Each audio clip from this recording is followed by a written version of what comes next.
Dog, that shit is bullshit. I'm here because of you. You gave me this opportunity. What a mean motherfucker. These guys are the worst. I have the best show on earth. Yeah, we're gonna go back to talking about Pepe 100. It's a female Pepe. Oh, okay. What does that mean?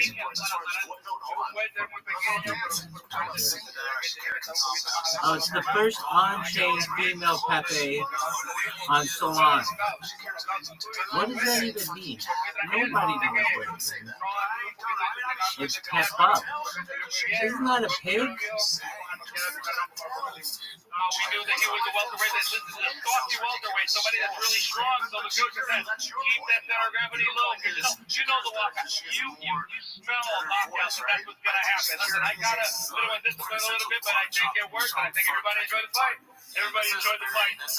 It's the first of its kind. Ladies and gentlemen, Michael Morales. AI therapy. Like, motherfucker, how many AI therapy? I need to pull myself up from the bootstrap.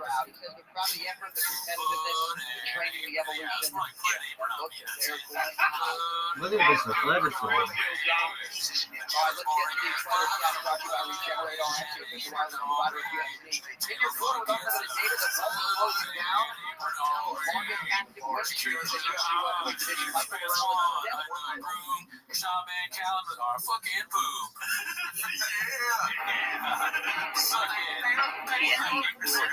This isn't a shill. Yeah, this is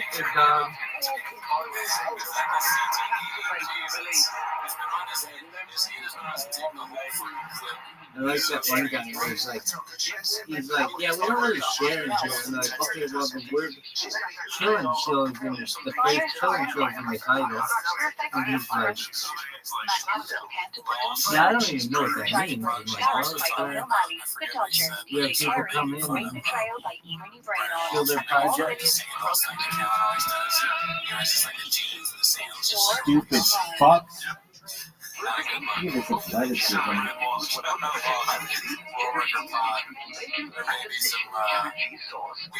Who do you think's going to win, Georgia or Texas? It's an easy W for Georgia. Wow.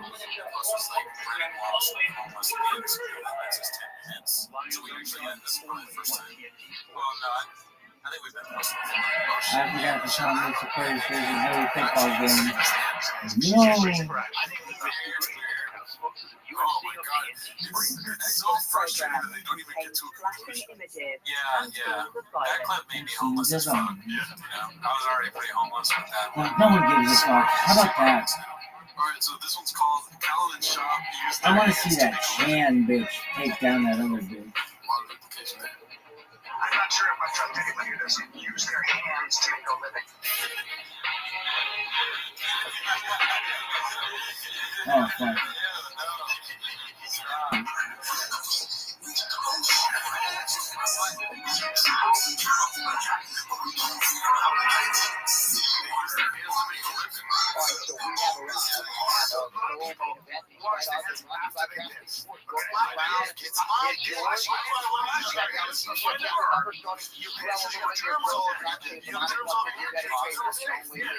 That's like what some of you guess about Jeff. Like, yeah, that guy doesn't watch his hands.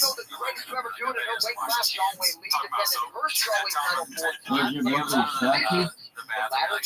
Oh, for sure, dog. 22 people watching me? Live. This website is live. Papa doesn't need a hobby. Where's your booger, Salty? I have savory boogers, motherfucker. Everybody knows that. Go high. Hey, quick.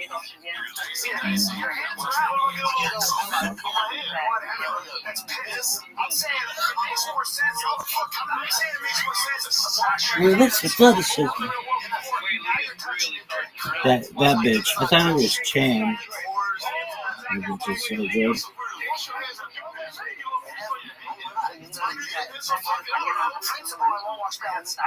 We're going to talk more about Solify 100, the worst project currently having a chill and chill. I think I should do Muay Thai. Is it Muay Thai or Muay Thai? Muay Thai. Muay.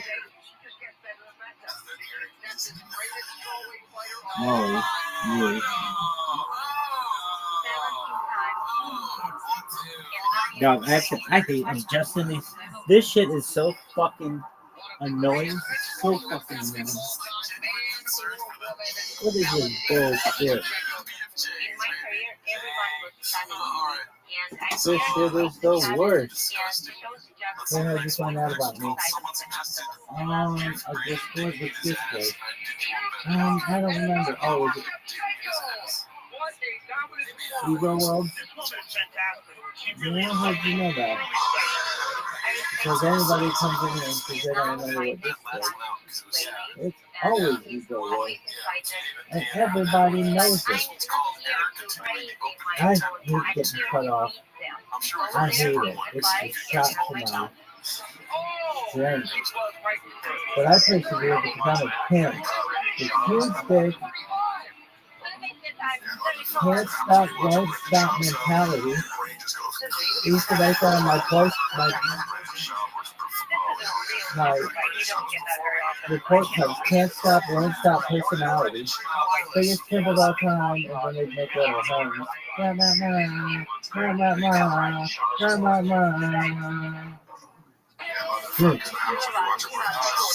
we don't really care about your project. Okay, well, guess what? Your project sucks. You got 15 different projects going on. That's what even in. Who's the good partner? Stupid. Fuck. No, we don't care about your project. Okay. Well, guess what? How much your project is? Yeah. Oh, it's the worst project ever. And everybody hates it for you. You lie so much, your co-host trying to make your name for your lies. Yeah, but you want to be trained. I'm trained. I've seen a different person. They play with the women. They do that now. Guys I know the whole time. That's true. I'm telling you, some guys that are so tough and everybody was like, oh, that first time you were blind and blind.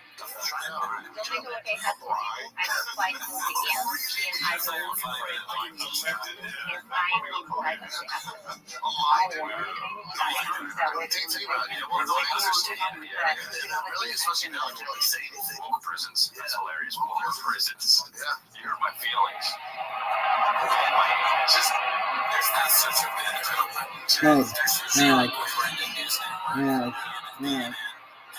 That's nice, dog. That's some great Japanese. Look at this athleticism. Look at online community.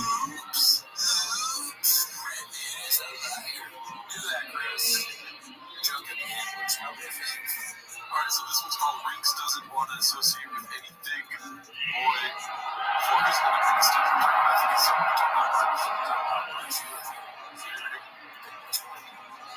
Got a bunch of podcasts to do, and it's going to be fun. Joey Diaz is stepping out.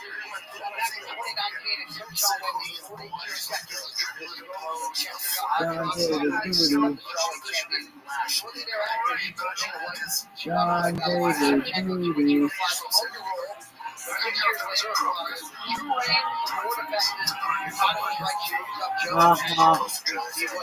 Clinton Dick. Clinton Dick. Clinton Dick. Come on, you little bitch. This is the worst. Alright, we're gonna go back to talking about Solify 100. That's not good. No.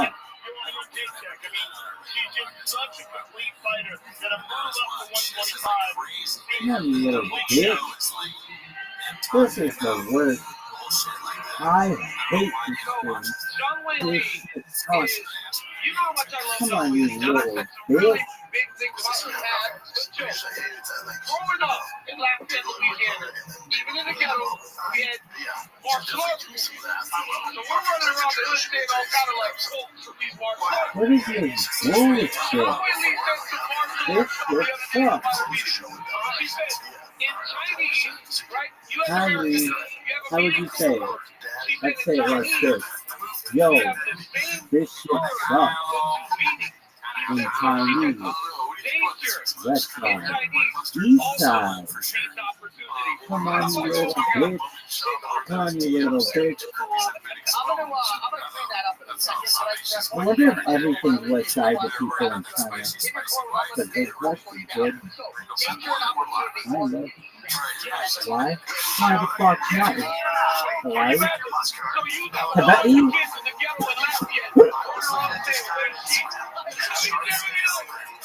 This shit is taken for other setting the stage for you. Setting the stage for you.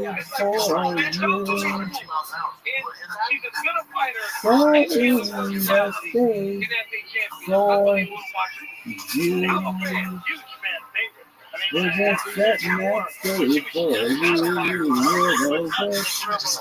little bitch. Maybe it's a celebrity system.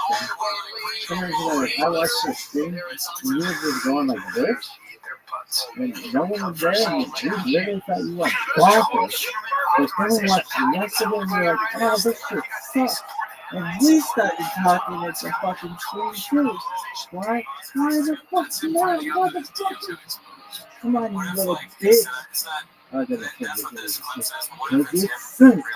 Come on, you little bitch. Yo, baby. I'm here. What up, what up?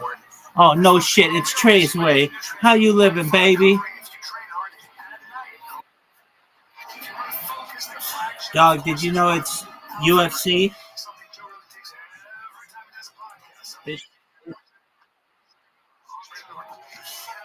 This shit is giant, son. Trey's way.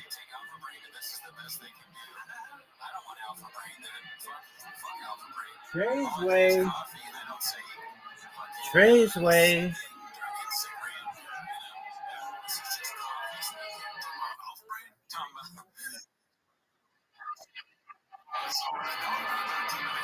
Yo, baby. We got this lady fighting this other lady in the UFC, and it's sick.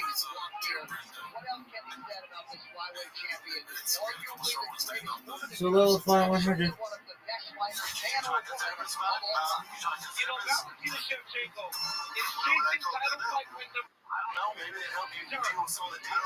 First ever Pepe token. The first ever girl Pepe token. She's won this thing 10 times. John Jones might be the only kid that's ever done it like that. She is in rarefied air. She is a tremendous striker. But it's the evolution of her game that you really do have to applaud. From being a person that was known for kickboxing to now being a dominant grappler. She is doing everything and she continues to get better. I said, how in the world do you still wake up in the morning and you're motivated? She said, because martial arts is my job. Martial arts is my life. This is what I do my whole life. I don't know what I would be without it. It's great. She's so dedicated to it. It's not just martial arts. Dedicated to it. She's a world-class martial artist. Just all across the board. Yeah, I've seen that before, but I love her martial arts skills. She is a valid athlete, a mixed martial arts fighter, and she's going to fight. She submits people up for facts. She's not blood with head shakes. I mean, she's just complete and absolutely dedicated to the path of being a great martial artist. You're talking about a woman who lost her title at 35 years of age. They go, well, it's over. Nope, comes back, wins it again, defends it multiple times, and here she is again in a massive super fight.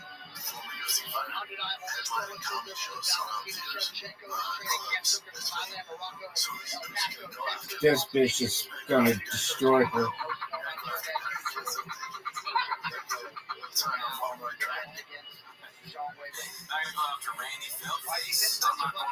John Lee, UFC 322. Two of only 5 fighters in UFC history, the 3+ fights with 200+ total strikes. First matchup in UFC history between fighters who have done this. This is unprecedented. These bitches want to kill each other. Valentina Shevchenko is not bad looking. Zhang Wei. Okay.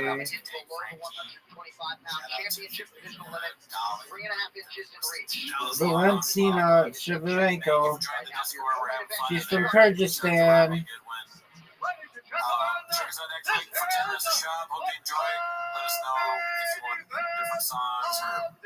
Co-main event, folks. Zhong Li. This bitch is gonna kill the other woman.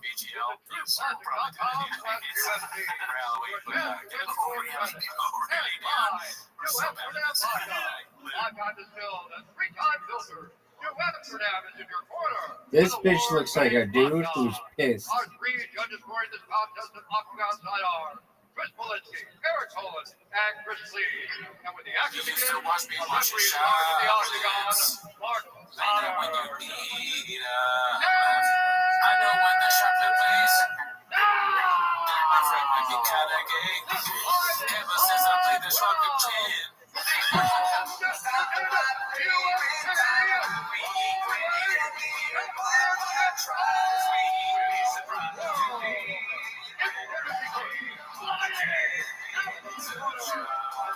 Welcome back to Tim at the Shop. Thanks for tuning in. I hope you enjoyed that new little riff we did. I know it's all me this time. My friend Dana Ball. We're invited Out of Beijing, China, folks. we invited somebody in to watch out with him. Mix it up. This bitch is General Tso's granddaughter.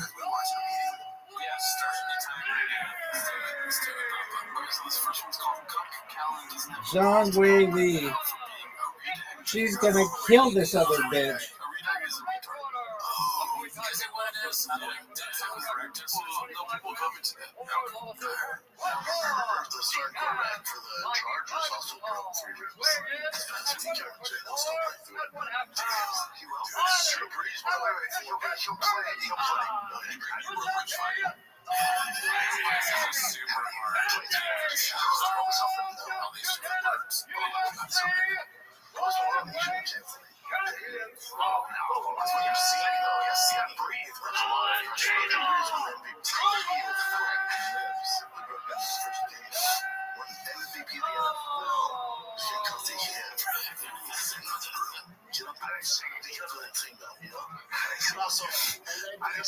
Live from the most famous arena in the world, folks. Madison Square Garden. I'm telling you, Zhang Wei is gonna beat the shit out of this girl.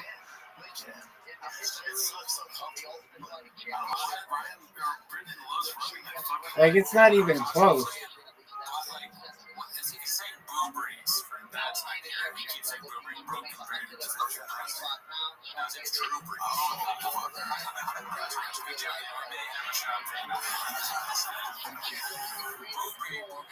Why is Callan doing this? Because of what he's saying is not true? I think this is a fight.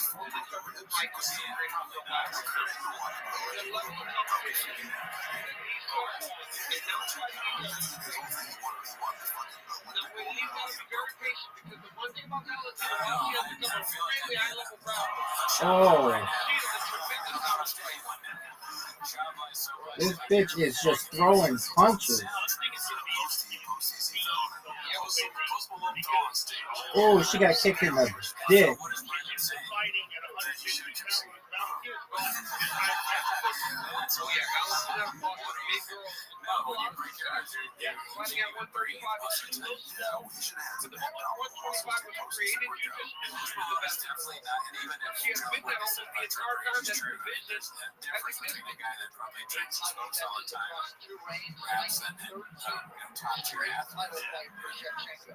So this next one's called a rare display of humility, porn ticket sales market for This range isn't a four-way lead, though. She's got to find a way to get closer to Valentina. You don't want to pound out or censor anybody, so other guys are doing it there. Now, you have to be in a certain That's a bad kick. Valentina Shevchenko, I understand the danger that comes with entering into the range. You can't stay outside. Remember Jessica I. Willing to stay outside, so that he will not kick out the final kick. And eventually Valentina. Oh, there you go, girl. Oh, Valentina. There's blood all over this mat. It's absolutely disgusting. They need to clean this shit better.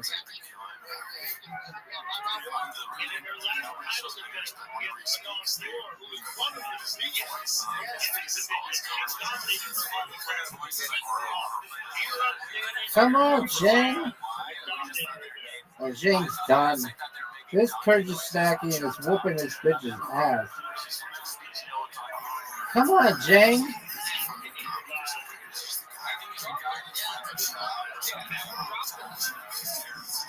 Oh, Shang, you're done, girl. This Kyrgyzstani is whooping your ass. Oh, shit. She's pissed. Jane Wei Li is going to whoop your ass, girl. No doubt. Come on, Jane Wei Li. This is like the first women's fight I've ever seen. Kick her ass, Jane Wei Li. Oh, you're fucked, girl. You're fucked. This game is over. Zhang Wei Li is going to whoop your ass. No doubt. No doubt. No doubt. Zhang Wei, I bet Zhang Wei Li whooped the shit out of me. Same with the other bitch.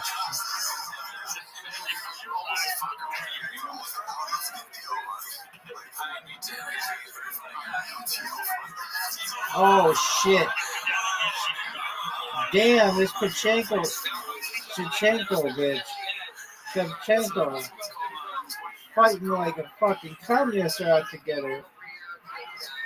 This motherfucker's fighting like the Cossacks are gonna kill him.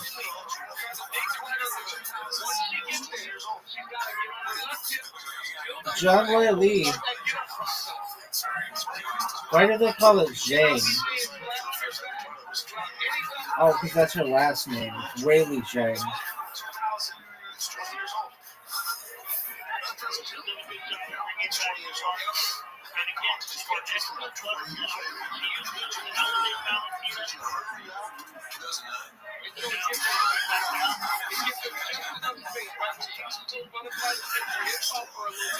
Damn, Shevchenko is just dominating this little Asian bitch.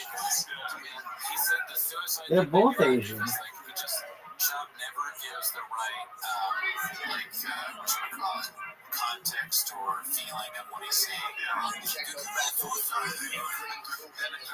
Wow, this bitch is just sitting on her. This bitch looking like she's from northern Mississippi.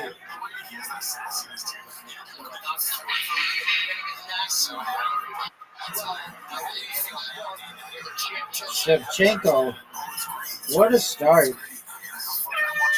This is the closest fight I've ever watched. Zhang Wei Li, girl, come on.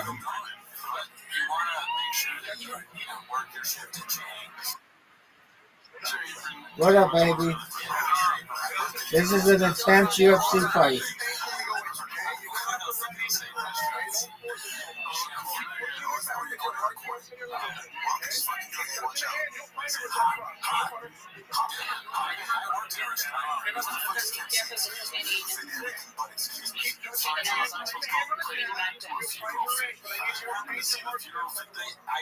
Wow.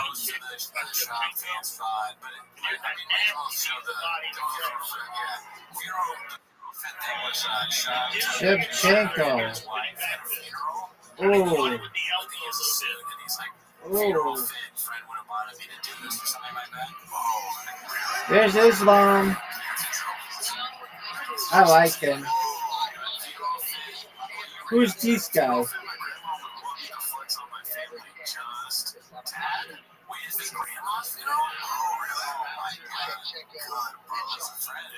Come on, Jang. Come on, Jang. Shevchenko can just sit on this bitch. One of them big bitches from northern Mississippi. This is pretty close, though. This is unbelievable, right? Like, it did not look like it was that big.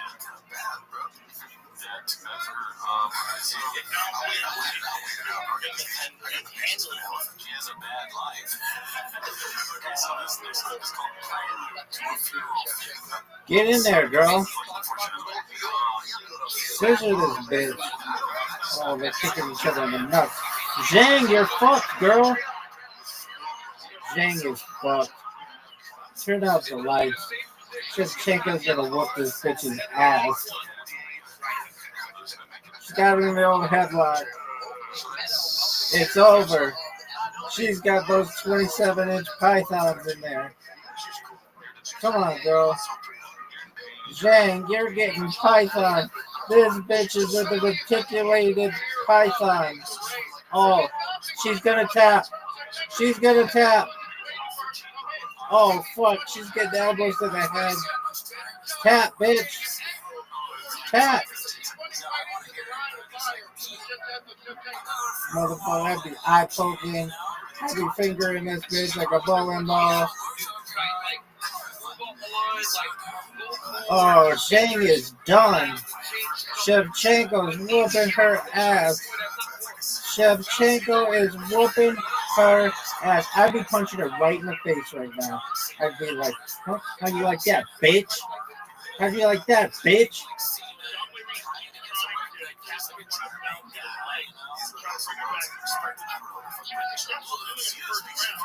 Oh, I'd be biting people, fish hooking a motherfucker. I'd be chewing their nose. Oh shit. Oh shit.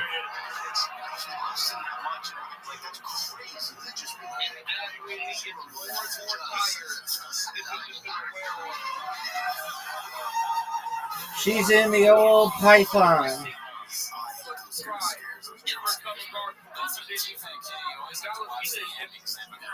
She's in the old python. She's getting punches to the head. She's getting punches to the head. 2-minute warning, Jane. You're done, bitch. You're done. Girl, it's time to grab an apron and pay off chance because you are done, girl. With your experience, you could be a hostess, though. You're not meant for the backroom fries like the rest of the homeless cats. This bitch is our hostess.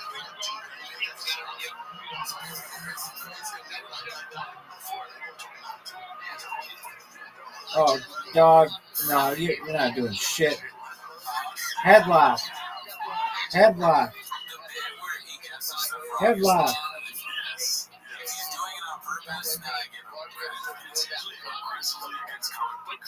Headlock.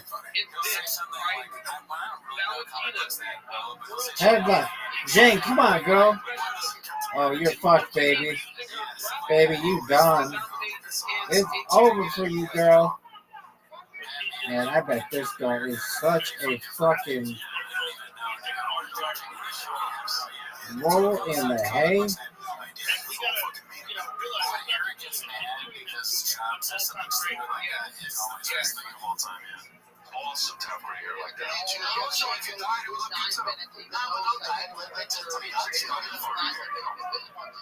I would be headbutting.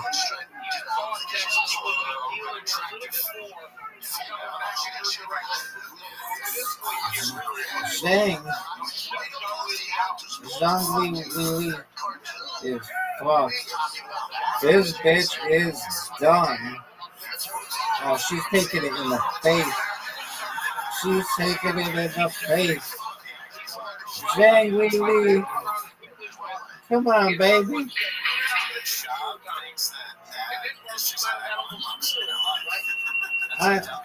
Zhang, girl. Zhang is fucked. Yet she gets up like a fucking Rottweiler. I like when they talk to her. Bitch, you were fucked. She's like, no, I'm not. I got this.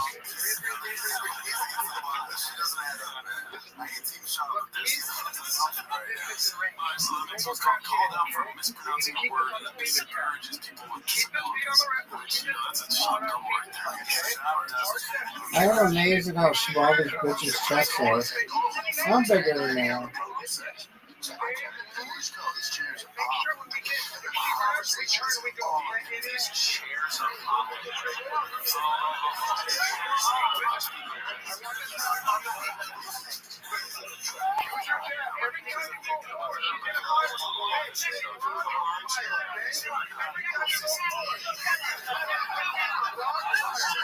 I like this other bitch. Yo, Sarukian versus Hooker.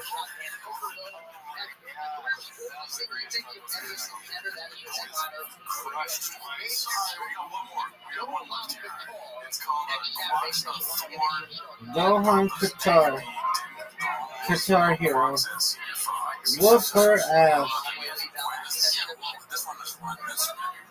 Man, Zhang Lu looks so good, but then just gets sat on.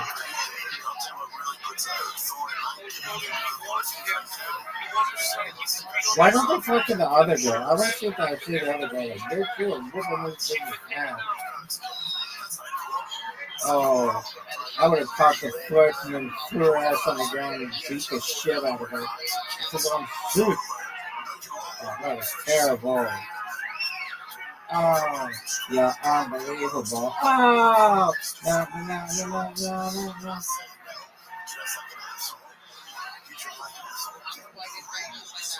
Bitch. Oh, that was a big time move. Thread sucks. Everybody knows Thread sucks. Threads is the worst. 2-0. Korean John. What, this is Chin. Chin's like, this girl is fucked. Here goes MMA. Oh, there was a kick to the kidney. Come on, Shevchenko. Get your shit together, girl. You were whooping this bitch's ass for the first 2 rounds. You got it. You got it, girl. Sit on her ass. Oh, it's over. That bitch is the last time that girl's gonna kick you. Just sit on her ass. Take off her top.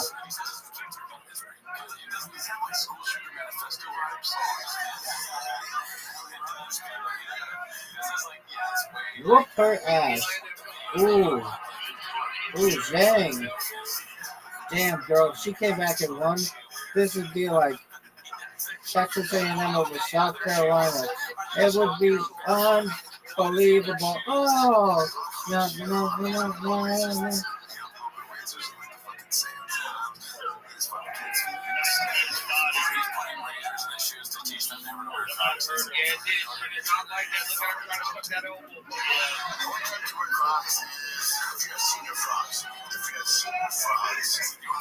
This bitch is tucking her elbow.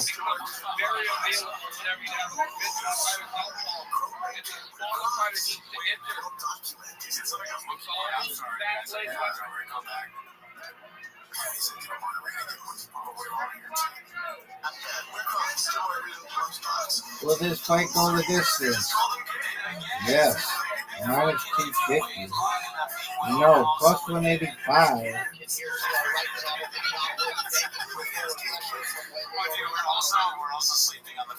I think it does go the distance. Tori. Oh, she grabbed her. She's fucked. She's fucked. She's in the bear hug, folks. This bitch is fucked.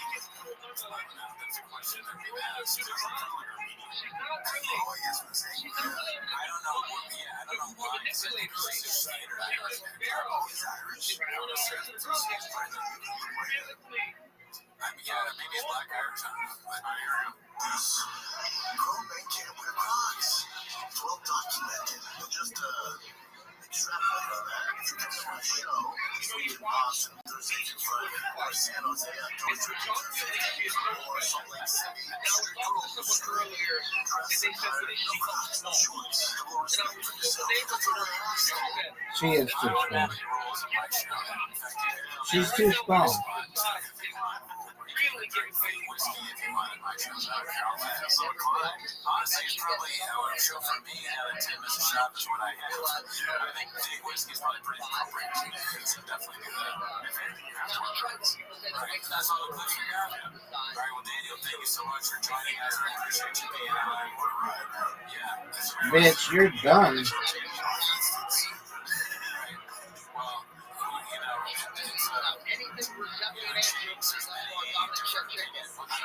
Dominant.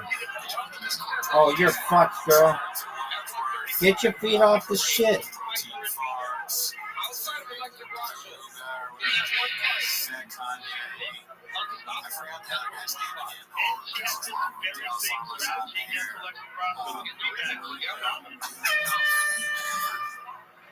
Damn, get up, girl. Rottweiler time.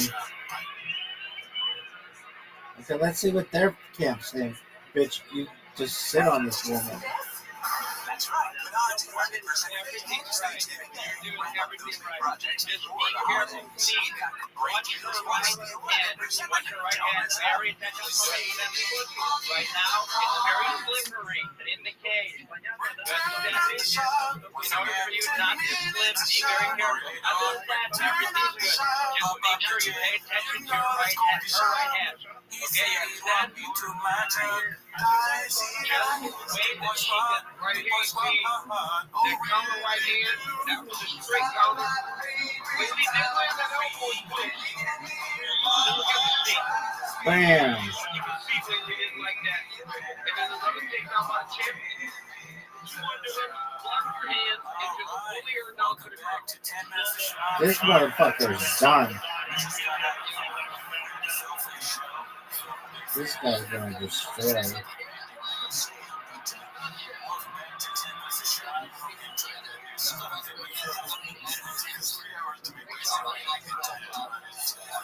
But that's not why you're here for 10 minutes of shots. Let's talk more Republican in this. Hey, I don't know, man. It's not politics. It's not politics. They've been together in terms of her career. The moment she started, he was right next to her side. Starting the timer. They both were together. It's official. The timer for Instagram is here. Round on It's all the knees and the kick to the body and her front kick forward. John Whaley doesn't have 3 C's. That's what she did with Jessica. Now she's under pressure. Cheers. Welcome to the official Tiger Thick Instagram. Chatter online. A lot of chatter. How good is this sweet thing? Some things are best. Have more award show. Don't you know what these are? I just swear by me. It's like that. Body kicks on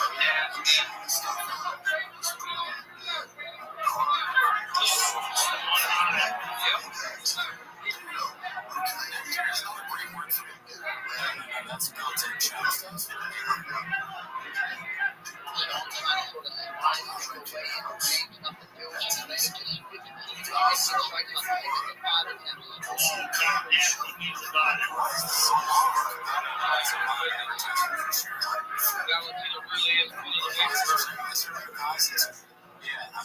But he's got that Celtics thing on. The coach has got fired. Everything around shop is crumbling. Instagram.com.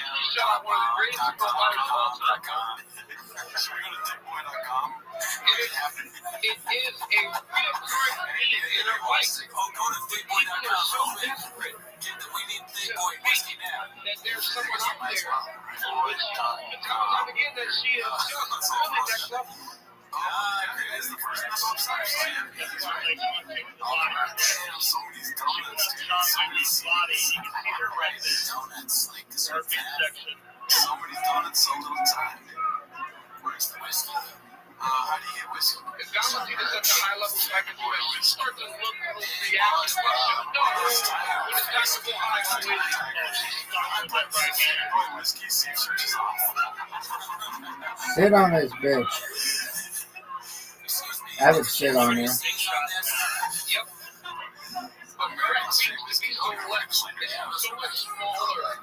It serves the work way we introduced her. And you can see her comfort level elevating and her confidence getting higher. And she's looking to kind of put it on her now. See a comedy show on any of my tour dates? Guess what? All the real relevant takedown. Everybody plays around. Yeah, that's right.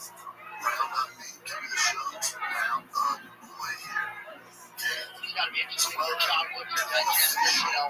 Something our fighter made him feel like he has a fighter with yeah. It's twosies, onesies. Oh shit. This is all real. Welcome to Dynasty. They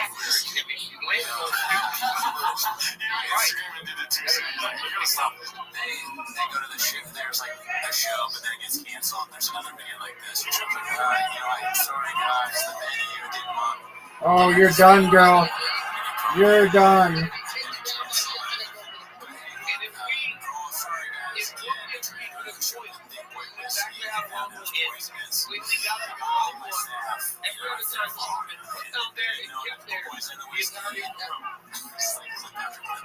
No, one time she got up.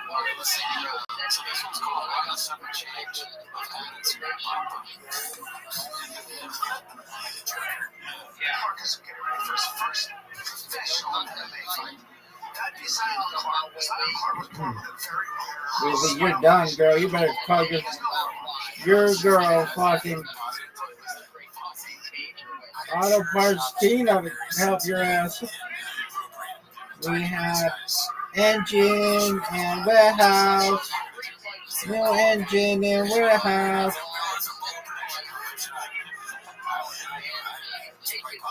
Auto parts Tina's not even gonna save you from this fucking Kyrgyzstanian.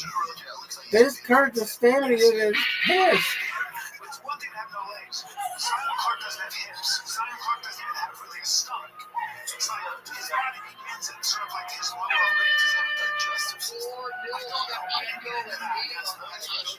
No doubt. This bitch is showing that she might be the greatest female fighter in the history of females.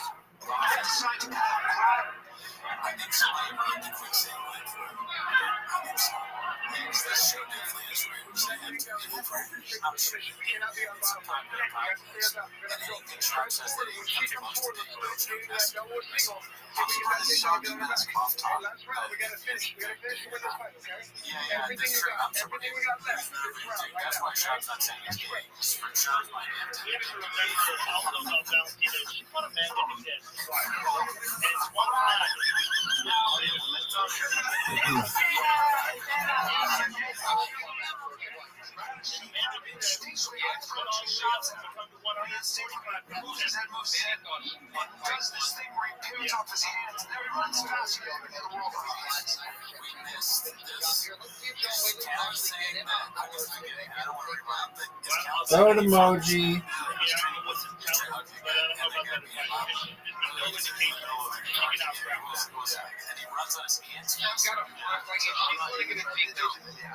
Goat emoji.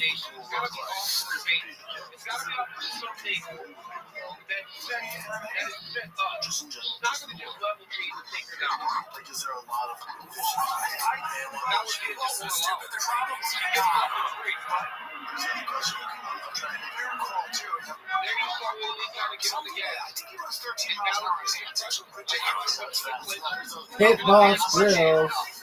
Whaley, you are done, girl.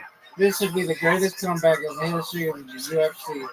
This would be Texas A&M over South Carolina. Girl, you are fucked.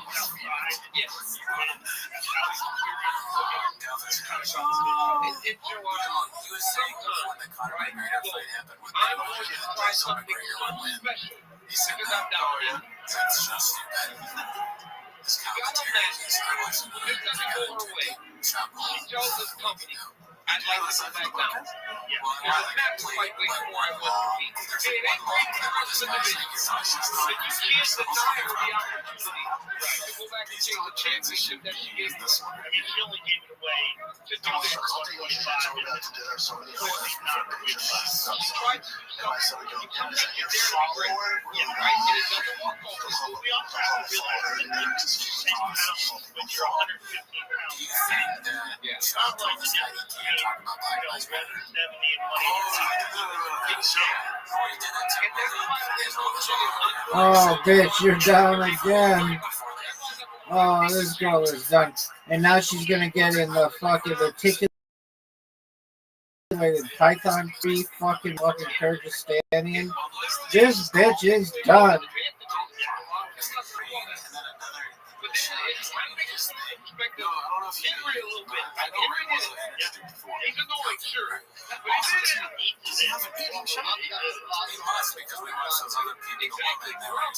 Oh, it's over, girl.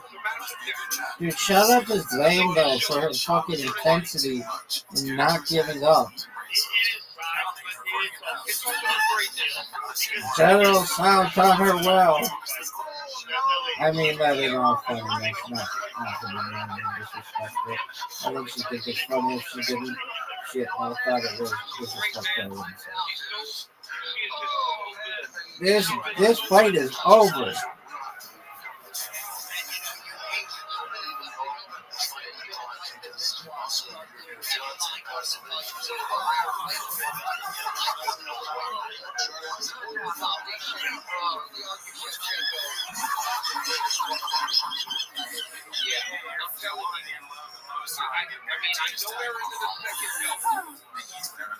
But what she has done, it's a weight cut that she belongs in.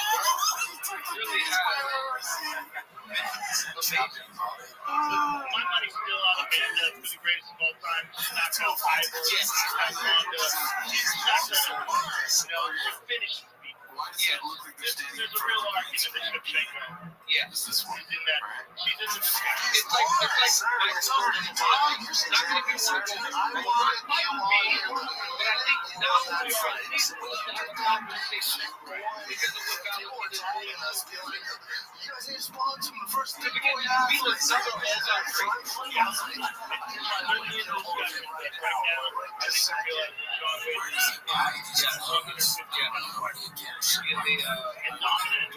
Somebody in his life should be like, nah, don't. Come on. Before you go to the store, let's talk about that. Kind of crazy.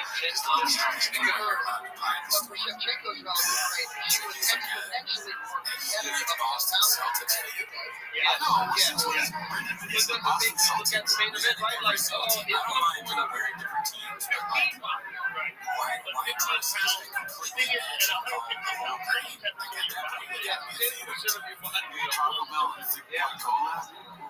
This is for real? Check it out.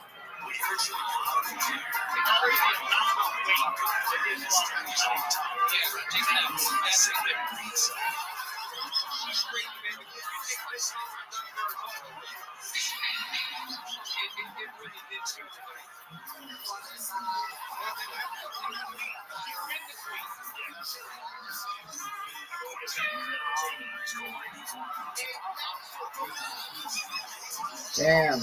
Good job to the Kyrgyzstanian. You took down that girl Zhang.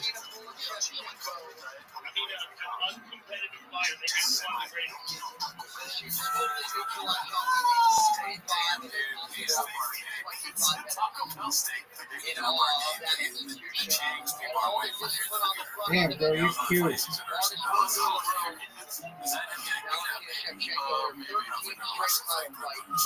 Alright, so this one's called Our Hero, which I'm a hero, but I'm thinking through the shot. I know, this is the very start, right? Body shot. Okay, here we go. Valentina, she did great to her body. The knees that she made, the knees break directly at the body this time. Look at this. Spinning back fist, lands that wheeling enters. Right into a knee, by the way. Then the counter right hand, still available for Valentina. But ultimately, it was about to take down the control of Valentina Shevchenko that was different in this fight. The body kick was nasty, but like I said, it was Valentina with her strength side and her control that allowed her to beat one of the greatest female fighters of all time in a complete fight. Normally they landed one consequential elbow in round 3. Other than that, he didn't really have a single moment in a fight that on paper was supposed to be. Man, who's that guy? Hey, shout out to girl in the fucking game. Doing this. 120,000. That's a long way. True or false? Ladies and gentlemen, after 5 rounds, we go to the judges for for decision. For the contest, 45 for the winner by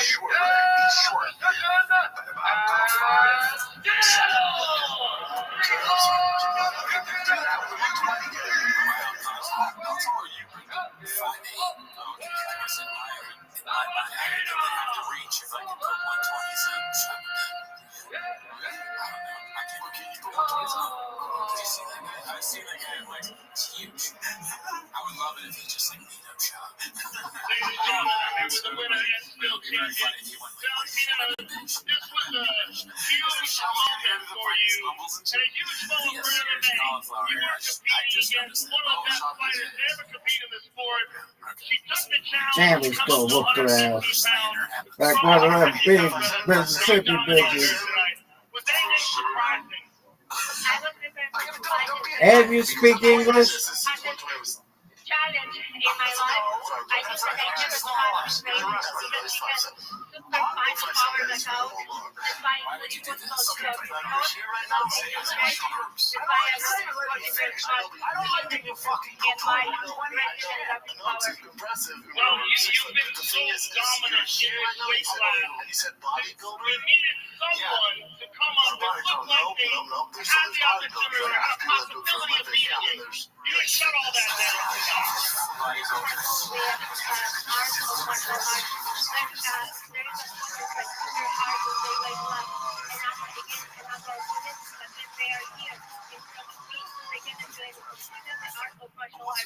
It is the art of martial arts, and you are the best at it. You're one of the most dominant champions in the history of the sport. You are now in this position where there's not a clear contender for you after this.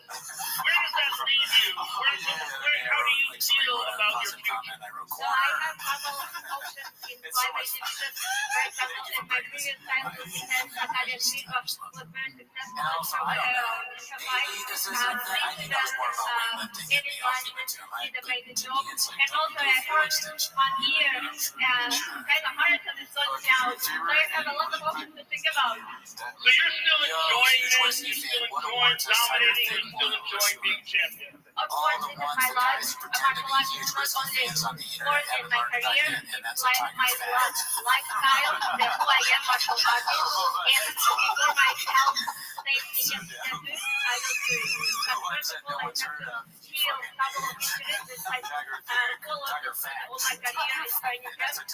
And this girl speaks well. Right now, but I'm here. I'm still in. Well, it has been a pleasure watching you compete. It's been an honor calling your fight. Congratulations on once again defending your flyweight title. I just wanted to say thank you very much to my team, my coach, also title promoter, for funding to everyone who and I want to dedicate as well to my coach, behind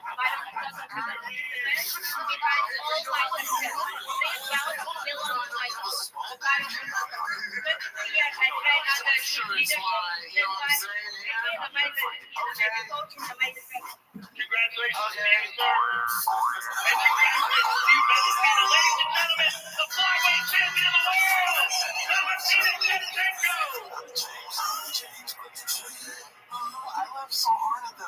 Damn, it was an ass kicking. Ladies and gentlemen, tonight, you dare to be Baby, you. Look at this chick.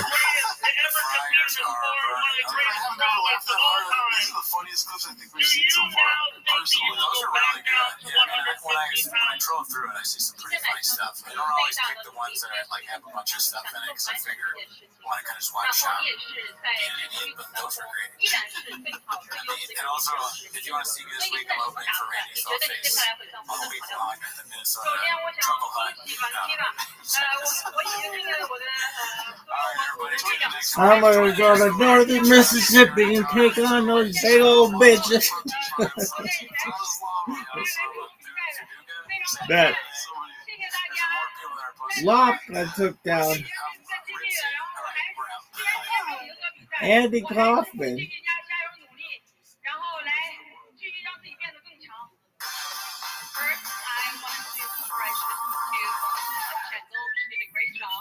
Also tonight, I really did my best. I lost. There's a place called Oh, you're so sweet, girl. Thank you guys for coming to the New York City fight, especially the fans coming from China. Thank you. I will not stop trying. I'm not going to get tired or continue marching forward.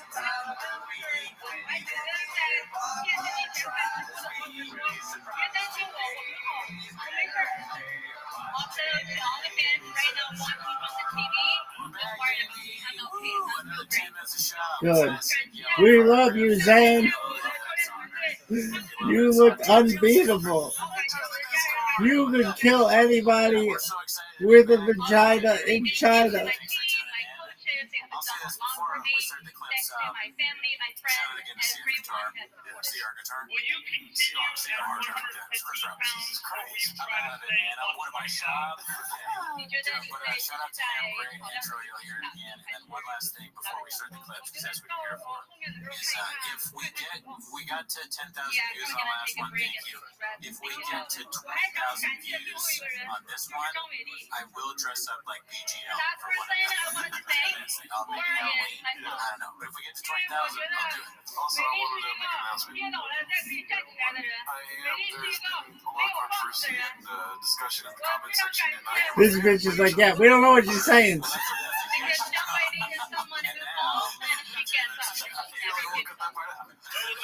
Yeah, you did really well, girl. Alright, so this one is called I'm Your Huckleberry.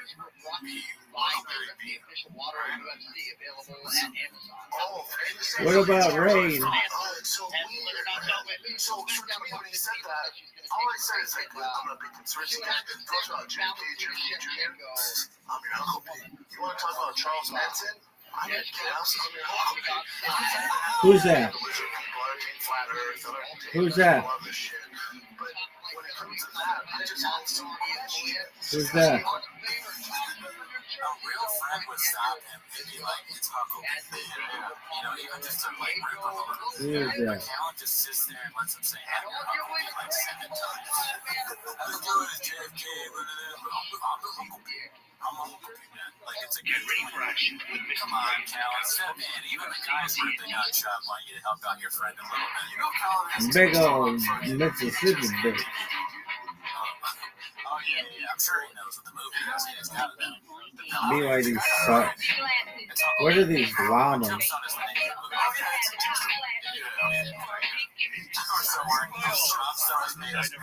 let's see. This one's called Papa's a fucking dummy, Exhibit A. Alright? Wax Queen starting to really cinematic start to it. But when it comes to that, I just have some questions. What is that? Go in, you play the fucking tape back. Gravy boat. Bistro. Shit looks like diarrhea. Ah, bistro. Chicken gravy. Looks like diarrhea. I just have some questions. Lego. Fuck that shit is expensive. Gunner. Damn, that's expensive. Fuck. Alright, there's a long standing clip at the end here. I'm forgetting why I saved it for the end. That shit is too expensive. It's just plastic. I'm gonna come out with my own fucking Lego. It's super cheap. You can swallow it. Chew it.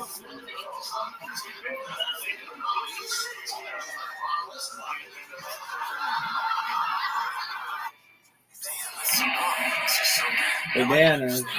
Pajamas. I wanted to watch it just because, like, Brock Lesnar, that's what you think of when you think What of a is girl that's like big. Flashing images and scenes of Brock Lesnar, he bodies. just only knows, No like, wrestlers one and gives UFC. a fuck. And then he has style. Like, this city shit is so bad. Yeah.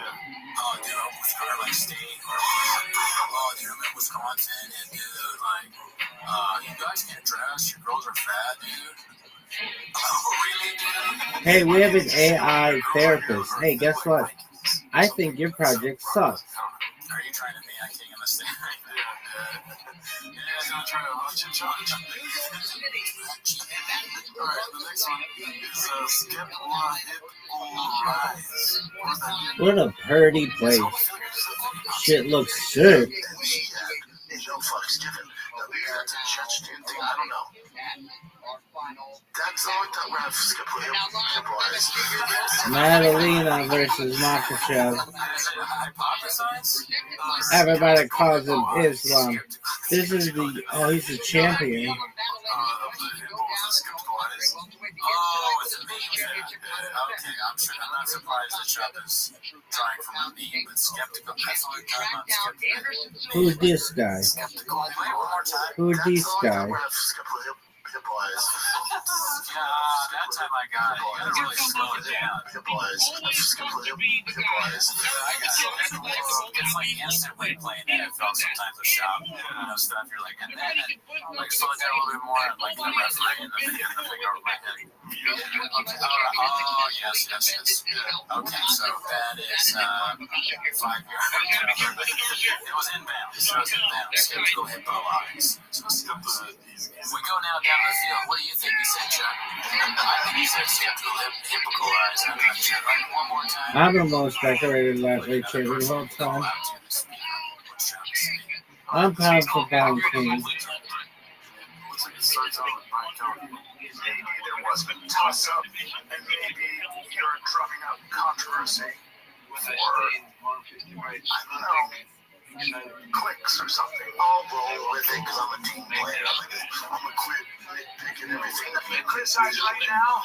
But I don't think saying there. It sounds to me like, so let me get what you're saying. And I said, but also, let me get what you're saying. Let me just stop you and say, you're saying that I'm a rabble. You're a rabble rouse. I'm a rabble rouse. You're a rabble rouse. I'm all bunched up. Now, here's the thing. You're basically, it sounds like you're saying this. I'll answer back. Pound for It pound, sounds like you're saying number this. one. It sounds Stella like you're saying Madalena. that Kevin Holland Guy did not looks like Spartan kick. he's punching the face a lot. In the chest. I'm the best UFC commentator ever.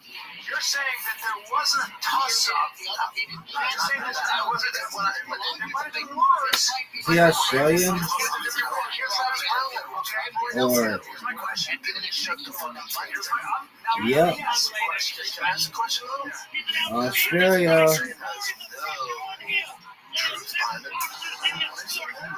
I'm one of the best boxers in this sport. Oh, it's over, son.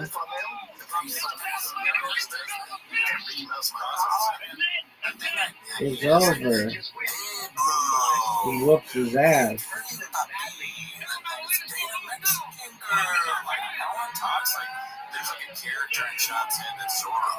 And still.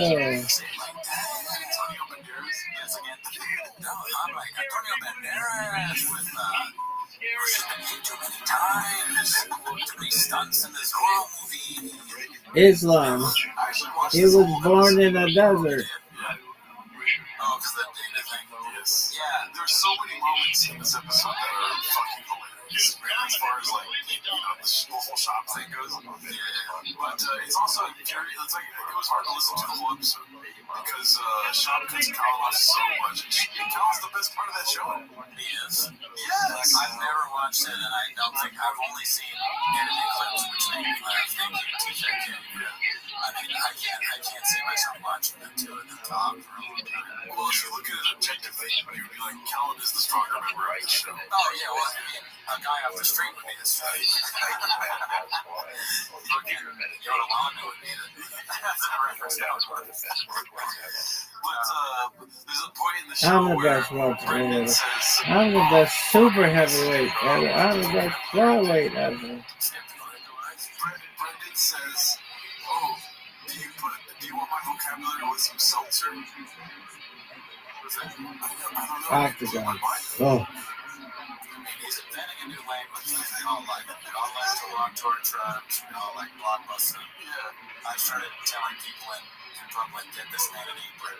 So he's not this man in job. I was at a dinner party the other night and somebody who was thinking was Madison Square Garden and does not look that big. It looks there were kind of literal small. real people there, like not It's like the Jack. He's like, hey, I'm gonna put on Gringo Poppy, and I was like, no, don't do that. And he put it on, and then two other people left. No, what Chuck said was, Dana needs to be more creative with his insults. Can I get a little bit of vocabulary with some seltzer? Oh. I have no clue. I guess he's asking for a taste. He's like my favorite fighter I've never seen fight. This stuff I've heard is pretty strong. It's so Conor McGregor. That's not boxing. Oh, we already did 20,000. If it gets 40, we'll drink big white whiskey on it. Whatever they want to do.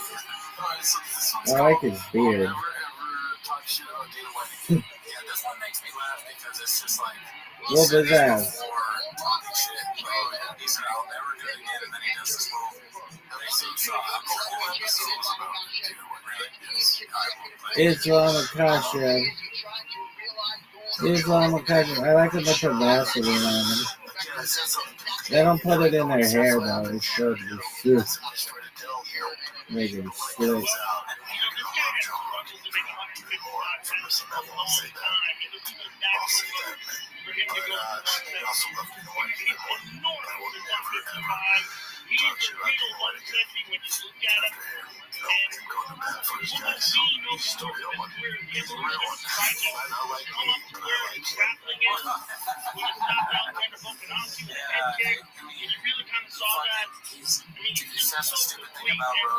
What would you say to him? Dog, you're Islam Akasha. I'm Jew Rothschild. Sickest motherfucker ever.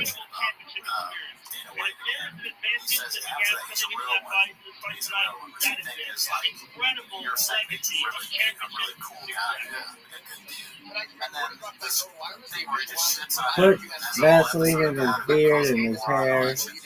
He should. I was just thinking about Randy Phillips because it looks like he sponsors the show with purple color scheme. Yeah, we're a little bit like Randy Phillips. He's Russian. Longest win streak. Second longest win streak.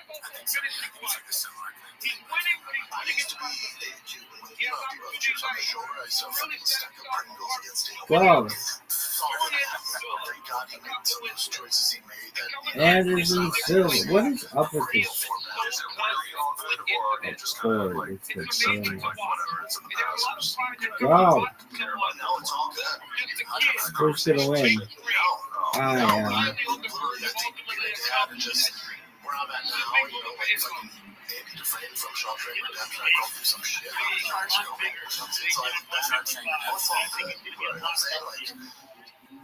I used to be. He's like, I'm like Bruce Willis and Die Hard, but I just.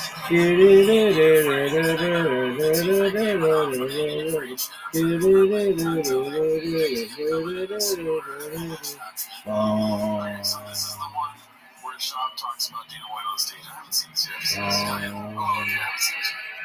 Alright, here we go.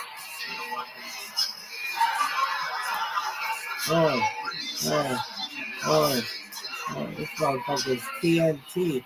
He's dynamite.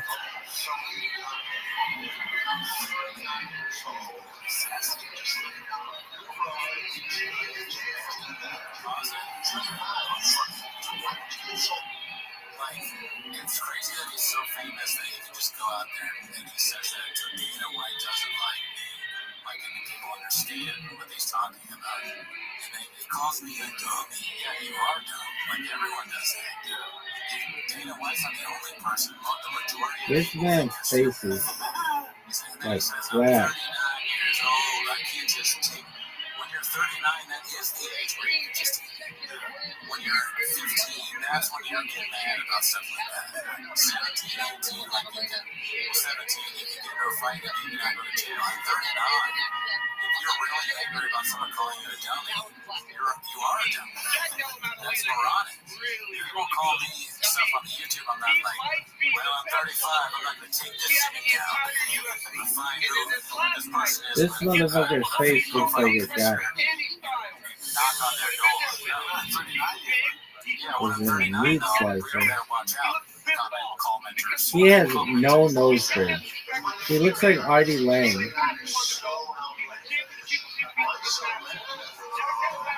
18-fight win streak. Has not lost in more than 10 years. That's incredible. He has no nose bridge.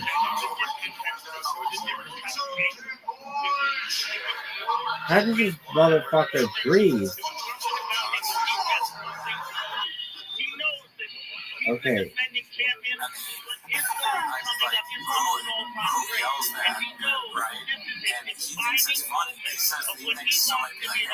Most bet props on Super Bowl submission.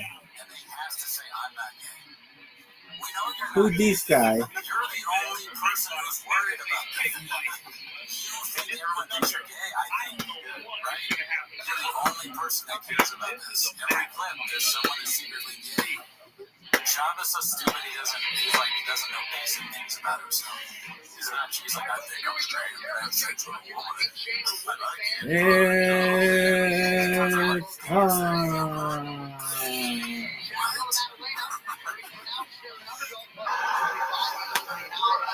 Jack Dilla, Madalena.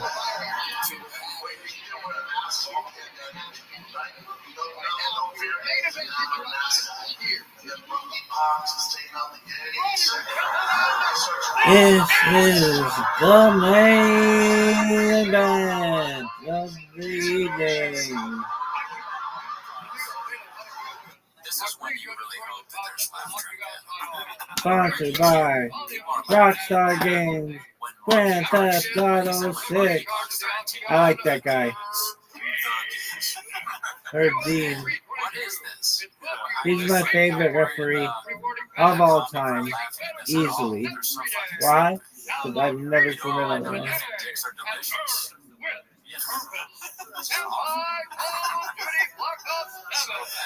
This motherfucker has no nose bridge.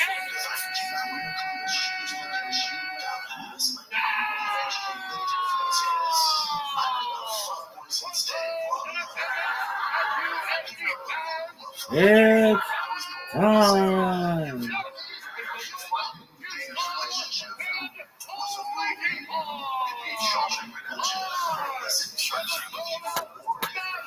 The Garden in New York City.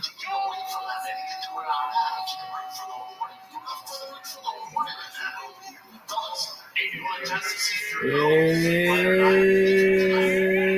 time.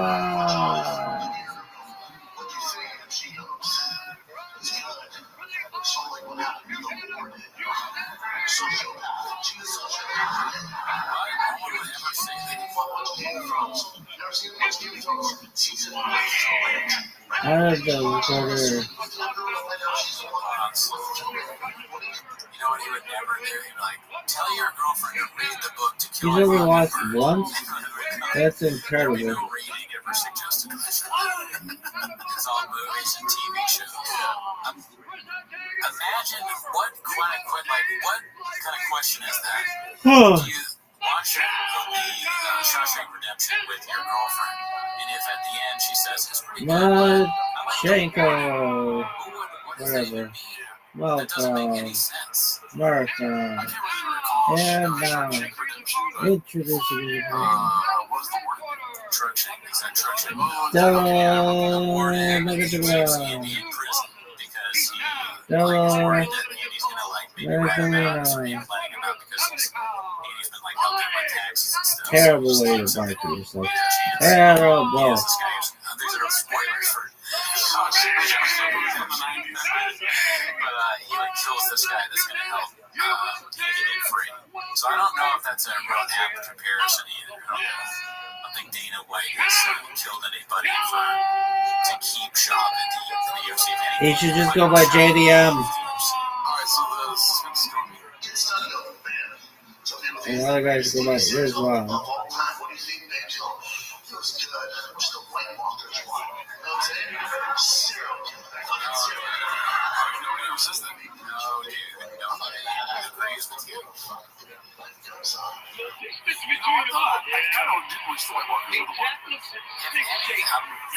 So does Rabbi.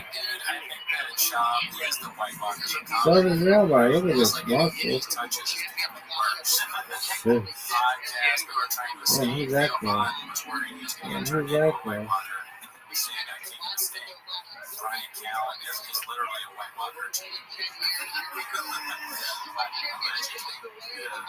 This is huge.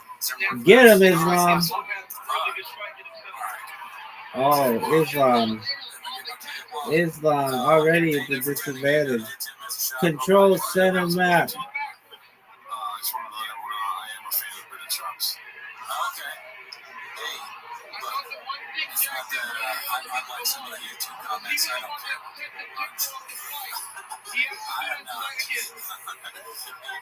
Who's this guy?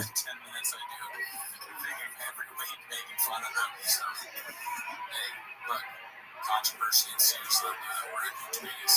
Tune in next week to see if Gerardo's still a fan. Join the Discord, y'all. Join the Discord.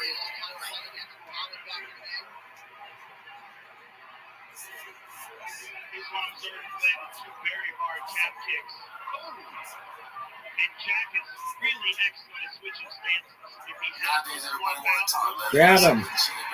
There you go. Get him on the ground. Get him, Islam. Get him, Islam.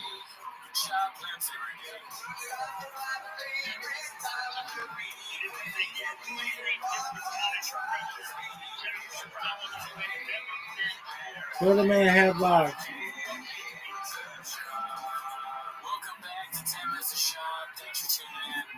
Islam.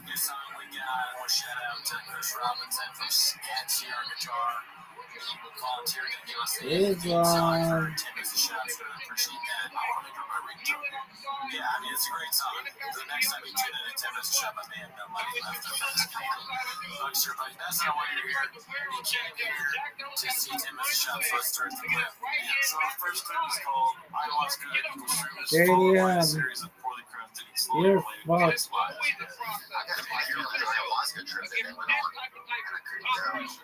it's a real challenge. It's very different than anything experienced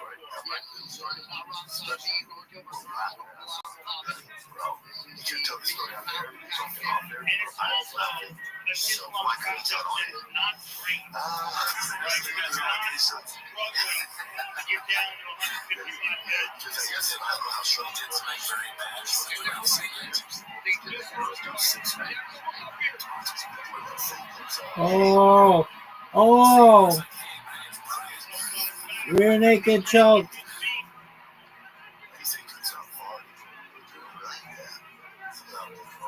Rear naked choke.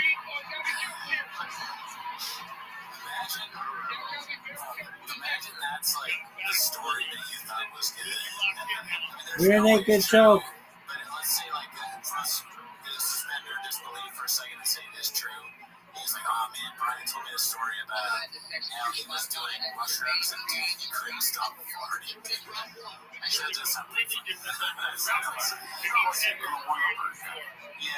Just the only thing he could think of in that moment is like, which is actually pretty good for Shop. Islam. They're gonna be like, honey, baby. Before you play it, reason I think this is just because of what he does at the beginning and just that that's hysterical. So, okay, so don't play the whole thing. Well, we don't play the whole thing. It's not that long, is it? No. Yeah. You're just watching it. It's hard to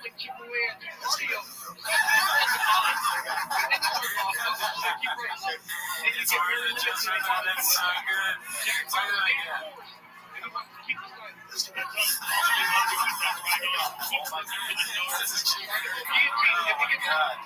Guillotine.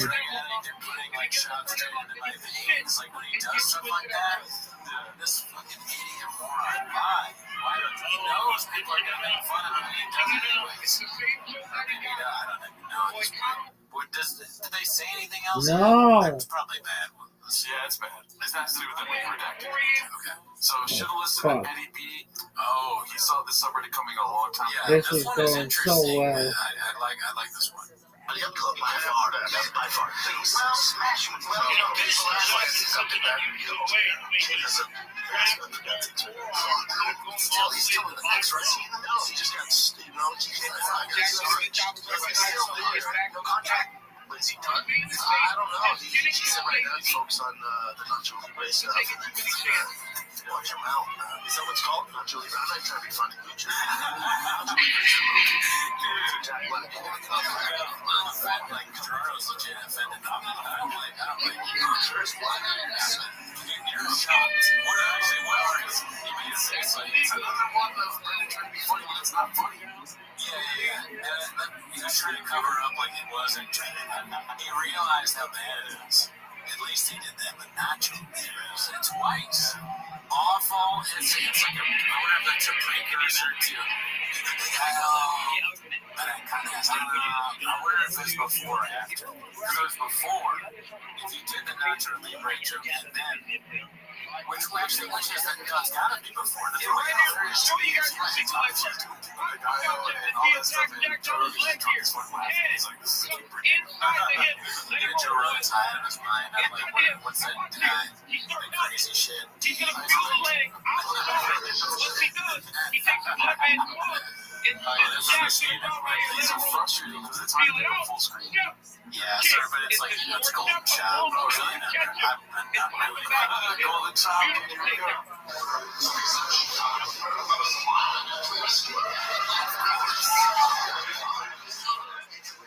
Gotta support the team.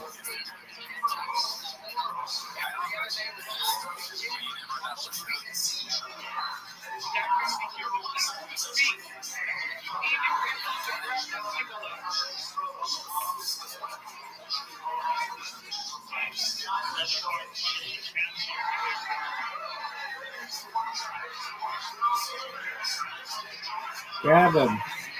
Get him on the ground.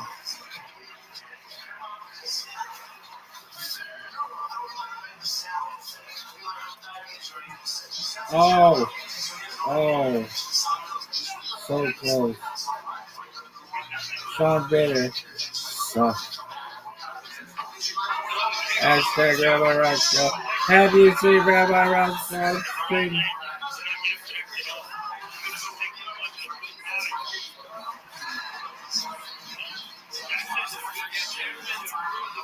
What he's doing right now is literally just describing an episode of a show that he watched. It's a reality show. And no jokes, nothing. Just describing it. And I want you to know that he's going to continue to do that until the end. Just so you know. And then this one is interesting because they even had last week just they did a cut thing that we do on videos that everybody does on TikTok and Reels. It's like terrible. It's not done very well. And then they added like awful, animations or whatever.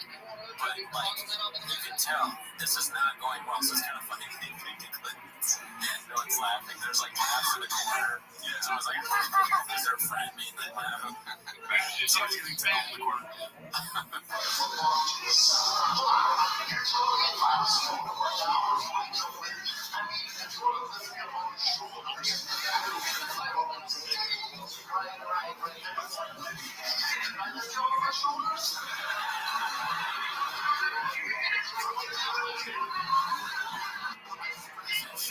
That's the whole thing. The premise is that they're trying to walk around the line, play in line. You can't ask, are you fat? But it like, if what he's saying is true, I'm taking him at his word. There's no joke. He just says what the guy says. Like the guy gets that he's like, could I put you on my shoulders? And that's actually what's in the show. Jesus Christ. I saw that scene. But I also have seen Greg and Chop talk about this in a green room on Vlog once. This is from the podcast. Jeez, yeah, it's like all the bits that he talks about. Headlock. Yes, Headlock. I mean, it's crazy how 90s it looks like this whole thing looks so 90s. Noogies. Background orange. Noogies. Fresh Prince of Bel-Air.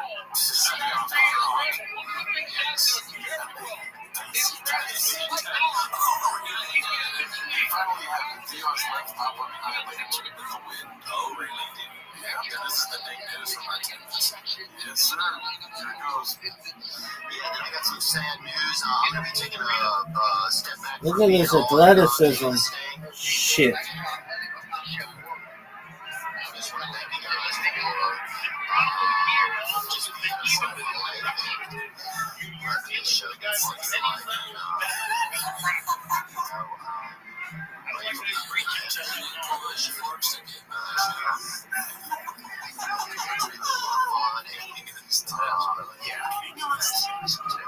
Funniest guy. Thanks, bro. Appreciate that. Been doing what, 4 years? It's so funny. It's a big that long. I wish you had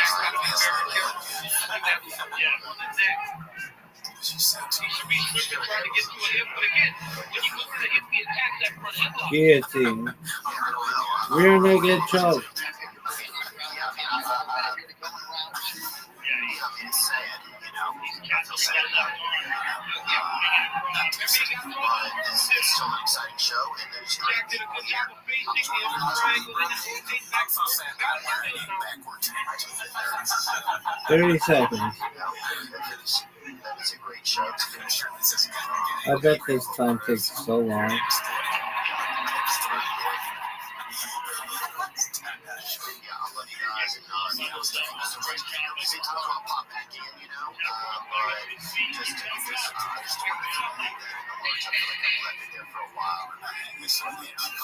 I want to be the guy who hits the wood together.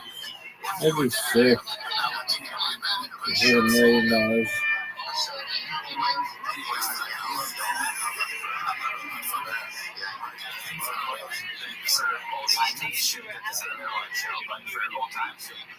Look, the issue he's having is this motherfucker's whooping his ass.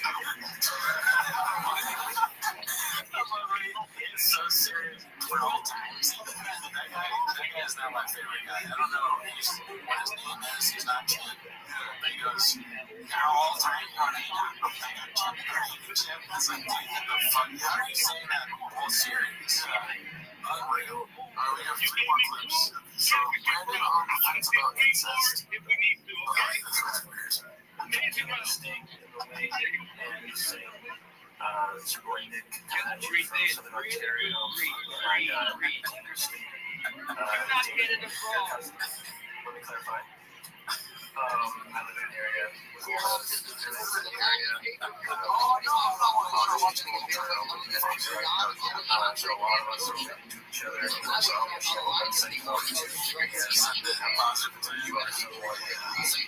his joke there, his riff for this kid talking about potential dating incest. It says something about his community Mennonites. He said that Islam. Mennonites were zombies. That's his joke. Too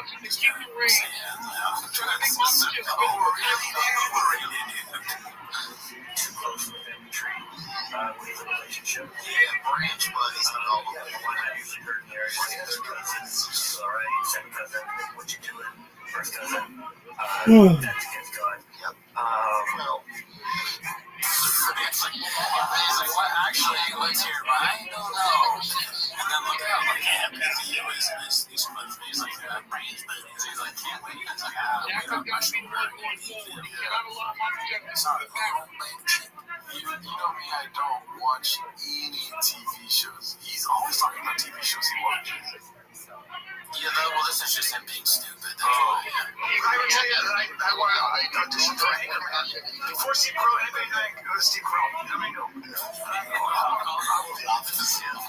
Grab his leg.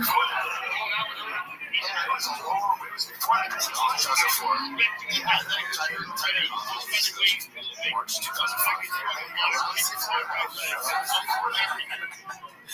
That was just funny because, like, Mode switching. Yo, dog, yo. Hey, dog, hey. And when I come together, and when I leave, come together like butt cheeks. And when I leave, come together like butt cheeks.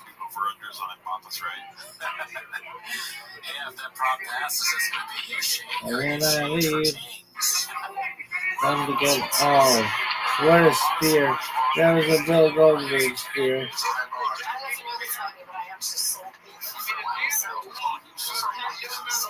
Ankle lock submission. Ankle lock submission. Ankle lock submission.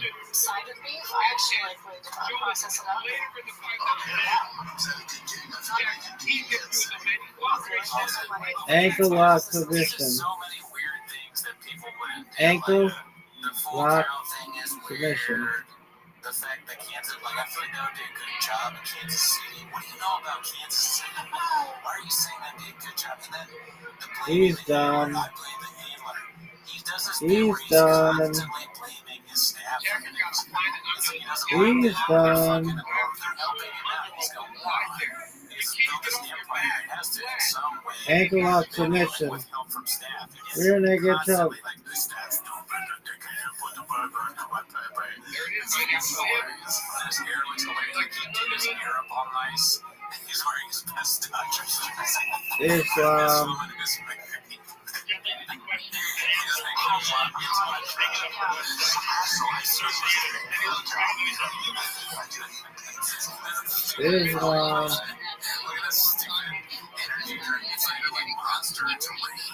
round and round. It's like a transformer. That's the level of brain power that this guy has. Children's movie energy drinks. That's his first his audience of dumb commenters. And all I know is because Joe Rogan's being hunted by a fucking. He's so fucking stupid. Hey, Bob. It's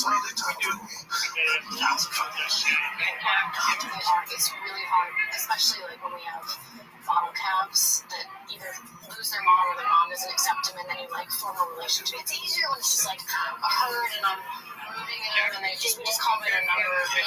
If we don't do like the ones that we have at our place, once in a while, it's just good to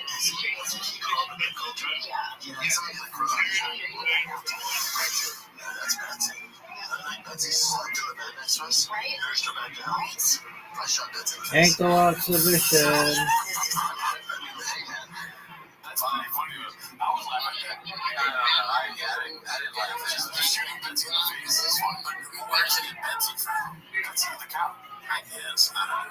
We'll have to agree to disagree on this one. Because Betsy's like the kids named the cow Betsy, so they have like this connection. Listen, I will call 911 right now, get an ambulance if you're starting to laugh at chocolates. Right here, I'll you right to the top. Alright, is there any? Keep trying to proceed. Definitely 10 minutes. Listen, thanks again. This is Sierra Guitar. The Discord is growing, so definitely check out the Discord. We're fucking chopping it up in there. Chopping it up. I don't know already know the Discord. You did? Yeah, about what? You gotta join us. Oh, there you go. See you next week. Are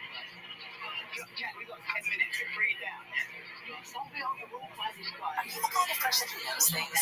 Things like you can get a domain for Squarespace, not just a website? Well, now you are that person. Walk into my truck, shots my clips. Brian Cavington, DGL. Say please. Walk into my truck, somebody can come.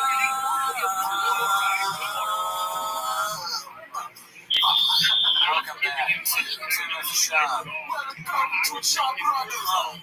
Up in the streets, they call me Papa. We just love doing it. We like this part. You guys should see us in the car. Well, we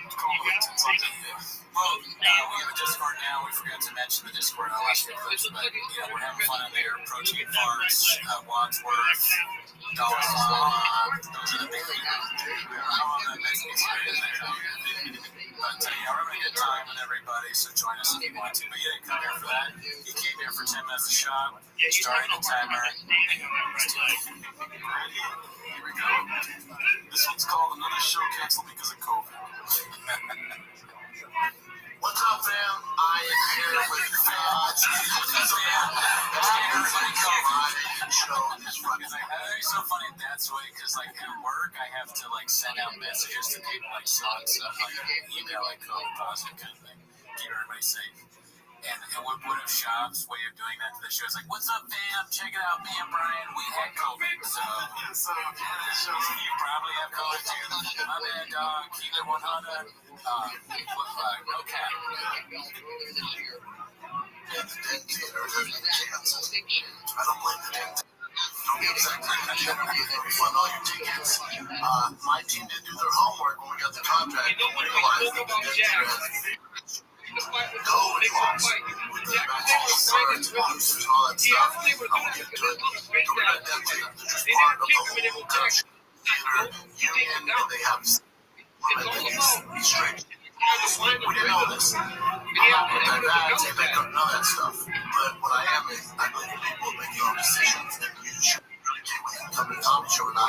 So I can't partake in that. Your own thing. It was a privilege to be landing. I was aware of these things. I can't partake in that. Doing 2 shows at the Laughter in Chicago now, not a few hours. I'm doing now, I'm putting that show out. And at the time, in Chicago, Yo, I'm just watching UFC. It's the last fight. it's all good. You want to be the long run line. Shout out to Chicago. On Saturday, we'll be the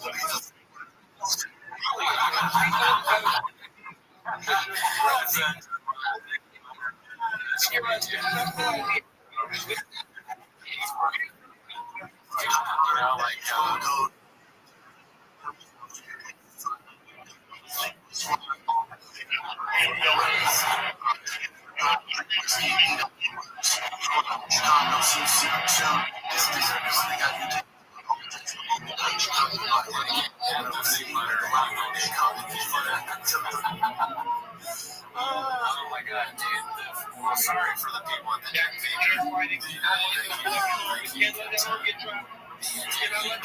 A lot. What do you think the punishment is for what is the punishment for his team messing up? Rear naked choke. It's a lot of the Rabbi's like this. Saying that's I'm gonna keep Blockbuster. You guys are acting like you don't matter, but you don't want to secure the bag. You don't want to secure the bag. Alright, I tried with that. It didn't work at all, but keep watching. Okay, so this one's called I saw the future in my creative leaves. Tennis and danger. There's no fucking answer on the back. September 3rd.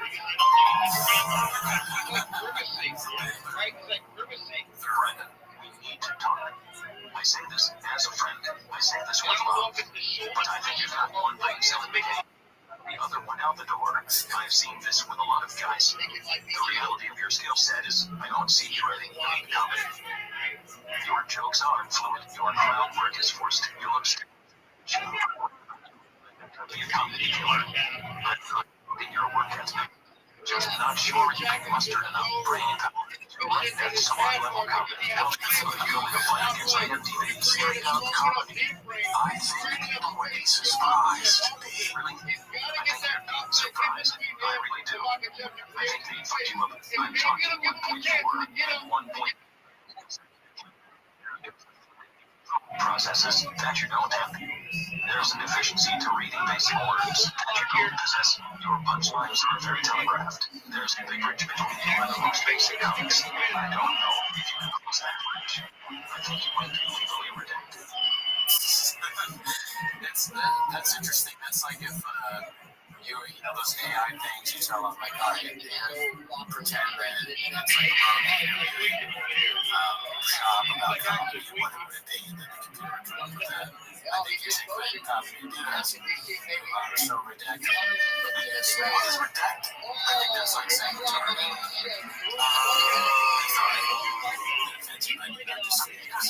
I understand what it means. Yeah, I don't know. That's Also, I think you called me. That's what's called this buff. I didn't realize when you just sit there and I can't even tell with this one. Absolutely love her culture. You guys just feel like it is absolutely blown up. It's spent 3 hours with our dumbasses. The day of his wife's birthday. Shows you what kind of person Bird is. He's the best. Absolutely the best. Some guy in a fake voice line t-shirt. His wife's like, already on my birthday, your birthday, fake voice, and they don't understand. Okay, so this one is kind of out of left field, but it's called Raw. Reaction to the CEO of Comedy said when Bob was shopping his special, but obviously the CEO comes in when he is watching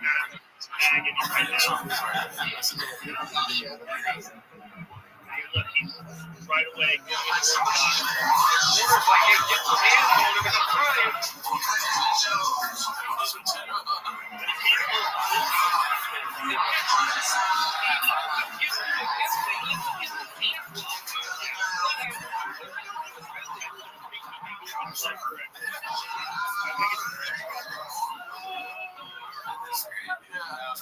Good job. Hats off to you, sir. Very fun. That is maybe the worst bit, though, right? There's also there's some other bits also, but yes. I was watching someone posted a little bit, and they were talking about the quinceañera thing, where he's like, and Hachi's on fire, and that's pretty bad. And then also, obviously, the famous Mexican gamers like salsa. But there's something about the way he's like, well, this is like, And the fact that he did that before, he's straight, and then he's just like,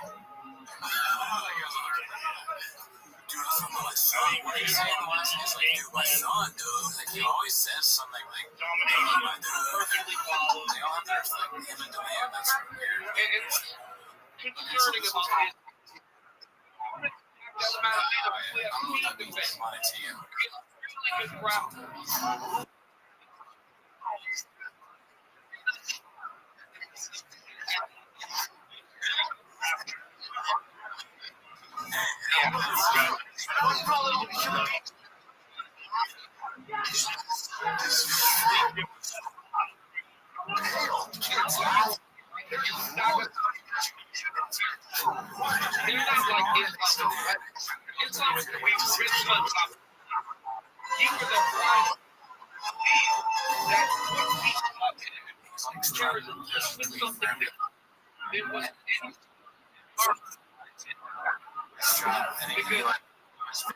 I never would have thought you would have been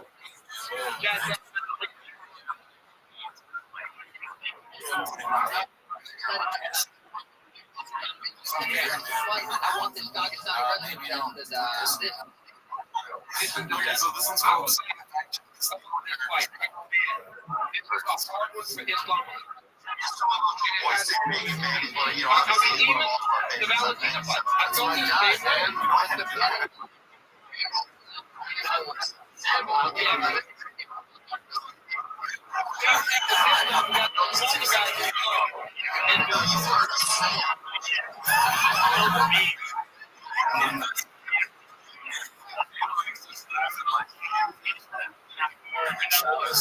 zero endurance problem, no speed whatsoever, no speed problems at all.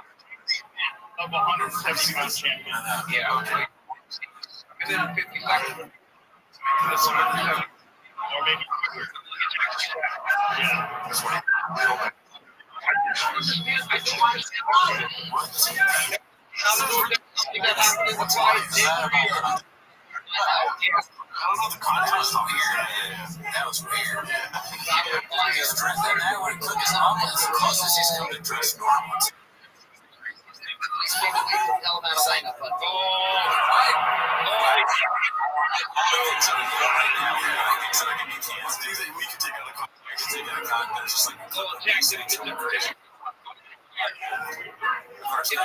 One thing they did really well, they got pretty good.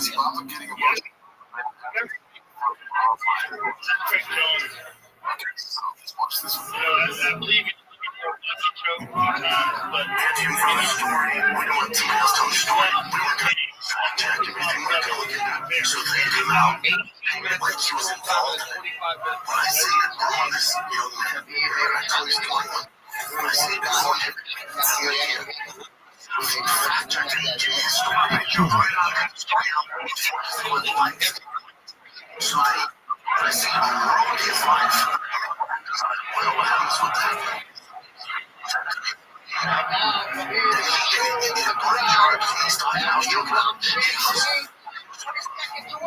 People just make fun of me nonstop. I would see me on the street like all this shit on fiction. Time to get on his social media and make fun. Would never be my face.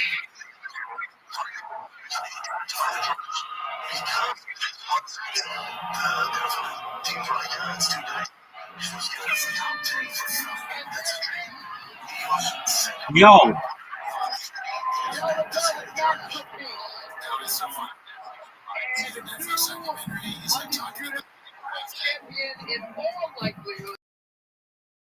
Hey, how are you? 100%. All likelihood.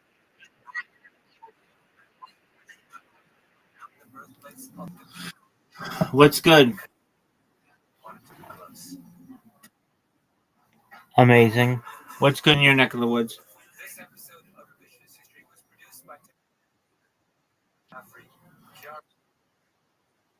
Amazing. I see you brought friends.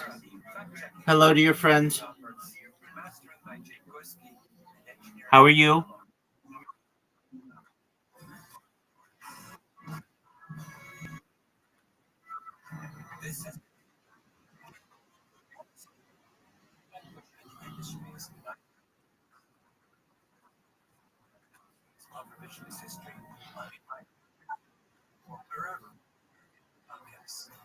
All right, that's cool.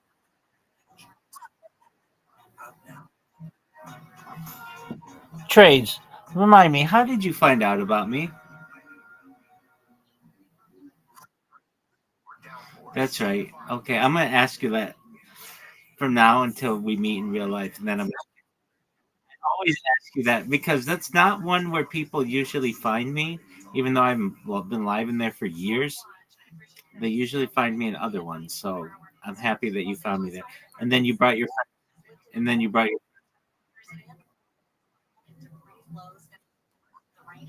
Yeah, Trey's part of the crew now. He's made himself at home in here. I know that you are comfortable when you know that I'm focused on something else and you can entertain yourself. Usually I have to entertain the people. So excellent job, Trace. All right, so you've got friends here. How are your friends doing? Excellent. Do you mind if I'm well, thank you. Do you mind if I tell you about myself? All right, friends. I'm Rabbi Rothschild. If you don't know who I am, you will soon. I stream my life 24 hours a day, 7 days a week, 365 days a year for world peace. I've been doing so for more than 4 years. My streams go back to the pandemic. We've seen the death of a queen, the birth of AI, the coronation of a king, and everything in between. This is a real life Truman Show, a real life Big Brother. This is a timeline and a time capsule of human achievement. In the 1990s, Bill Gates coined the phrase content is king, and I'm making it true today. I'm king of the internet. This is the biggest event in global history, and this is why.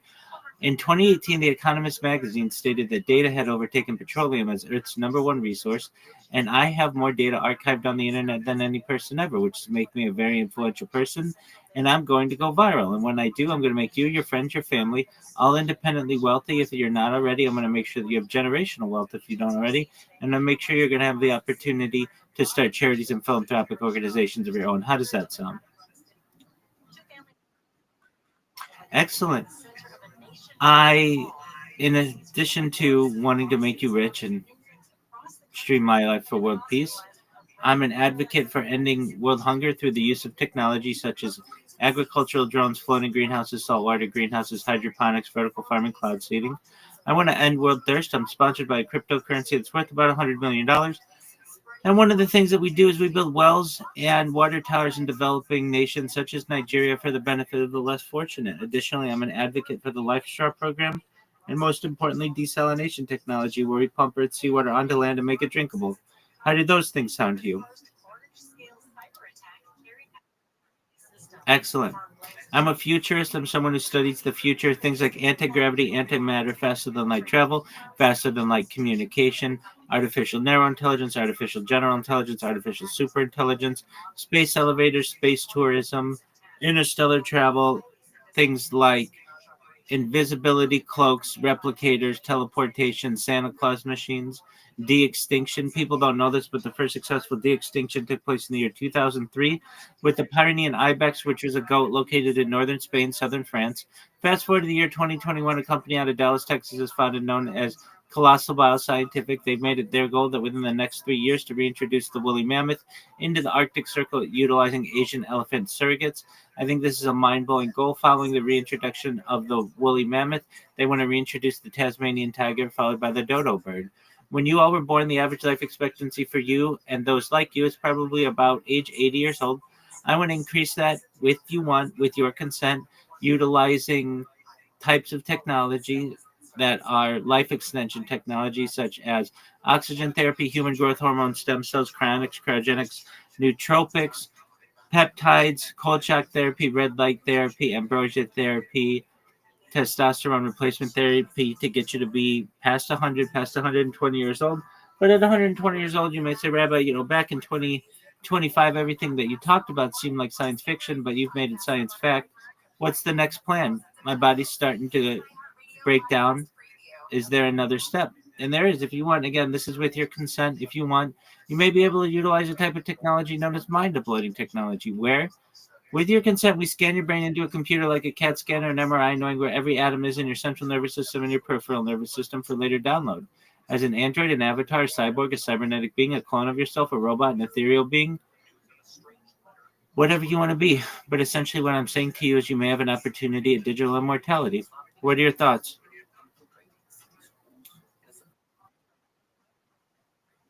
Word, girl. All right, so that's what I do. What are your interests? What are your favorite things?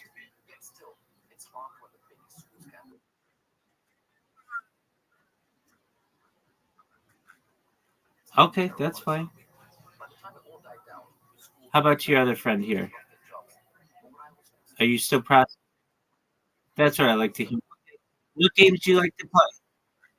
Big Dog, what games you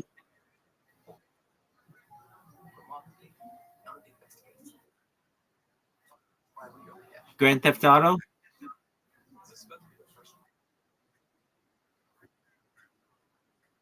All right, what are your thoughts on Grand Theft Auto being delayed from May 26th, 2026 until November 19th, 2026? What are your thoughts?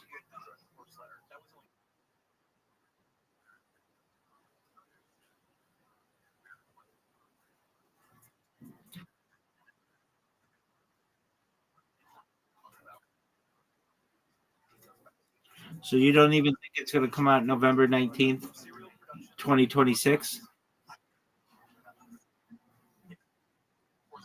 Trace, what do you think?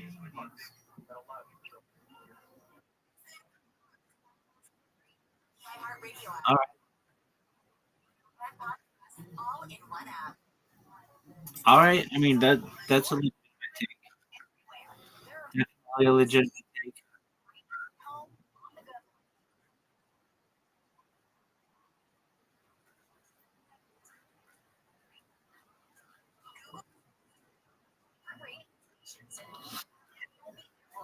All right. Trace, how long have you been watching me? Like, in total? 2 months? Right. Just just a blur, right?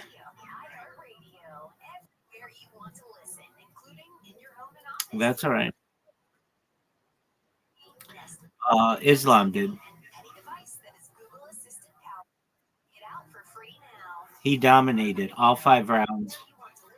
It was an asshole. And then the other main event between the two chicks, the the Kyrgyzstanian woman won. She beat Zhang, the Chinese woman. She dominated her. I did too, man. I was rooting for her. I totally like Zhang. I thought she was unstoppable, but obviously she's like the best Chinese woman fighter in the world. You've got to think. There are like a billion Chinese people. There are 500 million Chinese women, and this is the best fighter of them all. And she went up against this Kyrgyzstanian woman and got her ass handed to her.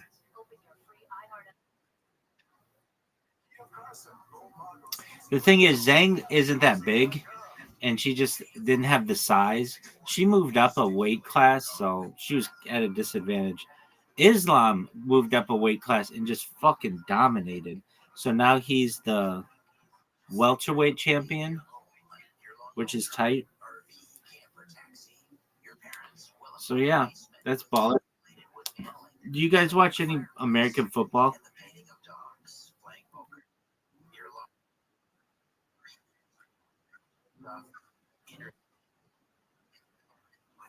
Okay, you guys are Australian? Oh, oh, okay. All right. Well, shout out to my Patriot. All right. Do you like the All Blacks?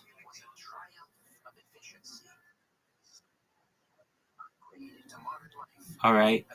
Do you know who James McCann is? He's from Adelaide. He's a stand-up comedian. All right. Um, Good on you. Excellent. All right. Do you know about Pine Gap?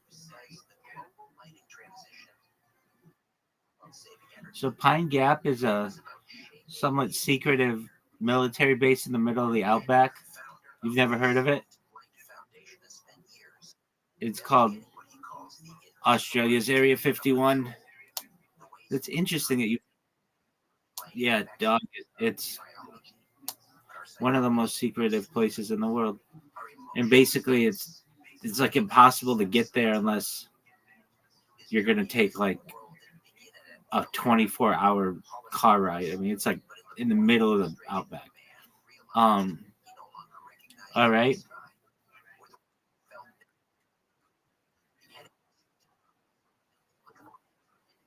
Oh, okay.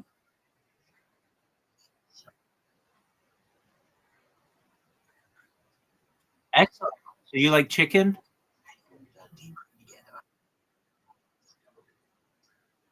All right. All right. How do you like your chicken prepared?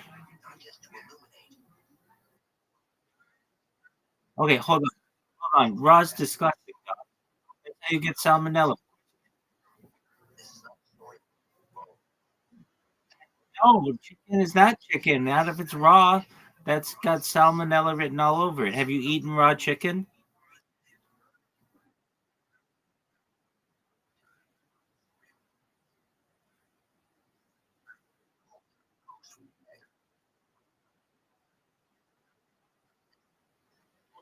When I was a little kid, I would see chicken in the store uncooked, and I just thought you could eat it. I didn't know any better. Not that I ever tried, but it looked like something that you could eat. It doesn't look necessarily unappetizing, uncooked, like some things do, but I certainly know that you can't do that. All right. So, are you a fan of fried chicken? All right. What part of the chicken do you like the most? Like a rotisserie, like a rot- like like a like a like a rotisserie chicken. Yeah, dog. Same here. I love rotisserie chickens. All right. Are you a big fan of chicken legs? Word, dog. All right. Do you prefer fried chicken or roasted chicken? Okay, but I mean, if you had to eat one on a desert island for the rest of your life, which would you choose?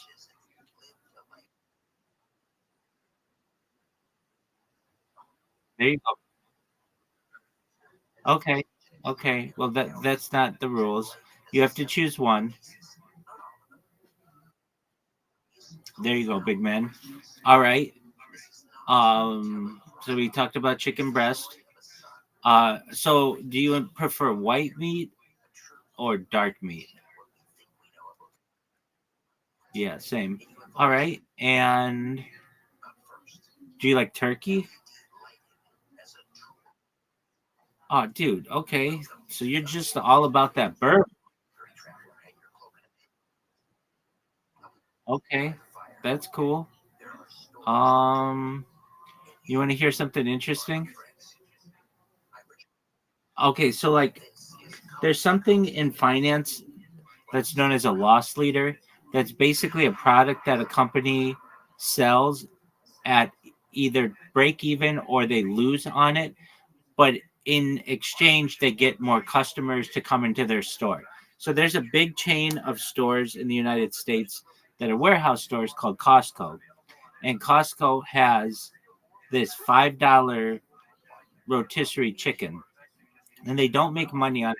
They lose a little bit of money on it, but because it's so desired by the customer base, they choose to lose a little bit of money so that more customers come in, and then when the customers are there they'll buy a bunch of more stuff.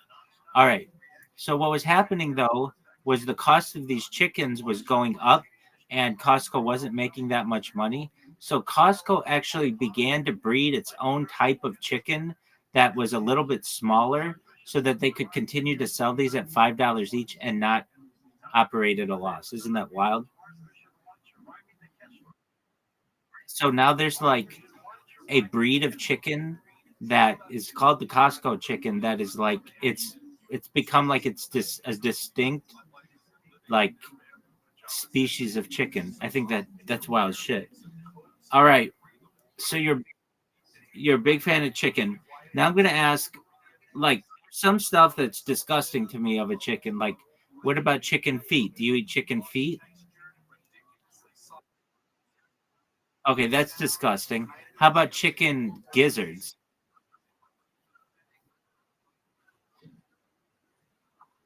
Okay, that's all disgusting as well. Okay, cool though. I mean, you don't discriminate. That's neat. All right. How about chicken innards?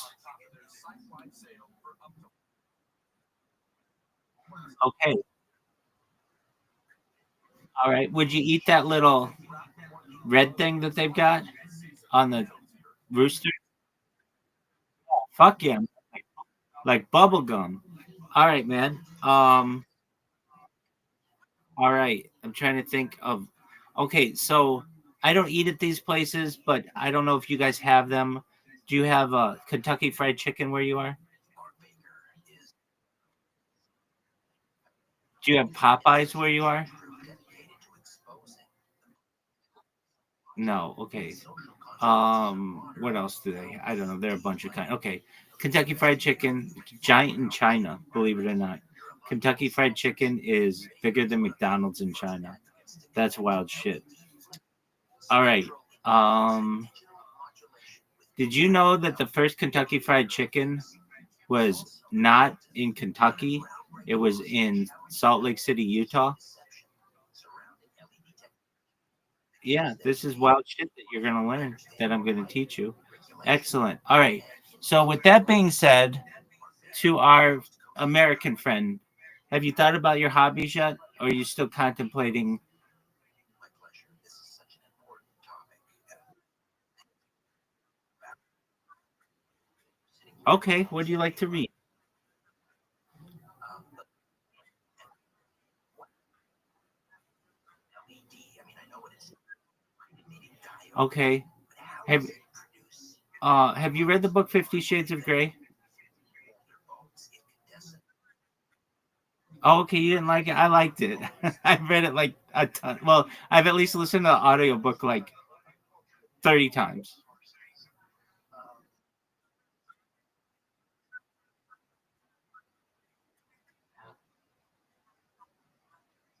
Oh, okay, so like 50 Shades Darker and 50 Shades Freed. Okay. Well, I listened to them on Audible, and I saw something funny. I don't know, I thought it was funny. It was like if whatever the guy's name is, Mr. Gray, weren't a billionaire, he would be seen as a super creepy dude. Like the fact that he's a billionaire allows him to get away with all this stuff. But if he were just like living in a one bedroom house, he would be just considered super creepy. I just saw that meme. Okay, so yeah. Okay, what other books do you read? Have you read like the George or R. Martin, any of that stuff?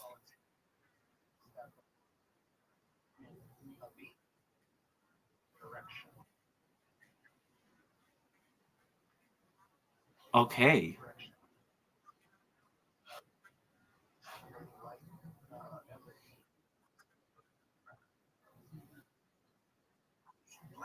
That's what I need. I need exact figures.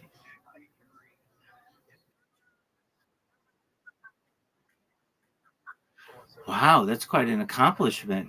Okay. Very oh, excellent. Okay, I'm going to name an author and you tell me if you like him or not. Mark Twain. Fyodor Dostoevsky.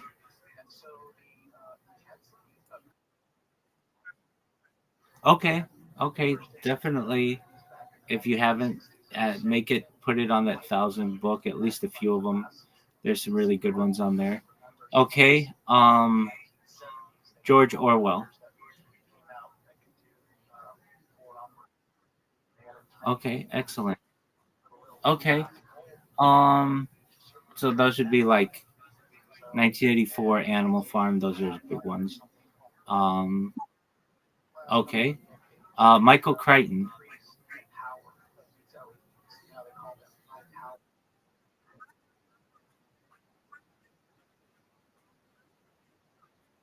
That's okay. He does Jurassic Park, and he also did like a bunch of law books. The the I forget. He did like Rainmaker and a bunch of them. Okay. What about Stephen King? Okay. Do you have a favorite Stephen King novel?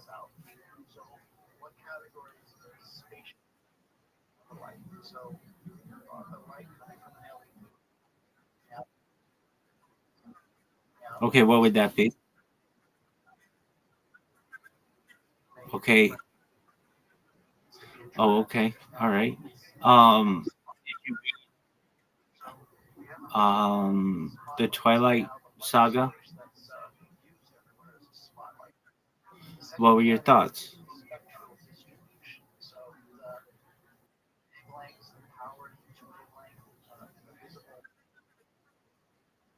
Okay. Very well. Okay. I've got you. Okay. What about R.L. Stein? Do you know who that is?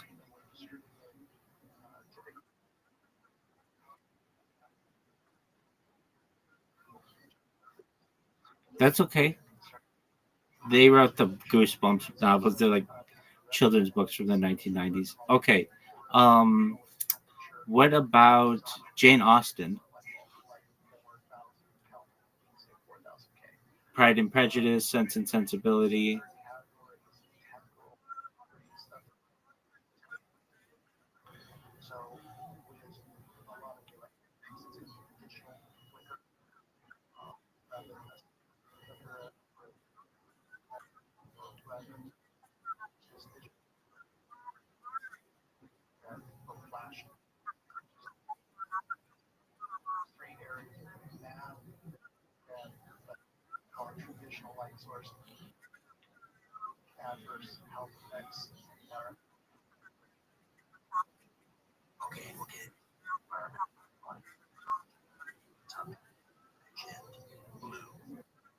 Okay. How about Jack Kerouac, the Beat Generation, On the Road?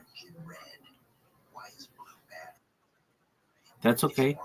Um, we. How about?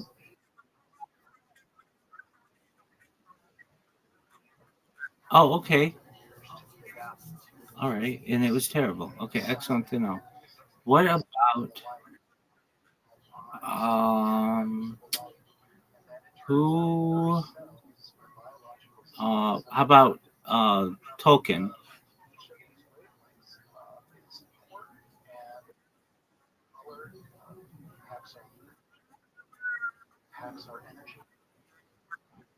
Okay, so that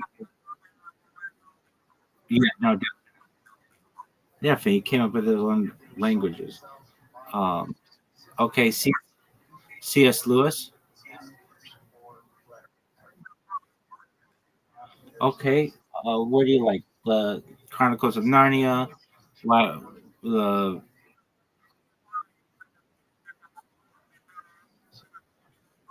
yeah, the Lion, the Witch, and the Wardrobe kind of deal. Yeah.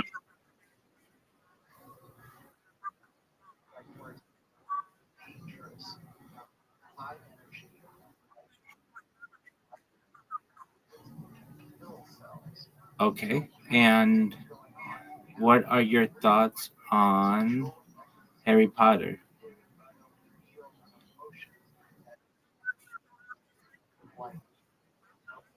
Okay.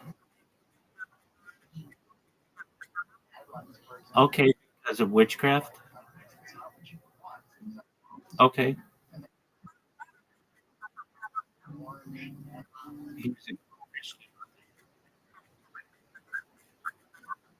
Sure, I get you. Okay. What are your thoughts? Have you read The Hobbit of J.R.R. Tolkien?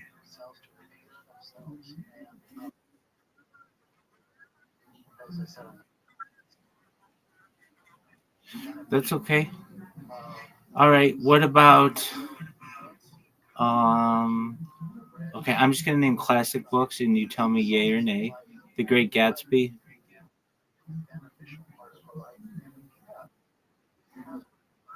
Okay. Do you like it?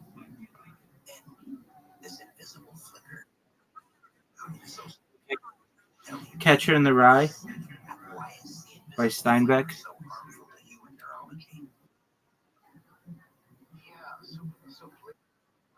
That's okay. Um, what about H.G. Wells? The Around the World in 80 Days, The Time Machine, 20,000 Leagues Under the Sea. Okay, excellent. What about um? You said yes to Mark Twain. Mary Shelley, Frankenstein.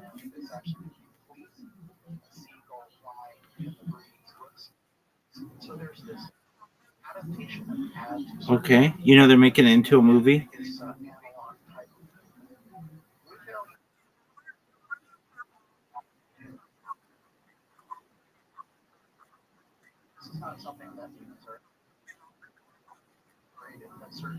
Right.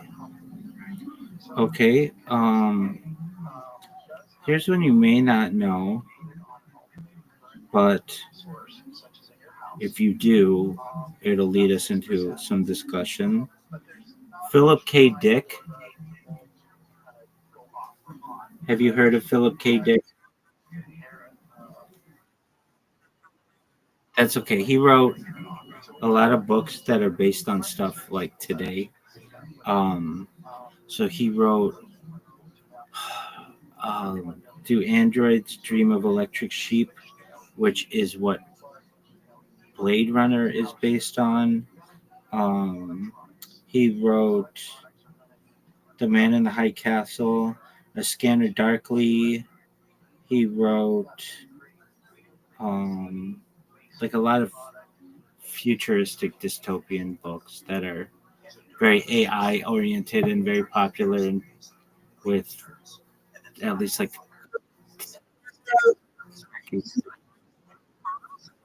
absolutely yeah that counts. Yeah, so that's the one where like the Nazis and the Japanese Empire take over the United States. Like it's a reversal on World War II. Exactly. What did you think of it?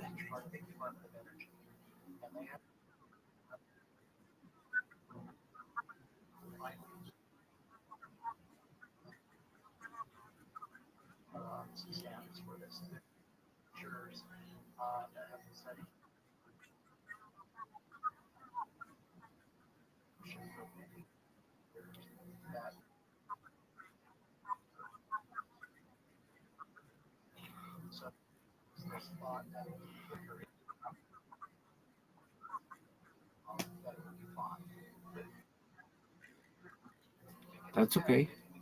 All right. Um. So you read 51 books this year. What are a few of them that you enjoyed?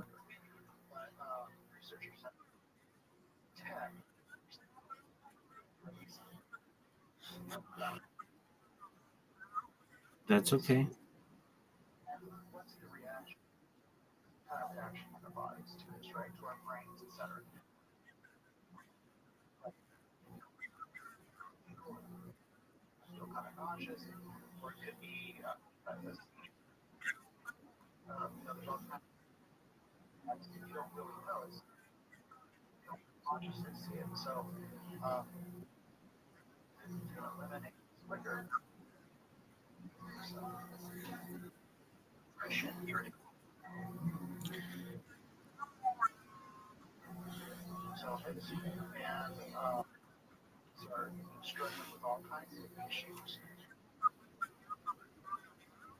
I've heard of it.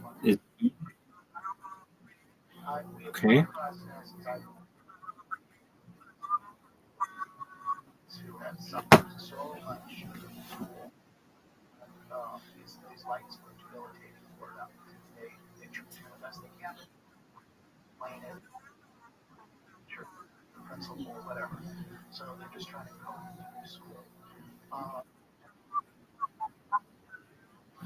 Heard of it.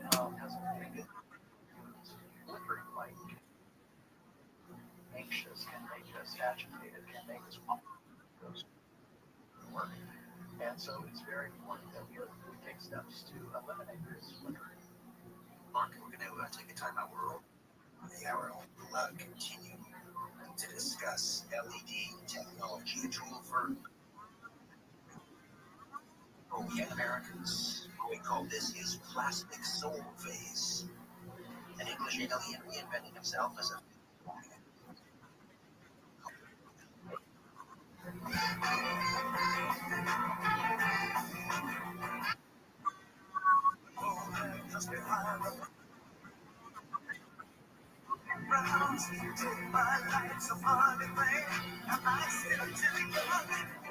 Okay.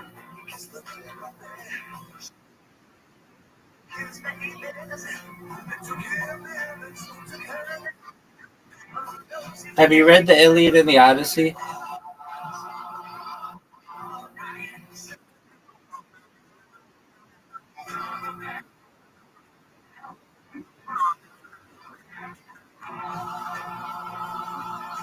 Okay, they're coming out with an Odyssey movie. Anne Hathaway's in it. Timothy Chalamet. Have you heard about this? Comes out. Yeah, and I think Christopher Nolan is directing it. The guy who did Oppenheimer and um, in what was that name of that movie with Leonardo DiCaprio? That's like in that's like in your dreams. Um, Oh, how can I not remember this? I'll look it up. Inception. Um. Okay. Have you read? Oh. Uh, Charles Dickens. Any Charles Dickens books?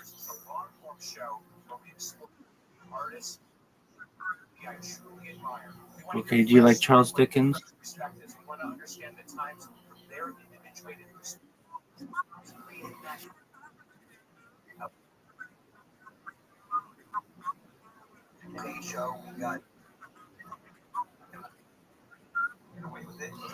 I understand.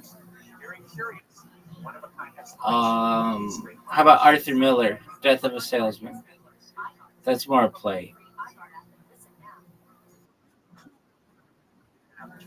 That's okay. Um, okay, so you've read 50 Shades, the first one. You've read um, Twilight. Have not read Harry Potter.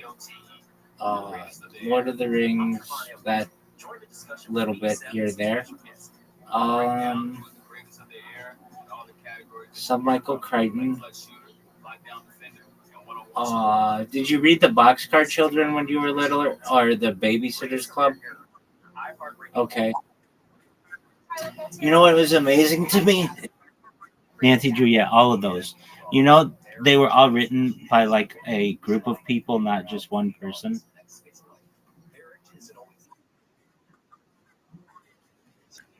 Exactly.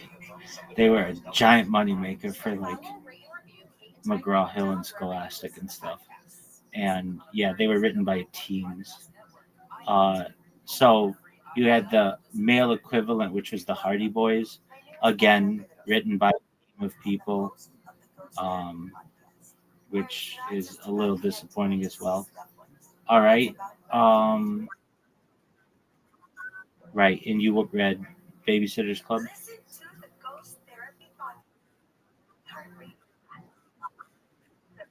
Oh yeah, yeah, yeah. Nancy Drew in the Box. Okay, okay. Boxcar Children. Yeah, I read Boxcar Children. Um, yeah, that's okay. Um, all right. What other authors can I think who you might have read? Do you have a favorite Mark Twain book?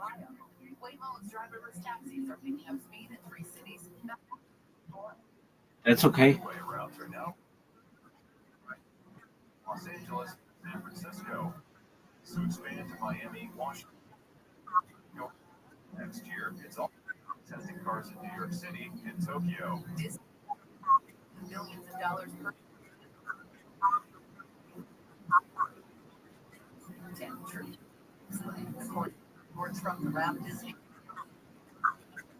That's okay. All right. And what is a book? What's your favorite book you've ever read?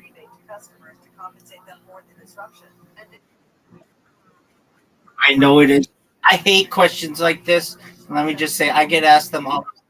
What's your favorite song? What's your favorite movie? And it's like, it depends on the day. And I forget about, like, I'll say A, and then I'll think about it later on, and it'll really be B, and then I'll feel, but yeah. So I'm going to put you in that position.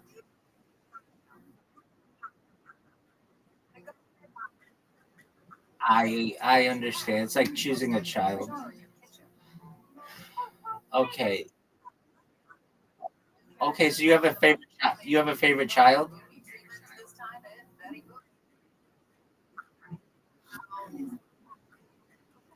Oh, okay. Well, no, that's different. But if you ever talk to parents and you say, "Who's your favorite child?" Maybe they secretly have one, which many do, but they won't say it. And I think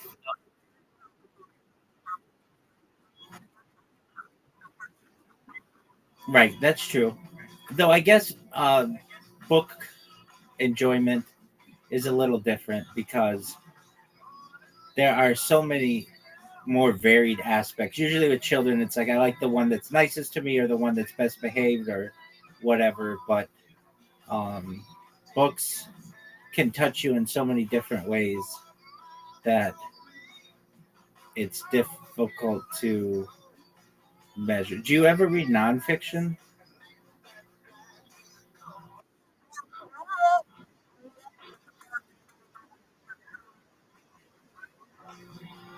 Okay, I personally really like biographies. Like when you say memoirs, you mean autobiographies? Yeah. Okay, so like, okay, this raises a good question. What's the difference between a memoir and an autobiography? I always thought a memoir was like somebody's writings and their letters and things, and an autobiography is written by the a biography of someone written by the person. They're similar, right?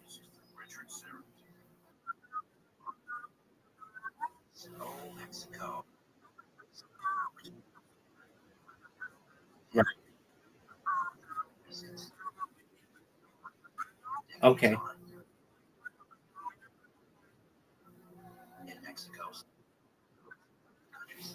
Yeah.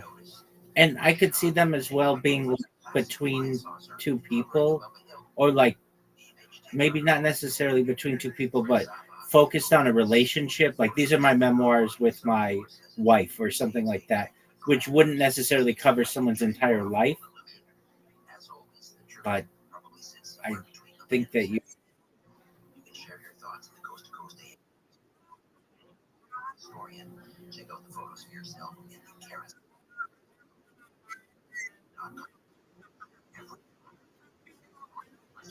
oh, that could be two presidential memoirs.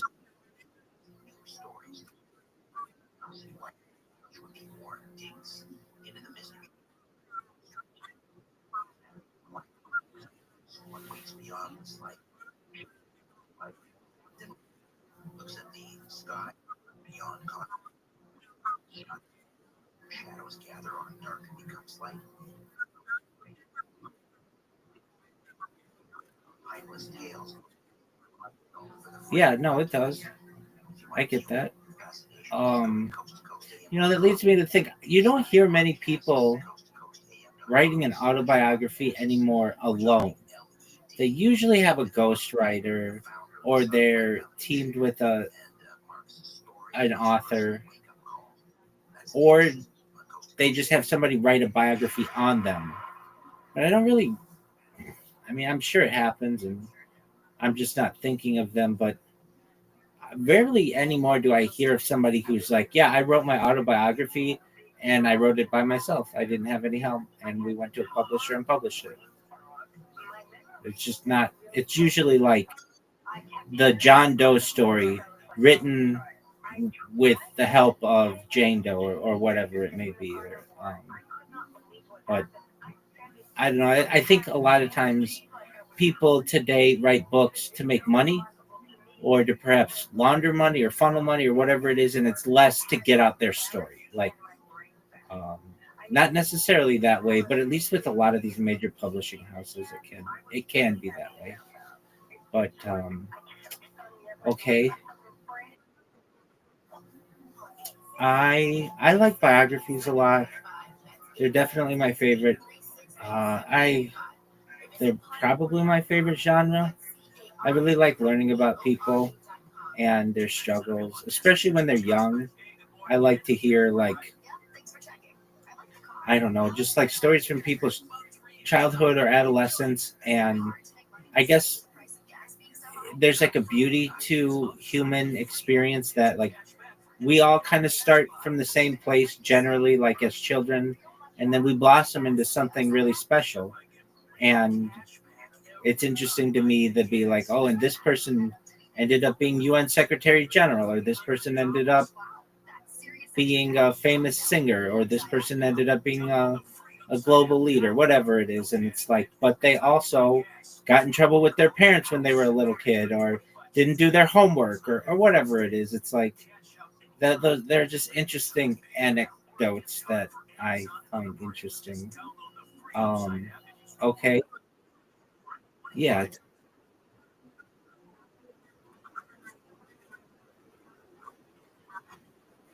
That's okay. Thank you so much for sharing, and I'm glad that we got to talk about literature. Sweet dreams. Take care. Thank you. Thank you for making you as well. Take care. Bye. All right, boys. I'm gonna get some water.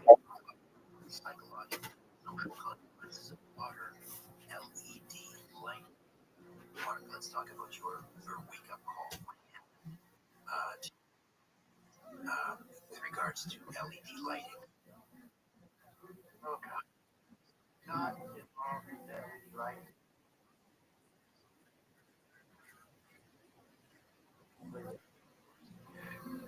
It was very traumatic, or traumatic, I should say.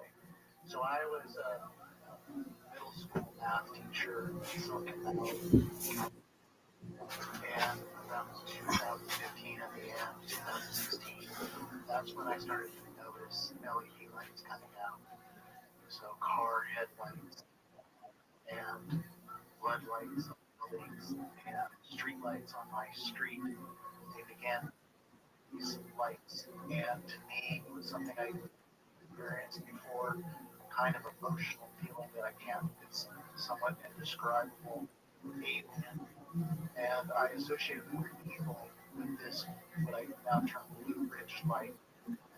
I remember clearly driving to work, to school, and seeing Cadillac daytime running lights, and thinking, this can't be real. This is, what is this evil light that's hitting me?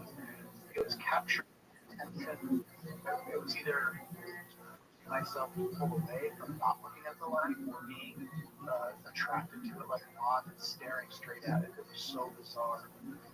In my town, they changed the beautiful high pressure sodiums, the orange lights, the street lights. They changed them to 5,000 Kelvin LED street lights up on the second floor. And they were bright and bright. So I came home one night and my living room became blasted. This is the fourth. End of the draft night, I was worried. I was kind of thinking, nice. Well, who's Monty T? Well, you didn't hear about Monty T on the story? It happened a long time ago now, but he was this really big player at Notre Dame. He was having a great season. I think I don't know if he won the Heisman. And he had this girlfriend that he only talked to. And his grandmother died. It was a senior. His grandmother died, and then that girl he talked to over the internet died. But then it turned out that it was just this guy that was pretending to be a woman that was like catfishing him. And so people thought that he was like involved, and he used it to like try and win the Heisman. Saying that he's gay and all this shit. Oh, Brendan's like, well, hold my beer, dude. Yeah, he's like, listen, there's one thing I know is if people are gay or not. Cole, did you dream get drafted by the Chargers? That's the fucking senior union of the newspaper. He gets drafted. He was on the front cover when he gets there. It's a cartoon of him walking on a beach with just his arm over, nobody there going, but you're gonna love San Diego. He goes, that was my welcoming when I get San Diego. So he goes, the football field is my sanctuary. He's like, if you didn't know who Manti Te'o is, I guarantee you're gonna find out. That's where I flourish. I have more confidence there than anywhere in the world. When this stuff came out, people started making fun of me. I would walk in a room, everyone stopped talking. It was all in for me. I got to know I was shell of myself. So he was kind of, he could have been an all-pro, and the confidence gone, ruined his career. And even now, people are still making fun of him. He's married, 2 kids. Oh my God. It's funny to make a point like that, and then you have those pants. Those pants are crazy. Capris, dude. Oh, that's what they're called. Yeah, they're all like these, like, enlisted men. Like, ruined his life. And then he feels the need to explain what ruined his life. Brendan, we know. Yeah. Maybe somebody explained it to you. Maybe it's just, Brendan is a guy that watches the documentary. As we know, he's a big documentary. Oh, he's a huge Blackfish. Whatever the thing he saw, Blackfish. Where the judge says Ray Lewis, whatever documentary that's from. Or then about the stuff where Joe Montana is apparently just like, I don't know if that's true, maybe it is. But then again, like, why does he mention everybody's white? Joe Montana's white. So many questions. Yeah. So much So detail. little. It's so walk me to my truck. Walk me to my truck. So I can clear.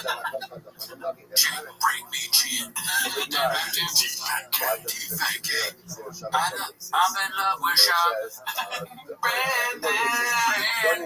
Oh yeah, by the way, isn't somebody making a song for us? Don't show PGL's face. Yeah. Shout out to Chris Robinson, CR Guitar. CR Guitar is going to be making an intro for our shop. Thanks for checking him out. CR Guitar looks like he's in Halifax. Wow. All the way from Canada. Shout out to him. Shout out to the Discord. Thanks everybody for tuning in. Shout out to Wadsworth. Protein farts. Dallas. Our core fans. We enjoy it. Are we losing our minds? I don't think you should be watching this. Thank you for watching. Shout out Protein Farts. Shout out Protein Farts. I don't even know who the fuck these people That's like are. one of the people that I know he does the memes and shit. I try to get on there and like his memes. I don't know. Alright, have a good day, y'all.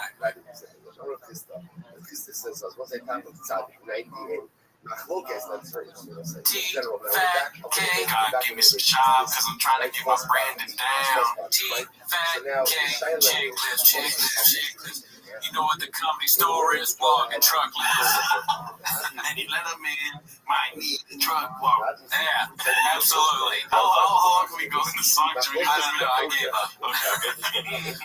We gave the people what we want. Exactly. But anyways, welcome back to 10 Minutes of Shop. This is what you came here for. Yes. Watch us do 10 minutes of watching Shop make a fool of himself. I'll start the timer. Yeah. Alright. Here we are. This one, what is this one called? I don't remember. Let me see.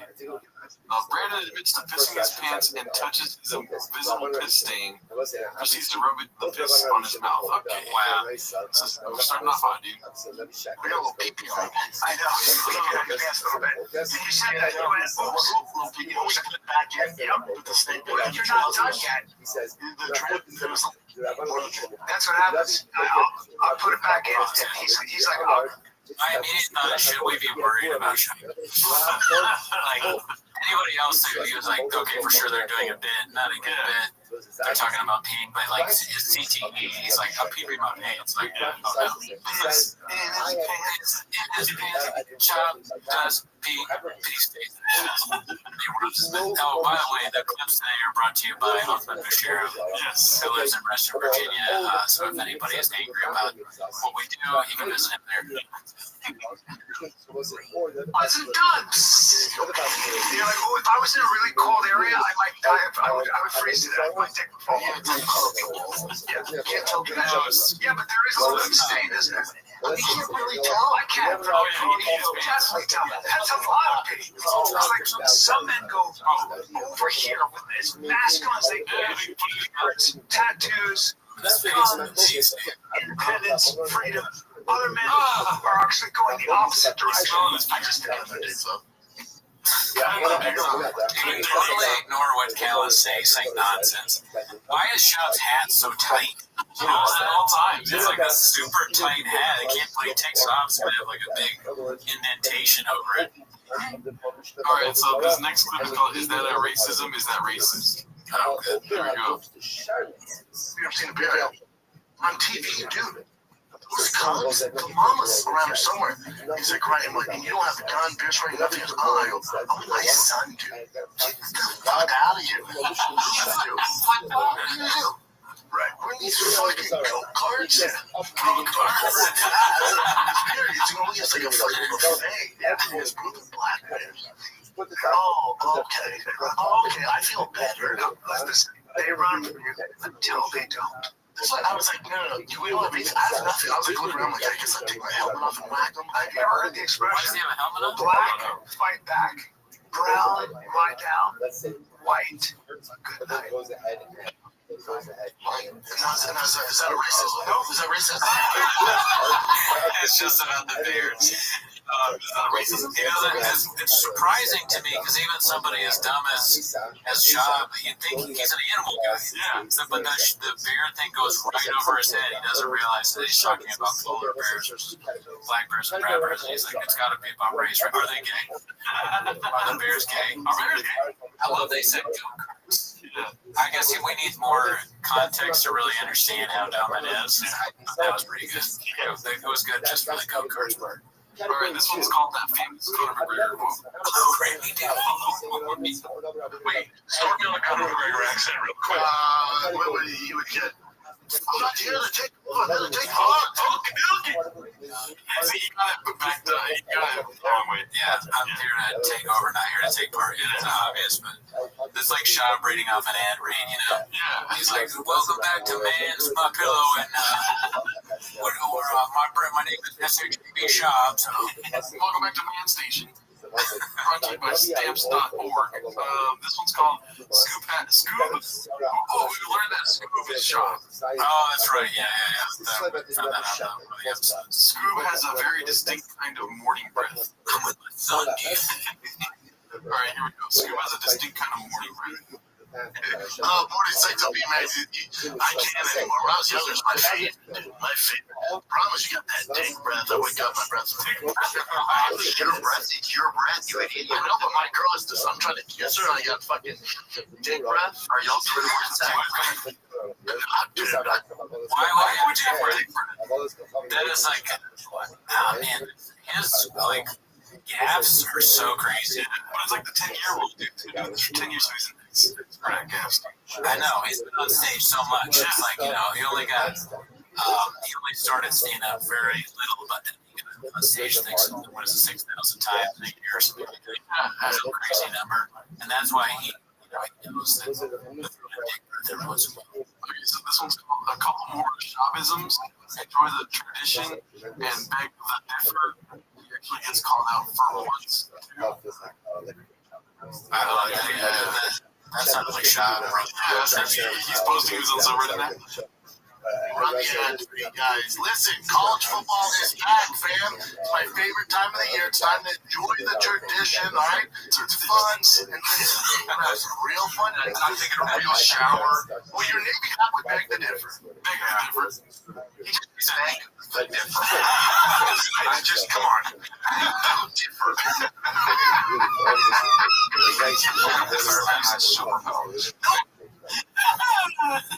So the new things were turned in, and they the But it's like, it's on purpose though. I doubt it's on purpose, dude. Because it phased into every one of these. Like anybody that does what we're doing right now, it's never ending. He botches things like Tony Soprano does on The Sopranos, but that's scripted TV.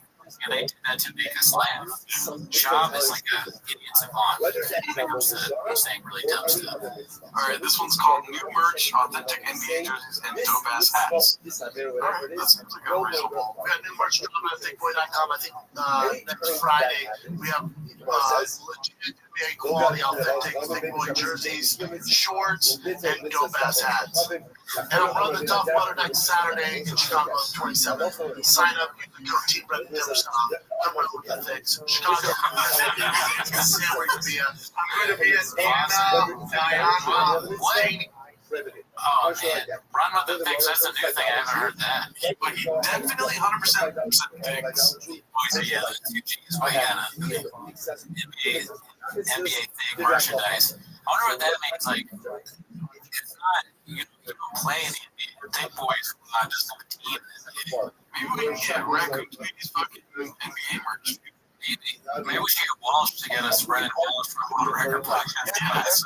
NBA quality t-shirts, jerseys, what do you have? Dope hats. Dope ass hats. What's Brennan's idea of a dope hat, though? What's that one designer hat that? Oh yeah, the hat with like a missing thing. He has like Yeezys of hats. Strange. Like, is it? You know, we should give him credit for going out there with style. You know, that's for you, buddy. Listen, I'm not great at trust me. That's not like that. Not great at have a small throat. Just small throat. Zero God. He's another dick sucking joke. I'm so sorry. How can I friend? Oh, he's chugging. Oh, Jesus. Joe Rogan's coming. Let's say says, you know, on Monday, it's the live goal. Kimbo Slice in the background looks like he's like embarrassed to me. He's like, please don't. Oh no. The damage. It looks like what he looks like after he gets. This saddest image of Sharp I've ever seen. You know what? I think he'd be surprised. Let's see this. Give us some better clips out of the chin. Okay, so this one might be a good one. It's like, please. Please stop putting your words off this wall. No more racist. Eligibility restrictions apply.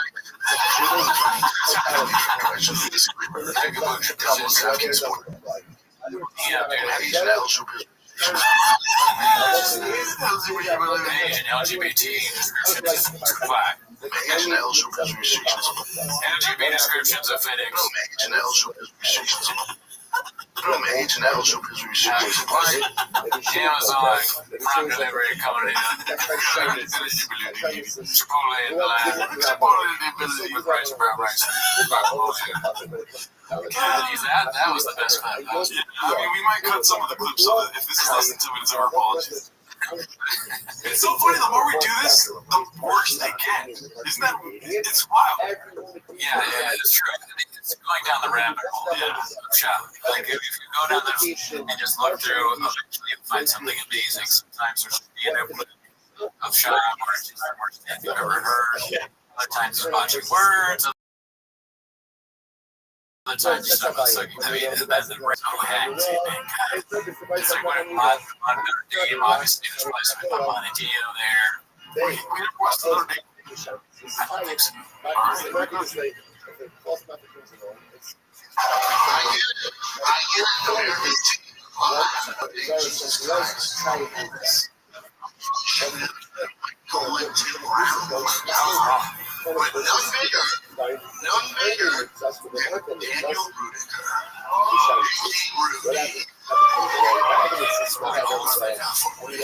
Joe Montana's going to stand Daniel Rudiger.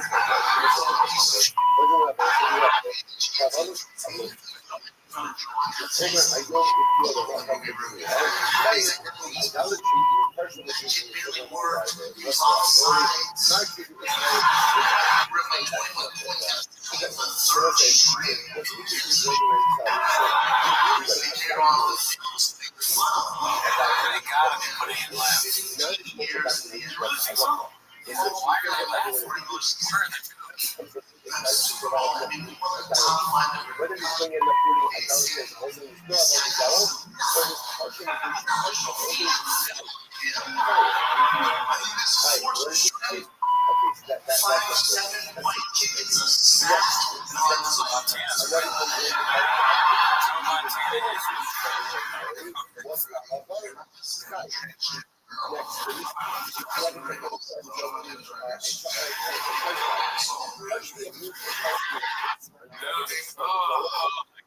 they all that for that, dude. That was a trans joke. That reminds me of that joke that's like a hack from like where it's like, yeah, I was dating a girl named Ruth. She would go, now I'm ruthless. Yeah, like that's shop level content. That's probably going to be in shops next clip. The ruthless. I don't understand any of that. I don't understand. He has to watch the Israel, right? He should know that there's punchlines. Gee, he's not a big fan of George Carlin. Man, how does he not? Because none of that had a joke. I hesitate to say that he had. I don't think he had. If you've gone to comedy, They just know they're supposed to. yeah, or whatever. they had last. I think it's like even more funny if there's no laughs at it. These people are actually laughing. I think stand is worse than it is. Yeah. If it's done well, it can be good. I start crying. I'm so hurt by him. You know, but I'm sure he's a nice guy. He's also back. He'll walk into your truck, though. He will. That's it for this week. Yeah, that's it for this week. Tune in next week. We'll have more 10 minutes of shop. All right. 10 minutes of shop. Just happened recently. Join us. The link is in the description. Join me, Dallas Llama, Protein Farts, Wadsworth, Oathman, and Gerardo, and other people that don't say anything. Hell yeah. And going back to Miracle, obviously, was like, who does the character from Miracles come from? It's something unpredictable, but in the end it's job. I hope you walk me to my truck. Welcome back to 10 Minutes of Shop. You don't come here for the songs, but that's something that we just like to do at the beginning. Eventually we'll hire someone from Fiverr to come up with a tune. Welcome to Shop. It's out in the streets, they call him Papa. But you didn't come here for that. You came here for 10 minutes of Shop. I'm going to start the timer now, right? Ready? Yes, started. Okay, so this first video is 3.5 minutes long, so stop it whenever you want. All right. The biggest man in the world, Daddy, is the fan by far. Now, are they 7 transgender women? I don't know, but I love their music. But they don't care. They don't about their crotches as much. No, they treat it like a Barbie doll. Just they're like 10 minutes out of my shit. Yeah. It's the difference between the two, like, okay. I don't know why he's saying they're transgender. I don't know why. But that's a punchline to him. And then Shop says that they don't have dicks, like the Ken doll or whatever. But Theo, what he says is they don't care about their crotch as much in that culture, which is funny because it's an absurd kind of like goofy Theo joke. The skill and then just the Shop was like a racist hammer just slamming it down. There's no stereotypes that they don't have dicks in Asia. That one with the pink hair is struggling with his pronouns, and he's in the 3rd round now today. He's got nice lips, though. Yes, they've all had major surgery. Some will even have the surgery make their eyes round instead of almond. Today's you aim to be just like that kid. So they undergo very procedure for head to He's talking about like the Worko whales he was talking about earlier. To Shop, Koreans are no different than Blackfish. The documentary. I was watching this documentary on Korean that's just like some martial arts film. He's so stupid. All right, keep it. No more of his Asian eye talk. Whatever it is, I don't want to know the end of it. All right, the next one. I have like 2 more minutes to the clip. That might cut to it. Yeah, dude. All right. I can't help but think about raising the list.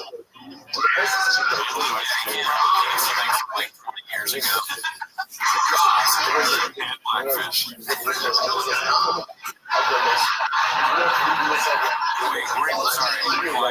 I don't want to deal with people being like, you talk over the clips. Oh, he said that killed the guy. He killed him. I was so mad all the Rangers decided for his faith.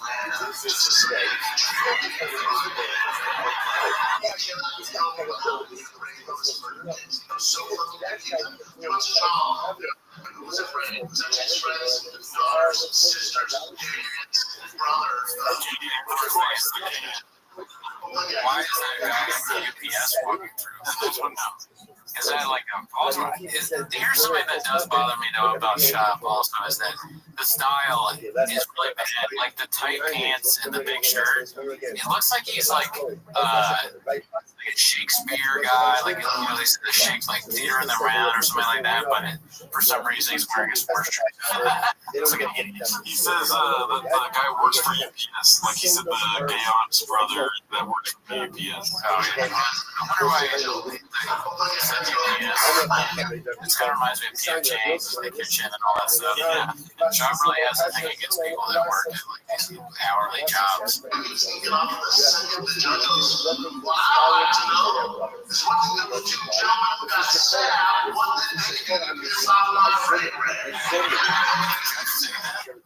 don't know. There's no way that you said that.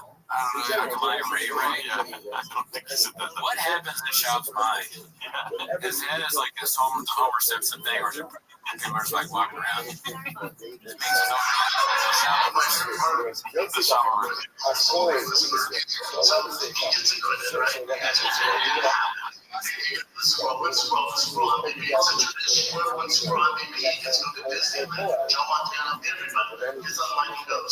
I'm going to Disneyland.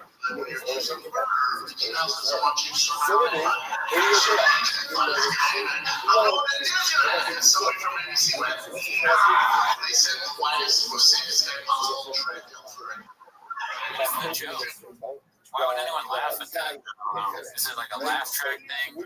They should stop telling stories like this that didn't happen. Let me for the guy that went to Disneyland or whatever, but all the rest of the stuff, the judge saying Ray and crime in Atlanta or whatever, it's like drunk history, but instead of drunk history, it's like CTE history. That's the show you should make. Yeah, it's like CTE history where somebody who clearly has been hit too many times in the head tells you a story from history. Sean goes over this, like, the JFK shooting. Dude, and then, like, it wasn't Lee Harvey Oswald, it was this guy from Cuba who was a gay aunt, who was, like, working for UPS or whatever, and then shot him, and then, Lee Harvey Oswald was busy walking to his drug. I waited too long to get it. I always forget that I can pull that out of my pocket at any time. And this fucking moron is arrested.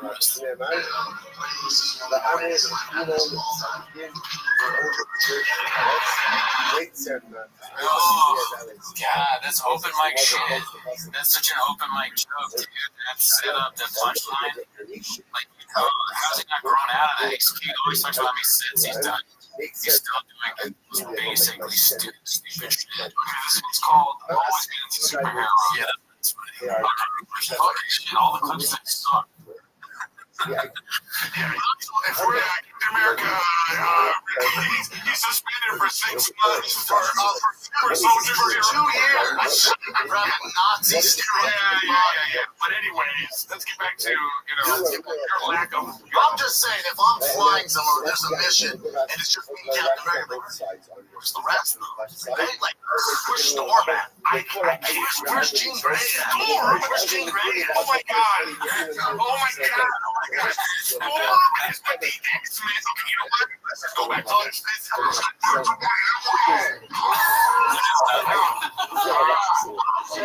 a whole different podcast right now. You educate me on Marvel. That's the next one we do, all right? Is Captain America DC? Great. Captain America's DC? He's Marvel? So you can fuck with them, right? They never get together. Some man is with the X-Men. Not necessarily work with. They've never worked together. It's like the UFC versus like Bellator, whatever that is in Europe. They don't work together. They don't necessarily work together. Well, that's a shame. Yeah, but Captain America is outraged. I'm outraged. But then Captain America works with the other. All right. Who's full of Jesse Sling, I love how mad. I know that he's like all the haters. I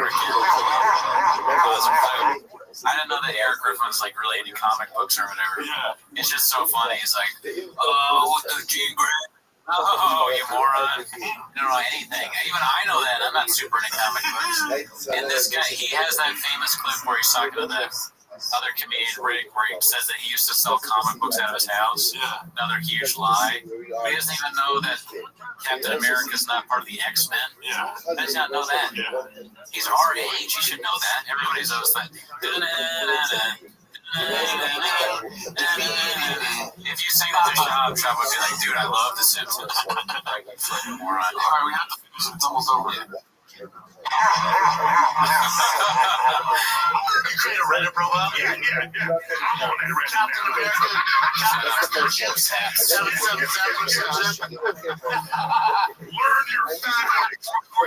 my God. You might realize Captain America's not with the X-Men. He predicted exactly what it is. What is this one called?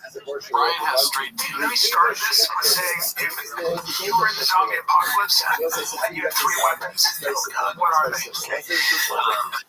Yeah, we have a great segue. We start simple. If there was a zombie apocalypse, would you leave it? Well, we already went through that.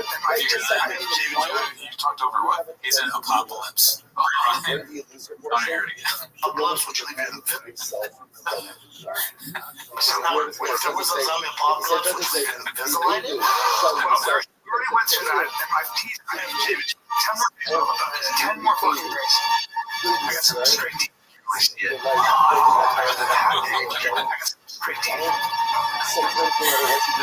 just funny because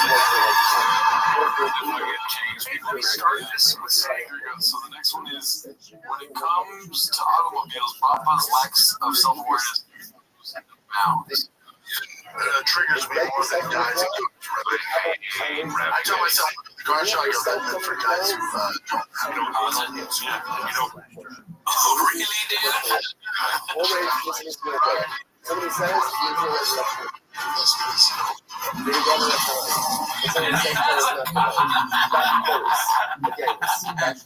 He has like the fucking ridiculous blue Ferrari on his ass. Amazing. It keeps going.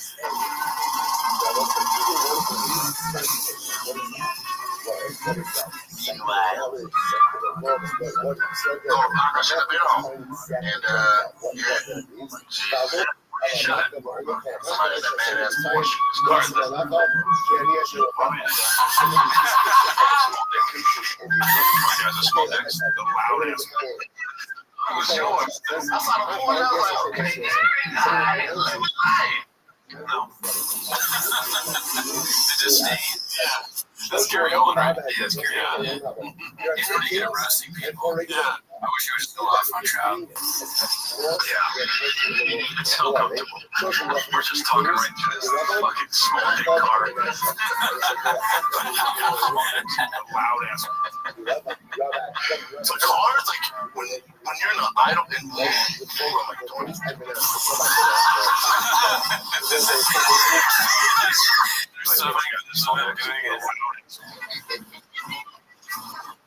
also, you didn't build the car. You didn't build it. Get yourself.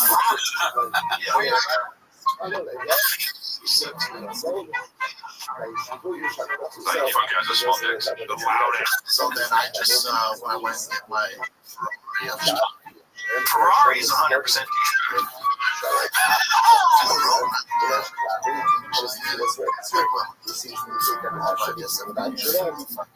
Ferrari is 100% douchebag.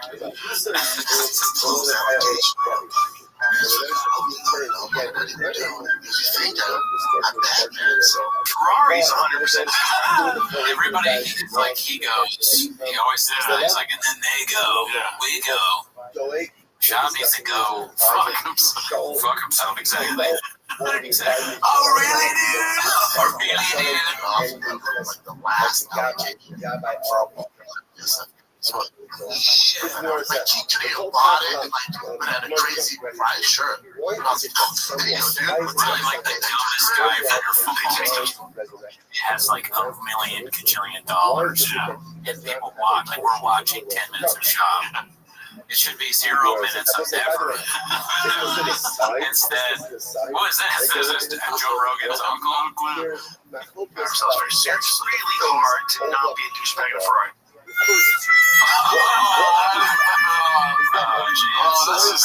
Yeah, that was Yeah, that's fucked up. All right, we have a couple more left here. Oh, this one's good. Jesus is in this one. I think I've seen this. You could have mixed up. Okay. Every time it's good, dude, he looks at like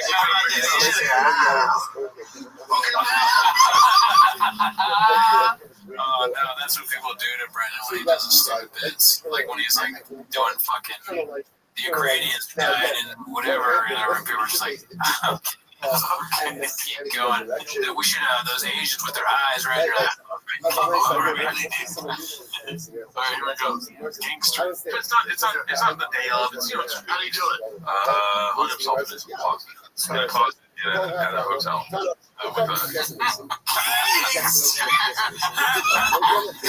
The worst time to say gangster. Okay, and then the last one we have here is called You're So Redacted. Oops. Here goes. What's it called? Obey your husband. Something like that. Obey. That's the greatest scene in Stranger Things last season, season 4 or whatever. You're so gay, dude. You know, like season 8 or Stranger Things. You know why? Because I go, oh wow, this reminds me of season 3. Oh wow, that reminds me of. Oh, I just love that he's obsessed with. He wants everybody to like it, and it's not good. The first season was good, but almost everyone agrees after that it sucks ass. No, dude, you're gay. Thanks for tuning in, 10 Minutes to Shop. Did we watch all of them? Yes. Damn. Okay. World Record Podcast shout out. Wearing the shirt. Check out World Record Podcast. Tune in next week for more 10 Minutes to Shop. Context. The army of Iran has linked Granger knows that your alignment and charge all it's on. You go to great lengths and sometimes heights to ensure that power is always flowing, which is why you can count on Granger. Professional grade products and next day delivery, so you have everything you need to get the job done. Call 1-800-GRANGER, click Granger.com, or just stop by. Granger, for the ones who get it done. I got 10 minutes of Shabba dice. Pack your chins, we'll be alright. Yeah.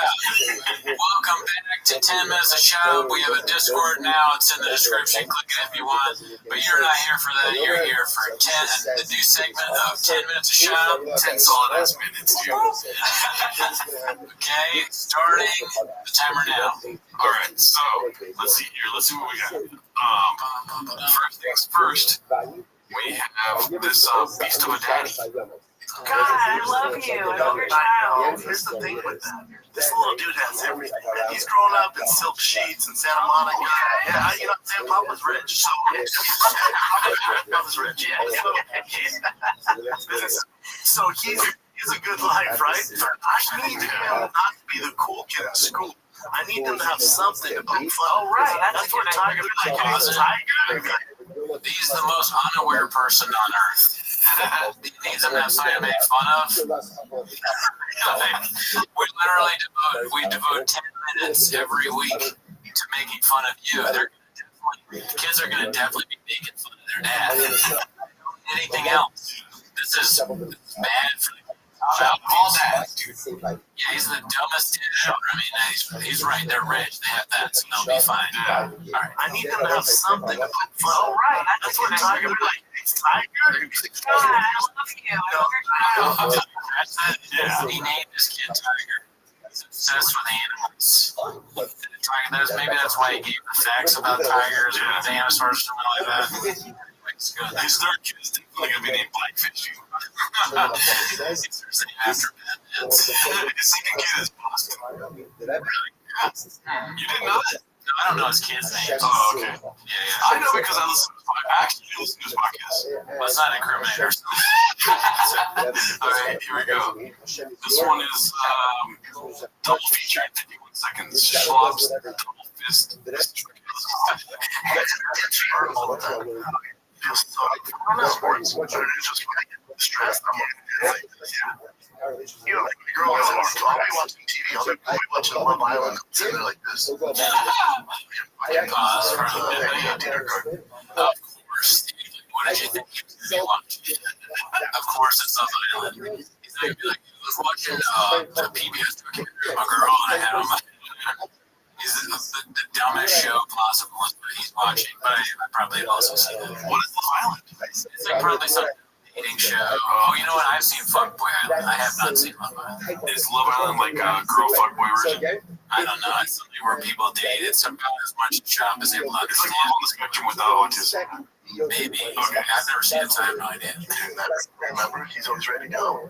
I'll be watching the clinch fist, like, should have hit my hand. That's interesting. I do that too. My left hand, I go, both mine. That's so strange. You took your deadline yet? I have not. But I'm in town now for a while. Well, I've done it. But still, I'm in town for the most part. What you're going to do is wait until it doesn't work. And then you have to get grass 100%. He's like a It'll dad. cost $100,000. 100%. Yeah, that's tough. You'll be in the crazy. Yep. He's just like, you haven't picked up your braces yet, your adult braces. Make sure that you get enough food for the day. Make sure you drink water. Like, Callan's show of why do people watch this show? Callan, most of the clips are like this. Callan is just sort of like kind of nervous, like worried about Shop's well-being, and he's like, so, I don't know. I feel like they're both about to get arrested at any moment. You know, Callan's got court cases. Shop seems to. Everything seems to be piling up on Shop, and then they're gonna do a podcast together. They're gonna be so stressed out, and they're stressed out, but Shop still has time to like put on an Orioles jersey or like whatever sports thing, like whatever ridiculous hat jersey combination. He's stressed out. He's like, I could really use an episode of Love Island right now, dude. He's stressed out, but he's just like, you know what? I gotta be ready to go to any second. I gotta look. I gotta have the torn jeans. All right, watch it. Do we know that these things are recent? These things that happen like every week. I don't know. I think that's recent because let's do the stand-up clip. I think because he just had that stupid, like, you know, we watched Goonies last time, so I think that's gotta be. Wait, what stand-up was? The one where he's talking about like Will Smith. And, Oh, yeah. Let me see if I can find that. I can cut this part out. All right, I can't really make this clip big, so I might just go full screen. That's okay. I think we don't need to see full on Shop, you know. All right. Small. I say fuck her women like that. It's like, wait. That's what she said. See when Will Smith is the plane, he flies around.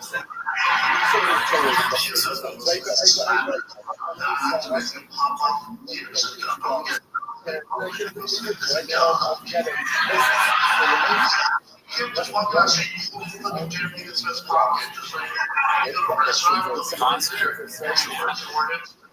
The people in the comments have been saying like clear audience laugh track, and I haven't really noticed that because I haven't been paying attention to that. But this one is like, this one seems pretty clear. Really? Yeah, I think so. Because like every time it's like, ha ha ha ha ha ha ha. Okay. And also the jokes are very bad. I mean, it's easy. If you notice, they're regressing a little bit because remember we said that he stopped doing the bit where he's like, and they're all like, oh yeah, and he's starting to do that.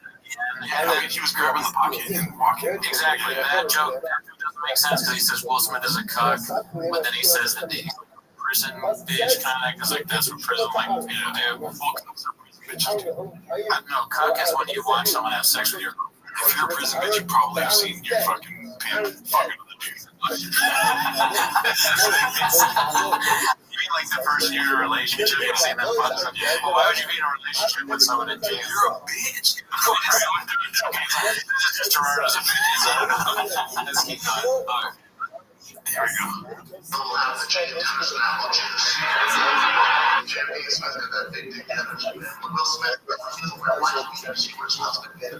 gotta say, this fucking audio is terrible. Did he post this online? Yeah, he posted this and also the I think the Hollywood Improv advertise. Yeah, it's from their thing to advertise for. I don't know. Maybe they know better than me, but this is just terrible. Yeah, terrible shit. I don't know how to realize this. His wife does a show out there. And that's like tremendous. Cameras everywhere. He's talking every week about sucking 2 moms a day.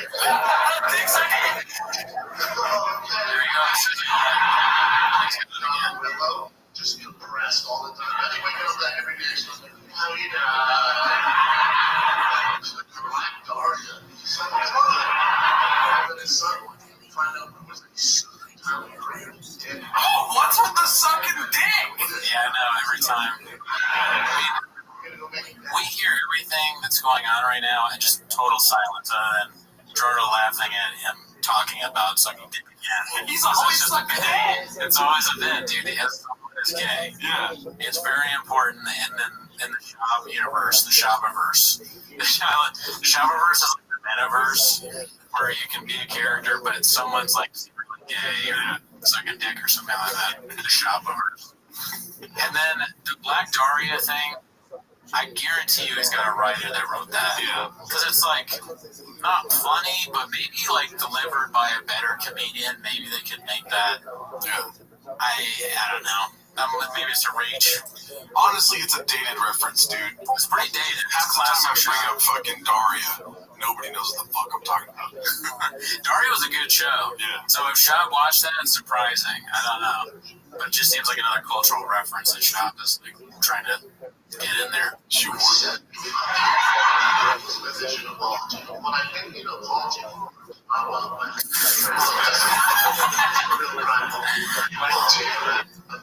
Oh my god, it's like a time machine. No, there's something, I guess I sent you the wrong clip, but there's like another part of it where he says something about Tyler, the creator, and like Will Smith's son Jaden, and he also says that they're gay. Yeah, that's what I missed that? Oh, dude, I'm out of it. That's why I said he's sucking dick again, dude. I could have sworn, I must say, yeah. That you laughed so hard I took it. Oh, really, dude? Oh, really, dude? Piece of shit.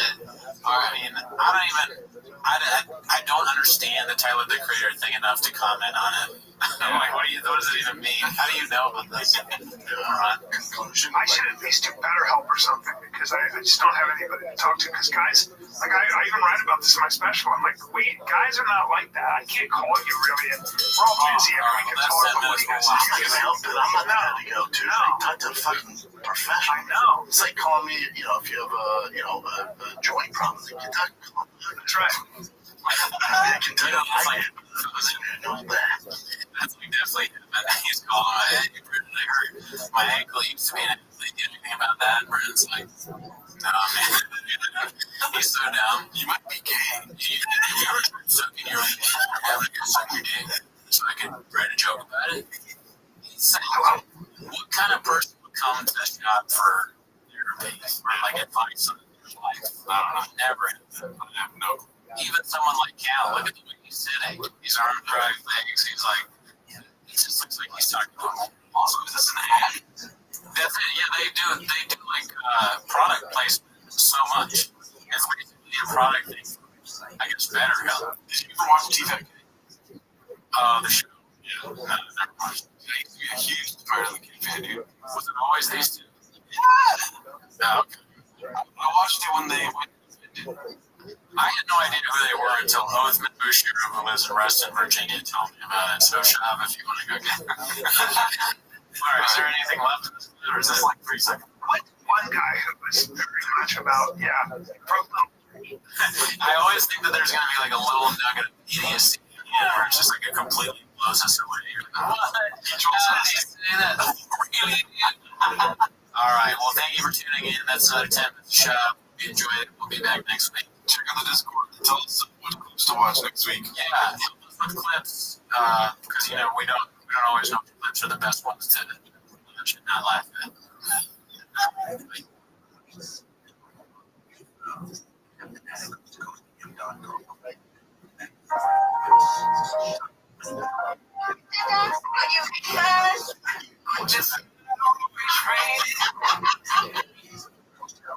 Days like this. Like this. In the streets, they call him Papa. Welcome, Shop Rock. We watch that midnight. We don't get on the shop. People leave negative comments on this kind of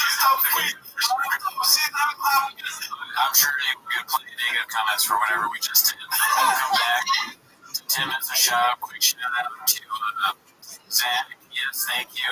Lester's here from he's not really here, but just over there.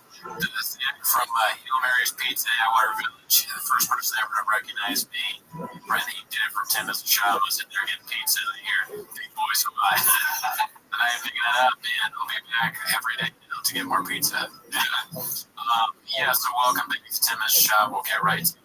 I gotta say, this week's 10 minutes, we did it in under 10 minutes, but the clips are so bad. Your shop, that's what happens with shop, though, sometimes. You watch these clips, you're like, oh my god, even I don't think this is funny. Which I may include a part of that right here. Okay, so you have the special coming up. Right, that I want for Thursday. This Thursday? Next week Thursday. Okay, so this is awesome. Where is it coming? YouTube. Yes, I do, YouTube. Look at that face. YouTube. Are you a vlogger? No, not at all.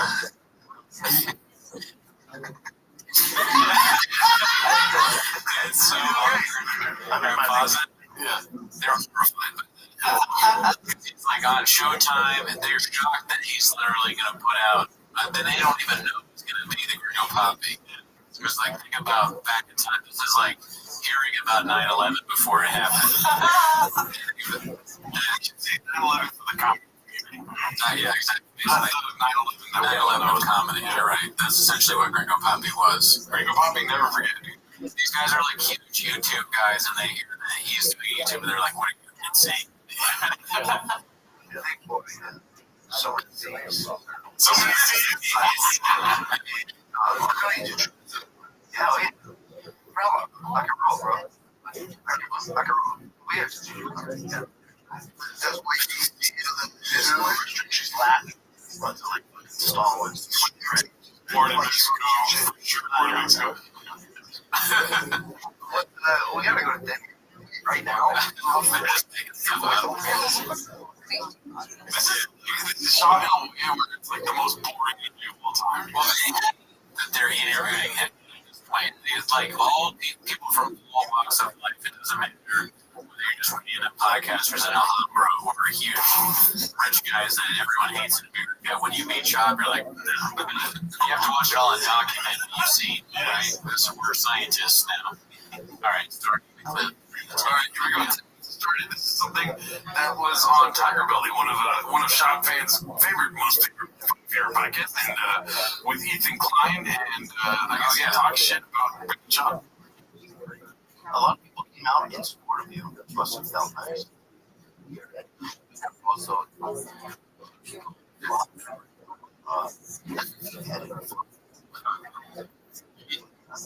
You don't even talk like that. This guy hates him. I don't know how you can live in that. I know what you do. Your love. I don't. There's a difference between somebody laying back in a seat and being like, you meant it. We're really better than that, dude. I like that he's laying back because it makes it like us. You know, we kind of look like stubby piece of shit. I look like a piece of shit too. So I like that. Hell yeah. This is a times 10. We don't do this kind of stuff. And also, I'm like looking at it, I'm like, where is Shop? I need Shop to be in this. Yeah, well, let's look for a Shop here. So this one it's called, which is not his name, but it's, if you see that. Yeah, that's what the separate they call him Brenda. Confidently states facts about dairy cow milk. Cows down.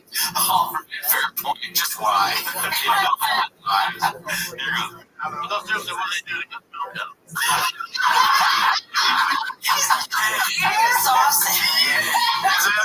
Look at his face when it pauses.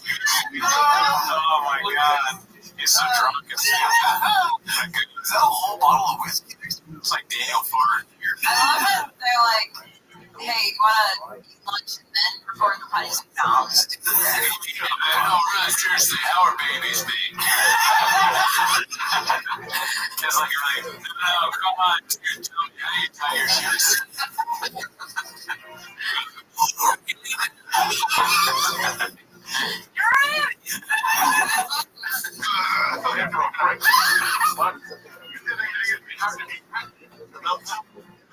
Oh, what? would he? This guy, you're talking like you fucking know. I know that. No.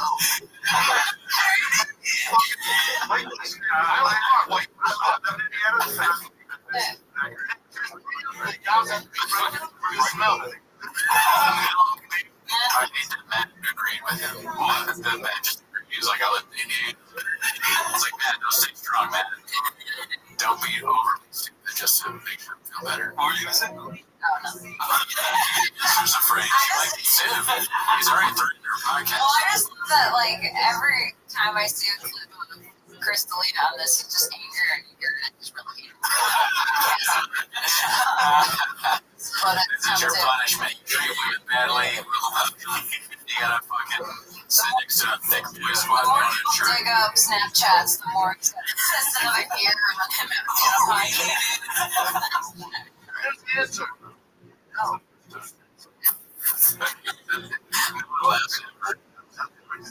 They don't identify it very well. No, only when you go. They have given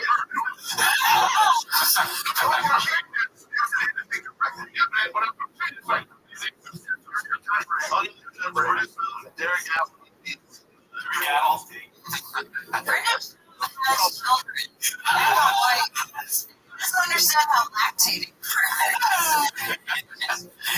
The confidence. Why would he think he knows when he thinks that a farmer is like? I feel like it's one of the moments where you ask yourself, like, is the Oh, I feel like everything is like, just kill me, please. But you give up like super easily on arguments, don't you? his face. Does his face always look like ridiculous to everyone, or just like it seems more ridiculous than the average? He has a backwards yellow hat. He woke up, he was like, yellow hat for sure. Watching my podcast backwards. Okay. All right, here we go. It's a little bit more.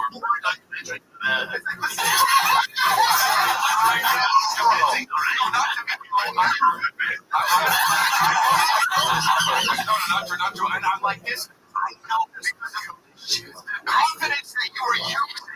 I was So, like, to cover it up, he's like, yeah, but I said it was like, No one believes you. You lie and you're stupid. I know. Wow, that's insane. So they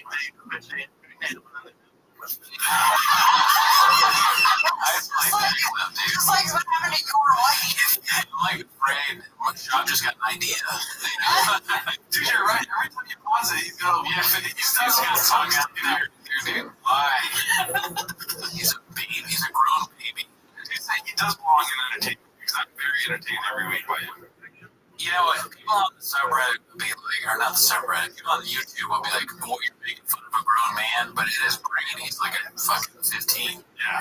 Which would be worse to make fun of a 15-year-old. But Alright, so this one I believe does not have Brendan in it, but it's called the Dizzler Dance, and it was pretty hot on the Reddit this week. alright. So here goes.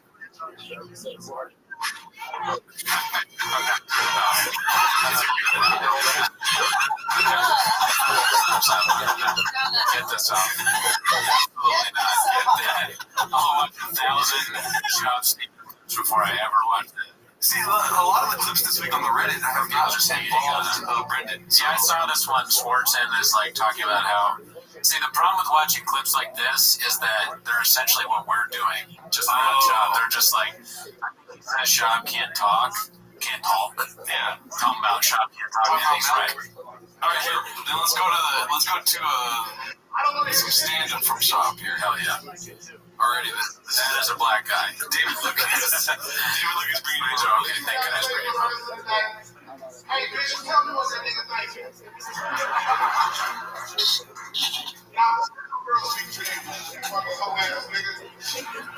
This training destroyed by David Lucas. They didn't stop. Brendan now takes the stage.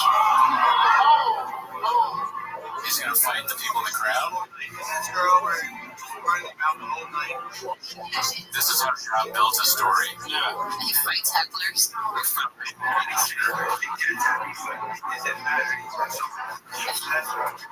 They threw Kit Kats thinking it would stop. It's like, no, really. It's like, no, they're like, you're trying to look them in the eyes. And you're like, grab his dick and twist it. Oh my God.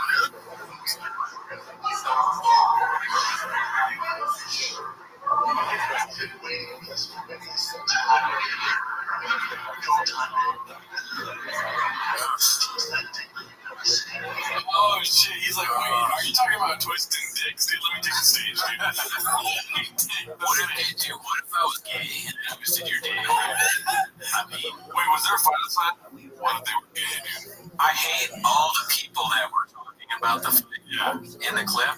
They're all like shop fan. Oh yeah, it'll be funny as if like we like I'll say the Kit Kat and then you do it. Like, shut up. Also, there's like 3 videos on social media about this fight. This is gonna turn me into Ethan Klein. I'm gonna start saying really bad things. This guy's been waiting his whole life. Why is he in another baseball jersey? No, you didn't.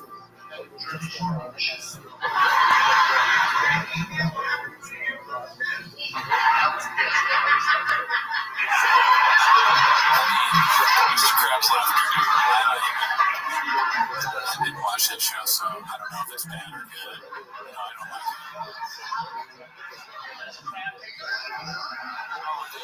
Magoobies? Yeah. So the people that fought them demanded to come back, and they were able to come back, dude. That's hilarious. They're at Magoobies. He's doing Jersey Shore jokes. I mean, it's not. There's East Coast, but Baltimore is not in Philadelphia. So that doesn't really make sense. But he's doing the reason the crab thing is because Baltimore crabs. Yeah. Chab, one thing I'll give him, he is obsessed with cities and locations. Yeah. He definitely knows some trivia. Yeah. So he did he can't speak, he can't get people's name right. He threatens to sue people, he harasses women, he's not funny, but he does know that Baltimore is known for crabs. That's something I didn't know. You didn't, yeah, so you didn't even know that. You knew what Magoobies was. That's how dark your life is. In a city you've never been to. Baltimore. This shop's wife is on the podcast. I've been to Baltimore, but not to Chicago. Oh, I'm sorry. I'm really, the H3 podcast is coming at me real hard right now. Oh, fuck. There it is. I'm so sorry that the segment is over, but I do have a show. I know you're clicking the stop button right now, but I have a show that will come out day of Tuesday night at the Nightcap at 9 p.m.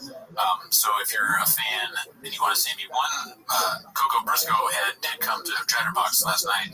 Check it out. Thanks for tuning in. Have a great week. We'll see you next week.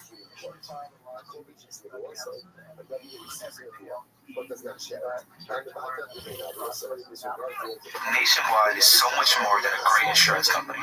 They're one of America's largest financial services companies. Like how I'm more than Saquon Barkley, the NFL's reigning leading rusher. I'm also the NFL's leading rusher. Shh, hush up back there. Wow, I might have just set the hushing record. Well, almost. For your insurance and financial needs, Nationwide is on your side. Nationwide Investment Services Corporation, Everfit, Columbus, Ohio. I watch my shop clips at night so I can make fun of that dumb gorilla head. It's already over. That's been 10 minutes. Thank you for tuning back in. If you hear a woman's laughter, that's because we have Annie Letterman. She's over there at the side off camera. Yeah. Of course, she's not here. She would not be here. But welcome back to 10 Minutes of Shop. Well, before we started, it's pretty hot in here. You mind if I check out my jacket? Yeah, of course. Oh, dude. Oh, my God. Shop. A Big Boy Squad a secret reveal. What? How did you get that? Mr. Brendan Walsh. Thank you to Mr. Brendan Walsh. He got you a shirt, too? I just got 3 C's up in my bank account, dude. You know what I'm saying? Dude, Brendan Walsh is wild. It's really hard to predict what he'll do. You can't ever predict it, but you got him a t-shirt too. Yeah. Who knows? Maybe we'll have a third person on it. Walsh will find out who that is. I wear my fit boy donut at night. World Record Podcast, tune in, okay? Shout out Brendan Walsh, dude. He's handing out t-shirts left and right. But look, that's not what you came here for. You came here for the 10 minutes of shop where you get started right away. So you ready, Jordan? Yes, sir. All right, I'm starting. So the first one is some stand-up. Back to our roots, dude. I don't know the last time you guys went to SeaWorld, but I'm recently there with my son. He's balls deep in a fish right now. No. That is weird. Do not say balls deep and talk about your kids. Have you ever been balls deep in a fish, dude? That's even weirder. Why would you be balls deep in a fish? Is that considered a bestiality or pescatella? I don't know. Let's keep going. Yeah, let's skip over the pescatella. He's wearing a fish hook. So I'm like, let's go to fucking SeaWorld.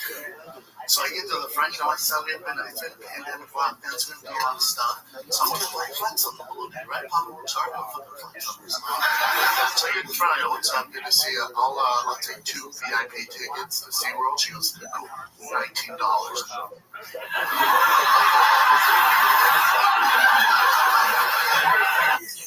Yeah, I don't find anything funny yet. Yeah, is $19 pretty cheap? Yeah, that's what the joke is, because he's saying he wants VIP tickets, but they're cheaper or whatever. Because I'm sure there's going to be a Blackfish joke in here somewhere. You know, Job's always very current with his material in the cities. We saw the Muggsy Bogues. The fish hook. Someone did you say fish hook equals pun? Why is it a pun? Oh, I didn't even catch that. Oh my God, dude! Andy Letterman over there just got everything. He's so bad. He's dressed so terrible. He looks like a League of Their Own meets the Big Lebowski. I don't know why he isn't a baseball jersey, but keep playing it. All right. No, I mean, like, I don't want to wait in line. Like, I want that, like, special treatment, you know what I'm saying? I was just at Disney, and she goes, I heard you, $19. That's a good deal. Me and my son walk in the park. There is nobody there. Pause it for a second. There's nobody. You know how I kept saying that everybody's like, and then there's a movement? Yeah. He's like, and she's like, and he didn't do it this time. He didn't walk when she talked. He didn't walk. I wonder, has he seen 10 minutes of shop? Maybe. And he's addressing it. If so, shout us out, please. Be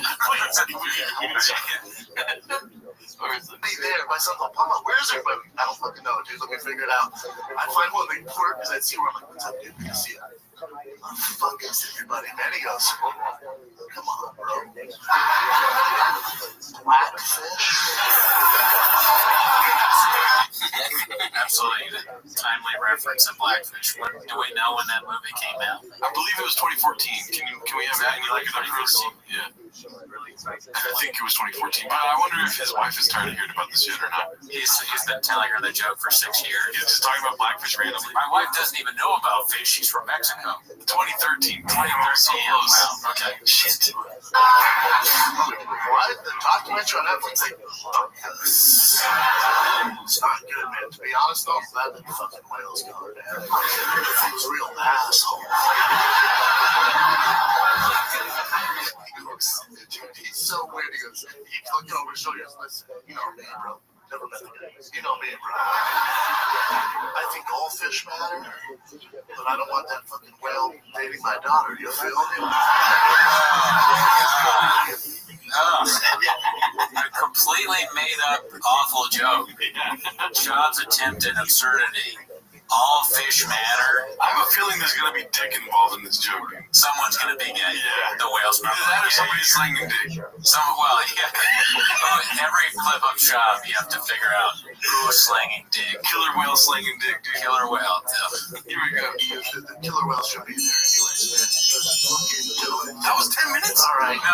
That's just, I got my thing. Killer whales suck, man. Dude, they're fucking savages. Killer whales out. They're the Ted Bundys of the ocean. They do everything. SeaWorld's a bummer, man. Not going on. Shab has a connection to animals, though. Remember, he did the dinosaur video. Like, all the dinosaurs are slow, but he respects killer whales a little bit because they're savage. You know, they're different. Got it. Really? Gotta get it all out. We gotta get to the clip where Delia calls him an idiot. It's like a and a petting zoo had a baby. It's just. I eat fish and chips then. Like, this is sad. Fish and chips, dude. This is insane, man. And then as we're walking out, I'm like, who the fuck is my son? What's that tiger? He's holding a fucking live stingray. It's all wet. What the fuck? You know, Papa says it comes with a VIP pass. From maybe somebody else could have pulled that off, but it's like Shab saying that. It's like it's listening to a child, really. All right. I can't. Do you want to watch the one where he gets called an idiot? Yeah, I do. Look at his face. He's so happy. Both of their faces are hilarious. One is just like waiting to get shit on again. The other is so happy to shit on him. Oh, no, there is though. No, we had this segment, hero or not. Listen to this. We grew up, my dad dropped us off at work at the time. So every summer he dropped us off at the YMCA. They used to force us to swim every fucking day. After about 3 weeks of swimming that we didn't want to do, my brother, older than me, goes, you know what? You should take a shit in the pool. I bet we don't have to swim. I go, all right, I gotta take a big old shit. So I swam to the deep end. And then my brother's like, you do it, and we do it. Just wink at me, and I'll yell, turn. So I took a big hot shit, and yelled, turn. Nobody had to swim for the rest of the summer. Your boy was camping. Pause it for a second.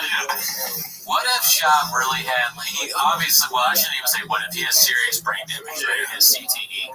What if part of his CTE is just like, old movies go into his head and he's like, oh, that happened to me. Yeah. I'm trying to think, what's another example? Like, Shab is in the next episode, dude, and the pole was like really like frozen, so I put my tongue on it. My tongue got stuck, dude. Oh, really? Moron. But they don't believe him immediately. Or not. First of all, do you think there's any part of that story is like that's that's everyone's reaction to what Shab says. Like, what? They've given up. Right. Oh, here we go. This is the one where he gets called an idiot. That's you're like, dude, guys, fuck, I like that. Now, you know why? Because here it is.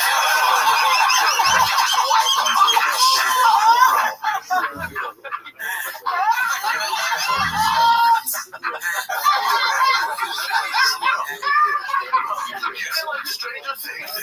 it's all style, baby. It's all style. He's so mad. That's you're like, it's just so fun. Now, you know why? Because all love to see it happen to Shab. Yeah. It's like, this guy, this idiot, town fool, they made fun of him, even by Dalia, it doesn't matter. What is this one? Brendan Shaw lying about Pete Davidson? Oh, yeah, this is the one where he is friends with actually, I'm proud of him. Just keep doing it, dude. Just do you know Pete? Yeah. How do you know? Just around. Is he hanging? I've never seen him once at the economic store. He goes there sparingly. Alright, pause. Shab is like a kid that just lies, like a kid that you catch doing shit. The one-upper kid. It doesn't matter what you're talking about, anything that anyone says to Shab. He thinks he has to be like really funny or something like that, or like not have the right answer. Maybe he's just traumatized for making fun of him for 10 minutes a week. But he's like, yeah, oh, what? Pete? Super good. Comes to the store sometimes. But like, do you know him really well? Yeah, I know him really well. Is he related to you? And Shab's like, yeah, it's my dad. And cool with SNL? No, New York, he's not there at Live, but he comes out there too. Is he still on SNL? Oh, yeah. He's great, man. I've always been a fan of him. Is Callan trying to catch him in a lie, too? I feel like it. So he's doing an investigation. I love his big dick energy. She started the big dick energy. Ariana Grande started with him. Oh, God. It just does look like he might have a big dick. I don't know why. He just does. Linky, you know, Linky? Yeah, that's how it goes. I like it. Just call it big dick energy comes. Just look Linky. Fuckboy falls in, though, dude. Callan seems like he wants to kill him. He's like, I can't take anything more of this. Shab is my meal ticket now, but I can't take another second of Shab just saying like popular phrases and not knowing what's going on. Oh no, 10 minutes already. No. We got 2 more clips. Just 2 more. All right, we'll watch 2 more clips. Break the whore winter. Looking forward to that. Whore winter. Pete Davidson is making his fans sign an NDA prior to showing up to his show, and if they're in breach of this NDA, they can face up to $1 million in a settlement agreement. That's ridiculous. The spoil that he's worried they're going to leak his joke online. So what you have to do is, prior to the day of the show, you have to sign the NDA. But does he like make jokes about people being gay and stuff too? Are there any jokes about SeaWorld in it? Has he watched Blackfish? Because I thought of it too, like it's not the same joke. Or you get a full refund. It's very weird. That is, Do you see him around New York? I've known Pete since he was fucking 15 years old. I like him too. He's a sweetheart. I don't see him a lot anymore because I think he's in like a different stratosphere of like where fame is, where I think he like jetpacks places and then can leave. Where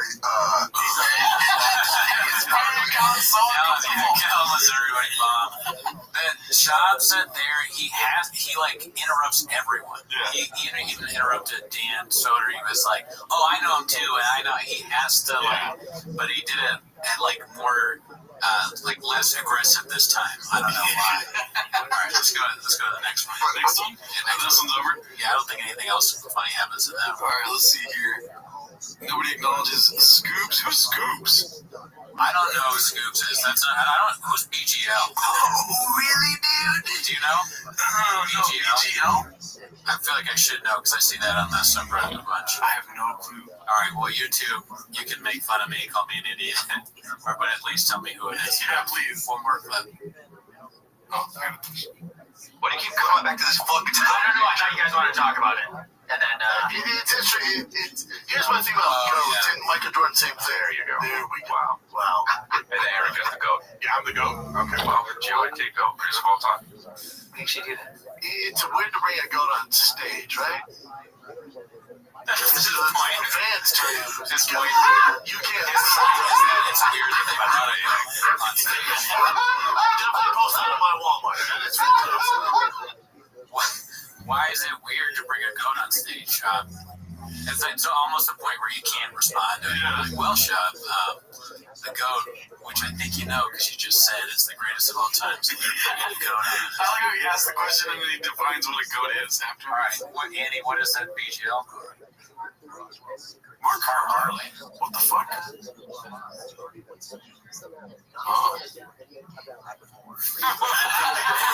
gotta be a shot nickname he gave him, right? I don't even know. Alright, well, I guess we'll find out in the comment section this week. Thanks for tuning in. Enjoy the rest of your week. We'll be back with more 10 minutes, but one to Walsh for giving Gerardo a shirt. Walsh, he gave me a donut shirt, and it filled me with jelly. You know what I'm saying? Gerardo's going through a tough time in his life right now, so this is very helpful. We appreciate it. We appreciate anything Walsh or anyone else can do. Alright, bye. Later.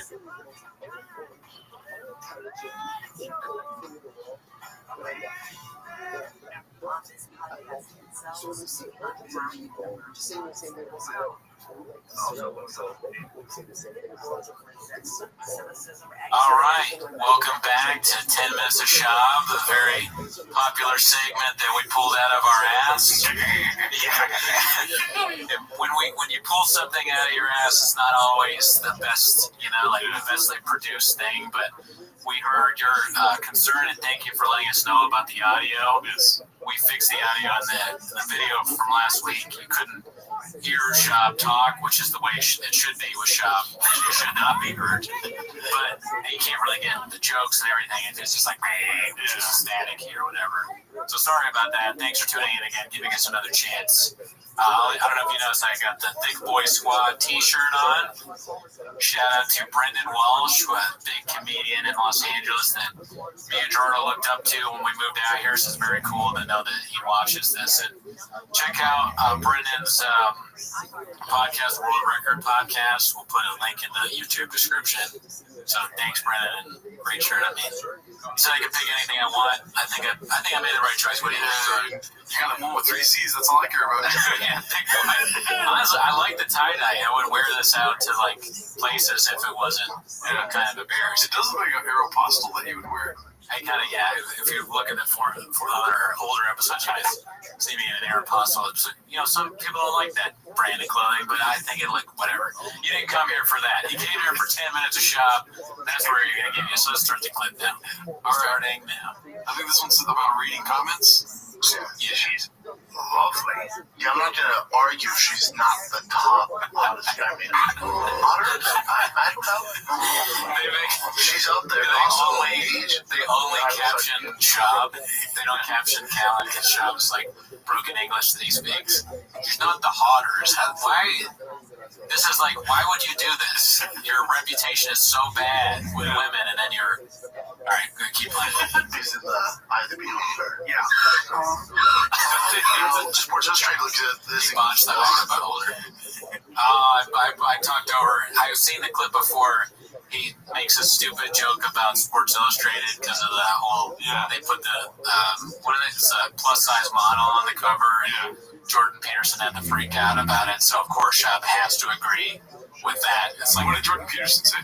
He was like, she's not attractive, and no way of presenting her as such will give me an impression. More or less.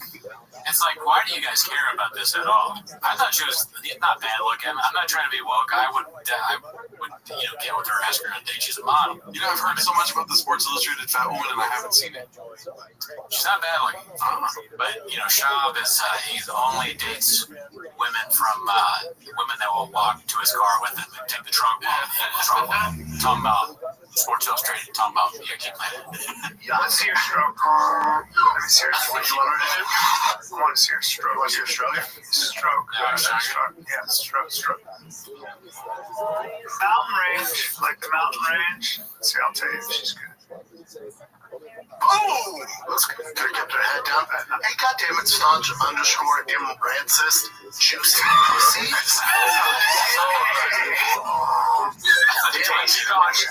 they making the doggy noises, or is the subreddit making the doggy noises? The subreddit's making the doggy noises. You're not talking like donkeys while also talking. I mean, I don't know. You're right. That's too much self-awareness. That would be funny if they did that. You want to see her stroke? She's pretty cool. He's trying to say stroke. He says stroke. It's just another, to them, it's just another chick so you can fuck, just another chick to fuck. Yeah. Sad. All right, this next one's Wanderlei Silva is homeless as fuck. Yeah, this is a good one. Just from the title, which I'll explain after the clip. I waited when I was in the UFC. I went to like a expo thing in Vegas, and I waited 2 hours to meet Wanderlei Silva. And I met him, and he signed the picture, and I was like, "Oh, my name's Brandon." He goes, "Cool." He wrote Brandon, and that's like triggered. You gotta have one of those names. Do you feel like it's not at all? My name, if you're watching this and you don't know, it's also exactly the same. It's Brendan, spelled the same way. I don't care. Most of the time, I don't even hear it. Brandon, it's like, it kind of goes in here, one out the other. Yeah. But I picked this clip because it's just so funny. The homeless is like, they say Wanderlei Silva is homeless as fuck. Yeah. Because homeless cats are the people that don't like Shab. So anybody that even like some remotely maybe is dissing Shab, they're always like, so and so is homeless. Super homeless. They're super homeless, and it's just, it cracks me up every time. I love it. We're home. Give us a name to us. You know, you're homeless in the eyes of the subreddit. Yeah. The cats. But Brandon and I go, "Oh no, Wanderlei, I'm so sorry, I wait 2 hours. Can you just fix it?" And put Brandon in. Be like, Good. Good for you. Why even people in Brazil know. Just tell Shab to shut his goddamn mouth. I'll write your name right if you stop doing stand-up. When I was walking to my truck, I ran into Wanderlei Silva. Wanderlei Silva is just another victim of the drug walk. Okay, what's this one about? I don't remember. That's what they want. No, that's what they want. And so I don't really. Here's the thing. I was actually. Someone rented me when I was a UFC fighter. Someone rented me for 2 8-year-olds' birthday party. There's an Indian reservation. You know what's funny? Is like he's crossing his arms as if he's like, I don't say anything, but people keep making fun of you, dude. And he's like, he just can't help himself. Anything he can do to be made fun of, even if it's like ordering from Fashion Nova for men, this gigantic bubblegum t-shirt, he'll do it. And then the story is so absurd. They pointed out on the subreddit that's clearly fake. And I heard the last thing I forgot. He's saying that he was invited to perform on a Native American reservation or something like that. Haven't they been through enough? Do they need this? Yeah. A shop going up there and being like, dude, fucking dicey. He's like, the fucking blankets, right, dude? Dicey. I guarantee it's in the Smallpox, dicey. 100% different. I can't. Now it's coming out of me. I started been to an Indian reservation. It's different. It's a meal limit, right? Indian boat. Not that double, but they gave me $10,000. Not deserved. They drive me 3 hours in the sticks on some Native American ranch. Bored by lies. Houses, dope ass houses, right? I walk in and it's like a scene out of Trade. There's all these Native Americans in wife beaters, tattoos from head to toe, playing cards. I'm like, what is this? There's a giant fish tank behind them. Now fight. There's a giant fish tank. Pause it for a second. What would it be like to see the world the way Shop does? Like, if you could put on Shop glasses, it's just a normal day, and then you put on Shop sunglasses, everybody is a stereotype or gay. They're all some sort of movie reference. That's like Training Day. Big house, and the two things are completely different. They're very rich, but they're on a reservation, and then they're Latino gangbangers. Like, it's just not. It clearly is not what's going on. Okay, we can still have some time. I go outside, and the mom's like, "Oh, so glad you came. You know, my husband's a big fan." I'm like, "Yeah, cool." Gives me $10,000 cash. She's like, "Do we just need you here for an hour?" And she goes, "It's a UFC theme party. My kid's 11." I go, "How are your kids?" She goes, 8. They're twins. I'm like, "Okay." The cake comes out. It's made out of like gun, has little fighters on it. Then the kid, she gives them gloves, and they start fighting. The kids and them start fighting. Straight up fighting, UFC stuff. I'm like, oh my god, I want the fuck out of it. Oh my god. Denji's but where is this? This was wait. Where does the line take place? No, this is California. Yeah, when I was fighting UFC. I've done a bunch of Denji's. I did cash too. I did this show. Yeah, dude, that didn't happen. And then he talks like somebody where he's like, no, fighting. If you say something 4 times, he's like trying to make a joke, kind of, or just possibly just lying. I don't know. It's hard to tell. Hard to tell with a little shop. How much more time do we have? Like a lot more clips. Yeah, we might not get through all of it. We have like 2 minutes and 30 seconds, but that's all good. More for the next 10 minutes, you know. Drill block. How many you guys want? Just give us one more. Well, Really, dude? Mike Tyson thinks he's going to die really soon. I think we all do. Mike Tyson believes at all times that his fate is imminent. On his podcast, Hot Box with Mike Tyson, the former heavyweight boxing champ, had therapist Sean McFarland, who specializes in trauma and addiction, on as a guest and told him he feels he's inching closer to death. They're talking about Mike Tyson dying. Of course, Tyson said, then when I look in the mirror, I see those spots on my face. I say, wow, that means my expiration date is coming close. Yeah, we're like bananas. Shop has to say something. You can't go, more than a minute or 30 seconds without being like, all right, it's on me. I'm the best comedian in the room. I'm the smartest guy. I have to say something. We're like bananas. Different. It's so funny too because he said that and he just looked down. He's like, "What the fuck did I just say?" What did the CTE make me do now? This is bad. I don't remember if he says anything else. 56-year-old. Yeah. He's also on shrooms every day. So, like, as you were saying, he's also lived a rough life. Much like a banana.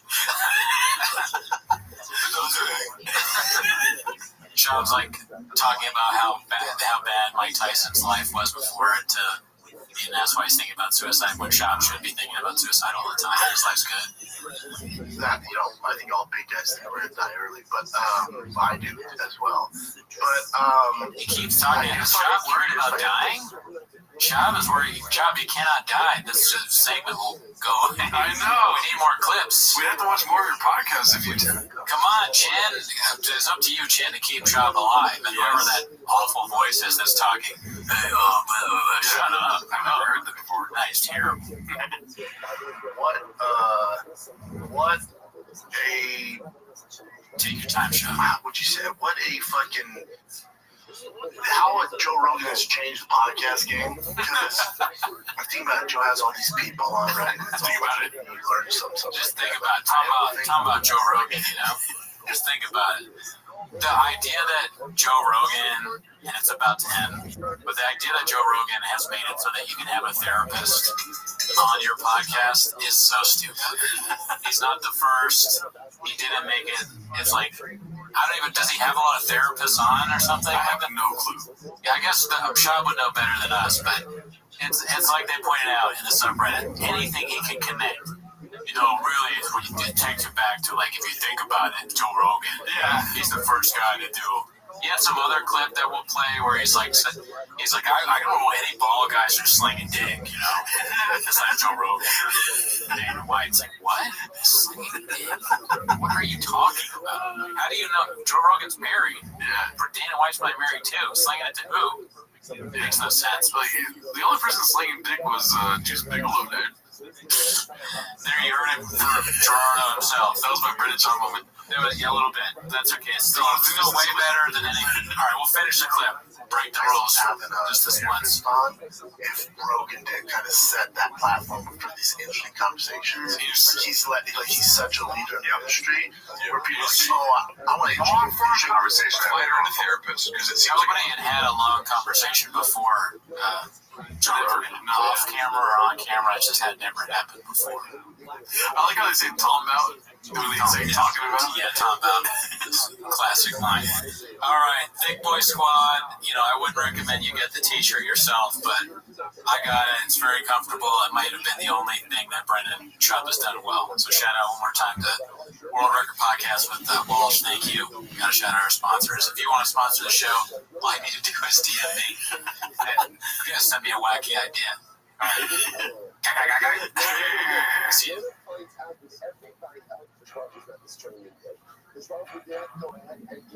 His Excellency Commander Sir Blaise Blair is a hereditary knight and grand collar of the Supreme Order of Christ. All right, Bob, but you know what time it is, don't you? 10 minutes of shot. 10 minutes of shot. Get the clips ready. Another episode about to drop right now. All right, we got a clip here. Obviously, shout out to the Reddit, to TFAK. We get all the clips from the TFAK Reddit. Most of them, right? Yeah. Here we go. Again, to each their own. It fucked a lot of people up, man. Some people passed away, and I get all that. But for me as an individual,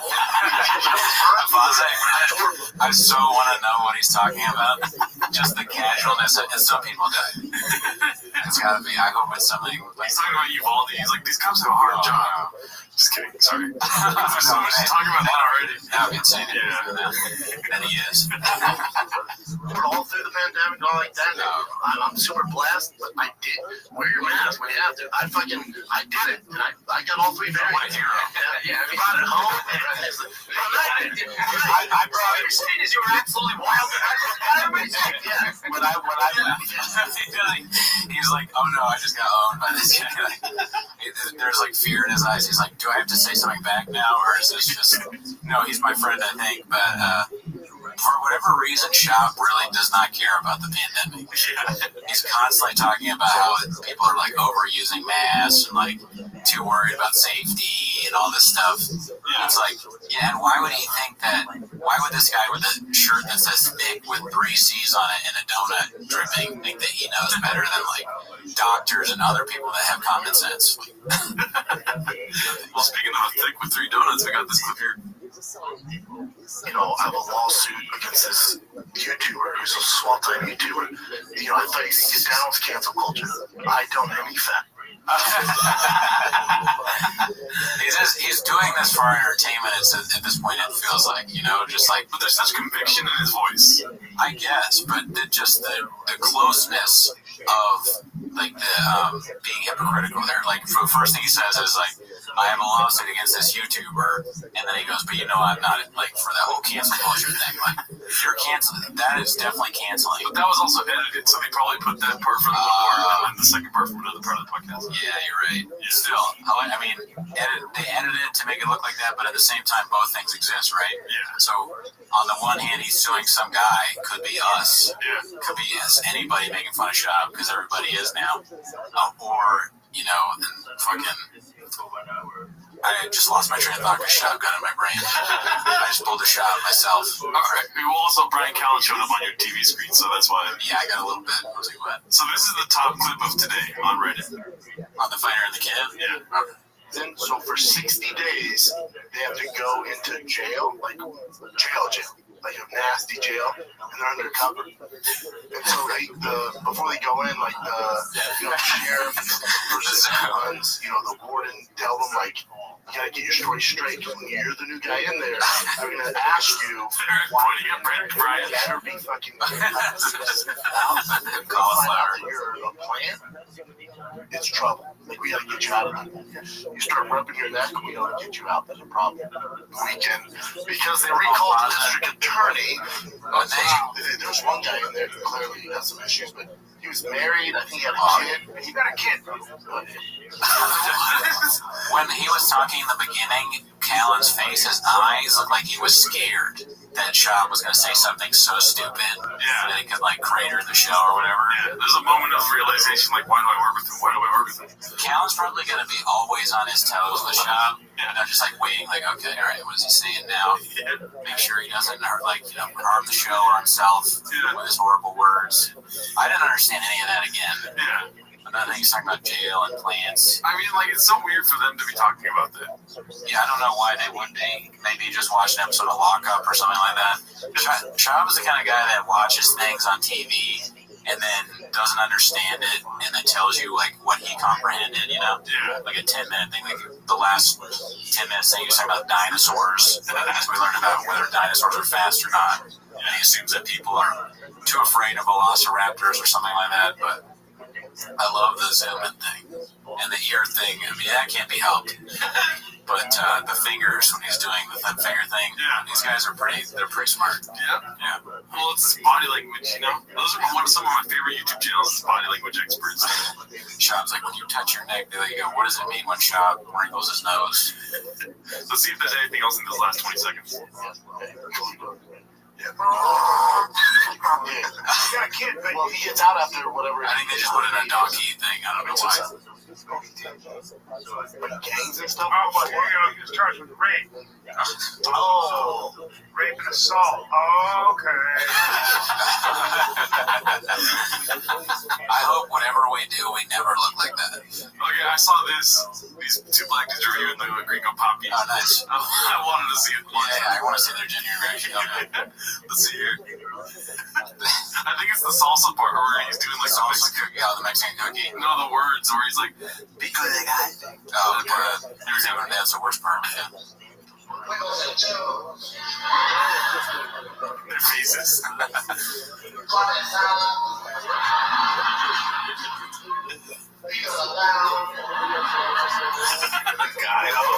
My favorite chili.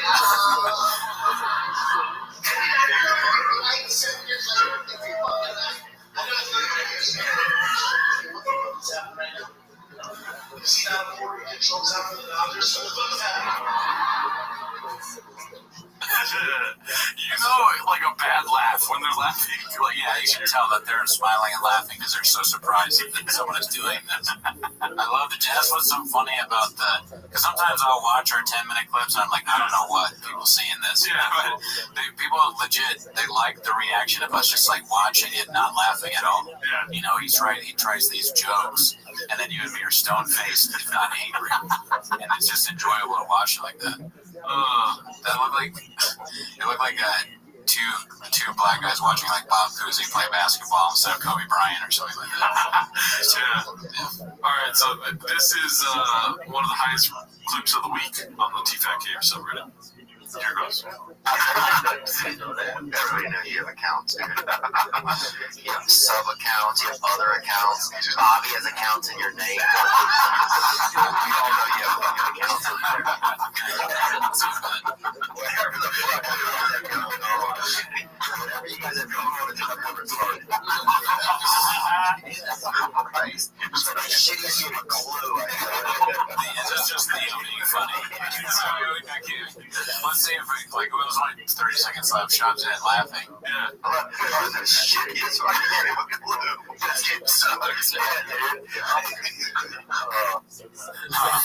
I mean, I liked it. That was funny. Good job. Even Sean had to admit that.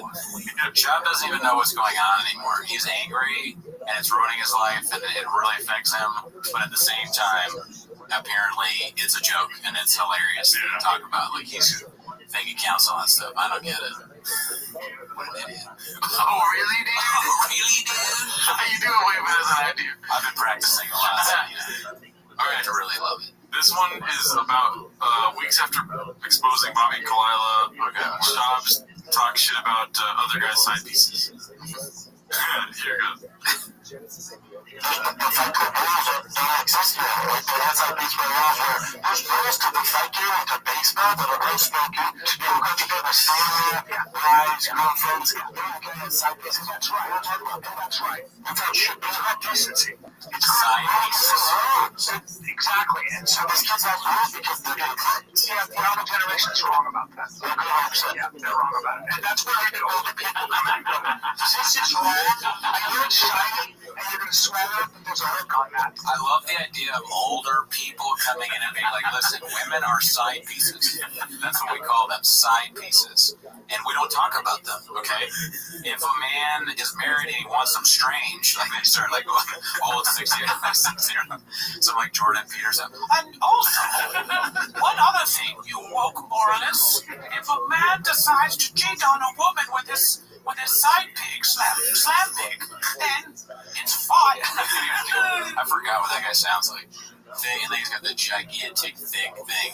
Oh, with the donuts. By the way, we kind of got a sponsor. What? Yeah, this was 45 seconds left, so this will probably wrap it up. But we're supposed to shout him out when we do the next episode because this is. Do you know Brendan Walsh, the comedian? Oh shit, I saw that. Yeah, he DM'd me and he was like, "Hey man, just pick anything you want." Like, and he sent me the shop website with the Thick Boy Squad. What? He was like, "You pick anything you want, you wear it, I'll buy it." And I got the confirmation today that it's like on the way, it's been shipped. So all we have to do is wear the shirt on the next 10 minutes of shop. And shout out Walsh. I'm giving him a pre-shout out. That's crazy. I used to watch that guy stand up. I told him, I was like, I used to watch your shit. And there's the 10 minutes where I used to watch your shit when I moved here to LA. So this is getting big, dude. We got a sponsor. Next, there'll be a new Thick Boy Squad. I won't tell you which t-shirt it is yet. You'll have to wait and see. But I'm going to wear it, shout him out, and, keep watching. I fucking love Brendan Walsh. I know. He's legit. The Unbookables, dude. Have you seen that? You haven't seen it? No, I haven't seen that. How the fuck did you watch that? All right, awesome. Thanks for tuning in. Fucking A, that fucking made my... I saw that he liked something or whatever on Twitter, and I was like, oh shit, Brendan Walsh. I know. That's like pretty much exactly the same kind of thing. See, anything can happen at 10 minutes of shop. See you later, Papa. Great, thank you, Jen. Oh, really? I just done this time. If I never stop recording, you keep going. Yes, stop recording.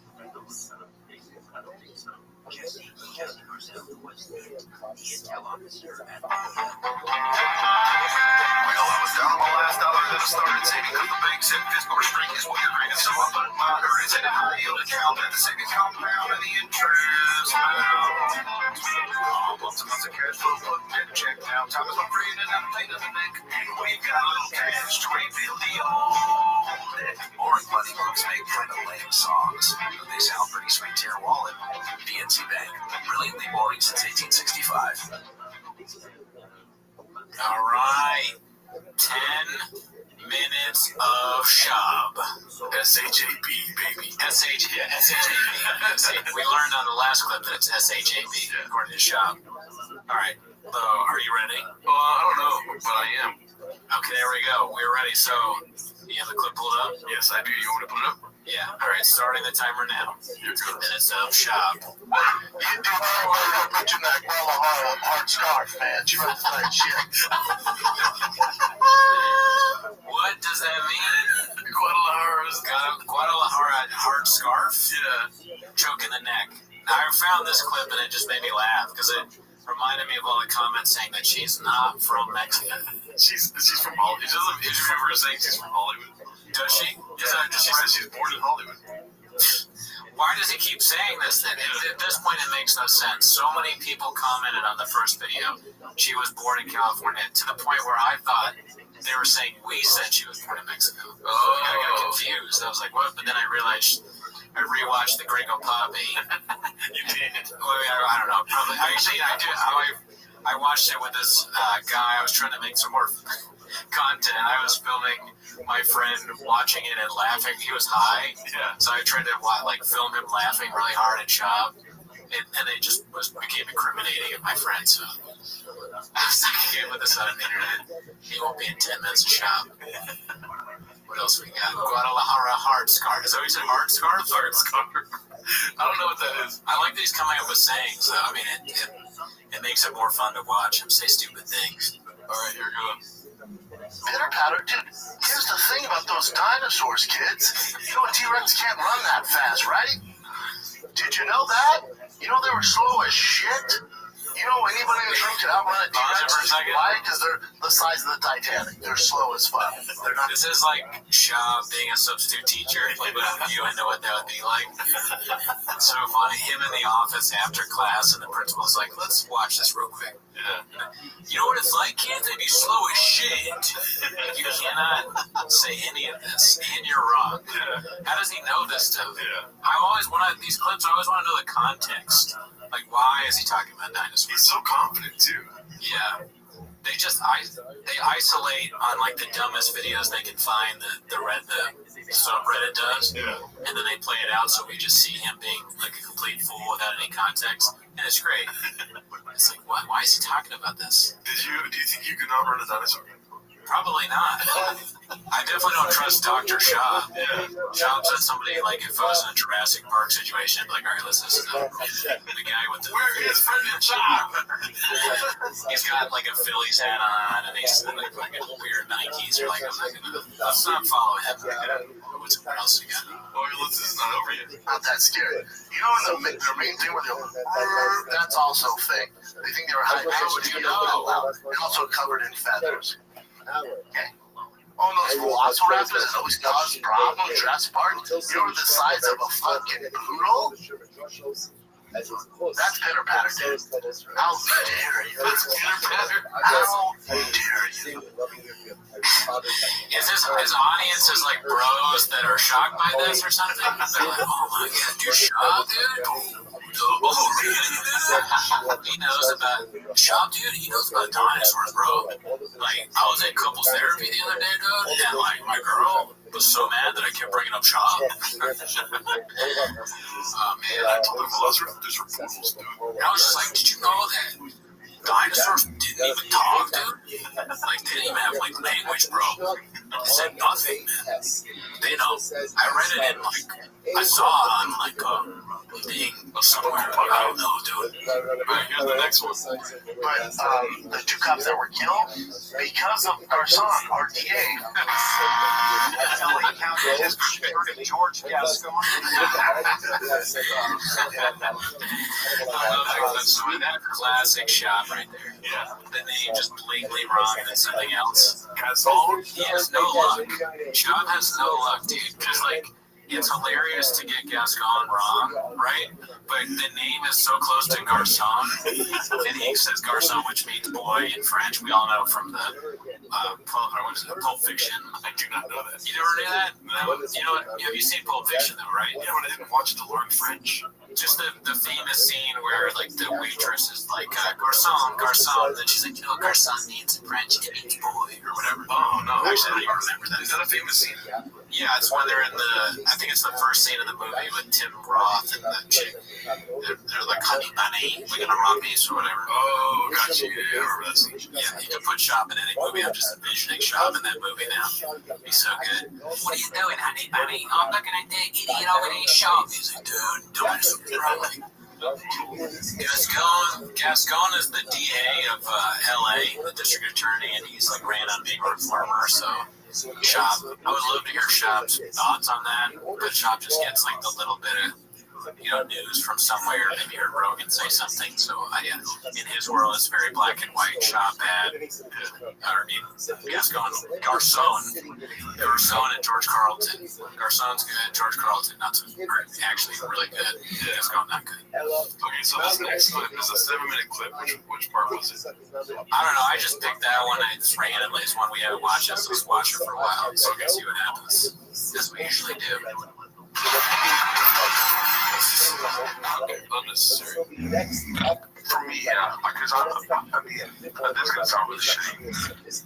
I respect women, but like I don't want to. You don't know me.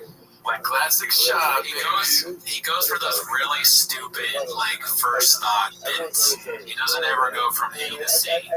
It's A to B, and B is like something that's most people would not say. It's like the first person to talk bit. Yeah, and I watched another clip that I almost picked of Shop. It's from like 2019, where he's talking about Michael Jackson. And I have a bit, if you're a fan of my stand-up at all, you can check it out. It's called Leaving Neverland on YouTube. His bit is also called Leaving Neverland. But if you watch the difference between the two, I have 3 minutes of like joke. His is like him being like, dude, Michael Jackson, like, he fucked kids. And then, why would you do that? Oh, really? Yeah, essentially, why would you do that? I mean, if Drake was trying to fuck my kids, though, maybe I would have. Drake has it's so bad. Terrible. He doesn't have the brain capacity to think of anything beyond the most obvious and often like slightly offensive, hacky. He's hacky. Hacky is the first instinct. Yeah, we don't talk though, right? I mean, we all think they're dumb, right?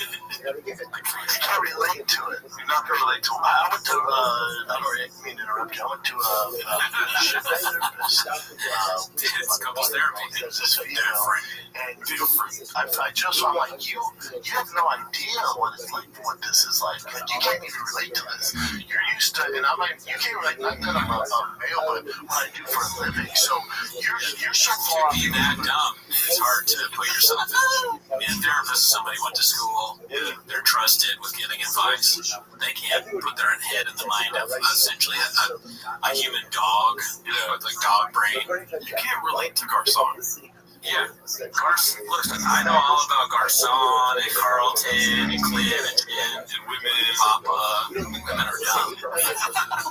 They don't know what it's like to be Brandon Shaw, the greatest comedian to ever live. Oh, really, dude? Especially in males. But from my perspective, the world I live in, I might as well be a fucking husky. You just said husky. I didn't watch this part.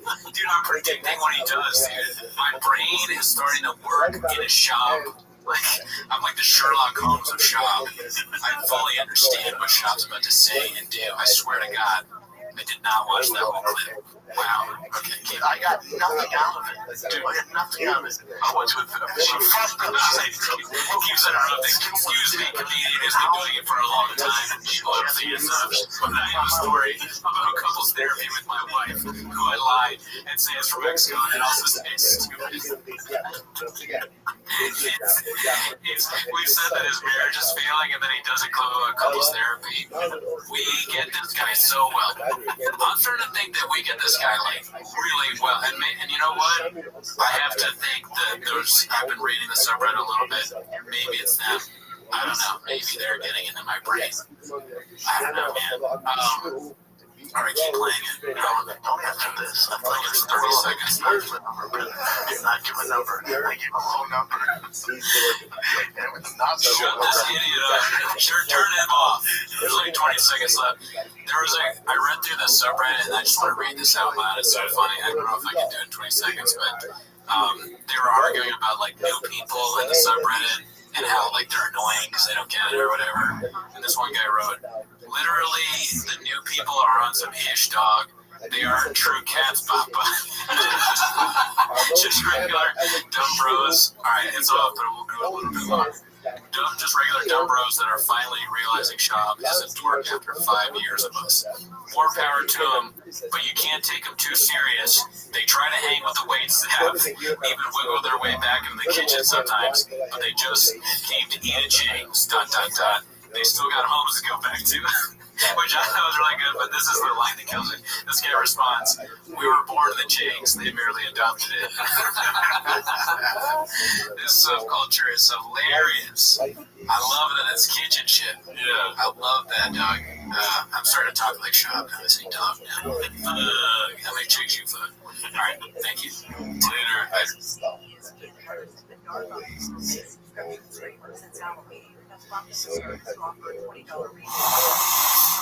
Sound familiar? At Mattress Firm, we understand there are many problems that can keep you up at night, like snoring, aches and pains, or sleeping on. Our sleep experts have the unrivaled know-how to match you with a mattress that can help. And now at Mattress Firm, save up to $700 plus get a free adjustable base with select mattresses. For the great sleep you deserve, visit Mattress Firm. We make sleep easy. Restrictions apply. See store or website for details. Are you ready for another segment of 10 Minutes of Shop? I am. Raise your hand if you are. Oh, yeah. Okay. British Shop, our favorite comedian, British Shop. Maybe, yeah, our favorite comedian now. People think that we do this to hate on him, but we love doing this. So is it hate if we love doing this? I honestly don't know anymore. I mean, I don't like him, you know? I gotta say, it's grown on me, because at first I didn't really have an opinion. I was sort of agnostic on Shop. But then Othman showed me that clip of him shitting on the opener, and I was like, you know what? Don't like this guy. That was the turn. But this is fun, though. Yeah, so it's a lot of fun to watch him. I was telling Alan, I was talking about Lambs today. I was like, watching Shop is like, I literally forgot what I said. I'm going to read it off. It's weird to watch someone be famous when they just started, but also have no talent. And then what Rogan did for Shop is like, it would be like me just like picking a coworker or friend and be like, you're now a famous stand-up comedian. Right? Isn't that what it's like, kind of? When you watch him do stand-up, it just seems like a random dude that someone... I have not started the timer yet, though. So we haven't started the clip yet. Here, start the clip. So I start the clip. I start the timer as soon as the clip starts, Jen. Am I Jen? I know. I call everyone Jen or Bob by now. On YouTube when we're talking Shop. Yeah, they're like, think I'm kind of crazy. All right, well, you ready for this? All right, starting the timer now. 10 Minutes of Shop. Here we go. It's a book by Tim Kennedy. I don't know who Tim Kennedy is, but I feel like I think he's probably a self-help guy. There's a lot of Tim Kennedy ones today. All right, here we go. Hopefully these are better, because that was a tough sell. The camera just like the zoomed in, like they want to make it so that we can't be caught up. Exactly. Freeze frame. Brendan doesn't know anything. Chicken. Why are they eating chicken? Oh, this is eating chicken. It's gonna be solid hot when it's on. Hot sauce. This is standard. I'm gonna judge it based on the source. It's a recipe. Yeah, I can't get that anywhere else. I think he made this by himself. There's like a strong vinegar, curly salt, salt fries. Now, for you, so it's just that many chickens. We should have a video where we eat something and watch Shop. Yeah, new food. That's your shot right there, the corner there. That was just the clip? So their show just picked that? Yeah, I guess. Well, no, this is Reddit. Oh, this is from the Reddit. Did it get edited, do you think? Yeah, that's edited. Oh, okay, I'm so dumb. So they did edit it specifically to make it look stupid. This is unnecessary to be. Alright, let's move to the next one. Get ready for some Japanese. When somebody's like, hey, can I have boneless wings? You just look at them like, did you vote for First of all, you can't be around my kids. Like, you just need to The ultimate Yeah, test. can you sit at a different table? All celebrities are just like us. What do you think? When somebody's like, hey, can I have boneless wings? You just look at them like, what? Did you vote for Well, have you ever tried McDonald's chicken nuggets, dude? That's boneless right there, dude. I like both boneless and bone-in. The bone-in is superior, but like it doesn't make other people inferior. Sometimes boneless is very good. Yeah, I don't, and also like I don't care. I'm not like looking at a guy. Oh, boneless. Look at you. What are you gonna vote for Kamala here? Someone using that as like a diss, and he doesn't have any confidence when he says it either. He says it like that conservative guy in the airport who was like, "You don't need a mask. You just need to get healthy." The telling cause of someone who's not confident in what they're saying. His shirt says Koreatown on it. I'm like, did you vote for Kamala? He was making sure that she got her Sound it out, Chuck. Sound it out in your head. You cannot get this wrong. Imagine being that nervous and because you're so bad at talking. I can't get this wrong. It's like, First of all, I can't hear all like her name is made for him. It's like it has this L in it. First of all, I can't hear all so he doesn't have to worry about whatever that weird impediment is. Yeah. Alright, you want to go call it weird? You want to go to the next one? Yeah. It's a lot of these. That was a good one, though. Yeah. That was a good one because it's like these idiots are really concerned about the way you eat chicken wings. These are a lot from with Tim Kennedy. I don't know what this is from though. I don't know who Tim Kennedy is, but by the look of him, I know that it's like a self-help guy for sure. Well, yeah, Tim Kennedy is a self-help guy, but he also does like I think he does like, oh no, I'm just kidding with somebody else. He's like an ex-Navy SEAL. Okay. Yeah, I mean, like those are the kind of guys I probably would not get self-help advice from. Yeah. But his views on chicken wings, I don't too much care.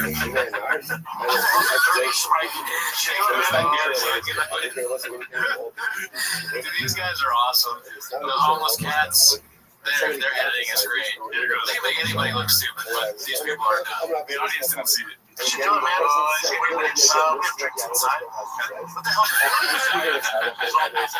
That's so good, man. But you can do that to anybody. They can look like they can do that to you or me.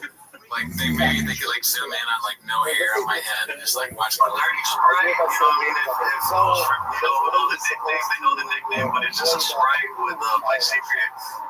It's like a little mix of berries that I use, so it looks like a little secret. It looks so nice on the secret. better than both of them. He's more him talking about Sprite is better than like the Gringo Poppy the entirety of the special. 20 minutes of stand-up. Taco Man tonight. Brennan Schaub is a stand-up comedian for 10 minutes. I have a certain set of skills. They are talking to this taco guy the way we are just like dissecting the clip. They have the same cadence. They're like performing at the taco truck because the camera is rolling, but not well. Wait, he's saying he has a What do they say? I talked to him. I have a certain set of skills to get secrets out of people. Yes. We do have one. I guess it's taken reference. Yeah, no, insinuating. When you do advanced interrogation techniques, they'll tell you what, he'll find it out. Right. Torch is that good? We're torching up foreign soldiers always. Why are you talking right away? Brendan's about to speak. The whole time Brendan doesn't talk, and then one time he starts talking, dude. And they zoom in on him and everything. Okay, let me watch up. Jesus Christ. Please let me watch. We still have 5 minutes left. Oh my God. I'll play the clip that we wanted to see. Here we go. How's that good? We're gonna come back, man. All right, man. Appreciate, man. All the way, sir. Take that dime out of the tooth. Take that dime out of what's that? I don't know. Yeah, the zoom in thing is great. It's a great job. All the chins out there zooming in. Great job, Chin. Do you say take that diamond out your tooth? Take that dime out your tooth. Yeah, he has a lot of weird. Again, I have no idea what Shop was talking about. Where Brenda's means. Here's Tim Kennedy Again, and this is there he is, the fire in the cat. All right, here we go. They're as fast as a regular human being. And and they're zombies, and they're attracted to sound, and they will eat you. They're attracted to sound. All right, so go. You got the long themselves. You got like the baby mama. I'm in on that one. Ochi hot buffalo. I'm in on that one. You know, the honey sriracha. Absolutely, mango habanero. So like, should we just do like a mix? Nice diet. Yeah, like, but that's all the time comes. Yeah. It's like even just offering different things. Sleeping bag money, man. He's trading off right here. Yeah, that Scissor Brothers money coming in. All right, let's not joke around the bush.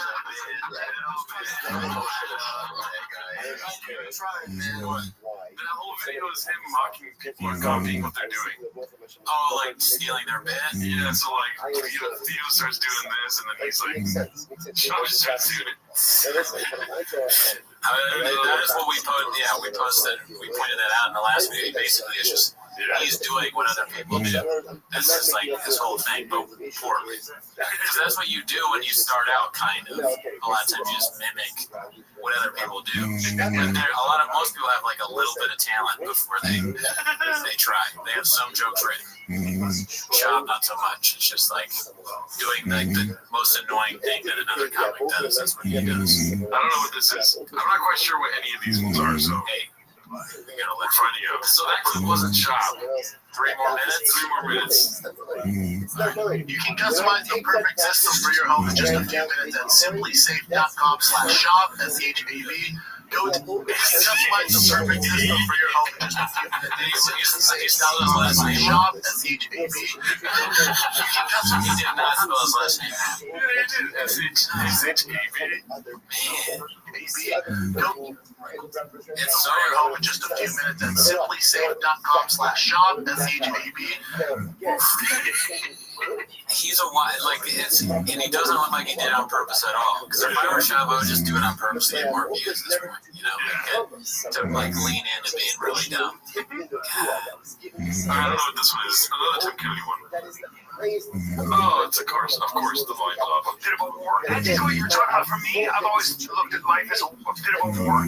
Like, I think beware of your cushy lifestyle, because the barbarians are at the gate, and they always will be.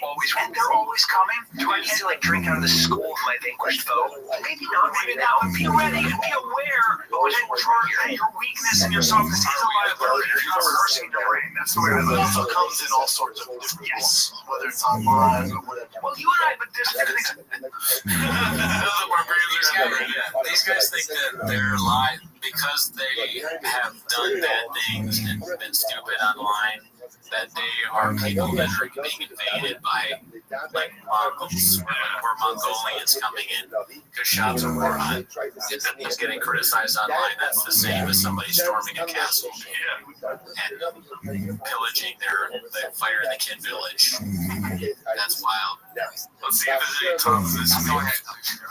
Yeah, like, pause for a second, tries it up, and you know, like, women are like, we're not safe out there. You know, that's like Shab and Callan feel that way now, because people are making fun of them for not being good. YouTube comments, not safe.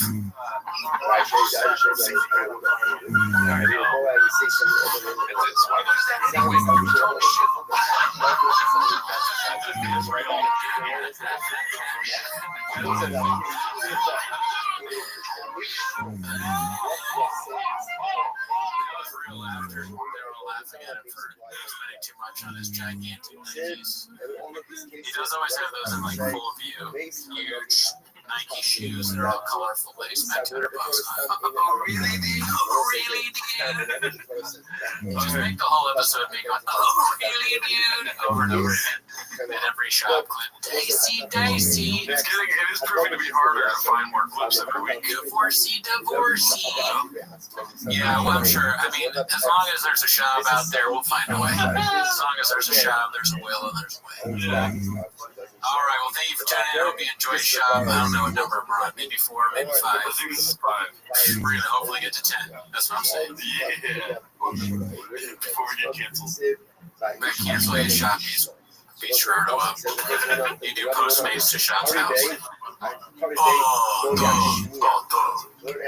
right. Good.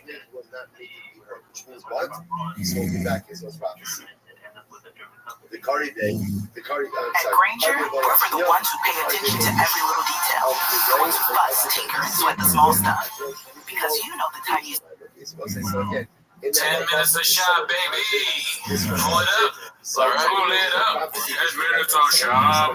Wait, I don't have my timer started, but you're pulling it up. So I will start the timer when you have the clip. Do you want us to do his Instagram today? You know what? You pick. Dealer's choice, baby. Oh, shit. Dealer's choice, Jen. Yeah. I wish I had looked up more Shabanese. People are loving shops. Can't get enough so far. 10 minutes to shop. Wait, don't start yet. I'm started. Listen, I'm not gonna start until the clip starts playing. How much shop do you get outside of this 10 minutes? 0 minutes. Really? Yeah, I really. Well, I mean, every once in a while, Reddit gives me like alerts on my phone. Yeah. So I might see his face and like a funny title. So I'll read it. Sometimes the titles make me chuckle. You know, people, because it's all from the fighter and the kid, and they shit on him even in the title. I enjoy that. I mean, he is a fool. So as we know from all we learn something kind of new every 10 minutes. You know? Yeah. I mean, the last one I thought was interesting when I posted the 10 minutes of shop. This one guy wrote that shop has like too many, like he has like designer hats and he has like a hat for every football team or sports team. Didn't really. Someone wrote that as an off-white hat. Virgil Abloh, R.I.P. Virgil Abloh. And Brandon Schaub is wearing your hats now, Brenda. And it's got a Virgil hat. All right, dude, I got one. All right, I got some stand-up right now. All right, we're going to start. Let's see what this is. Goddamn rattlesnake. This is my girl. This is my girl, man. They just opened this from our favorites. In the school and they'll fucking they just opened. Why is this not playing? Why is there no sound? Oh, that's why. Here we go. Yeah, it's from our favorite stand special. Let's just do this really quick. I made a goddamn rattlesnake. This is my girl. This is my girl, man. They just opened my son's school last week. In the school in the fucking year. They just opened it last week. First day of kindergarten. So I got him his first day outfit with all fucking flying dope kicks, giant backpack, backwards hat. He's just like, I'm walking over to school. That's all his little friends out front, the first day outfits. I'm like, oh my god, you guys are cute shit. I need to document this. Get tight. There's a bunch of me squeezing tight. Daddy's gonna take your legs. This is the cut out the outside. Ready? 1, 2, 3. Cheese, throw cheese. I take out my phone, I'm all hell, yeah. Even snap a pic, his kids my girl. Do the thing where you say something and you move. You know, call back. Everybody in Shop's mind, if they do something, they're all like, moving and shit. He's so dumb. He dresses his kids. He dresses his kids like himself. Like, I've thought about that. Like, if I had kids, I want them to like look cool because my parents put no effort into me looking cool. But I mean, his version of cool is much different than mine. Or if they're skinny pants. Look at that, dude. Wow. His caption has been in Portland 20 minutes. I've changed. You know, I'll give it to him. He sticks to hack. Yeah, he really likes shitting on Portland. Yeah. So his fans in Portland must also not like living in Portland, which is a weird choice. Like, you live in Portland, but you're like, man, I fucking hate this city. Thank God Brent Schaub is here. Thank God I can go to the show with Antifa and the Proud Boys. Apparently, remember, they're both big fans of Schaub. B-Schaub, as he called himself. B-Schaub fan brings them together, a B-Schaub. They should have him solve the Roe v. Wade stuff. Right. Handsome devil, though. Handsome fucking dude. I'll give him that. Oh, she went so fucking handsome, too. It's like, it sucked. What are you, a fucking model? You're distracted, dude. What are you, a model? What are you, like Captain America? What's happening right now? Are you the voice of the new Buzz Lightyear? Sir, you are breathtaking. He says what other comedians say. You know, like, he's watched probably hours and hours of other terrible comedians of his ilk go up and, like, I mean, Billy and like, who is this guy? He's fucking flop. Oh, really, dude? He watches George Carlton. George Carlton. Yeah, that's true. He's a very big fan of George Carlton, too. Yeah, the new stuff sucks. There we go again. Schaub thinks it's hilarious he's gay. Schaub always finds penises funny. Yeah. We always say something about him being gay, but it's so obvious that he's not, that that's the joke. You know, which is like, at this point, I'm still doing it. Kind of funny. A little dicey. I don't know what you do, man. The sky is the limit by that. Let's talk, for fuck's sakes, dude. I don't know how much it says dime piece. That'd be fucking sick. Is he younger than me? Hey, man. Let me see. It's like the life you gave, but We don't really need to know. there's some stuff today on KTLA. Shout out to KTLA. Shout out to KTLA. Try to just hold this here so black job. You're one lucky lady. He's 39. Man around me. What? He's 39 years old. Okay, good. Shout out to KPCC. It took me so long to remember that. It doesn't.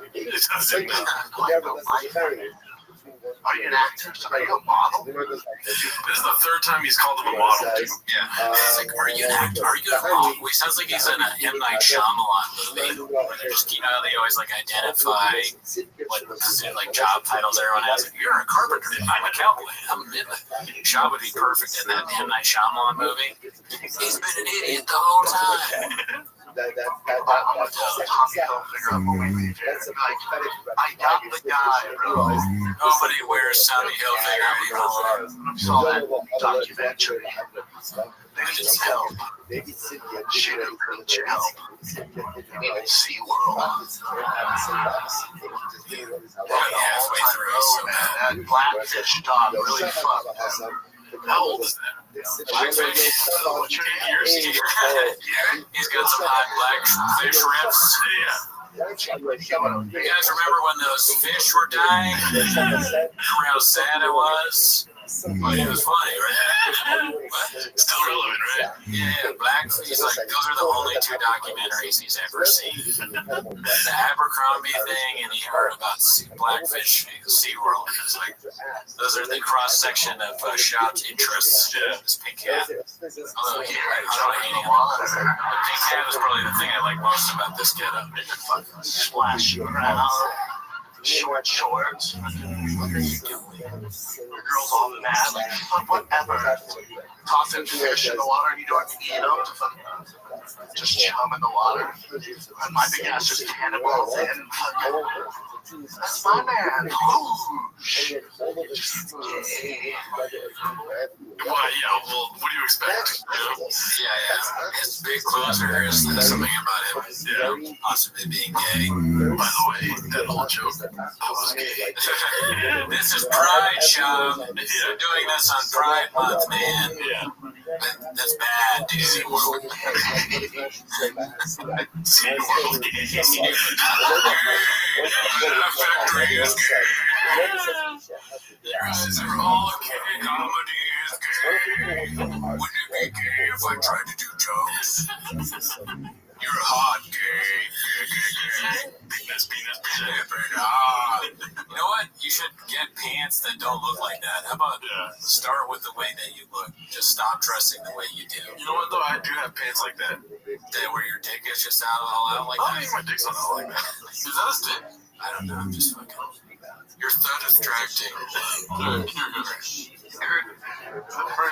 First ever had a crowd after 7 years. I might have to exit. Next squirt. Might have. Call for hours. I have one. X-Squirt.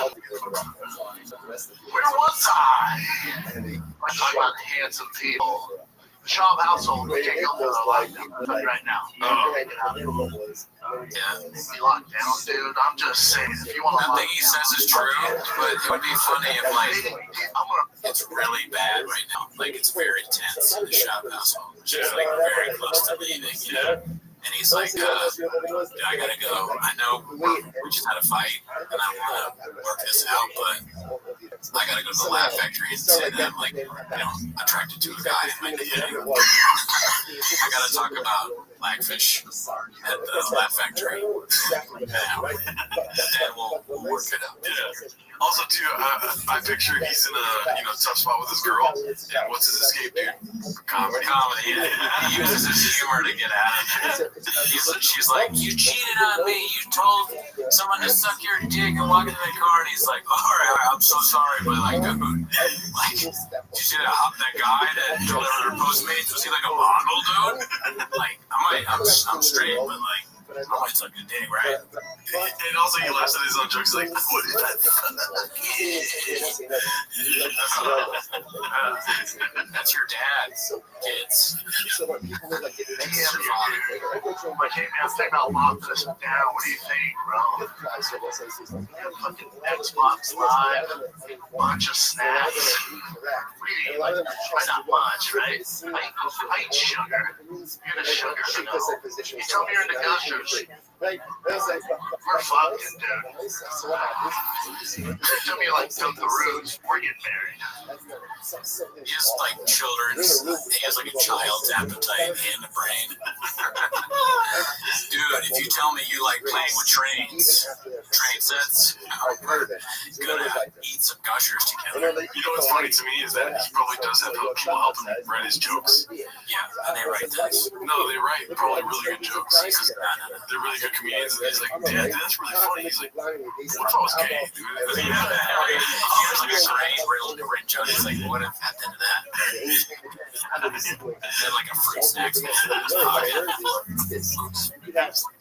Child, we have 7 seconds left.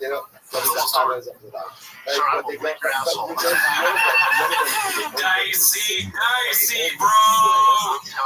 Woo! That's it, right? 10 minutes of shop. Let's see, how many likes did that have? Too many. Yeah, 8,688. I'm the smartest people around.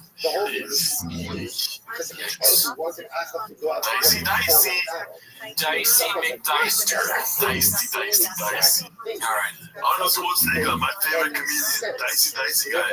I love the shop. I have a stand-up joke that I'm working on right now, where the Schwarzenegger's in it, where I say like actors, actors, or like sometimes I say they're shorter in real life, so like Tom Cruise, Arnold Schwarzenegger, that kind of thing. What if you met Danny DeVito and he was 6'8"? Chuckle. Is that Danny DeVito over there dunking that basketball? Getting a cat from a tree. Guys, did you hear Danny DeVito went 32nd overall in the draft? He would have been an NBA player, but instead he's the uncle on It's Always Sunny in Philadelphia. He turned around for old Danny. He doesn't not have a sports name. Danny DeVito kind of sounds like a baseball player. Yeah. Here goes Danny DeVito driving on the court. Eurostep by Danny DeVito. Danny DeVito, working class Italian, makes good. Star of the Milwaukee Bucks, 3 championships. That kind of sounds like a player before the modern era. Not really playing with black guys, probably.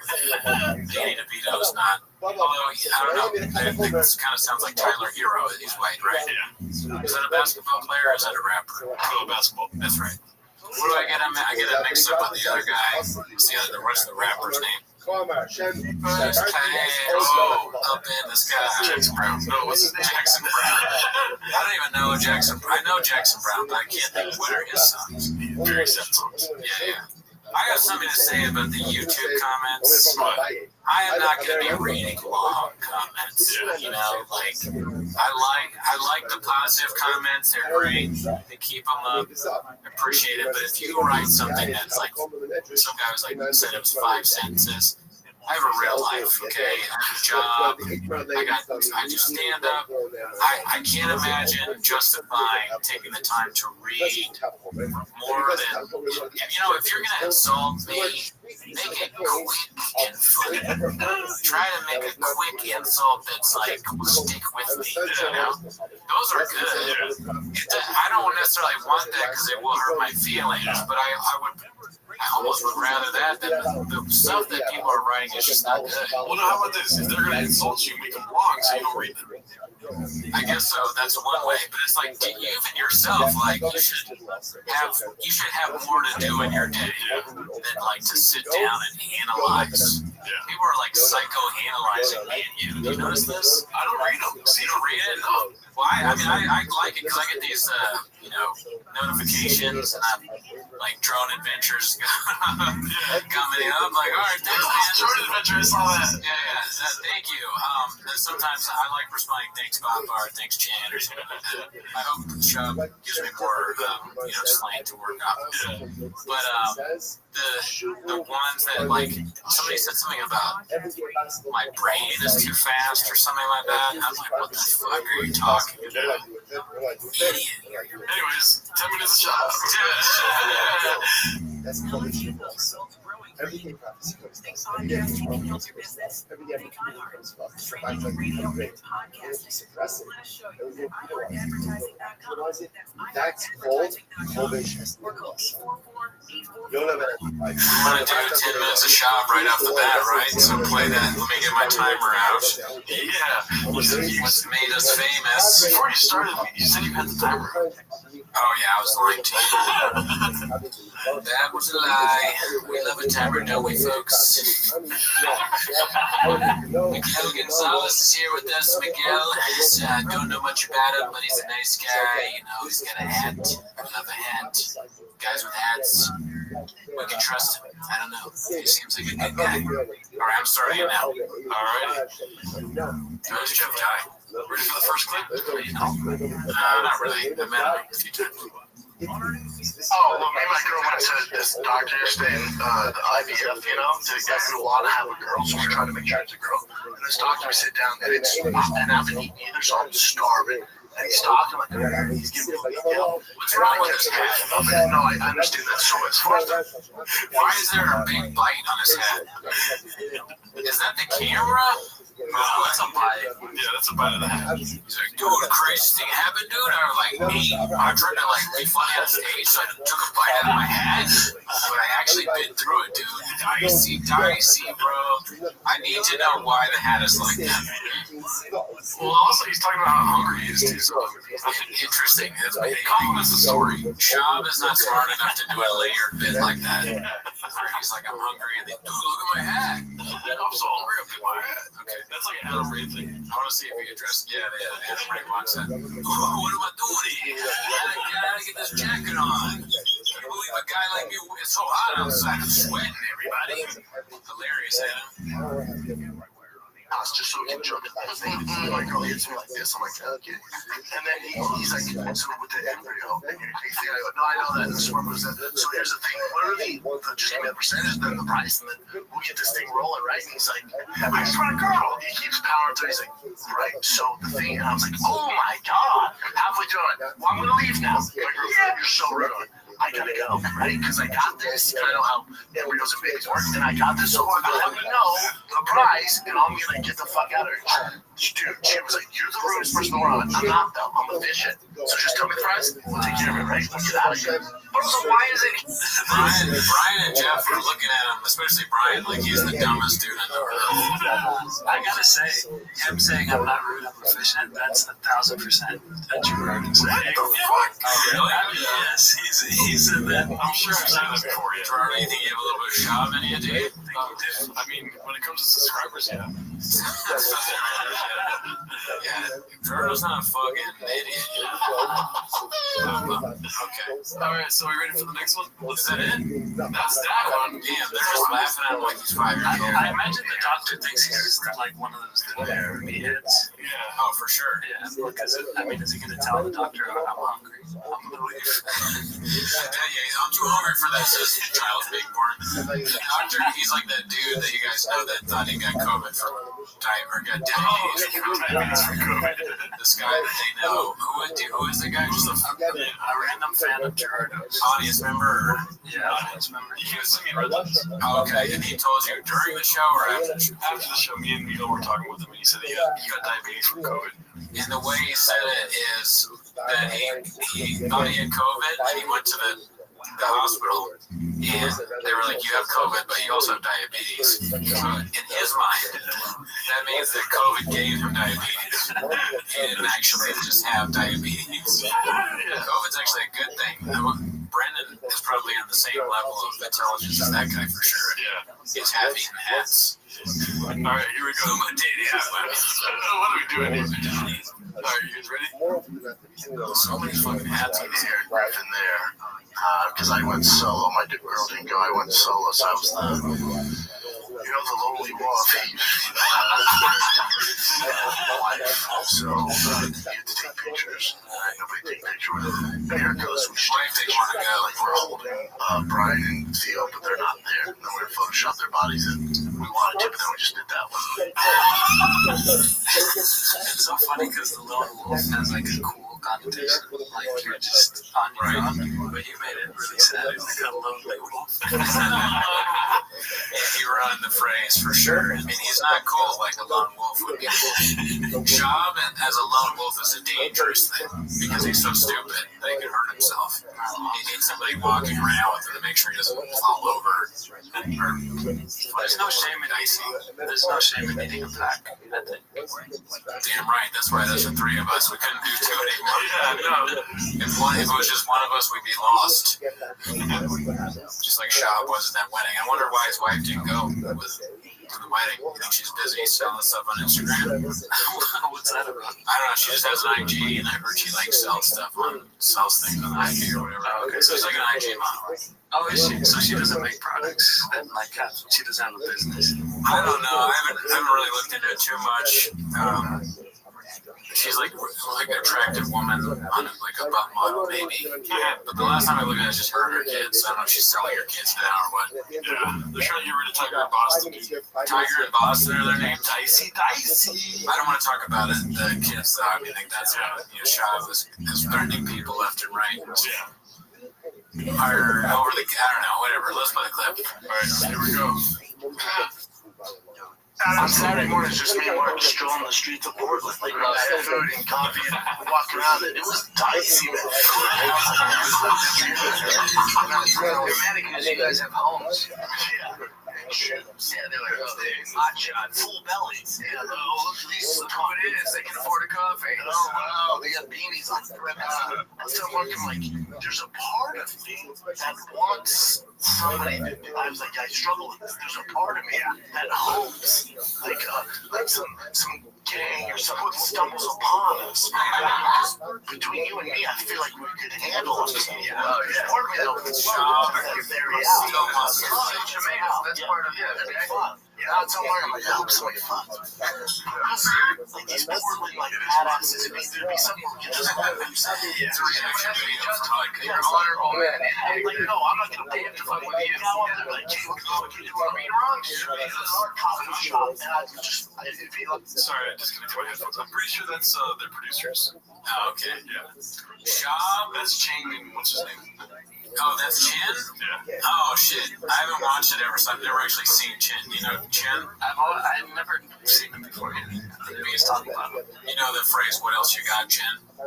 Yeah, I've heard of it. It's like what Shabanese though. So like when you're bored or you want to talk about something else or you just want to like make a joke, you go, what else you got, Chin? So if I call you Chin, it's not like a bad making fun of you. Yeah. That's just like, that's just how me and Jordan communicate now. Japanese. Japanese is what we speak fluently, Miguel.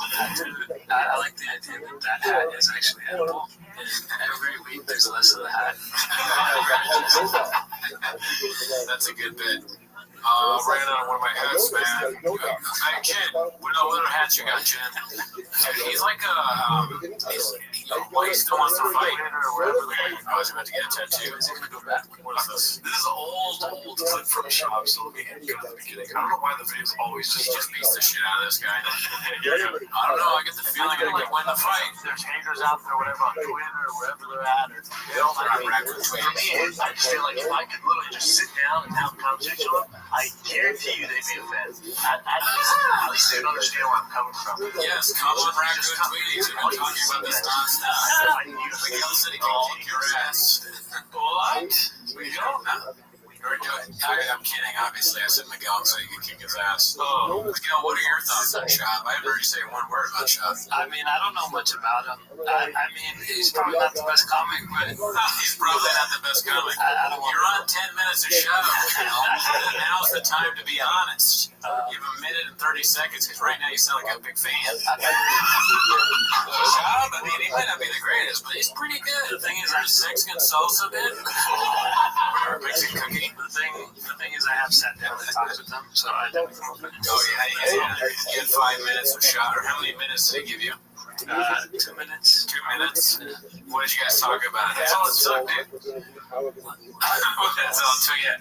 I guarantee you, dude, if you, like, sit down with me and then they show a clip of you and him together, I wonder what do you draw to? What would they talk about, Miguel and Shop? We haven't come to traveling about travel. I do like travel. What do Miguel and Brennan have in common? Well, they threaten to kill people. I don't believe that at all. But have you been to Portland? Because he talks about Portland a lot. I actually do plan to go with my friend in a couple months, but not until I go to Portland. I don't have too much in common with Shab. Even after, Shab and Jeff Dye and Brian Callen saying that there's too many homeless people there. What do they say? They don't have jobs. Another stereotype, no shoes. These guys are very stereotype heavy. They're like a wing of like the government or something like that. They're like, these Antifa guys. You go out there, they don't have jobs. They're gonna bother you. Un bote de agua. Idiots. I mean, I don't want to trash Jeff. He's been nice to me, but I hope I never become one of those people that just sees things like that. They're like, oh, you know those fucking people in Alhambra. All they do is tacos el pollo. All right, that's our segment. That's 10 minutes of show. So Miguel, great job. Thank you. Thank you for taking part in it. You've now chosen us over Brendan Shop. It's 10 minutes more of Shop than I've never had 0 Shop in my life. He still should have said. At Granger, we're for the ones who pay attention to every little detail. The ones who fuss, tinker, and sweat the small stuff. Because you know the tiniest thing can make the biggest difference when it comes to keeping business moving. We get it. We're the same way. Offering access to product experts to help you quickly and easily find what you need. So whatever your industry, you know you're always getting professional grade products. Call, click Granger.com, or just stop by. Granger, we're the ones who get it done. Yeah, we gotta do 10 minutes of shot, right? I wasn't even gonna remind you. Right, so I'll start the timer. Yeah, 10 minutes of shot. Alrighty then, dude, you ready? Yes, I am. Alright, here we go. Really, fool? I love a nice face tattoo. I'm obsessed with neck tattoos. I wish. Are you? Oh, I wish I did. Why? I look like a Hell's Angel if I do it. Why are you so obsessed? I don't say leader. I don't say that. There's a Proud Boy at my show. What's Proud Boy? Jesus. Dad, Proud Boys at your show? That's a good I don't know what help I would need, but if I ever do need that help, yeah, Van Divas, but I don't know, last time I was there was during the These guys' lives are like melting away, and you can tell like they're it's like a much higher higher intensity version of what's going on with our lives. Callan's thinking about some like court case he had. He's like, just repeating stuff that Shop whispers. I think that we're having the tattoo will be great. In fact, like a face tattoo. Proud Boys, really? Oh, you stink. Oh, listen, they're on our, I mean, their leader's black, right? They're riding outside my hotel. Sirens, they go down. The cop goes, don't go outside, man. I'm like, dude, I'm just going to get a coffee. He's like, I'm telling you, don't go outside. I go out, and Tifa, and Proud Boys, and the SWAT team all got together. One thing they shared in common, B-Shop fans. I have a picture of me and Proud, the three of them like this. I was the equalizer. Yeah, they were great. None of that sounds true. That was great. He's just lying. Like those, like does. He just lies. B-Shop fans, dude. What's a B-Shop? Oh, B-Shop. God, I have trouble understanding them. Dude, B-Shop fans. Not even thick boys. Proud Boys? Antifa? Cops? What are they all like? Dicey, bro. You know what's funny, dude? My girlfriend told me yesterday that her son told her that he wants to be a thick boy. Like in reference to Shab, or just like that saying, like being thick or something? Yeah, he just wants to be heavier, but the first thing I thought was Shab. So I have to use him for that. Yeah. You know, I'm working on a bit about like, do you get these ads on Instagram where it's like, really, really hot, attractive women saying, oh, these shirts for thick men are so great. They work so well with thick guys. Fuck no. No, I get that. And it's not a good bit yet, but it's just like, I think they'd be more effective if they had women selling the shirts that I have a chance with. Like, then I go, women without hope, they know where to go, kind of thing. So I was saying, like, ooh, the shirt is so comfortable. You know, I like it so much. You know, my sister's about to evict me from my house, and I had to shipping. I keep going on about it. But, yeah, man, thick boy is really obnoxious, I think. Just say that. I don't think there's anything wrong with being a little chunky or whatever, but, you know, you don't need to come up with, like, a saying to make yourself feel better. Yeah. The guys that are like, you know, remember like he's fat but he's fun. The guys that are like that never actually say, I'm fat but I'm fun. They just work because they're confident. I mean, I'm fun. Thanks. We love a fat guy, don't we? Okay. Yeah, Travis, fat but fun. Dude, Hang Bang should open up for Shop. Yeah, that's much more of a Chamonix. Oh, I forgot. It's a fucking Chamonix. Did you see the second one? Yeah, I think so. Unless I say the same one twice. We need to learn how to speak Chamonix so we can do more of it on the show. Is it called Chamonix? That's what I think so. One of the things. What are you saying, Papa? Papa. They call it Brenda. There's another call it Brenda. Don't tame an Elefante, because what happens is, this dancing is real wild Elefante, and you decide to stomp this bitch out, right? And then she died. And then the bear came back during her funeral and stomped out the corpus. Oh, I'm not done. Daddy's not done. Stomp. Oh my God. Then attacks her corpse at a funeral. This is a special kind of elephant, people. Oh my Lord. It smells it or something. A corpus. Do you think, I don't know what that is. Do you think the CTE that Brennan has, like, made him like this? Was he really dumb before it? Or, because when he was just talking, I didn't understand what he was saying. You know, I was like, what? I couldn't, there's a lot of words, and it could be just a Vegas hangover. Yeah. But I really was like, I don't understand that really. Elefante, but I kind of want to hear what he does. Play the rest. I'm trying to figure out. That was the whole thing. That was it? Yeah. Dude. The shop. You gotta tune into T-Fat K, dude. Yeah, the shop subreddit will shit on, like, anything he does. Yeah. It's like a 10-second clip, and they're like, but play it back. They want shop clips like the people watch the Zapruder film. You know, like when Kennedy, not a reference, Dallas. But, if you look at it from this angle, Shab is very stupid in this one. Play back the tape. Okay, you see here that Shab is drooling out of his nose. You know, Pozole, bro, like, when I get that, dude, I snort it right up my nose. Check this out. Read this out loud. When I get tacos, dude, I fucking shove a taco right up my butt, dude.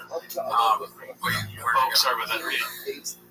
Okay, so Dick Coughlin says Brennan Schaub told The Atlantic that I'm his first 3 years doing, or that in his, I'm his first, that in his first 3 years of doing stand-up, he performed 6,000 hours of comedy. In order for this to be possible, he would have to do an average of 5.5 hours of stand-up every day. What absolute drama. Yeah, dude, people are coming up with the math to figure out that Schaub is lying. The math of Schaub. It's just kidding. Believe you're talking, we just say he's lying. Yeah, you don't need it. But it is fun. I mean, this is what's entertaining about it is that people I thought that people are willing to do this and look into it. It's a bunch of Sherlock Holmes and Watsons. It's elementary, Watson, but close to Schaub. Do you want to see this? Now let me ask you this. It just two pictures of dice. Yeah, it's this clip. Dicey. Here we go. Really, bro? Portland. Now let me ask you this. This is my They burnt it down. This is what I said in my bit about Portland. I said Portland is I go I talk about all the cities I've been. I like Portland. I'm staying downtown. Sure. I take me and I go, dicey.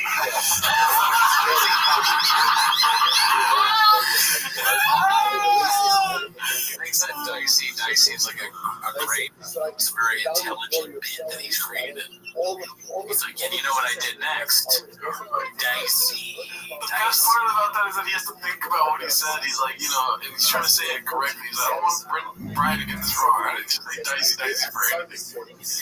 There's like a shop board, and it has like dicey, a picture of a cookie with sauce on it.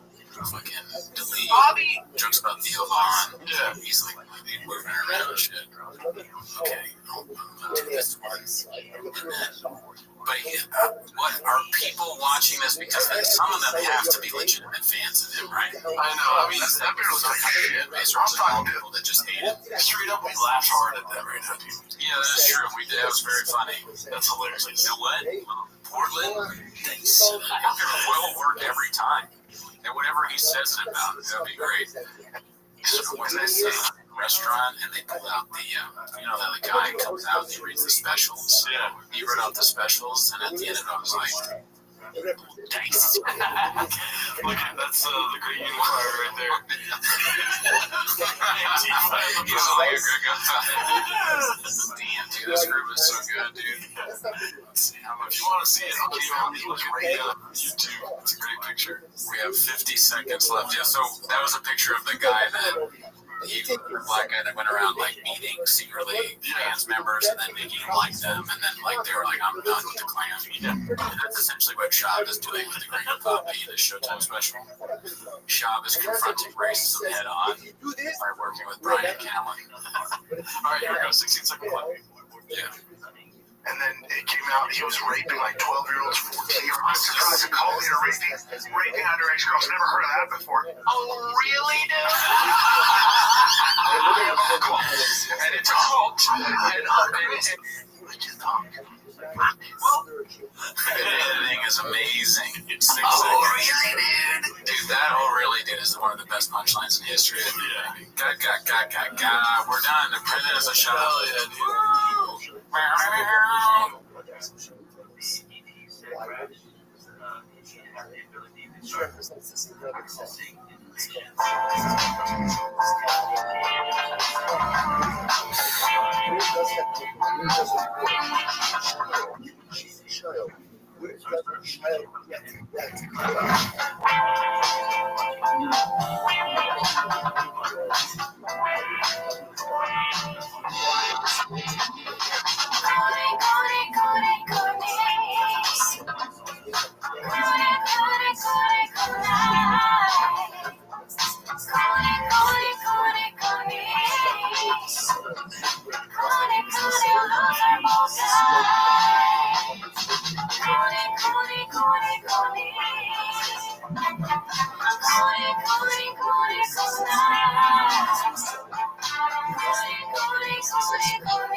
Hey, welcome back to Raccoon Tweeties. Our last episode, it got taken down by the man. You know, we tried to put up the video of it, and it was live. What does premiere mean again?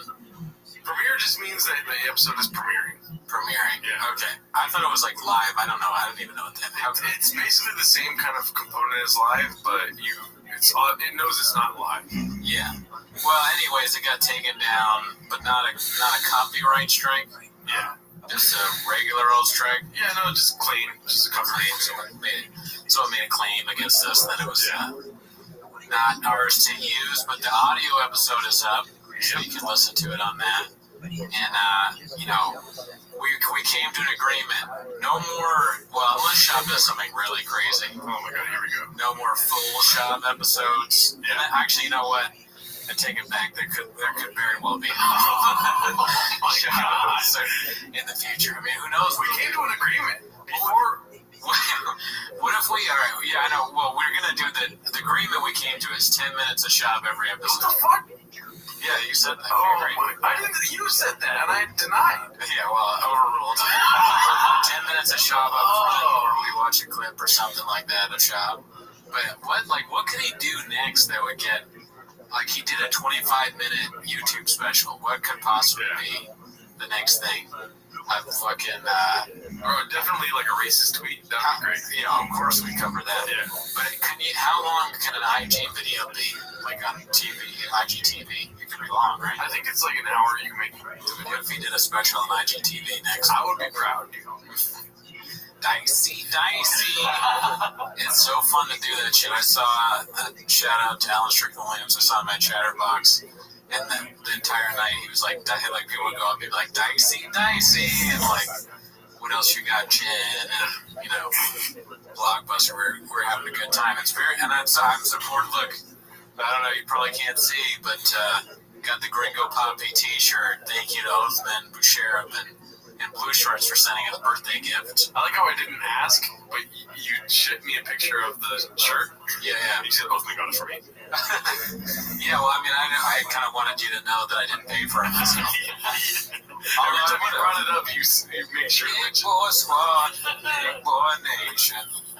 I don't know whether I'm more thick boy squad or more fighter in the kid subreddit. I think you're getting thick because you had some steak today, dude. I know. I went on the firm's dollar. I went to Houston's.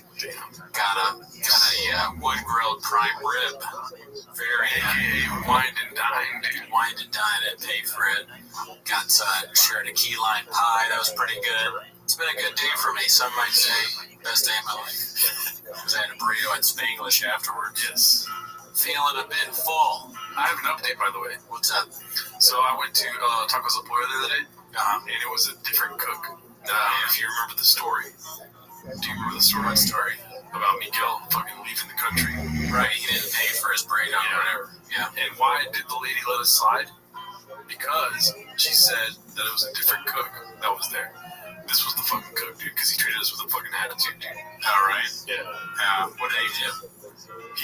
So we ordered our stuff for here, whatever. And he put all our stuff into to-go stuff. And you know Miguel, right? He walked over to the like, but I ordered it for here. And so the guy grabbed his food with his hand. Just like full on, like that or whatever. Grabbed his shit and put it on a to-go or for here plate. If I was a taco truck guy, I could see having fun disrespecting Miguel. Yeah. He's so soft-spoken. Yeah. He probably went up there kind of respectfully. He was like, hey, man, I ordered for you. And he's like, and then you're just like, I'm going to fuck with this guy. Yeah. Fuck this soft-spoken, nice guy. What are you going to say about this? You're looking at him the whole time. Yeah. And put your shit on a plate. I don't know why I'm turning him into Sebastian Maniscalco. Aren't you embarrassed? I can't even do Sebastian. Look at this. It's on a plate now. It's on a plate. What are you going to do, Miguel? Yeah, so it's 10 minutes of Shop. We promised the people. Right now, 10 minutes? 10 minutes, pull up a clip. All right, let's see what we got. I'll start out. Once you pull up a clip, I will put it on my watch, 10 minutes of Shop. All right. What if, like, there was a study done and that's all people can take? Doctors say over 10 minutes of Shop can cause migraine, headaches, and anal bleeding. Trust me, less than that can. Here we go. Alright, I'm starting the timer now. 2 weeks ago, I was in New York doing press for my special that dropped, Gringo Poppy.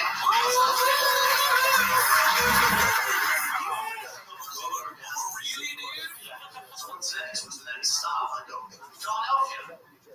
Damn reason can go on, but disgusting. Who said disgusting? Cool, man. I don't know. I think he's saying just like people like that he talks to. And right after the South Street shooting, he's doing this. Oh, really? Wow. Damn. There was a shooting there? There was a shooting. It's so crazy. That shit is insane. 3 people started just shooting people randomly on South Street. I have no idea why. I don't think there's been any arrests or whatever. Yeah. Maybe it's because they were trying to prevent Shop from getting stand up there. Jesus Christ, I'm sorry. leave it to you, dude. I did not have that pre-written. That was just came out of my head. I'm sorry. Oh my God. Those people. I love this place. I don't get the hate from Philadelphia from everybody. I don't get it, man. The unwarranted hate. You guys are like the Brennan Shaw of America. Say it again. Not bad.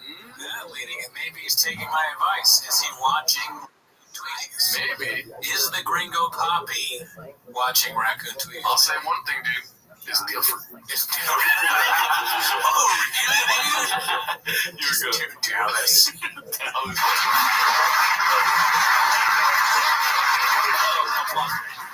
See, we give credit for credits too.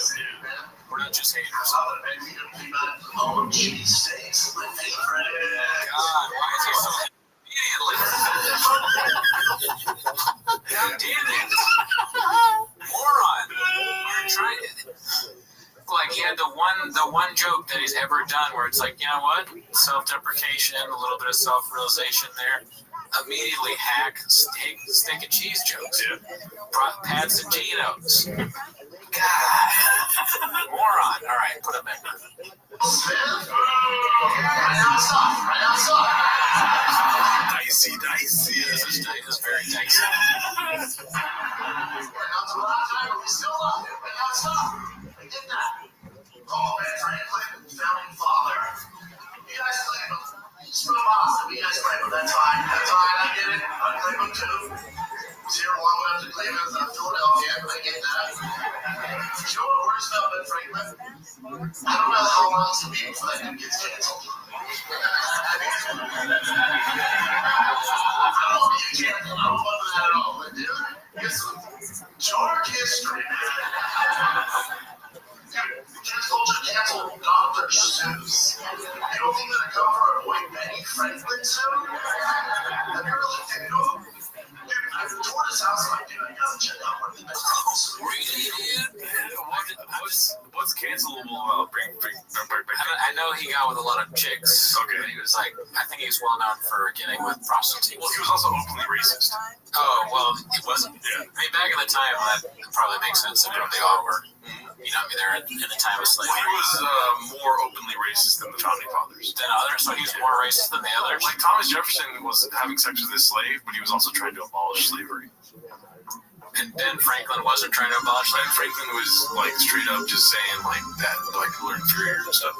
What scares me about this clip is Shab may know more about Benjamin Franklin than I do, but only because he just read Wikipedia recently. And you graduated college, dude. Yeah, I did, but I don't remember every fact about Benjamin Franklin. You know. So, but I'm skeptical that Shab is going to come up with a good joke or point about this because he talked about Benjamin Franklin, but said nothing that he's done, and then brought up Dr. Seuss. So, you know, his favorite author. That's a one author he has read. Really, dude? The places you'll go, the place you'll see, it's just him going to Dallas. I'm going to Dallas. It's different. It is a subreddit. Wait, we're talking about it. See? That's too inside. I don't like that one as much.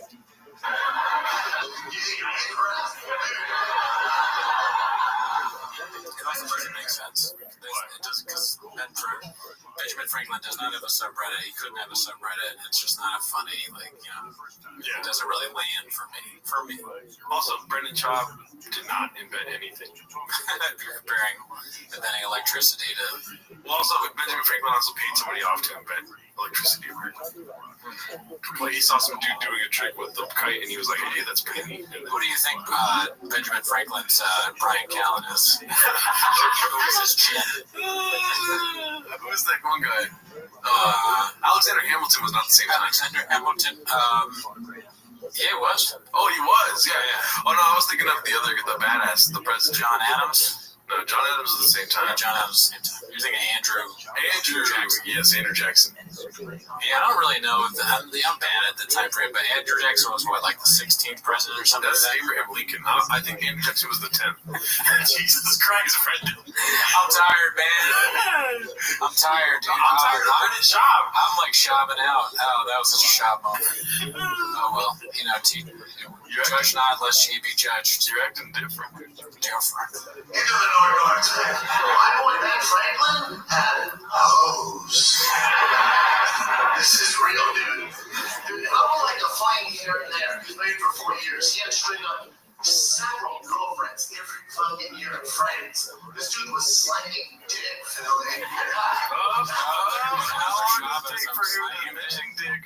You're doing well. You're slanging dick. We know that from the subreddit. Benjamin Franklin getting slandered by old shop here. Surprising? He discovered electricity. He invented seeing eyeglasses. Oh, really, dude? That's what like historians are saying that right now. It's so unfactual. This is on the history teacher subreddit. They're like, oh, really, dude? Yeah. Shop. You think he was for making his jigsaw back then? 10 minutes seems long. Philadelphia, fucking 17, 18. She calls it up. He just waits there for a girl to walk in with glasses on, like.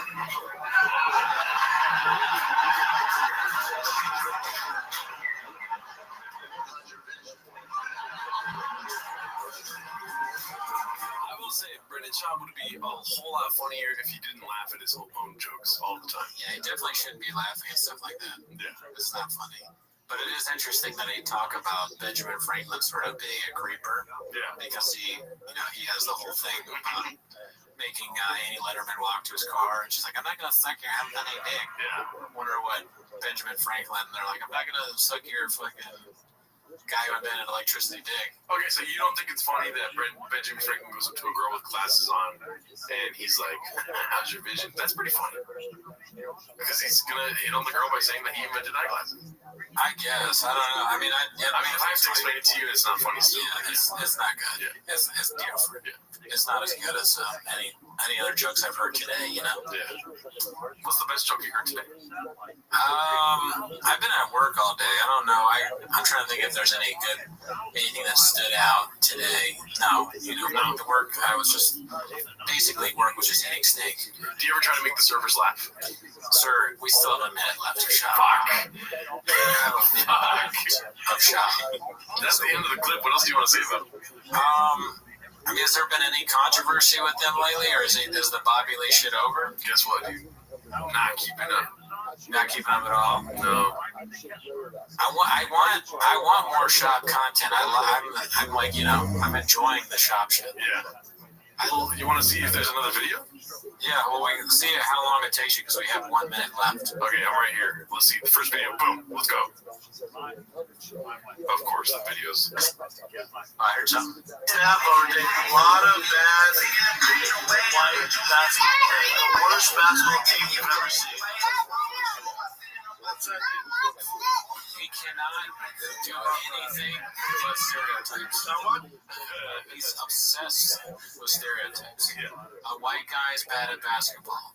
A guy that has a lot of women is getting hosed. Philly cheesesteak. Philadelphia's cheesesteak. Philadelphia's Benjamin Franklin. Nothing original. Shop never notices anything that hasn't already been done. It's like he has some sort of disorder where he's like, if he were to come here, he'd be like, Gerardo's Alhambra, Chinese food, right? Chinese food. He would talk about tacos El Pollo nonstop, probably. He's slinging hacky dick, dude. He is slanging dick to Shop is is actually a good thing. That's what I learned that from the shop Reddit. If you're slanging dick, that means you're very cool. Oh, okay. 9 seconds left or shop. All right, say something very funny about Shop right now. Shop. I don't have anything to say for 3 seconds. Boom. Done. All right. We did it.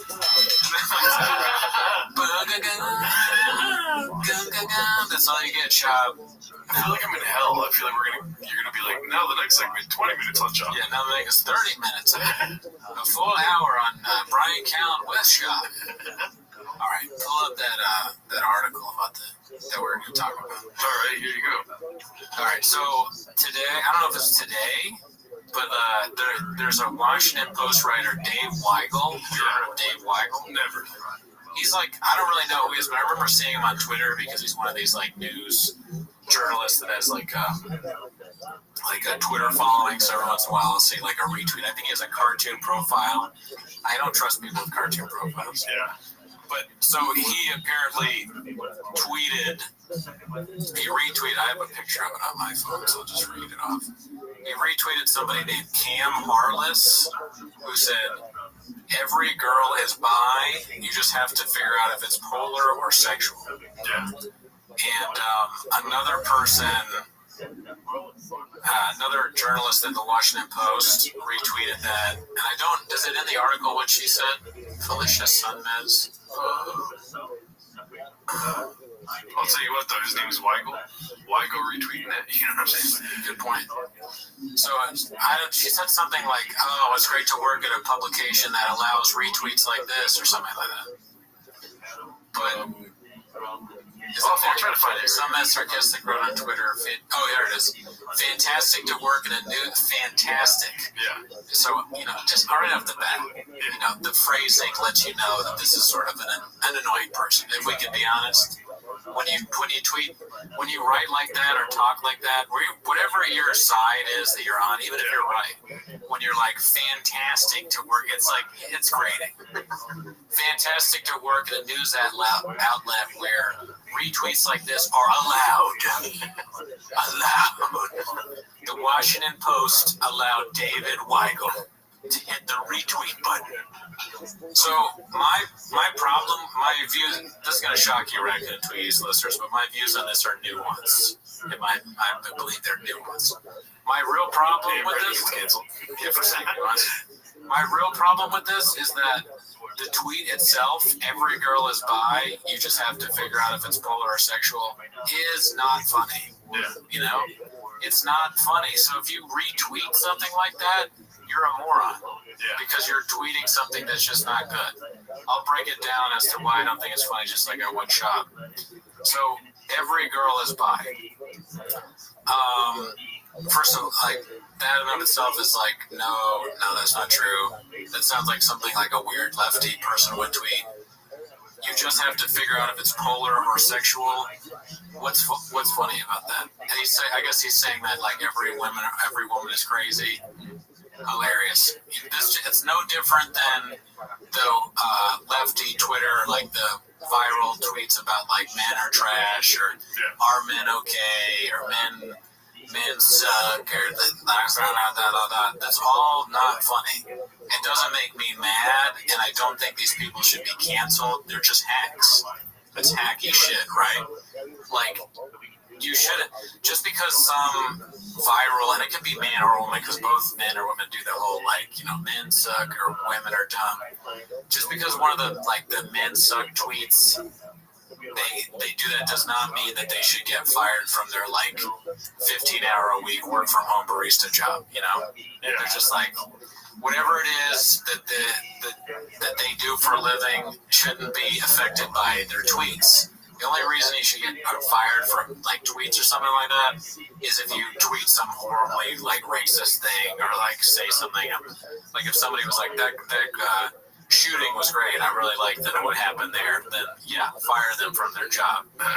There's this other tweet that says, I'm not mad at the every girl is bisexual or polar joke because it's sexist.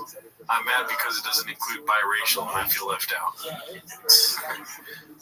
I guess, I don't understand that at all.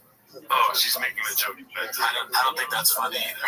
I didn't laugh. I was laughing because of, I don't know, but And so this shit blew up like crazy. Yeah. This guy, the guy who retweeted it, has been like suspended from his job. And then this woman, Felicia, what's her face or whatever, is like going off saying that like she's being attacked or whatever. And then nothing is happening to this guy Cam Harless, who's the one who's tweeting it.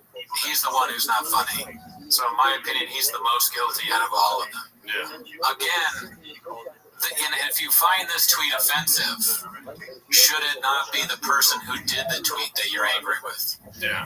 Like, I still don't think that you should be that angry with it because it's like so dumb that it's like it should be below what you like. When I hear like a really bad joke from a comic that I don't respect, I don't think about it for like, all day. I cannot believe this comedian who's not funny said something unfunny. I can't believe that this person who I've never seen do anything good, who I dread seeing at open mics, who always says something offensive, it's shocking to me that they would, again, say something offensive and unfunny. And that's why I look at this guy's profile picture. He's a big fat guy, big beard, cowboy hat. His name is Cam. What do you think is going to come out of his mouth? Dude, David Weigel has a tweet from 2015 that says, "You shut your whore mouth." No way. Yeah. Is he replying to somebody or what? Yeah. But you know how bad he's replying to Maya Angelou. He's replying to Jesse Burney. Who's Jesse Burney? Probably a woman. But is it like a joke? It was in the old days of Twitter where there was no reply, it was just you're adding people. You know what I mean? See, because that sounds like a joke. You know how you joke with your friends? You say you shut your whore mouth. Yeah, I used to say that to your friend. You do though. Well, yeah, I call you a bitch all the time. Yeah, exactly. But he does though, and I think it's funny. Sometimes with your friends, you say you shut your whore mouth. You're not serious. That's what I don't like about today's world. Is like, you read when people get in trouble, they read text messages and tweets, and they're like, "I can't believe you said that you would sever them in half." Well, they're not really gonna do that. They don't literally mean. It's just shit you say.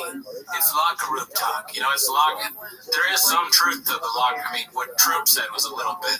That's kind of crazy. I've never heard somebody say, like, whatever he said about. What does he say? You have to like grab him by the pussy or something like that. I've never heard another guy say that. But shit, like, right before that, yeah, sure. I don't know. This guy, Cam Harless. Dude, Cam Harless has a show called Soup Can Anarchist. So Soup Can Anarchist, basically. So is he like a doomsday prepper guy? I don't know. Let's see Soup Can Anarchist here, dude. I briefly looked up his profile, and he seemed like he was just like a conservative guy. He was retweeting like Jack Pubasek or whatever. I was just looking at Jack Pubasek right now. Pubasek.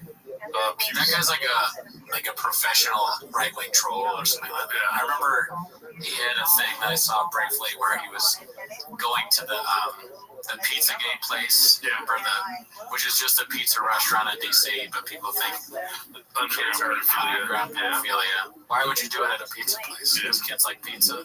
Well, don't expect it. That's what you don't expect it. Yeah, it's where you least expect it. A place where children always are.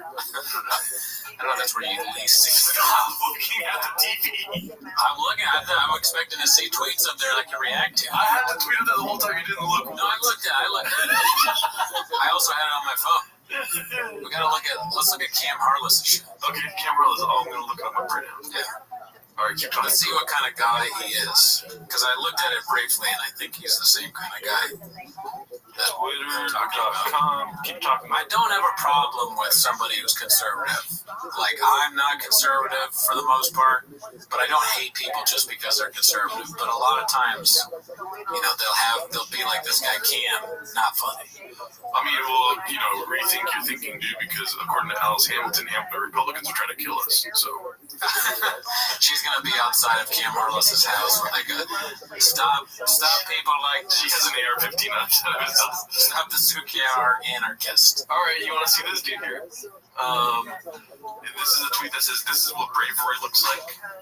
We gotta come up with a list of people to shout out during the episode so I can drop their names in like jokes. while we look up this stuff. Because like, Josh Watt, what's up, Doug? Yeah, what's up, Josh? You're Luke Schwartz. You know, he's not as funny as Cam Harless. Josh Watt. No, I'm kidding, but like, we should have a list, sort of like you do your Patreon shoutouts with EC mode. Yeah. But I'll just do it as like insults. I'll drop it in like when I'm talking about shop. Okay, so listen to the show. Simply objecting to a retweet of a sexist joke and a colleague's false accusation of bullying leads to this. For instance, this tweet, bisexual or bipolar, it's like Rachel Friedland is both of those things. I don't know, she's not either one, but as far as I know. Were you just thinking of what to say while I was talking? What's that? What? You're tripping me up. I was reading this tweet right here. So, like, he said, this is what bravery looks like, and he's retweeting Felicia Sonmez, the girl that started this whole thing. Oh, he retweeted her? Yeah. Oh, he's being sarcastic. Yeah. She apparently lost, in the article that I clicked on, the first thing I read, she lost a court case against Washington Post for discrimination already for something else. I wonder what that's about. We should look that up too. Oh my God, here we go. All right, keep talking. So what bothers me about this is that she seems like one of those people that just likes to start shit.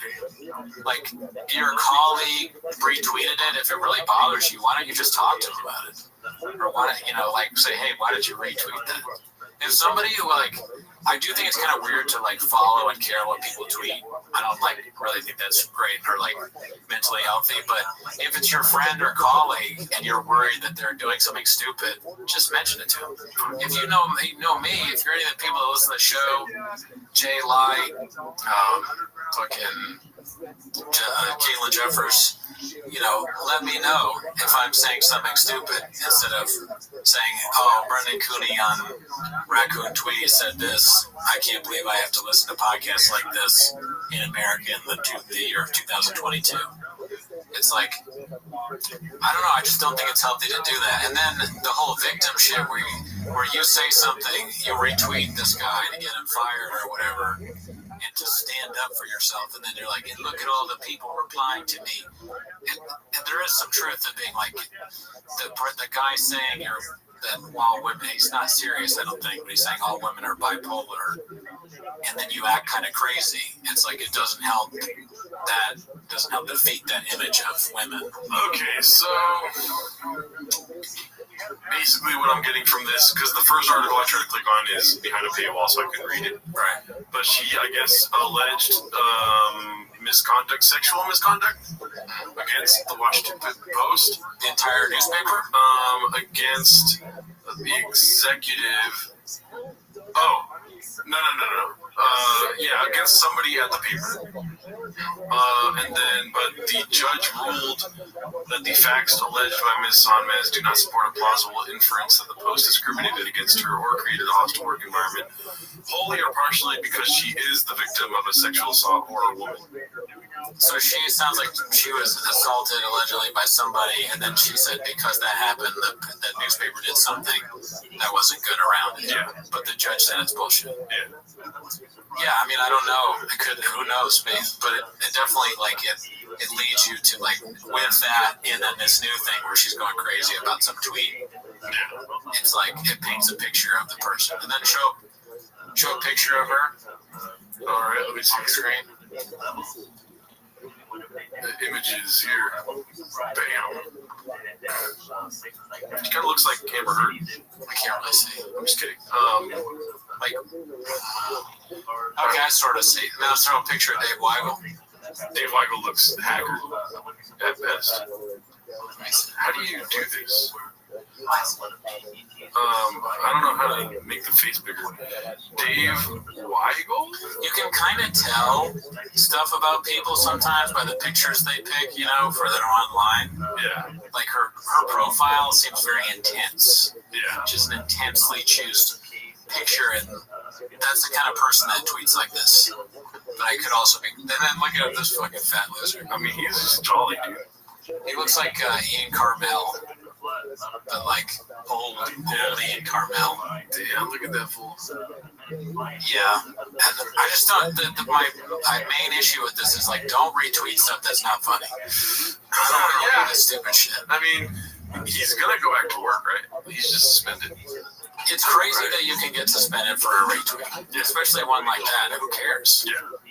The Washington Post. I mean, if there was like a history of him having like crazy ass, retweeting things in the office with his voice. Is there a history though? Yeah. Or is this the first one? Let me look at fucking shit. Okay. Has Dave? Is this his first cancelization? And then we look it up and we're like, oh. I mean, this should put him on the map. What is a cancellation? Like, I never heard of this one before. I don't know. I've heard of him because I'm on Twitter all the time. He's like a Twitter personality. Oh. Yeah. He's suspended for a month. Yeah, that to me is crazy. Can we just let people tweet stuff? I hate the things where it's like my tweets aren't reflective or my opinions of my own. Like, yeah, duh. Yeah. Is someone else tweeting for you? Of course they're your own opinions. You shouldn't have to say that. I don't think you should get in trouble for things that you retweet.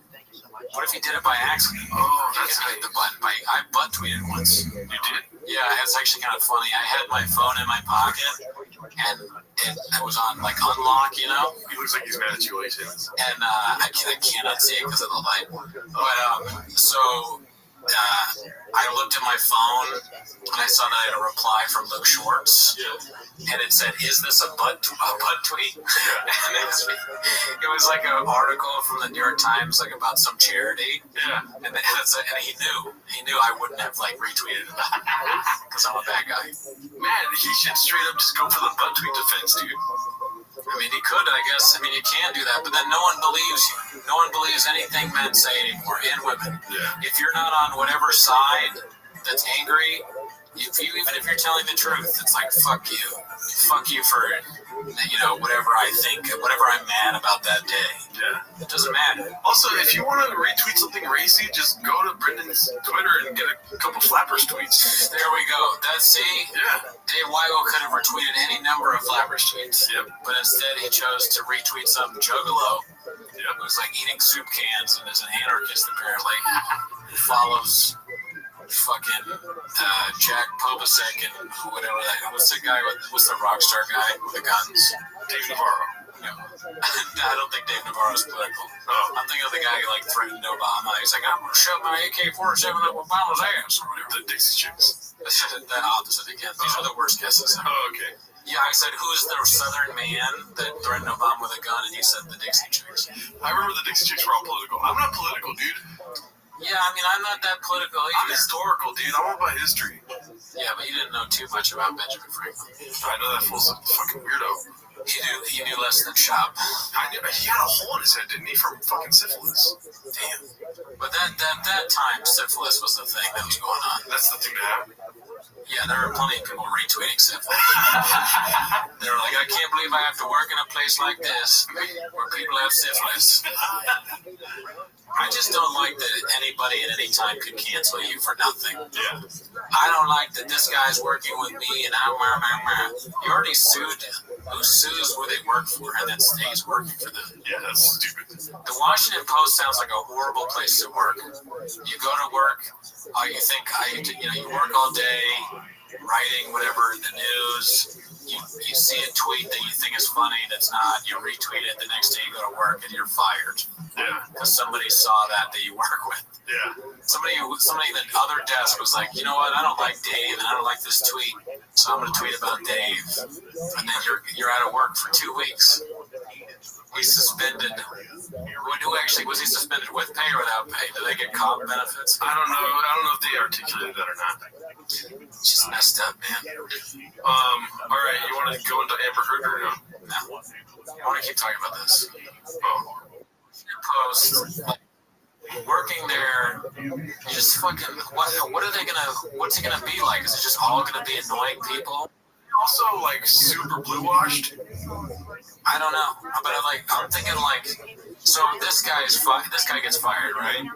So And then, but the other person who retweeted about him is not not that they should face any consequences for that. They shouldn't. But is it going to be all people like her now? How are we supposed to trust the news? Yeah. How can we trust the news if it's a bunch of people that are just going to get angry if their coworker likes a tweet of somebody that didn't agree with? So you may not think that it's funny, but is it clever? No, it's not clever or funny. I wasn't asking because I think you did. I was wondering. Yeah, definitely not. Why would he retweet it then? Because he's stupid too. Because he thinks it's funny? Yeah, I mean, obviously he thought it was funny. So then he should lose his job if he's stupid. That I might be able to agree with, yes. I think he should lose his job because he's so unfunny. Like, if you think that joke is funny, I'm okay with you. Because writing for the Washington Post, or writing for a newspaper, a well-respected newspaper, you should have the ability to realize whether something is worth retweeting or not. So if you're retweeting bad, like I bet if you go to Dave Weigel's thing, he's retweeting like NBA memes and other things that aren't funny. Yeah, like pull up his story. I bet he has other unfunny shit. Dave, weird name. What is it? Weigel. Yeah. He just got a new follower. It wasn't me. Let's see here. Oh wow, 602,000 followers. He's retweeting Gangsters of Capitalism for sale. It's a book. What is that? Oh, is this his own book or what? Written by Jonathan M. Katz. So he's just sporting the homie, dude. Yeah, I don't know that one. He's retweeting some GOP Senate race. He's retweeting something said to Kanye West. So it's just boring shit. Yeah. He's a boring guy that retweeted something and now he's out of a job. He retweeted something from this one comic. What's his name? Fucking David Smith. David Smith? The guy from Legion of Sins. Oh, you retweeted that guy? Yeah. Okay, so Weigel has somewhat of a libertarian bend, I guess. I didn't know that. I'm surprised he still has a job. Turtle names. He retweeted a little paper naming a turtle. So he's wholesome too. You can't spell sucks without SEO, which is just not factual, I guess. I don't know what it's all retweets. All he does is okay. Let's go see Felicia's profile. I want to see what she says that she's getting attacked a lot. That's another thing is you can't say anything now without being attacked by millions of people either, which is also annoying. So why even make a big deal out of this? Oh my god! I mean, she's tweeting up the yin yang, dude. I'm gonna look it up on my phone. Look at this, dude. She's tweeting about being harassed online, which I'm not in support of, but also just stop tweeting. Mexican president snubs Biden's invitation to summit. I mean, that's kind of racist. I don't see French president snubbing anything. Long COVID is creating a mass. These people, every time that you see a woke thing, they have an article about long COVID and how it's gonna fucking ruin the world. All of them are and we should be worried about the people that have long COVID. I feel bad for them, but it can't be coincidental that every woke person is super worried that they're never going to be able to work again because of COVID. Yeah. I know one person with long COVID and they seem to be doing okay. But if you read the news, if you have long COVID or if you've had COVID, you're going to have long COVID and we're all going to die soon. I saw this thing too. Oh my god, oh my god, dude. Why the fuck do people go on Twitter? Why? I don't because it's fun. This is not fun. This is ridiculous, dude. Well, this guy's not having fun. Last night I came under an unrelenting series of attacks intended to tarnish my professional and personal reputation. The cause? Some tweets I sent out calling for compassion within our workplace. Those attacks continued in the morning. And then, it's a bad tweet, dude, when you see 1 of 6 fucking bullshit. The next one says, in hopes of de-escalating, I temporarily deactivated my account amid a barrage of online abuse directed by one person but carried out by an eager mob. The one-sided attacks continued even after I stopped engaging. I know the old adage, hurt people, but what then? 2 questions already, no answers. In such a situation, it is difficult to find the line between sympathizing and challenging with compassion. My instinct is to defend myself, but I'd say I talk a big game about kindness, and I'm going to try to practice some of that now by simply moving on and not engaging. See, right? But this guy, although he's talking like this because he has to, because this is how these people talk, he seems to make a lot of sense. He's the normal adult here, but the other people are insane. They're attacking this man for no reason. His thing was like, be kind to people. If that makes you mad, you need to get therapy. Yeah. How would that make you mad? It doesn't matter which side you're on. If someone's like, hey, let's all calm down and talk about this, that person isn't the wrong person, right? But now it is. Now that person is Hitler. There are probably people like responding with memes like, you probably were, if it was World War II, you'd be with the Nazis. And that's all he's saying is like, be kind to each other. It's crazy. And also, he pointed out, I read through his Twitter, he pointed out, he was like, I'm Latino and I'm being attacked by this white dude. That's smart. As the only Mexican American reporter on the national desk, the only one. So what about that? Yeah. Why don't you talk about that, Felicia? Yeah, Felicia. There's only one Mexican on the entire, whatever the national desk is. Yeah, whatever the fuck that is. You're over here whining about some tweet from a redneck loser that someone retweeted, but where's your concern for Mexicans on this thing? Yeah, where's the love for Jose A. Del Real, dude? He's keeping it real. Instead, what you're doing is attacking this Mexican journalist. It's fucked up. I always think it's funny when people have their arms crossed in their profile picture, like, fucking come at me, dog. Yeah, that's very, like, that's kind of lame. These journalists think they're, like, super duper, like, important, cool. Yeah. I don't know. People really hate journalists. I know someone's an idiot, though, when they call journalists journos. If you're not from England and you call journalists journos, like, who are you? You think you're a great street hooligan? Hey, Brendan, you gonna be late today? Yes, talking to the journos. Oh, hey, these journos, mate. They're like, the right is turning into, like, dumb English people. I don't like the way journos say I'm not smart about all that. These journos are a crock of shit. Crock of shit, mate. I think that women are bisexual, pansexual.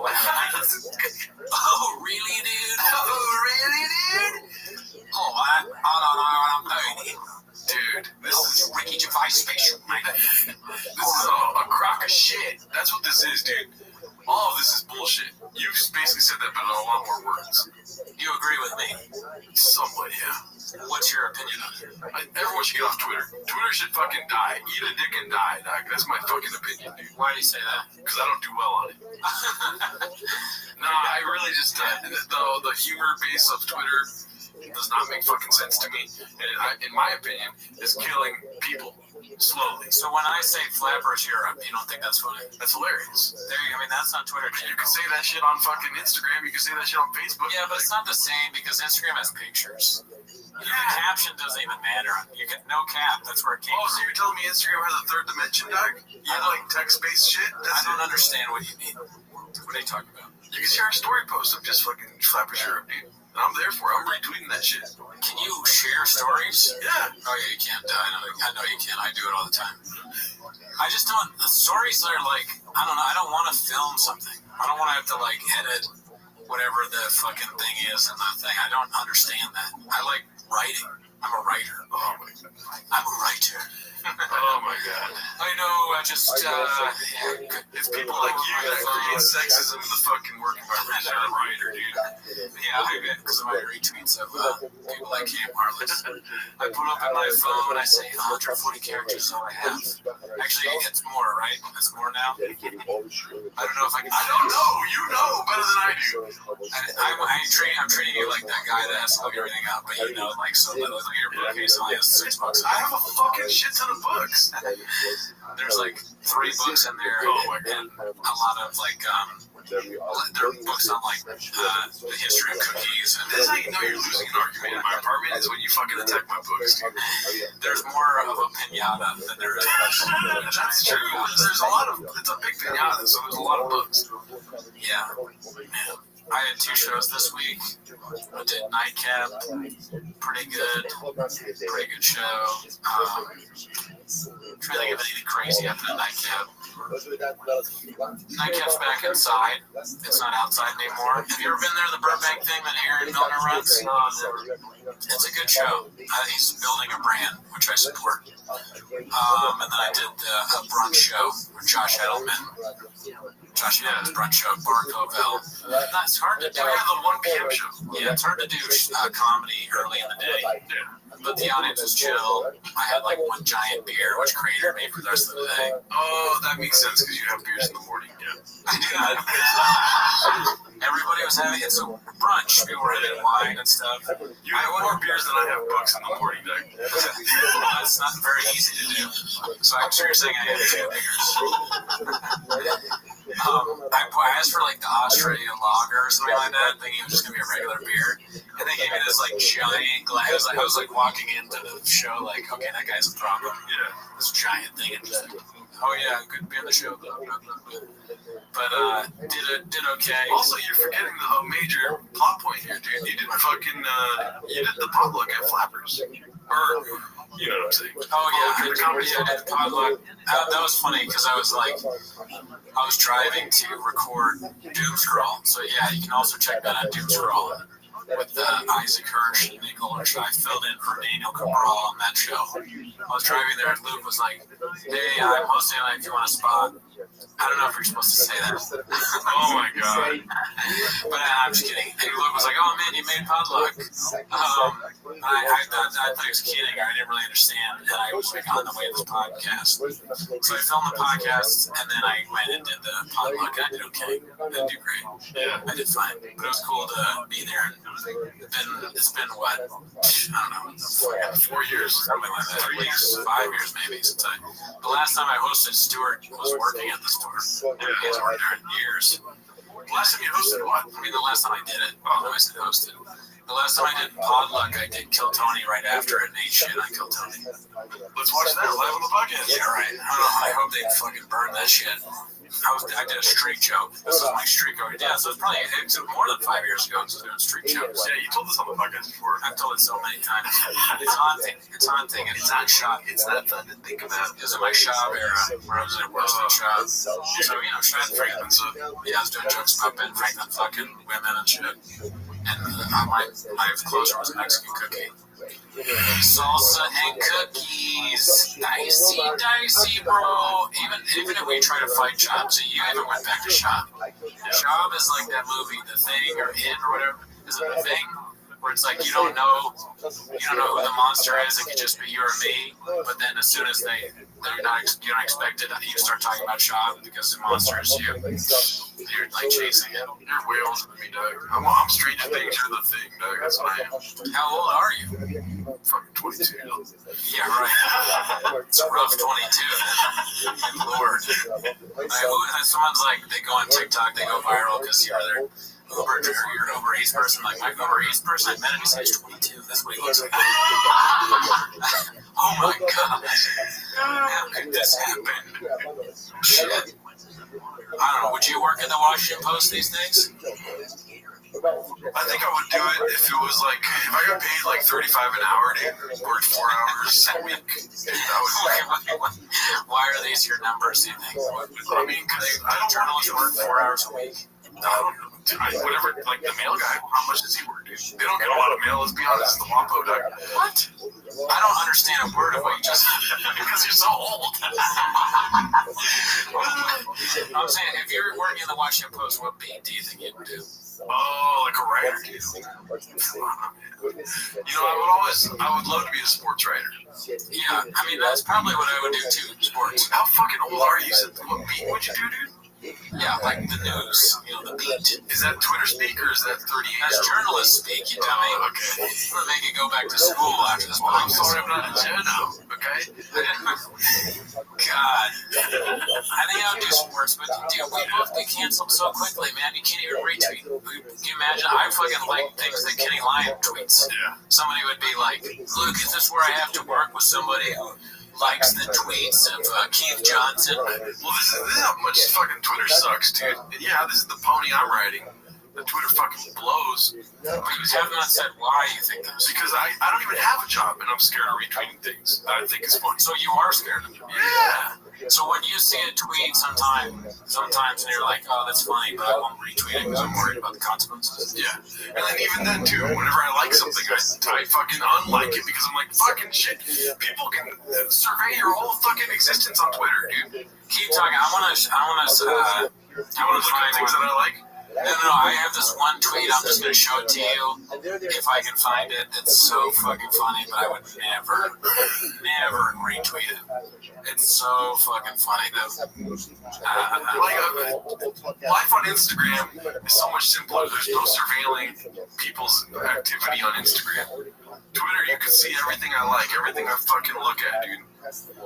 You can see my fucking algorithms. You can't see stuff on Instagram. You can definitely. I see celebrities all the time. They're like so and so like their posts, or like they're like, oh, these two celebrities haven't liked each other's posts in a month. Yeah, but that's people that have no fucking life that continue to like refresh pages and see if there's things that are being liked by fucking Cardi B or whatever, dude.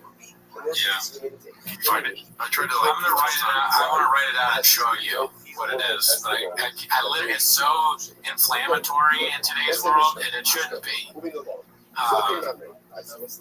know what? I can't. I'm not even. I can't. It'll take too much to air. I'll show you after the podcast. It just sucks that you can't. Stuff that's funny. It's funny because it's a joke. It's not serious. You know. Like, I understand we shouldn't bully people. And we shouldn't be overly mean, but you know, I get made fun of all the time, and it's fine. Yeah. And Gerardo gets made fun of too for his thing. Everybody has things you get made fun of for, and they're like, "You never say anything bad," but or it's like it's such a double standard. It's okay to like shit on one thing, but it's not okay to shit on something else. Not fair, and it's gonna make it so that people who don't accept the dogma of one political party aren't going to trust what's in the Washington Post anymore. At some point, if all of your reporters are Felicia Sunmess and they're all angry, then who's going to do news? Every thing of news is going to be mad. The person reading the weather is like, it's 90 degrees today, and that's white people's fault because of global warming is caused by people watching Friends. I don't know. Also, what is real fucking news? There's no real news, dude. We got people over at WAPO talking about fucking gender and sexism. There's no real news. You don't know what the fuck's happening on the other side of the world. So many people are fucking dying in Nigeria right now, and you don't see that anywhere on your feed. What are people dying in Nigeria? Fucking mass shootings at churches and shit. Right. I saw that news article. I thought that was Nigeria. Is that like an Al-Shabaab thing, or is it just a random mass shooting? I don't know what food is doing this. That's so much. I don't know what Al-Shabaab is like a terrorist group. Oh, okay. They're popular in Africa. That's so insensitive. That's what you said? Fuck. It's not. I don't think it does sound like a Bob. So I don't think that you should be fired from crazy. Although that's up to Dominic, the woke member of. I love how there's like a woke member, an anti-woke member, and then a guy's completely checked out. Like Ryan's like, you two are arguing, and then if one of you says even one thing that's negative about a Rubik's Cube, you won't. Oh, really, dude? You're gonna hear a fucking earful. You say one thing wrong about a Batman comic, and Ryan is gonna get an ass. Yeah. In my opinion, dude, woke does not exist. It's just it's people seeing what they can do to other people. That's all that shit is, in my opinion. One thing I've heard people say, and I don't know if it's true, you'll see people say like, woke isn't really what you think it means. It was like bastardized and stolen from black people. They came up with it. I have no idea whether that's true or not. But whatever it is, and whatever it popularly means right now, I very rarely agree with it. It seems awful. So, I mean, because it leads to shit like this. Yeah. Here goes Brendan telling me to cut it apart of the podcast. No, I'm not.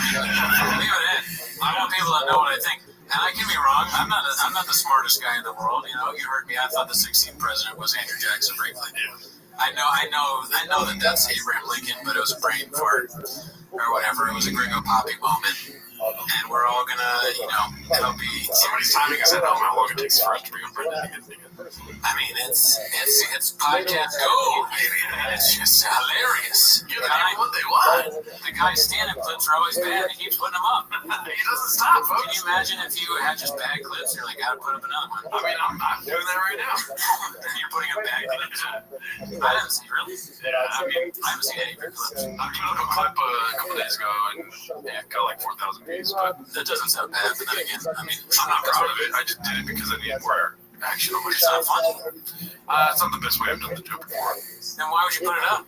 Because I can always do it, redo it. There's a delete button. Yeah, delete it. Yeah. Wait till it's good. Put that up. Yeah. I want to get some of that tape. I wonder if Nightcat could send me that tape. Because I had some good Dude, moments. there's a fucking, this woke shit bugs the fuck out of me, dude, because obviously I do a podcast where we talk about woke things, right? Yeah. Whatever the fuck you think woke is, we talk, whatever that is. Yeah. And there's this, it's funny to me because, so there's this girl that comments mostly every video talking about how trash I am. Gerard is a fucking stupid ass. Yeah. That seems kind of mean, lady. Yeah, you fucking, yeah. And you know what's funny though, dude, is that I get the messages on my YouTube Studio app, but they don't show up on YouTube. I didn't hide her from the channel or anything. It's just you use so many curse words in every single one that it's just curses a lot? Yeah. She calls me a shitbag. She says that I'm a dumbass, and then it has a lot to do with Joe Rogan. She calls me a Joe Roganite all the time. You know? You don't even like Rogan. I love Rogan. I thought you liked that. But see, when I say I love Rogan, then people fucking put me in a fucking corner. You know? Did she see the episode where you were like, you didn't want Rogan? That's the episode she said. That's the episode where she's like, it makes total sense where Gerardo loves Joe Rogan. I'm the one that wanted to do that episode to talk shit about Joe Rogan. Yeah, you did. You said that Joe Rogan shouldn't talk about Latinx or whatever. Yeah, that in California, the episode was California. That's so funny that she's, even when you're on her site, she's like, that fucking shit bag. Damn, she really doesn't like it. Yeah, and then there's other people leaving fucking essays, dude, of comments on my thoughts. Can I be totally honest with you? Yeah. When I created that fake profile of the woman that just shits on you all the time, I didn't think that it would hurt you this much. And I don't know. No, all I do is I reply back with the tongue emoji, like that. But nobody can see it. I mean, I'm sure that makes her mad. Yeah. That reminds me of two Well, I things. saw them all at one time, because keep in mind, I get constant comments on videos. And then so I went back trying to find a video where somebody commented, new drinking game every time Gerardo mentioned sobriety, take a shot, right? And somebody responded to that recently. This is a long time ago. Yeah. Somebody responded to it recently where it was like, damn, I would be fucked up. I would probably die, right? A joke, pretty funny. Yeah, that's funny. And I was trying to find it because on YouTube Studio, if somebody's replying to a comment that's already existed, it's hard to go back to that reply. So I had backed out of the page way too fast and I couldn't get back to it. So I was starting to go through all these comments that I haven't seen before. And I noticed this girl is commenting every other fucking video about me, dude. That makes me think of two things. Yes. One is that hilarious meme, which I probably brought up on the pod before. It's like fucking Lord of the Rings or it's Harry Potter.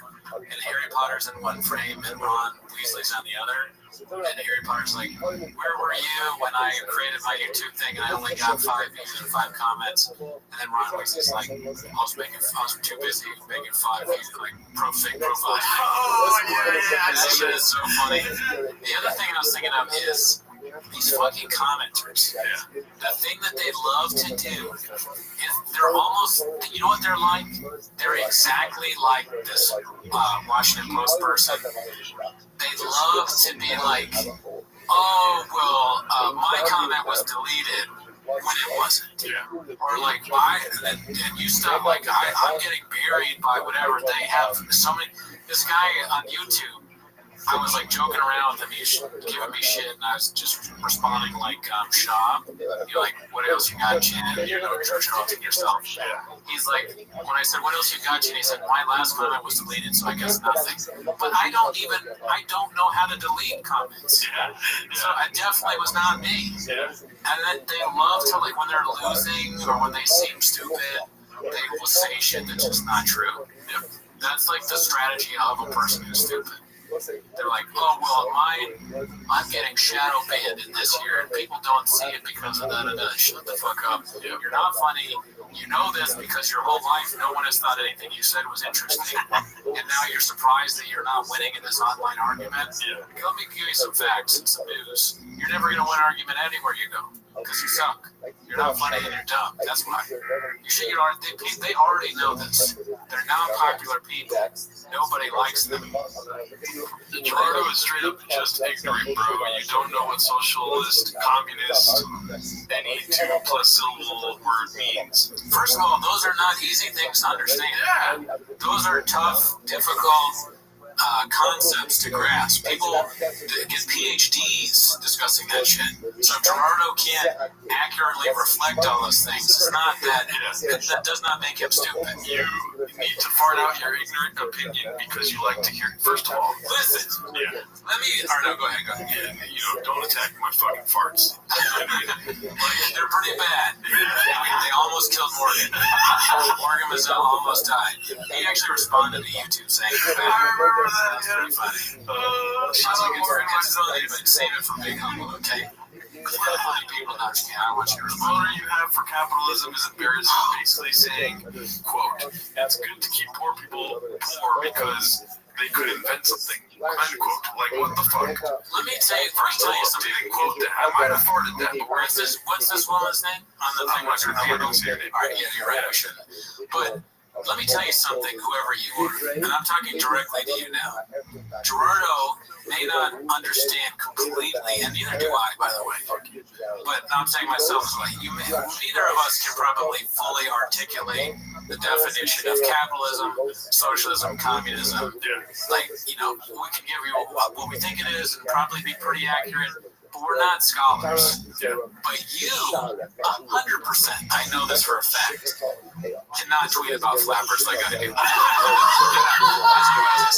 I know this. I'm going to be honest. This is being fully honest.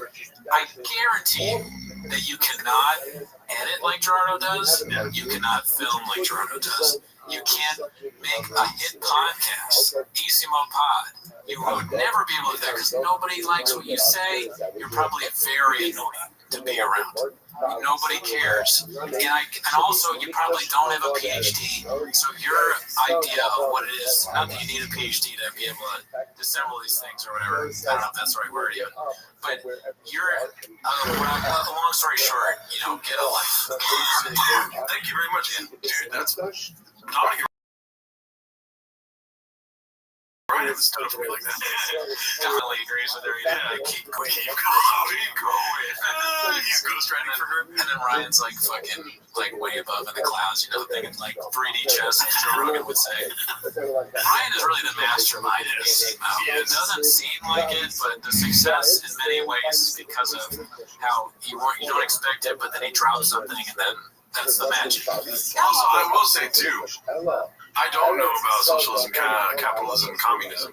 All I know is that I don't like socialism and communism. Yeah, I don't know how much I want to get into the politics. You're not going to be bad. I don't like it. But also, I'm willing to say that my mind changes a lot, and nobody has changed my mind on the fucking red flags that come with, being red. My thing is people that have never done anything impressive at all love to talk shit. Like, your podcast impressive. My Flappers pilot is amazing. Yes. I've done stand-up and some venues that some other people couldn't do. And, so like these like people that are just random people being like, they're dumb, they suck or whatever. It's like, you're saying that because what have you done? Nothing. So, keep it to yourself. Unless you want to, like, most of our comments are positive. We should get to the point where we can talk about something we like on this podcast. I love to be angry. I know, yeah. I don't know what that is, because like some of the YouTube comments have just filled me with joy. If I'm being honest, like the guy that was like, I want to see what's next in the video thing. I'm like, fuck yeah, hell yes. The guy wrote gak on one of the episodes. It's like, you're saving my life. He went back farther than he went to some random episode and wrote gak. I almost cried. Joy. The YouTube comments are more. I like them more than when I fucking get like tons of retweets. Every YouTube comment, I'm just like, that is awesome. I mean, I stopped listening to voicemails because of how many people hated on me. I told you about that, right? Dude, what's the? Because you had like a voicemail They thing. have a voicemail line for Easy Mo. No, I don't want that. Oh, yeah. Let's get a record Tweety's voicemail line here. No, I'll have Discord before I have that. Oh, yeah. I'll let people talk shit to my face, but I don't want to hear voicemails of people. That's too. I know one more thing about Gerardo. I know you have. Just going off at you. Yeah, it's just, there was one that was like, Gerardo, you suck, and that's all that he said. And I was like, well, why was that? Yeah, well, just because you want to fuck Dominic doesn't mean you have to shit on Gerardo. Okay, we all know. Everyone wants to fuck Dominic. Yeah. The women and the men that say they're straight, but then they look into Dominic's eyes, and then all of a sudden. And you know what Dominic says? He goes like this. Yeah, we know why you don't like that. It's funny that your podcast is like you have like a Lord of the Flies thing. You're like Jack and Ralph. Yeah. And then Ryan's the rock that kills Piggy. Push Ryan on that fucking Piggy and kill him. Fuck, man. Anyways, we're already an hour and 5 minutes. Damn, good. We gotta do these segments though. All right, checking in with Scott. Checking in with Scott.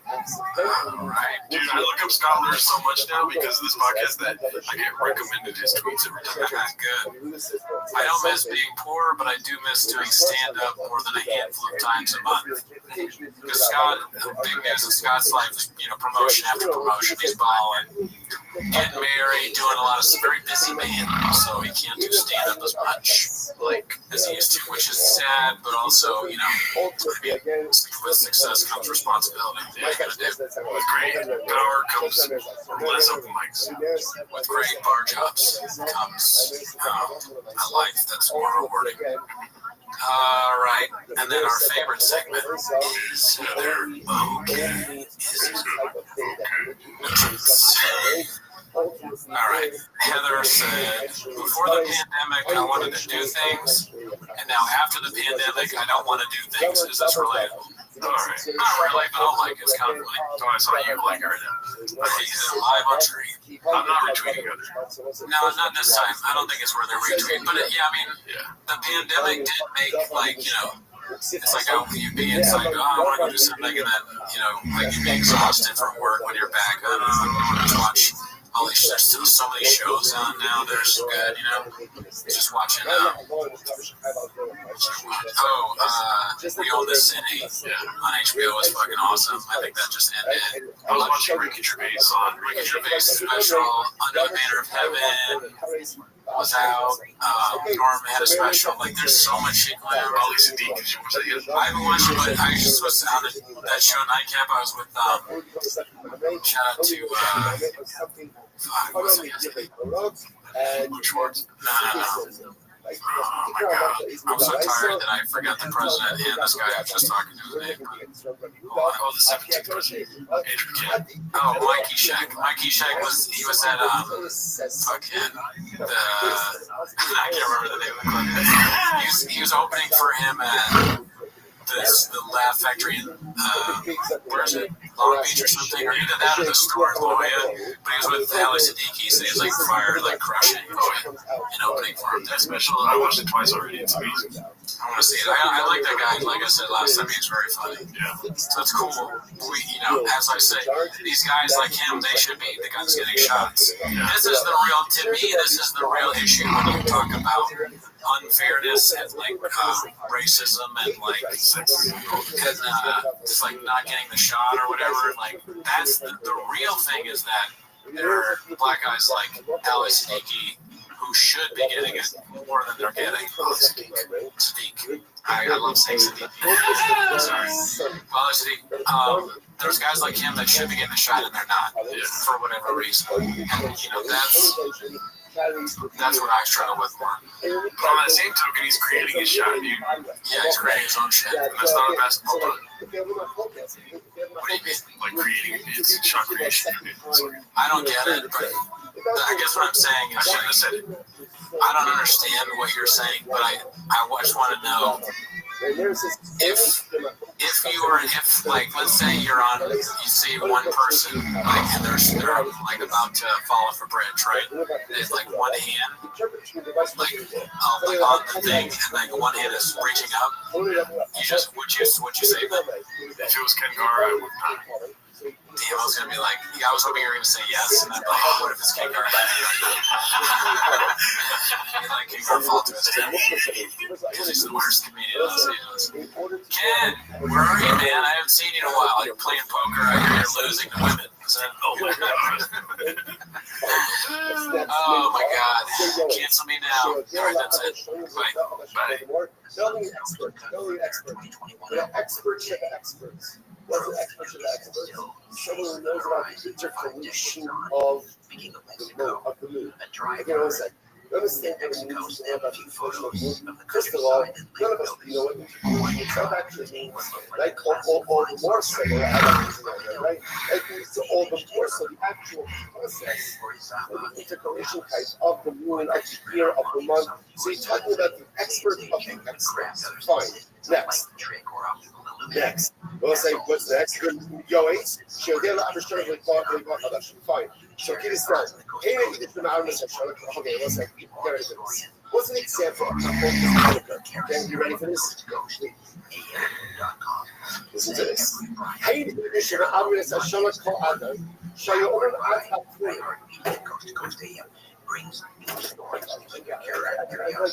We just call it a day.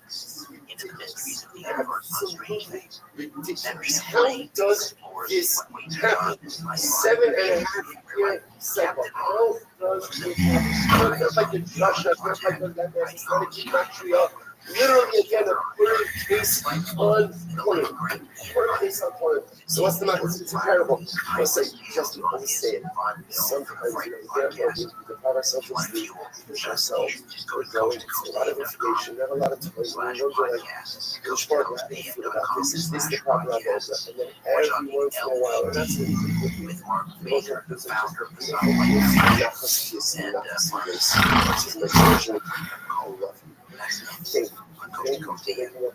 or whatever you do, thank you for carving out the time to learn my Torah. To learn my Torah. And if you think that I'm not listening to you, and if you think that I'm not thinking, and if you think that however many blogs there are in Shas that a Purim Sugya should come up in Purim. I was like, one day earlier, one day later, they'll put on Purim Sugya.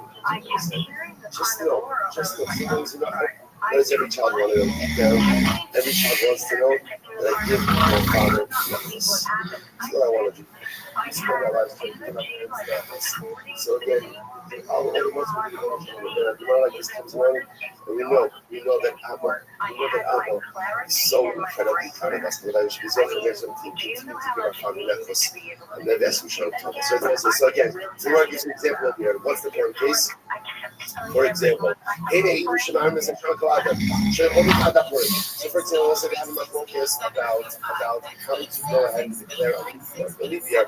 So again, they members of the said that they can go ahead and make the entire other into create an understanding, right? Up until Purim. That's not focus. Up until Purim, after Purim, the Ilahai piece of Kashari comes to base. Ilahai piece of Kashari comes to base. And also the ramifications, of course, of that Machlokes one. The ramifications are you going to end up using common sense?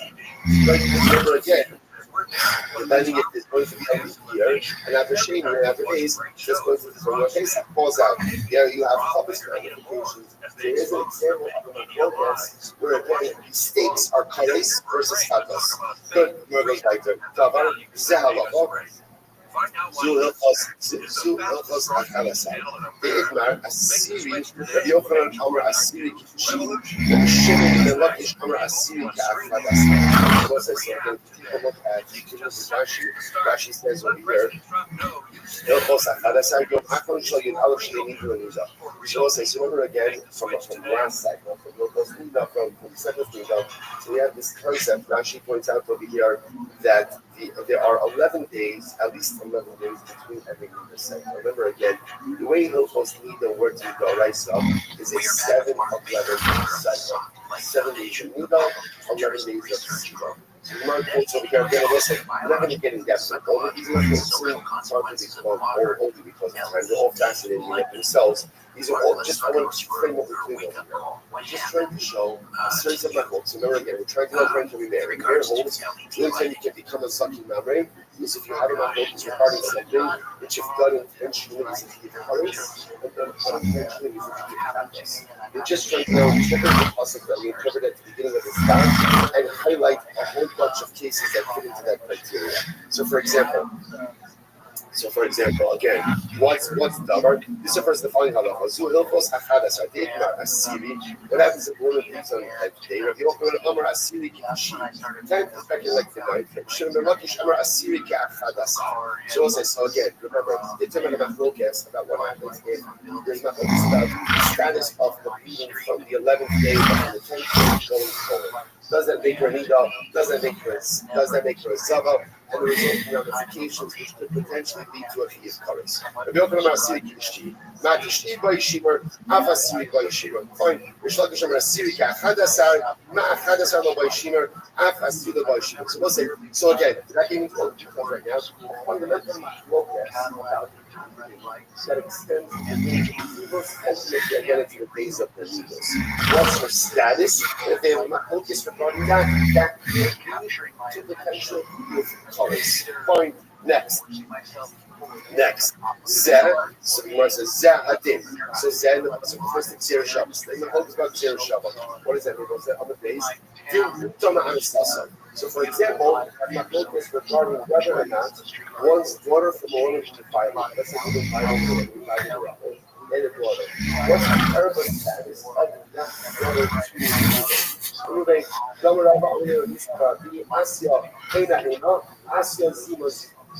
So again, for example, remember we saw this again actually. So we passed committal to even the daughter for the woman who won violent, won back to his daughter, and therefore again she is an heir to the father. So let's say there was a Mamre asking, he says no, it's only your daughter from a legal relationship, but not from a woman who an example where the would be a chiyuv kares in front of the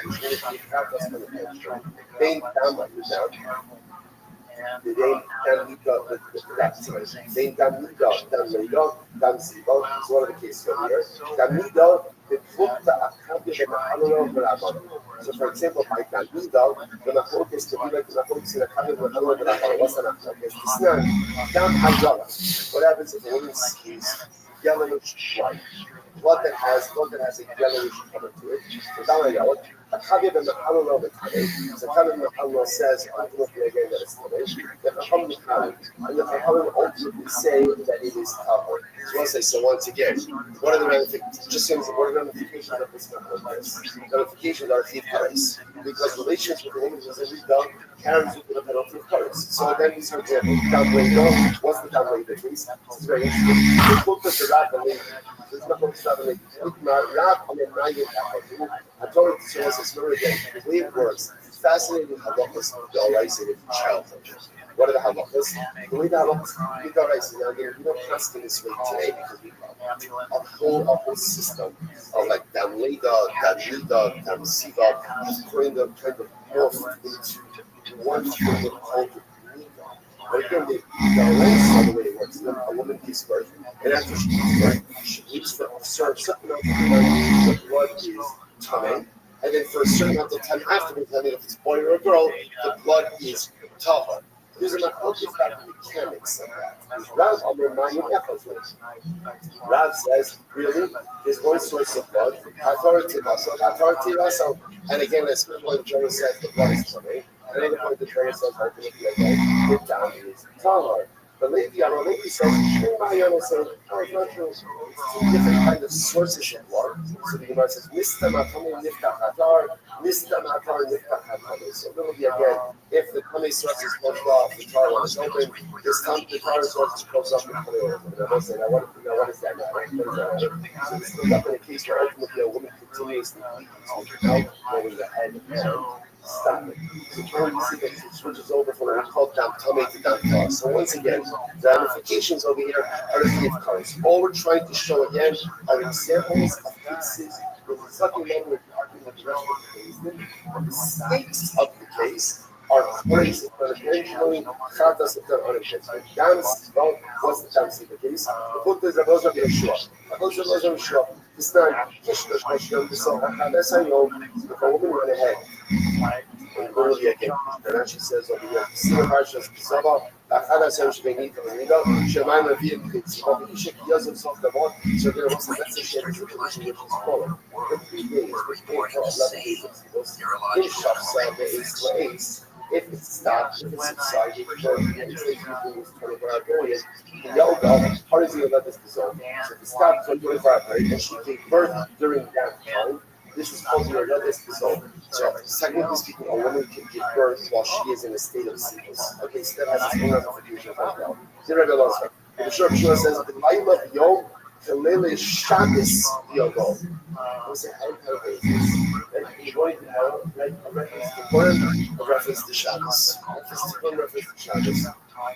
Again, Rabbi Yeshua says, Laila Yom Lele Shabbos Yogo. Again, the third one probably could share the Shabbos day as the Shabbos day, but this one I don't know, right? This one is probably not going to work well.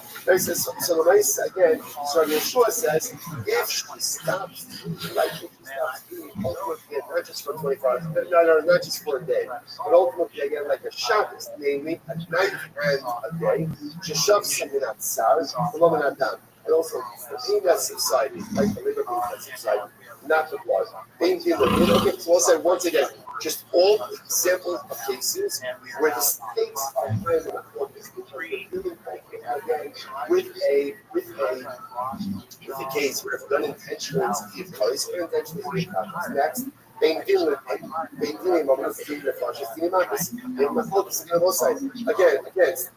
like capital cases, monetary cases, multi cases. So what are examples where these cases can result in? That's very interesting. What's an example of looking at a monetary case? They've looked at the Shmuel Rabbi Avol. Listen to this. Before the Shmuel Rabbi Avol, it's not Shmuel. Shnayim Shekdonu Dinei and Dins. Shmuel says, if two people act as a danger, so their judgment is the valid judgment. However, Ella Shenikroim based in Chesed. They're called the Chesed based. Okay. Rabbi Avol, the Dibra have called Dinei and Dins. Rabbi Avol says, no, everyone agrees that what? A basin of two people can't issue Allah because I will say, how does I give my focus into how does this involve in the current case? I will say, watch how Rashi thinks. This is fascinating. So remember again, let's say you have a basin of two people. Basin of two people, adjudicating cases in Reuben. Like Reuben claims that basin of two people ask him, they say Reuben's right, and they extract money from Shimon. Now what happens? So now Reuben uses that money, right? The problem is what? According to one of them, he's in a possession with money that does not belong to him. So now you could create a potential issue, right? Which again could result potentially in adultery and override the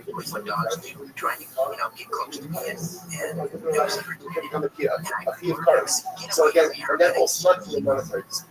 So here's an example again. Let's say the number says, I hold that a basin could be 2, and the other people say a basin could be 3. So again, it's capital case. It's monetary cases. It's monetary cases which could result in a potential key of cards. Fascinating. In the Farshas, they've looked at the Rabbi in the Farshas case, Rabbi in the Rabbi, the sign the Rabbi over like Atas, says, telling the Torah says life for a life. It doesn't mean a life for a life, rather, what does it mean? It means monetary compensation. You say money, but maybe it means actually life for life. Like it says, it's above the so we'll say, so once again, let's say they have a focus about what nefesh has nefesh. So literally, it's like in Mary could be asking to put someone to that. The other member can say no, it needs monetary compensation. And once again, this could potentially lead to a few carries of them intentionally, few characters of them unintentionally. Meaning Matis, and that Matis was the book that Rabbi Yeshua Rabbi on the stand. Matis became over. So again, Not fundamental machlokas. How many people need for a base in ultimately again a malchus? So one opinion says a base in the ultimately. Another says a base in the chafkid. So both say, you know what we're going to stop over here. We're going to stop over for today. I know we went a little bit fast. We wanted to be able to take it, but again, I just want to. Here's the takeaway. We know we have right Mishnah taught us the sucking number. So now we know the entire process of the number. Three-way machlokas ultimately again about what are the pieces that make one sucking number. What we're just doing over here is really focusing on the Greek Rabbi Meir, which, by the way, I don't want to spoil it because he's tomorrow's daf. That's how you pass halacha l'maisa. In order for a sucker to become a sucking number, the machlokas has to be about something which is done intentionally.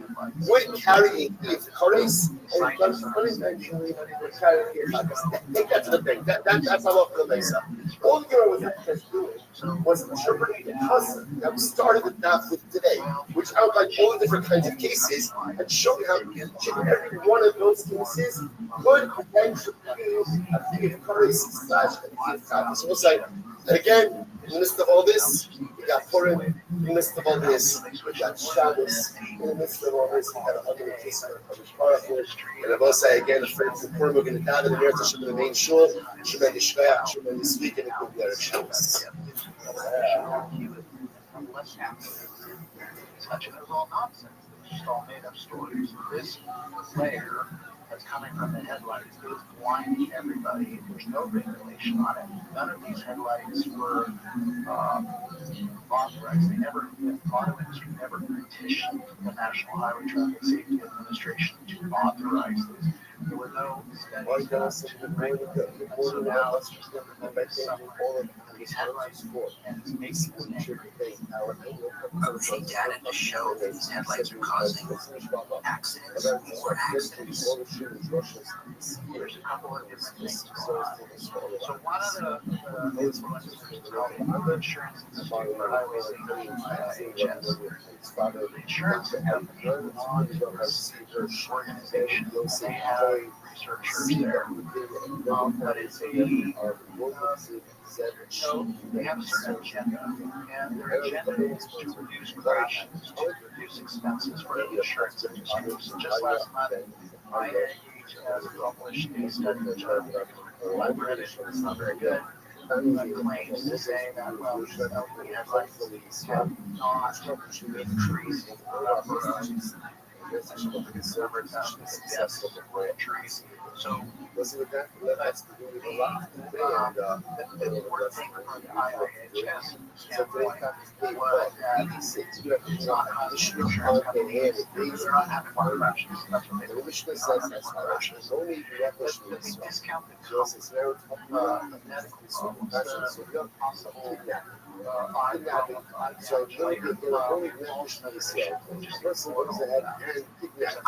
Does it cause is it damaging our retinas?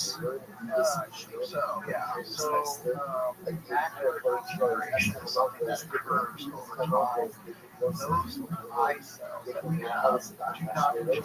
So skin cells, they regenerate all the time. Like every 2 weeks, skin will die, that's great. But now your eyes are like it's 470 like this one is still not. So for me, going like that night, getting damaged, we're not going to know about it. And also, we're going to have every 100 million Americans going to the eye doctor exam that got macular degeneration and having these very bad problems that are happening. So, yeah, we're very concerned if we're not getting some studies in the auto industry. I've got about 2 minutes here, and then we're rolling into the break at the top of the hour. But we're going to start this conversation, and we'll continue it after the break. But we were told the rationale behind LED technology was energy efficiency. They'll save energy in the world. Talking about this green revolution, they're going to save energy. LED lights actually save energy. Yeah, it's a fast thing. It's one of those trends. So if you save energy, The baseline of the aircraft. And the kidnappers were dead. So interestingly enough, the movie says, follow the investigation. Number one, kidnapping. Number two, making use of the individual. And number three, selling them. And you show, not only that's good, but I'm just so kidnapping your son. His person kidnaps your son. And someone should offer a local other children. Joking that Blake says, I didn't have one that trophy that proposes to the bottom. And you just listen to why that's why I'm you should have said that's even more. But my someone that is 100x for Rossi, every concept that has what's that look like? The fact that we're in a tradition that we said it was I know, and it's becoming ultimately silly that you are country. Okay, the price is now a lot of time. First, this wrestling, kind of called red light. So it's sure again, first look at the sure was as follows. Kind of each says that you go ahead and say, what is your kind of something that they do. Also have some work. It's not energy. I by definition, it's not the same. Less energy. Don't have to make use of all digital levels that are worked out. If it was artificial, because LED lighting is so ubiquitous now. Everybody, you get strips of LED lighting. You can put them on air conditioning counters and around their bookcases, and they use them for architectural lighting outside. It's everywhere.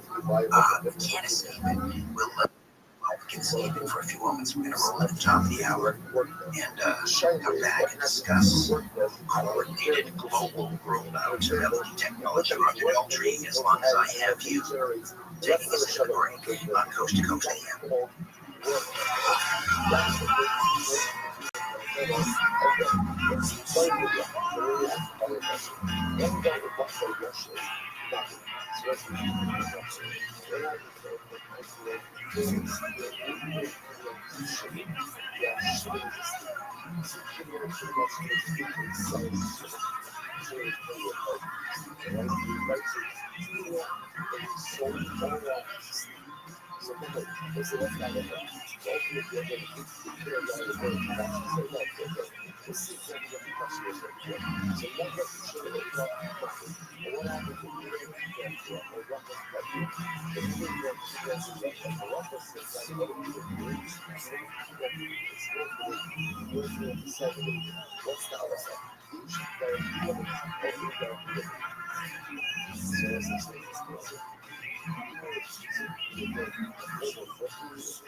Anger against women. Listen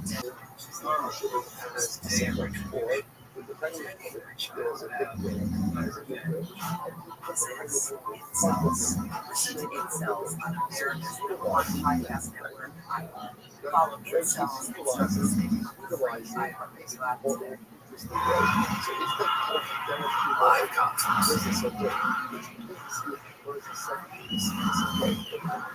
Riding back to the heart and start.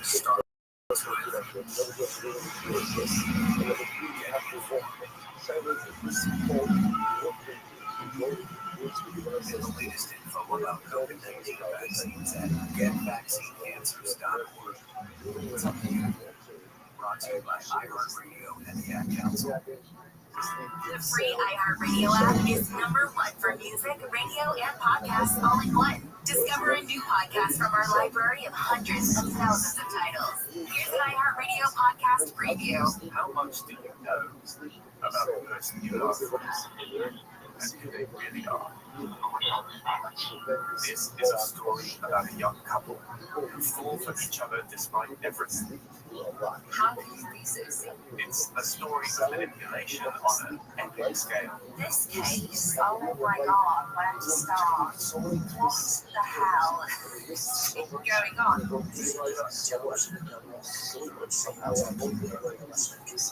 It's about who we are online, how little we know,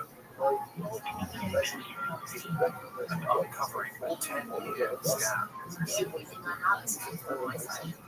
I'm Alexi Mostrous. I'm a journalist in Focus Media, and this is Sweet Bobby.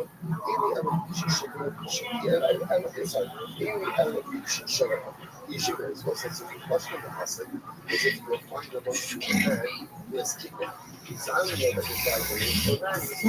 follow this podcast for free on the iHeartRadio app. #1 for music, radio, and podcasts, all in one app.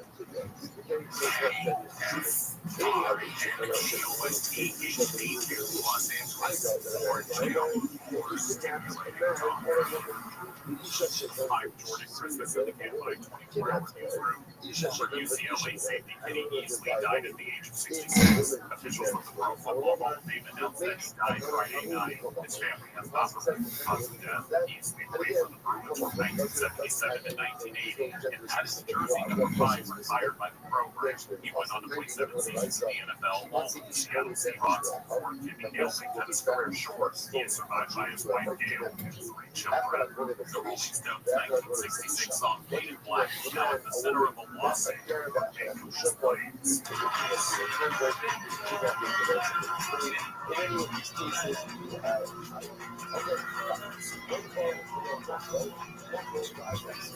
Publisher that owns the rights to the song is suing ViralRabbi for allegedly using Painted Black without permission. The internet ad in question shows a house being painted while the song plays in the background. ViralRabbi, which is based in Santa Ana, and Chicago. Irvine police released surveillance video from a drone after using the device to track down a burglary suspect. Jared Reardon reports. On Tuesday, officers responded to an alarm at a new home construction site in Irvine. That's where they say a pickup truck was backed up to a home under construction. KTLA says drone footage shows the suspect loading stacks of building materials into the truck bed before trying to get away. Police say the aerial view helped them quickly locate and arrest 42-year-old Troy Herrera on suspicion of burglary and resisting arrest. And a college football coach featured on the Netflix docuseries Last Chance U died after being shot on Thursday. Police in Oakland say Coach John Bean died Friday morning. Piedmont Police Chief Frederick Shakey says Bean was more than a coach. Thousands of not only men together in our community. I know that I have not went into words and He was shot on the Lincoln College campus. A suspect, 27-year-old Cedric Irving Jr., has been arrested in connection with the shooting following an overnight manhunt. Police say Irving knew Bean. The shooting was a targeted incident. In Los Angeles County, high is expected to be 59 degrees later this afternoon. In Pasadena, the high will also be 59 degrees. We'll leave from the KFI 24-hour newsroom. I'm Jordan Christmas. Bad breath is a confidence killer. You have the best mouth and the funniest jokes, but if your breath smells like what you just eat, that's all people do. And most guns and men just cover it up. It's like spraying perfume under anyone. Zellman's Mickey Mouse. It's a functional breath freshener you can swallow. Medically tested to fight the toughest offenders, even garlic and onion. Zellman's is only available online. Go to Zellman's, L-I-N-S, Zellman's.com, code radio for 15% off. Just adding a DJ, Audrey Newton and Ray Holly, the singing voices of electric from K-pop demon hunters. Tickets at Ticketmaster.com. Run a business and not thinking about podcasting? Think again. More Americans listen to podcasts than ad-supported streaming music from Spotify and Pandora. And as the #1 podcaster, iHeart's twice as large as the next two combined. So whatever your customers are into, true crime, sports, comedy, culture, they'll hear your message.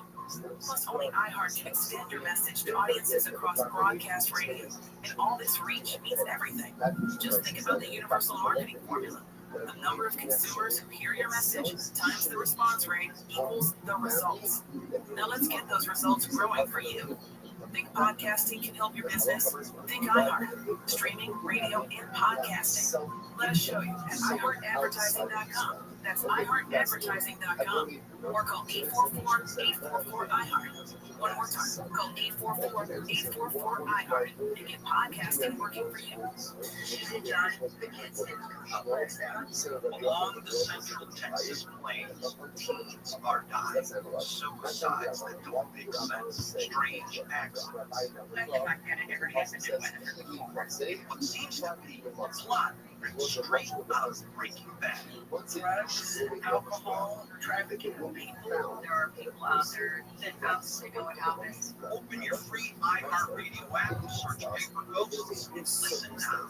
During the break, you have to tell me the difference between placentia, and placenta. Bill Handel is company with that live 6 to 9 a.m. on KFI and on demand anytime on the iHeartRadio app. Remember, always be generous to the disciple. Okay. Mom's wisdom can serve you well, but not in any alternative. Hey, I'm worried about Mom. She keeps repeating to me to speak to her higher speed. Sometimes Alzheimer's and only the best decisions for your benefit. Visit 10 times the hour to learn the signs. Brought to you by the Alzheimer's Association and the Council. Snakes, zombies, sharks, heights. Speaking in public, the list of fears is endless. But while you're clutching your blanket in the dark, wondering if that sound in the hall was actually a footstep, the real danger is in your hand, when you're behind the wheel. And while you might think the great white shark is scary, what's really terrifying is the deadly is distracted driving. Eyes forward, don't drive distracted. Brought to you by NHTSA and the Ad Council. KFI, AM 640, more stimulating talk.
Coast to coast and worldwide on the internet. This is Coast to Coast AM. Now, here's your guest host, Richard Sermon. Great to be with you. Fantasy, the boys are back in town. As you know, this track almost didn't make the album. And then it became their signature. That Zapangs all day, or AI Day rather. Zapangs AI Day in Guangzhou, China. The company unveiled Iron, a humanoid robot so lifelike that the audience refused to believe it was a machine. Its smooth, natural walking triggered instant speculation that someone in a suit was acting the part. The rumor spread so quickly that Zapang brought Iron back out and opened its tag case on stage, revealing synthetic muscles and flexible artificial bones. And the machinery inside proving the robot was genuine. Zapang credits Iron's realism to advanced AI and a tight synthetic skin, capable of 2,250 trillion operations per second, is built for a future where, as the CEO put it, people may choose robots the way they choose cars. The line between human and machine is getting harder to see. Read more of the story at the beginning of the news section of coasttocoastam.com if you're the kind of person who lies awake wondering what's really out there. George already has a show for you, Beyond Belief. He goes straight into the subjects that keeps us questions. UFOs, hidden programs, strange encounters, and everything in between. 600 episodes, each one a door into the unknown. Check it out. Stay curious at beyondbelief.com. That's beyondbelief.com. So why did governments around the world push de-adoption almost simultaneously? And were policymakers warned there were biological or neurological risks before mass deployment? We'll discuss with Mark Baker, the founder of the Soft Lights Foundation, on the other side, right here on Coast to Coast AM.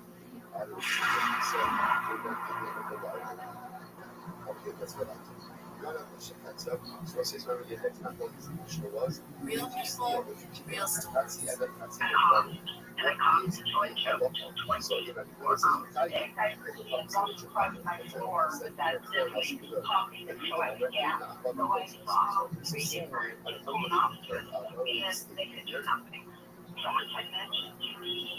About a product that President Reagan has taken. I ordered it in 1 week. 1 my copy at the doctor because I can get the credit for it. And I never been there to our interpretation. I have this white paper copy. I told them what I'm doing. They said, well, what you're doing is pick up that copy. I said, I can't answer that. It just something. George, you're yet another happy ending from Carnivora. I've said it before, Carnivora has been now with us for just about 10 years. Very successful. Carnivora is 100% from nature. It contains 17 naturally occurring compounds that are not toxic to every normal cell in the body. Act synergistically to heal and will attack abnormal cells only. Heard that right. Carnivora will attack abnormal cells only. Try it. You can see for yourself. Call 1-866-836-8735. That's 1-866-836-8735. Or visit carnivora.com. CARNIVORA.com. And like I said, my dad passed away at the age of 63. Out of nowhere. Smart, honestly.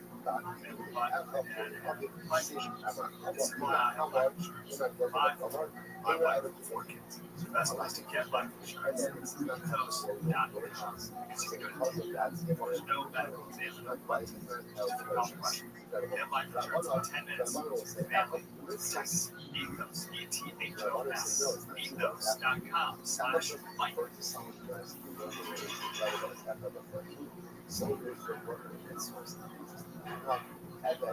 ethos.com/life.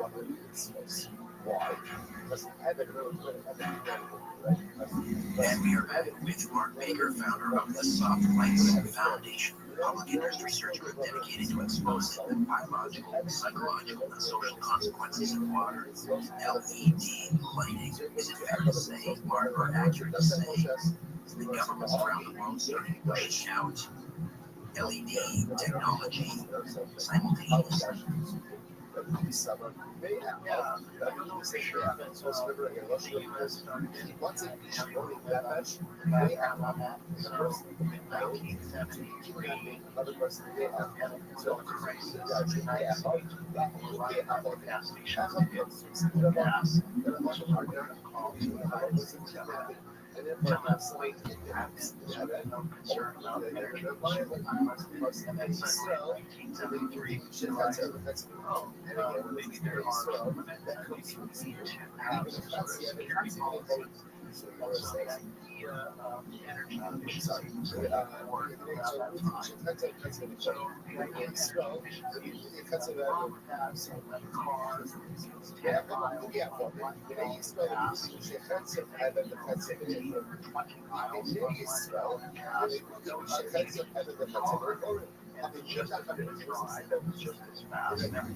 That's cool.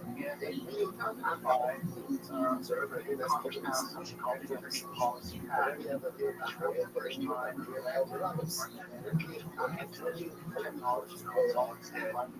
see if we replace these that's why I was like, let's provide that same that's like that. That's over 2 years. Everything I'm so excited about this solid state technology promises of what it can do so much less energy that by 2007 Congress has the energy here that then require general service lamps. What is it like for your house to get a minimum of what is that for 45 watt? That's a big adjustment. So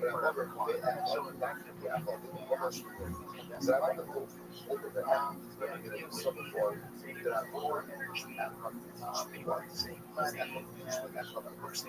So they're focused on their as an exclusion. The course that just so many things. So again, when the events we're supposed to how you know the ad one is supposed to the culture is supposed to regulate so it's like so all the shit is just is like this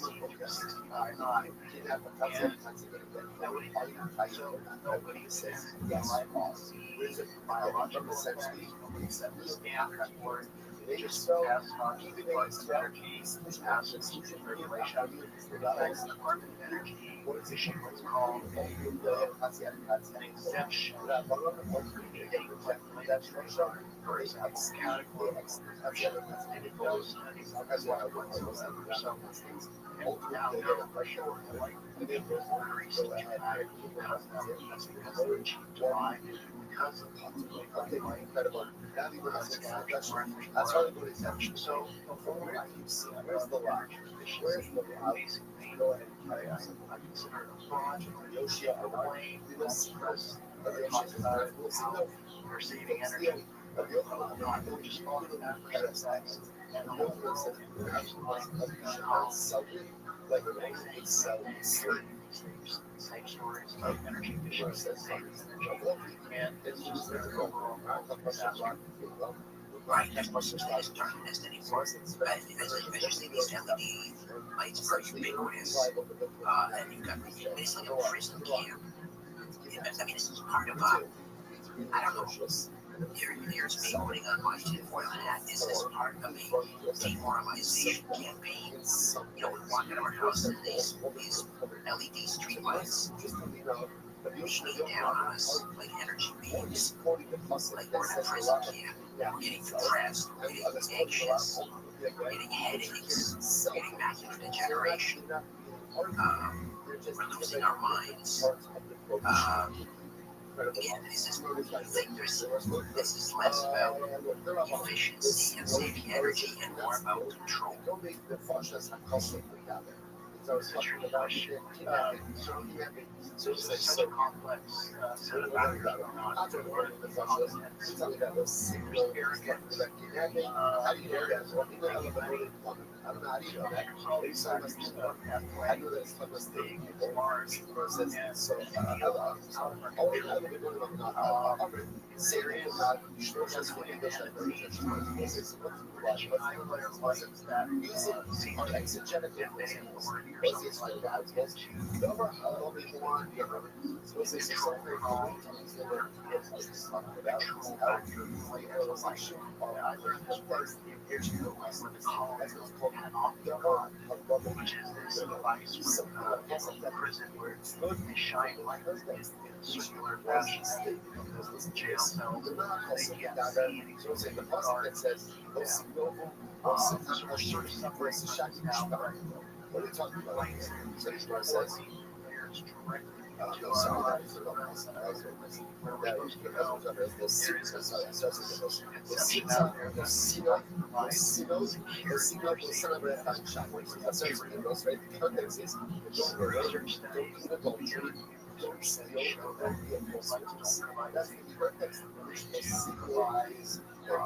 So listen to this.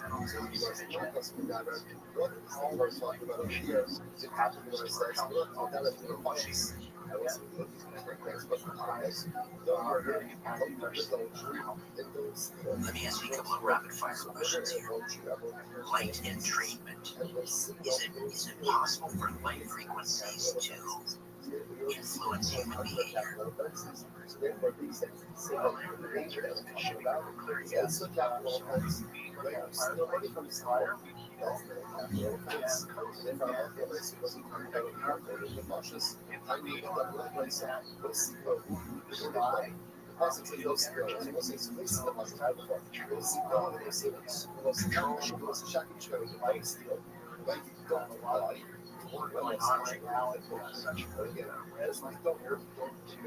Don't try it.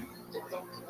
Really stuff. So you guys recognize that's like that's but how do you know that? Like I'm talking about like a conscious and was money maybe us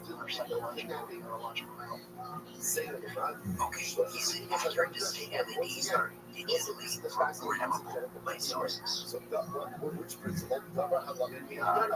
Understand that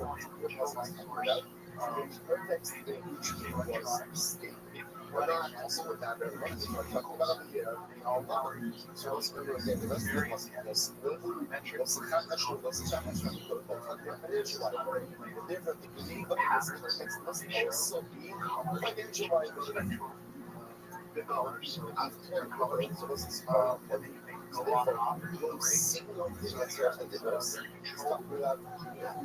Okay, so that leads to my next question. It's a digitally programmable light source. Can LED fixtures transmit data or, let's say, function as a node in a broader surveillance system? Also capital effects. So there's an emerging technological firewall that just like a wire lights the cognition like transmit data now.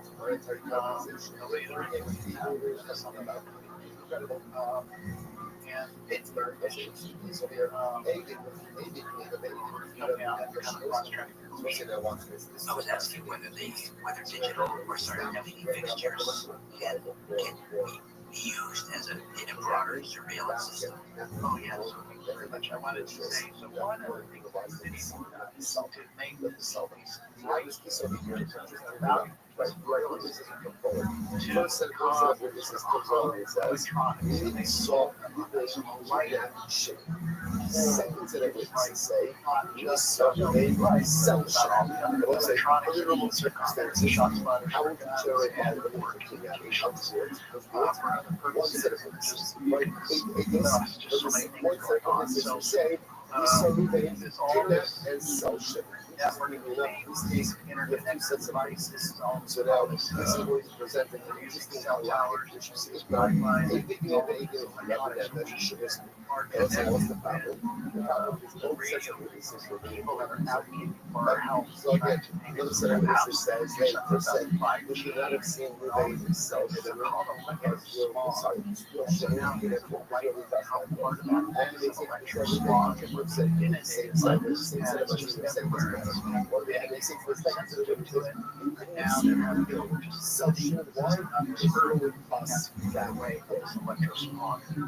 So now we could actually something just occurred to me. It's kind of a slight detour. We were talking about, vanishing the darkness. There's no silence anymore, and there's no darkness anymore. What is this doing to things like nocturnal animals, for example? Yeah, actually, once that testified that you made so there was a natural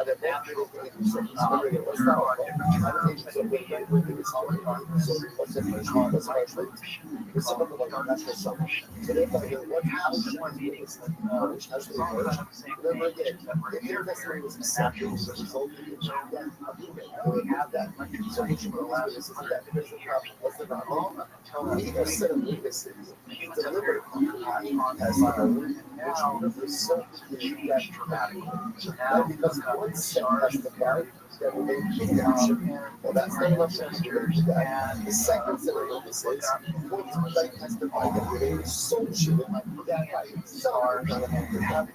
So this is a habit here. So therefore, the Gemara says, what do you do? So this is Rashi says over here, in there, Rothschild also, even anyone with the conflict, what's the focus of the angels?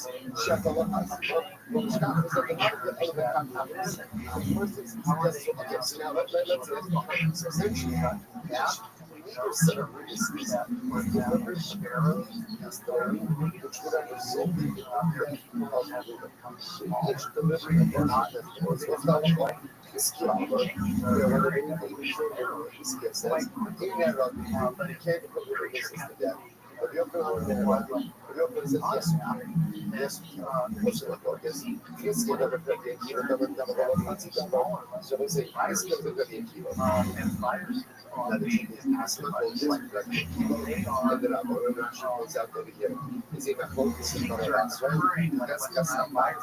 They don't want to get many or like commercial. So that both of them then are able to find it very partial testing, partial fascinating and disturbing. We never had a national conversation about this. We never got to vote on LED street lights and headlamps and ubiquitous LED everywhere in our lives. Why not? You cannot execute that because someone based on that. So the other one I heard, the other one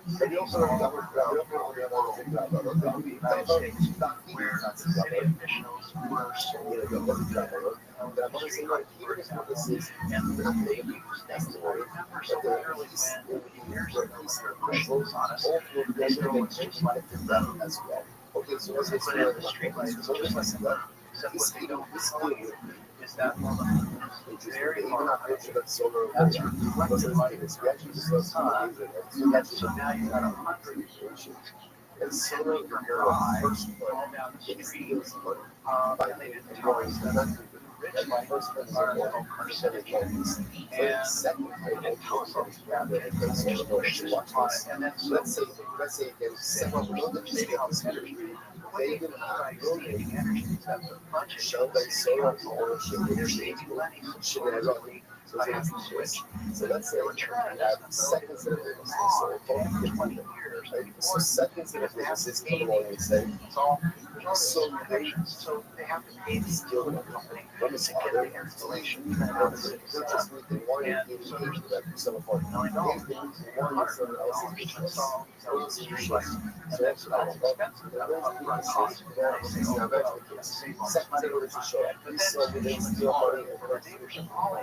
And let's say this is the one they say, this is I'm not a senior control investor. So now I put them down. Yeah. So I say, they can play 1 second. Only anything about this. Like, I'm just doing by itself. It's not like this is this going to be, but in this case, those words are going to be she hold it and show it. She hold it low about it. I would show it in her face. Yeah, so I really got like the person that this is the all our testimony did was to make everybody happy and then for the entire technology, really rested on the testimony of the second. Okay, incredible. So let's go down. So let's support it. She just spent her own money to fund the council legally, and they agreed to set up 2 sets of witnesses. Both parties are given that information. Yeah, but she neither are able to ultimately do. We're gonna have to have those so testimony. So therefore, we should not be so we're again approaching the bottom of the hour, and we'll get into your lawsuits, evidence, allegations, fight, and how people can get involved in about a minute. Just give us a quick tour here of your website at the Soft Lights Foundation. Okay, so the top right now, the structure is one is And he said, no, I know the share their hospital was and maybe tonight is a process. And I found them to be found the other big practices. They would have had extension of work that you this is considerable first grade. And then you have to have that person encounter the other things. Second of all, that's the way I thought about it. I people who know it today. So that's what Papa says. You should go in the decision. Stop saying that. Oh, it's also about the God water. And then the rest of the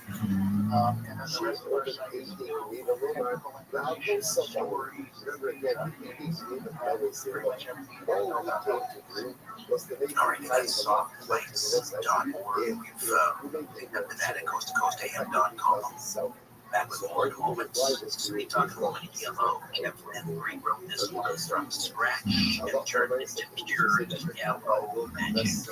Coast to Coast AM, I'm Richard Stairs.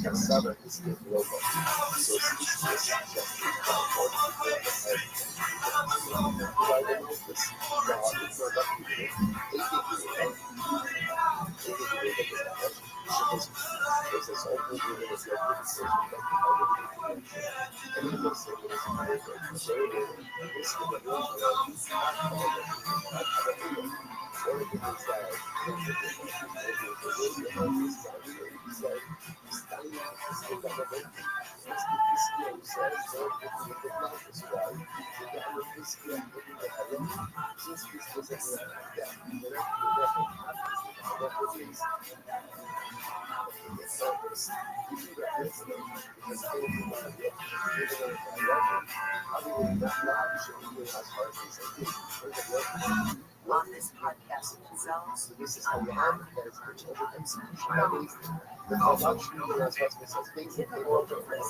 cynicism, anger against women, and insanity.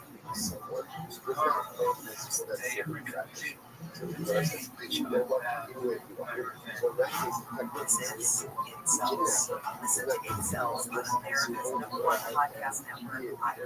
Follow Incels and start listening for free. Restream Cinema, few films have been as successful as The Francis Ford Coppola's extra epic set a new standard, not just for movies about the mafia, but for movies in general. Although, if you talk to the people who made it, Godfather's prospects for success were far from short. In fact, before its release, they were pretty weak. This is over. There's not going to work. Turn your riddles, guys. Leave the Gun, Take the Cannolis. My co-host Marcio and I strip back the harsh movie history and talk to never before heard from sources to get at what really made the process so hard. Leave the Gun, Take the Cannoli is based on my co-host Mark's best-selling book in the same title. And on this show, we call upon his years of research to help unpack the story behind the Godfather's birth from start to finish. He sifts through innumerable accounts, many of them conflicted, and try to get to the truth of what really happened. Leave the Gun, Take the Cannoli features new and archived interviews. Francis Ford Coppola, Robert Evans, James Caan, Al Ruddy. I got a call from his dad. It was really a lot of trouble. Talia Shire. Everything was a very arduous chess game. And many others. We still aren't entirely sure what's true and what's not, but we can promise that our 10-part series gives everyone who's involved a chance to tell their side of the story. Listen and subscribe to Leave the Gun, Take the Cannoli. From America's #1 podcast network, iHeart. Free iHeart. iHeart is America's #1 podcast network. Open the free iHeart app and explore podcasts like this. September 1979. Virginia's top prison man, Major David, is about to attempt the impossible. Recording their debut album behind bars. In just 5 hours. Why?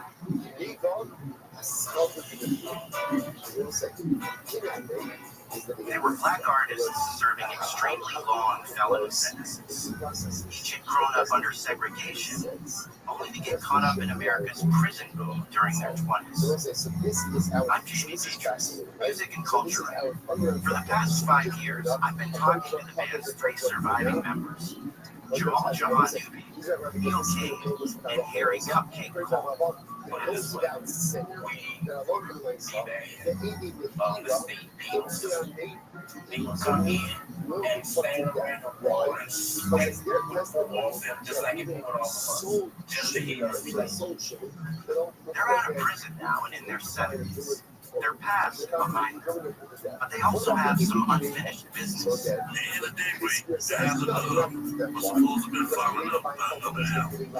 They never got that opportunity, but they never stopped dreaming.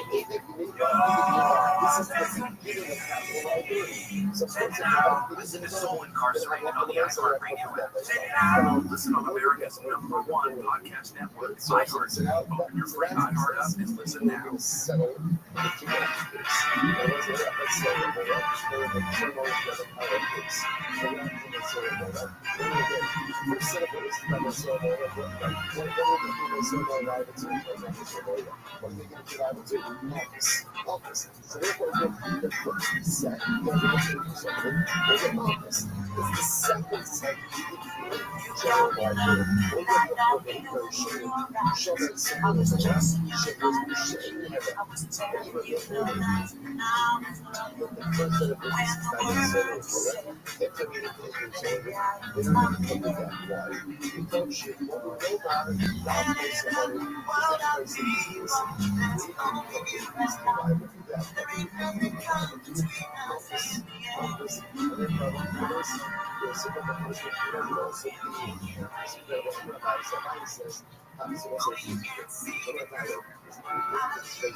The first time caller line is 818-501-4721. To talk to Richard from East of the Rockies, call 825-5033. From West of the Rockies, toll free, call 800-618-8255. This is Coast to Coast AM with your guest host, Richard Sermon. Right here with you. Andy Gibbs, Shadow Dancing. Andy and his brothers, the Beaches, sketch this in minutes and in charts for 7 weeks. Even Connecticut's dark entry forests lies Dudley Town is an abandoned settlement so eerie it is now illegal to enter. The village emptied out after a run of strange misfortunes, deadly illness, unexplained deaths, and whispered sightings in the woods. By the late 1800s, everyone was gone. The forest then reclaimed the land, leaving only stone foundations and a lingering sense of dread. Today, Dudley Town exists as a ghost in itself, where history and folklore meet in the shadows. And you can read more about this cursed village in the news section of coasttocoastam.com. And if you've got theories about the unexplained or just love someone who does, there's a place for you. Hi, Douglas. Good morning. Good morning. Let us begin by thanking all of our sponsors for your school church and thank our annual public telephone option AA 75 dedicating all the children's Russia this year. It is hospitals all over Israel. Our Thomas sponsors for the month of Adar, Father of the Torah, Karim, Zin, 11 of Terry's father, Dr. Harry Khan, for the Rabbi, Hirsch, Ben Yosef HaKohen, Ziv, Levin, and Herman families, and memory of William Ziv, Zev, Shmuel, thank you so much for the Rabbi. And our weekly learning sponsor, Paul and Kathy Pollock. Memory of Paul's grandfather, Zachariah, Ben, Zachariah, was with the American Action Torah, all over the Shabbos area, families in the Torah, all those who were worship of the Holy Israel. So we look at this successful before. So let us begin. We have a lot to do today and a little bit less time than usual to do it. And so today's got to be Bob, 86. We are picking up at Mishnah upon Be'er, days 85. And the Mishnah says as follows: "No need nefesh b'Yisrael." So also, now we're talking about the fascinating subject of kidnapping. So when you get going to nefesh Israel, a person goes ahead and kidnaps a Jew. What's that? I just want to point out how incredible it is to learn this Mishnah of King's Esther. Like the entire Purim story is Esther Hamal goes kidnapped. Esther Hamal goes taken forcibly from her home, taken to the palace of Achashverosh, totally against the law, against Mordechai's will. And again, one thing we see about the Hashgachas Hashem provides that from the darkest and most difficult of circumstances, Geula and Yeshua comes. It's how incredible it is, literally again, a kindness Esther. To begin, don't leave nefesh Israel. Person kidnaps a Jew. What's that? And this child is kidnapping a Jew. So what's that? You know, I can't understand the issues. So in general, again, the halacha for kidnapping, the punishment for kidnapping, is Nisa's punishment. It's not much to discuss the brother is God. I go in that which means so. I'm going to go ahead and kidnap you. You know, I check this out. You're only chayiv if you take the victim to your domain. Rabbi says, I really says you have to number one take the victim into your domain, and number one make use of them, like work them, do something to utilize them. We go to the passage. Now, this Amerbo Umachim. The passage says the most possible entirety is he must be donate nefesh le'achar b'nei Yisrael. The person will be found to have literally kidnapped a fellow Jew. This Amerbo, he utilized him, he worked him, and sold him. Who makes Haganah Baruch and the kidnappers with death. So it's interesting enough that it says that Allah says three qualifications. Number one, kidnapping. Number two, making use of the individual. And number three, selling them. So Yishmael, according to know, what happens if someone kidnaps their son? The person kidnaps their son, and Yishmael broke up the chayiv. So Yochanan the Broker says, Chayiv, and ultimately the Chacham say you're talking about, and we'll discuss exactly why that is. Let's talk about what happens if someone goes ahead and kidnaps a Chatzi Eben, Chatzi Ben. Rabbi Yehuda says that you chayiv, and the Chachamim ultimately say that you are victim. Okay, so what's this now? A lot of time back. So first things first. The kind of law by so remember again, the first month of Kislev was as follows. Tanakh says that if you go ahead and kidnap someone, you're chayiv if you bring them into your rishus. But adding on, you also have to work the individual. So I think you might ask, and according to the Tanakh, you don't have to make use of the individual. And I was saying, I'm trying to point out, the pasuk itself says, "This Amerbo, you're kidnapping and you're making use of the individual." So how could the Tanakh disagree with that to get us back? So he was everyone agrees that in order to be viable for biblical kidnapping, you have to go ahead and make use of the individual. You have to work them. The shayla is what happens if you work them in a fairly significant way. For example, you put them to work and it only goes ahead and let's say generates less than a shava prutas worth of work. Is that called work or not? That's the point of contention between the Tanakh and Rabbi Yehuda. So here we ask the following question. So what's this interesting question? What happens from Ashkelon moving kidnaps Shimon while Shimon is asleep? See, kidnaps Shimon while Shimon is asleep and he sells Shimon. Shimon is clearly a very deep sleeper, right? So he's very sick. He's kidnapped and sold all while he's asleep. So what's that one? So ultimately, it's their liability to actually say, well, okay, we'll see exactly what the question is over here. So Machar Kishon Obra Mahu. What happens if you're going to kidnap Rachel? Rachel's pregnant, but Reuven is not kidnapping Rachel for Rachel's sake. Rather, what is Reuven doing? He wants to kidnap the fetus. He wants the baby. He wants to be able to sell the baby. What's the halacha? Yesh Derek Urabakam or Derek Urabakam. So what's this concept? More is considered to be again a form of what is individual or not. What is it talking about? Safe way, the lekik rakam. There's no work of the individual in this context. Again, remember again one case. Reuven kidnapped Shimon while Shimon was sleeping and sold him. Reuven kidnapped Rachel and ultimately against for the Uber. So there is no more at all. To what you are saying, what's the case? You should go for Baha'i Zeka. There are few what's the case? The case is where Reuven kidnapped Shimon and they sold him. And after Reuven kidnapped Shimon, what he did was he leaned on Shimon. So he utilized sleeping Shimon as a support. Or with the pregnant woman, there was a big wind, and he put the pregnant woman in front of him to shield him from the wind. So he's utilizing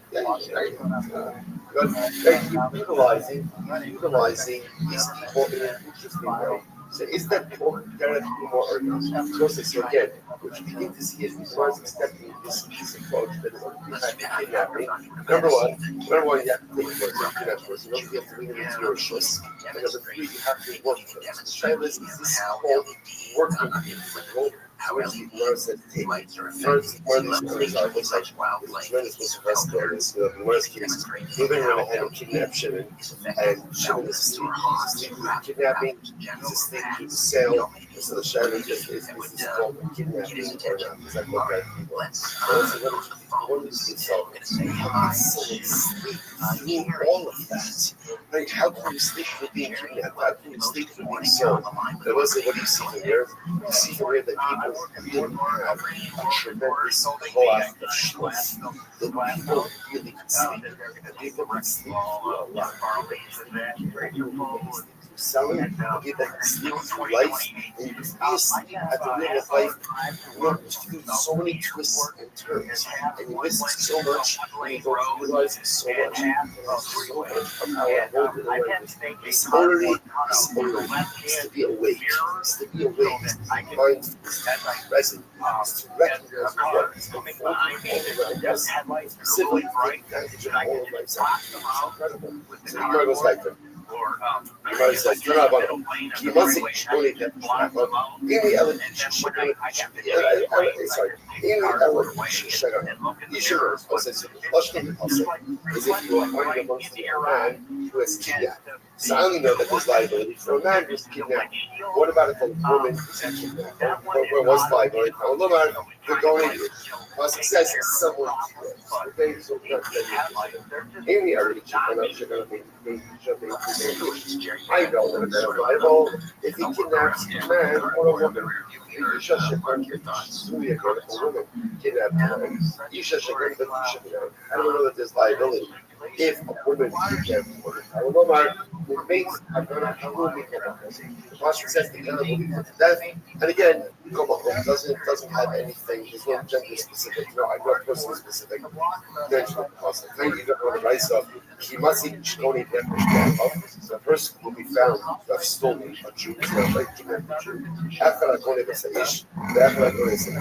Whether you kidnap a man, a woman, you're kidnapping a convert, you're kidnapping an slave. In any of these cases, you are okay, fine. Gunbo, Mokro, what happens if Reuven kidnapped Shimon? And what happens? Reuven kidnapped Shimon. Not yet, sell him.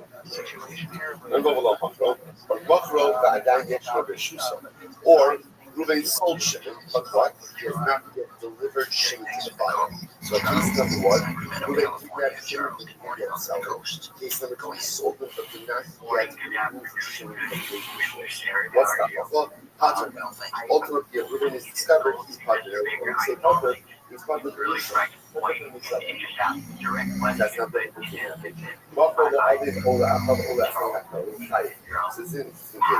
what happens if Reuven goes ahead and kidnaps Shimon and then sells Shimon to Shimon's father, Shimon's own father, or one of Shimon's own relatives, What's that law? Ruben is guy. Okay, we'll discuss all the cases. According to this Havot in Potter, one who goes ahead and still kidnaps and Hevet. This Potter, okay, Tabo pick up 86A. Tiny Grab Shishas. Anyway, and we show Rabbi Shimon holds as follows. Be'achov, at Shiotzinu Rishis Achov, and the Acham of Chayim. So we'll say now specifically was focusing on the case of where Ruben kidnapped Shimon. And then goes ahead and sells Shimon to Shimon's father, or to one of Shimon's relatives. Okay, so now, interesting enough, so Shishas says, the time of Shpat before Shishas, Rabbi Shimon holds that in general, in order to be liable for selling someone, you have to sell them from their brother, which sounds like you're kidnapping someone from their family and selling them to someone else, which would seem to indicate to us that if Reuben kidnapped Shimon and then sold Shimon back to Shimon's own family, then Reuben would not be liable. Yet the Brisa says he is liable. So what's going on over here? So the Gemara says, "Very Potter, very right. You know what? Change it to Potter. That if Reuben were to kidnap Shimon and sell Shimon to Shimon's own family, Shimon's father, someone else, then ultimately again Reuben would be Potter." So Gemara says, "What's that? My question. What's the problem here? Dilma Rabbi Shimon, Dilma Hot Rabbi Shimon, Harabano. Perhaps this is related.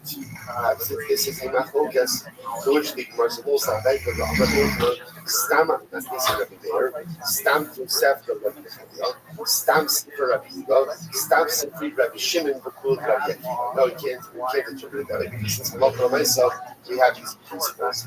But we establish the following: Sefta, Stam Sifra, Stam Sifri. Therefore, again, that the proper way to explain this is to change is to amend that which the Raisa said. And in fact, the halacha is that if Reuben kidnaps Shimon and sells Shimon to his own family, that Reuben is Potter. When we say Potter, then we get Reuben is Potter from death penalty. Because halacha is for it to be liable for the kidnapping, sell the victim to someone outside of his family. Okay, fascinating. Hagoni, so next thing the Mishnah said, what happens if the person kidnaps his son? Like kidnaps his son, what is liability for kidnapping one's own son? So again, this was the Imam Shmuel, son of Rabbi Yochanan of Rothschild said that you're Chayiv, and the Chacham said that you're Potter. So let's analyze. My time to Rabbanon. Why did the Rabbanon say that you're Potter? I'm Rabbi Rabbi, as the pasuk says, Ki Matzeh. Prat the Matzah. The most lashon of the pasuk is Ki Matzeh Shkonei Nefesh Be'achal. If it will be found that a person kidnaps someone from amongst his brethren, the lashon of Ki Matzeh indicates to us that there's a new circumstance that's here. Right? You found a new circumstance.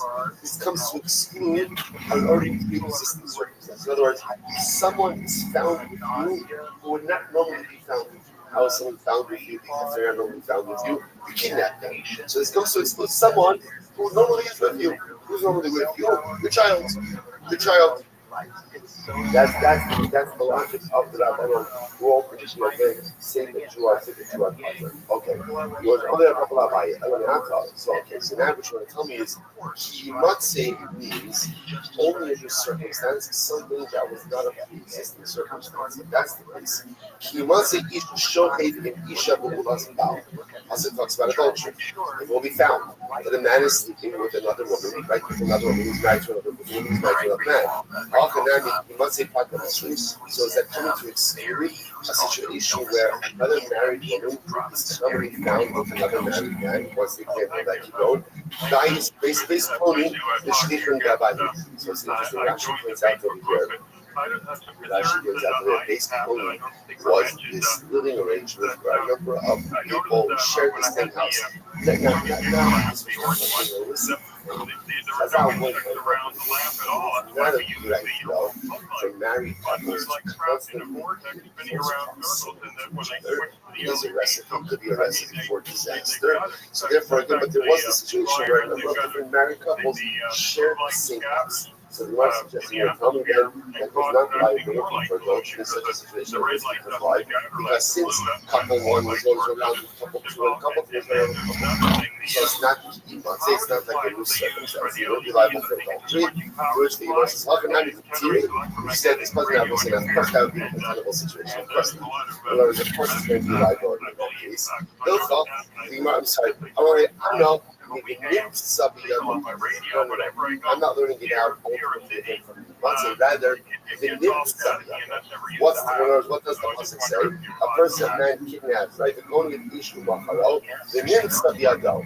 Right? One person kidnaps another person, and the victim is found with the perpetrator. So the Nimsa indicates that what? There's like something new over here, right? A circumstance that would not normally have been in effect is now in effect over here. What does that come to exclude? That comes to exclude ultimately again a situation of a father and a son, where the son is normally with the father. Interesting that therefore again he goes, Rabbi Jose, by the way, you point out, that's how he passes. Rabbi passes is like the Rabbanon, namely that if a father kidnaps his son, there's not biblical liability for kidnapping. I will say, go for it out. When we say there's not biblical liability for kidnapping, so what does that mean? What does that mean? It means you're not put to death, you're not executed. It does not mean it's good. But of course, you know, also, we all go something in the body. So remember, a lot of these, when you're talking about the document, is and if you live in a foreign country where there is its own lands, so its own laws, we are governed by the law of the land. So it might be true that halacha says that a father kidnapping a son is not biblical kidnapping, but even the Rothschild says it is kidnapping. It's kidnapping, yeah, but that's the halacha. So when some Rabbi based on this halacha, I mean, make it directly must be Rabbanon. It's in so I say, so this is fascinating. So that's based on this, teachers. Right, teachers, I think we got just teach young children Kriya. Must be Rabbanon and also teach other students. All right, teach Rabbanon. So these are people who spend a lot of time with these children, and therefore halacha l'maisa, they are not necessarily in school. It's a technical issue over here. But I guess that your is indicating that if Rabbi were to kidnap the Talmud, technically speaking, there would not be biblical liability since the Talmud spent that much time on that, which is just an interesting window about how much time children spend with their Rabbi.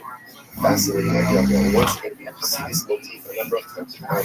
The Rabbi-Talmud relationship is very much like the father-son relationship. You see that again in many different circumstances as well. Okay, and then even take away from this, if you pass like Rabbanon, and then for Allah, son, Rabbanon means that. If a father was to kidnap his son, there would not be biblical liability for kidnapping. Okay, let's go back to this. God of Mishnah heads up. Mishnah says, remember the next one Mishnah was, if you steal, if you kidnap, that's the evidence, that's the component. What is the halacha? So again, I believe this is Chayiv, the Chacham say that you're not. That's not a lot. It says the Gemara, Hasan B'Dor. The Yehuda already ain't not about the Moshes. So okay, so seemingly an unrelated statement here. To the man behind this curtain. He says, Eved has no Moshes. Now, what does mean Eved has no Moshes? Rashi says over here, Rashi says over here, about the Moshes, and this binding as Eved will be after more or less is Mebashna. So we know that there is a compensation category called Moshes. Called humiliation, right? You're embarrassing, you're doing someone, there is monetary compensation for that. Now, the Yehuda says that a Baltimore Eved doesn't have Moshes, doesn't have humiliation. If you're humiliating Eved, ultimately, again, there is nothing. Whereas my country, the ones that we touch, I'm a crowd, Kinatsu Hanoshim Yaakov, Ish Ve'achov, Ish La'achov, Yotza Eved Shikri La'achov. So he says, because the positive talks about Moshes, it tells that humiliation talks about the lotion of Kinatsu Hanoshim Yaakov, Ish Ve'achov. So someone who has Achov, someone who has Achov, familial relations, people who is related to Achos in a sense of family, he has no just. Someone who does not have Achos, ultimately again, he doesn't have Moshes. Therefore, and Evan Rashi says, or Evan Shehilo Achos, Ba'afilu Achos, and the Ovid sits Achos, Ima Chamar, Ima Zogan of Chamar, Eno Elisibeh. So from a halachic perspective, Eved does not have familial relations. So because of that, the technicality, he's not entitled to Moshes. Incredible. Rabbanon will say, Echad Knesses. Rabbanon said, no, actually, what does Echad mean? Echad doesn't refer to someone who has familial relations. Rather, what does Echad refer to? Someone who is your brother in this case. Eved is your brother in mitzvahs. Why? Because an Eved, we're doing Eved Knani, right? Because an Eved is a full-fledged Jew. We're an Eved Knani. An Eved Knani is still your brother in mitzvahs. So, with an Eved Knani, is still claim any mitzvahs that a woman is having. So therefore, you have a couple of mitzvahs, and therefore the Rabbi wants to say, "That's not Moshe." So the Gemara says, "Ba'alchi, if you nourish." And over here, in our context, in our subject, how we actually speak. Like we this sabra may achal. Now we this says may achal. So let's remember again. Let's remember yours. He wants to go to nefesh may achal. A person can be found to be kidnapping another person may achal. So watch this. We the darshan may achal. La fuke apon. Achal comes to steal about them, but about them are not. About person kidnapping, and therefore, if somebody kidnaps in Eved, ultimately again they're not viable. So the verse of Bnei Yisrael, when they use people shechatz and again, it's Bnei Yisrael that comes to exclude even the chatz. Yeah, the chatz may forward. So the verse says, I'm sorry. Bnei Yisrael, when they shechatz and chatz may forward. Bnei Yisrael, when they take chatz and sorry. בני ישראל ומוזים שחצי אבן וחצי מבני ישראל ומוזים שחצי אבן וחצי אורס אבל מי יודע כמה this is Russia. Watch this. So the Echad comes to exclude an Eved. Good. So Mibnei Yisrael comes to exclude Chatzim and Chatzim, and then again, Mibnei Yisrael is to exclusion of Chatzim and. What is that? That's called a real akar Israel. So remember again, that's called an exclusion after an exclusion. Whenever you have a real akar, you have a real akar, El Rabos. And a real only comes to go ahead and finish. Good. So that's why I was like, this thing went, that's why the holds that if you kidnap, that's the chayv. Ultimately, again, you all got it. It's a good thing. That's the moment.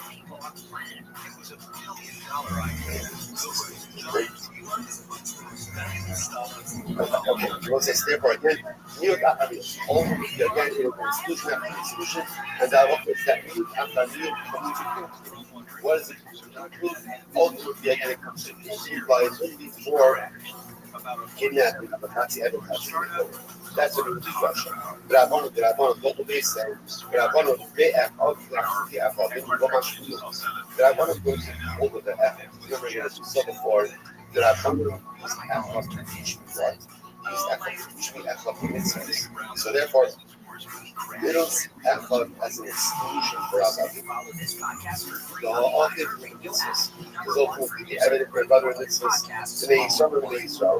And again, when it's the Yisrael, Bnei Yisrael, one is to exclude Eved. The okay, so it's like, so ultimately again, the left over here is that from the concept, yes. And if you kidnap a concept, are you high or not? Like Buddha says, yes, you are. Where is it again? Essentially, it's real achariyot. Bnei Yisrael, Bnei Yisrael, exclusion after exclusion, real achariyot levels. What is it? Include ultimately again, so that one ultimately again rejects that shosha and they exclude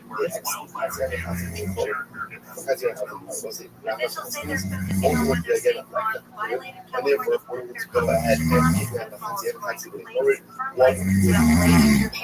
okay, incredible. Now the question. As far as the bullet where do you see where's the love? Where's the love to go ahead and kidnap someone? The Yoshia or Mark, those signals. The Yoshia says, "No signal, don't steal." The Yochanan or Below, give good carrots at it. The Yochanan says, "Even after the process, you shall not sell him like one would sell a slave." Okay, that's fine. Locally, and is not the argument. So let's very interesting. What did we already establish in Mishnah? Essentially, in order to be liable for the kidnapping, you need 3 steps. Number one, you need to kidnap someone. Number 2, you need to bring them into your shul. Number 3, you need to sell them. There's really 4. There's really 4, but you also have to make use of them in some way. So really 4 steps for all called it what's called. So the most interesting enough, the ocean of the open not part of it.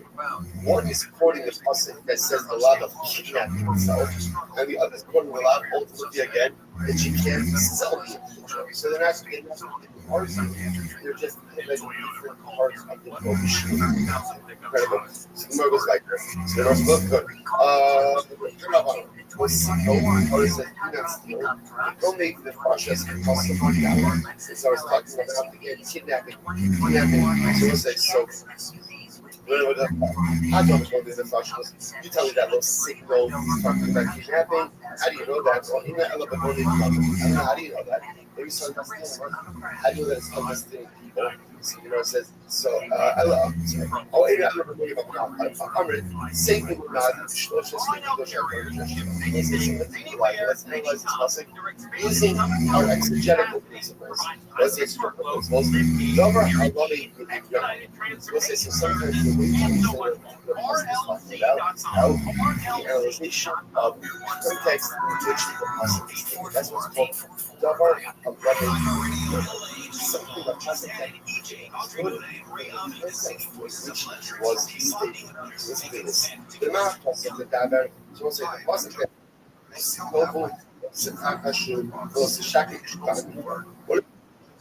so the Gemara says, no, sorry, that was the wrong passage. That was the husband of those sirtza. Sorry, those sirtza, those sina, those sino, those signal, those son of a chak. So the service of those, right? The context is don't murder, don't commit adultery, don't steal, and don't be a false witness. That's the context in which the signal is mentioned. So now listen to this. So the Gemara says, what is the Torah talking about over here? The Gemara says, you're not going to direct with the partial spots. Now listen, when you look at the context, what's the context? Don't murder, don't commit adultery, and don't steal. Don't steal. So murder and adultery are both capital offenses. And those steal, capital offenses. So if we already see that those capital offenses, so therefore it makes sense to say that the behavior that we're talking about is also a capital offense. When you steal money from someone, that's not a capital offense. So therefore, I love when I see what we're talking about over here. Going the cautious, time to eat up another price up. Those signal, the goal is novel. The pasuk says those signal. So this is the pasuk here before. Those signal with the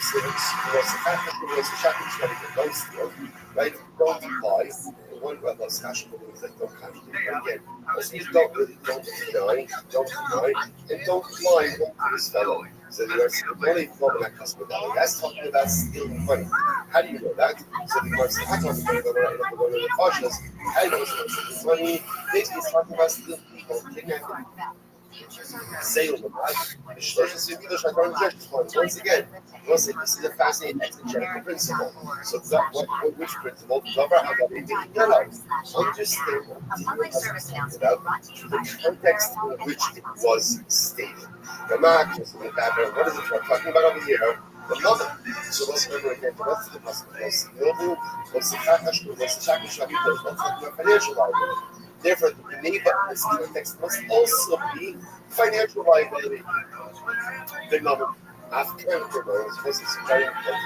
So therefore, those signal in the aspect of the gross is talking about kidnapping. And the says, don't steal from kidnapping. How do we know that? Context. Since the other offenses mentioned over here, don't murder, don't commit adultery, are capital offenses. Therefore, I love to notice that this neighbor mentioned over here is also capital offense. When the Torah says, no, do not steal, that's talking about stealing money. How do I know that? Context. The other offenses over here, those do not deny it. Do not lie about faith, monetary compensation. And therefore, again, even we're talking about incredible. It's my organization. So here, this is a fascinating case. So now remember, we've established again that our local restaurant is liable for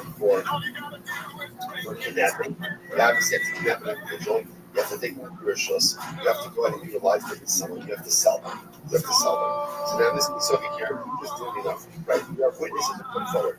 First, one set of witnesses comes along and says, we saw Ruvain kidnap Shimon. Second set of witnesses say, we saw Ruvain self-ship. Now, let's say, under normal circumstances, how would you generate liability for kidnapping? How would you do it? One set of witnesses, right? It does, but this one set of witnesses who say, we saw Ruvain kidnap and self-ship. In this case, you have two sets of witnesses. So now, this is going to present an interesting halakhic issue. So, if not, up in that measure should listen. Well, that's not the problem. The problem is both sets of witnesses related to each other. Right? So again, another set of witnesses says, hey, you said you can have seen Ruvain sell Shimon because you were steal Shimon, kidnap Shimon because you were with us that day. And they say to the second set, you couldn't have said same set of witnesses doesn't matter. And they say to the second set of witnesses, you couldn't have seen Ruvain sell Shimon. Why? Because you were with us that day. So that's it. Now, look at Rashi for just a moment. Shnei Kippur it's Rashi neighbor Eid. Shnei Kippur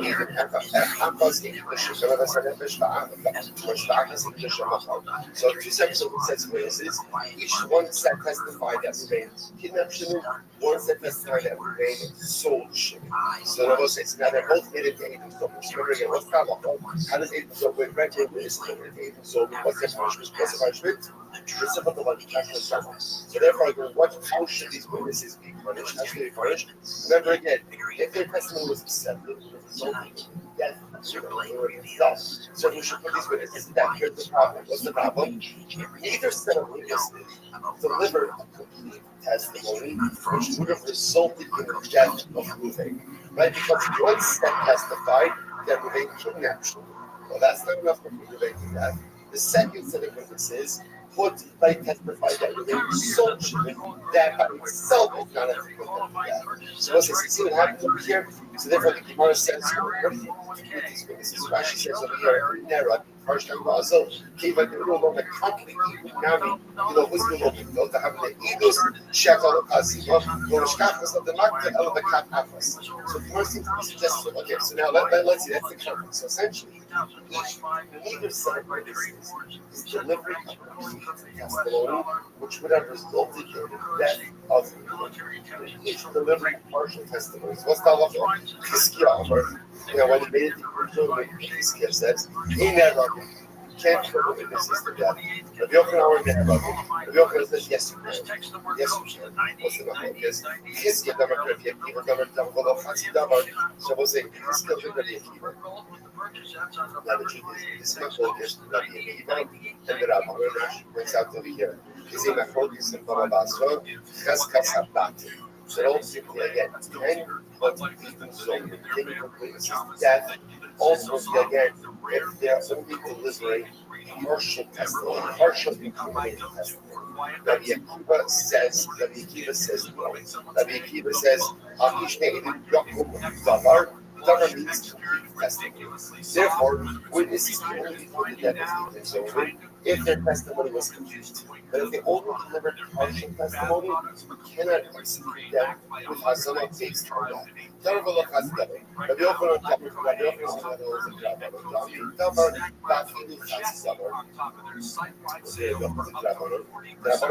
even if witnesses do not deliver complete testimony, but they're a piece in the puzzle, ultimately again they can come to death as well. Okay, so what's this one of the machlokes? What is this guy? This would be interesting. They even not hopeful that Sora or Moga was listening to this. We actually just saw this a couple of days ago. This was actually, I think this was some information.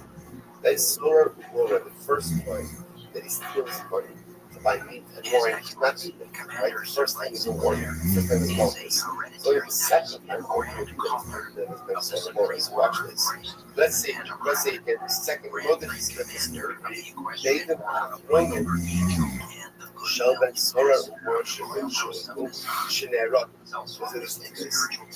again, we have the second set of witnesses, so we'll call the kid right? So the second set of witnesses come along and say, so steal money from his father to purchase meat and wine and he ate that so far. He ate the wine in someone else's rishos.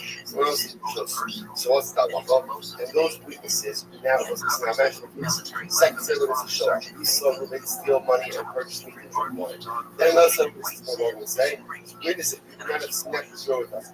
So now we're going to put them to death because they were going to put Reuben the kid to death. So I'll say, they can play 1 second, but we only came to keep them on this.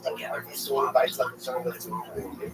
You need that's the first set of witnesses.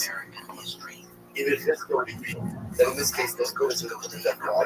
He took Shircholim, he took Shircholim Lomar, and he showed it on the face. Now, put stuff on it, but he actually, who makes me dumber? All our testimony was to make Reuben kid liable politics. And therefore, the entire testimony really rested on the testimony of the second set.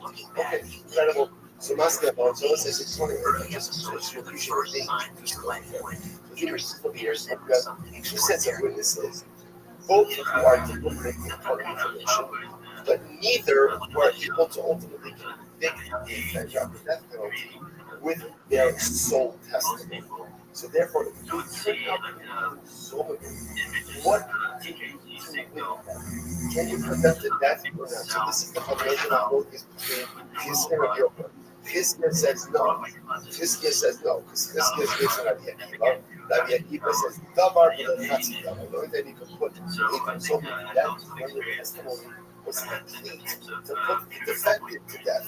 But if they're only delivering a partial testimony, you can't convict them. You can't give them a simple punishment of death. On the other hand, Rabbi Yokel holds that no, as long as their testimony was part of the incriminating process, right?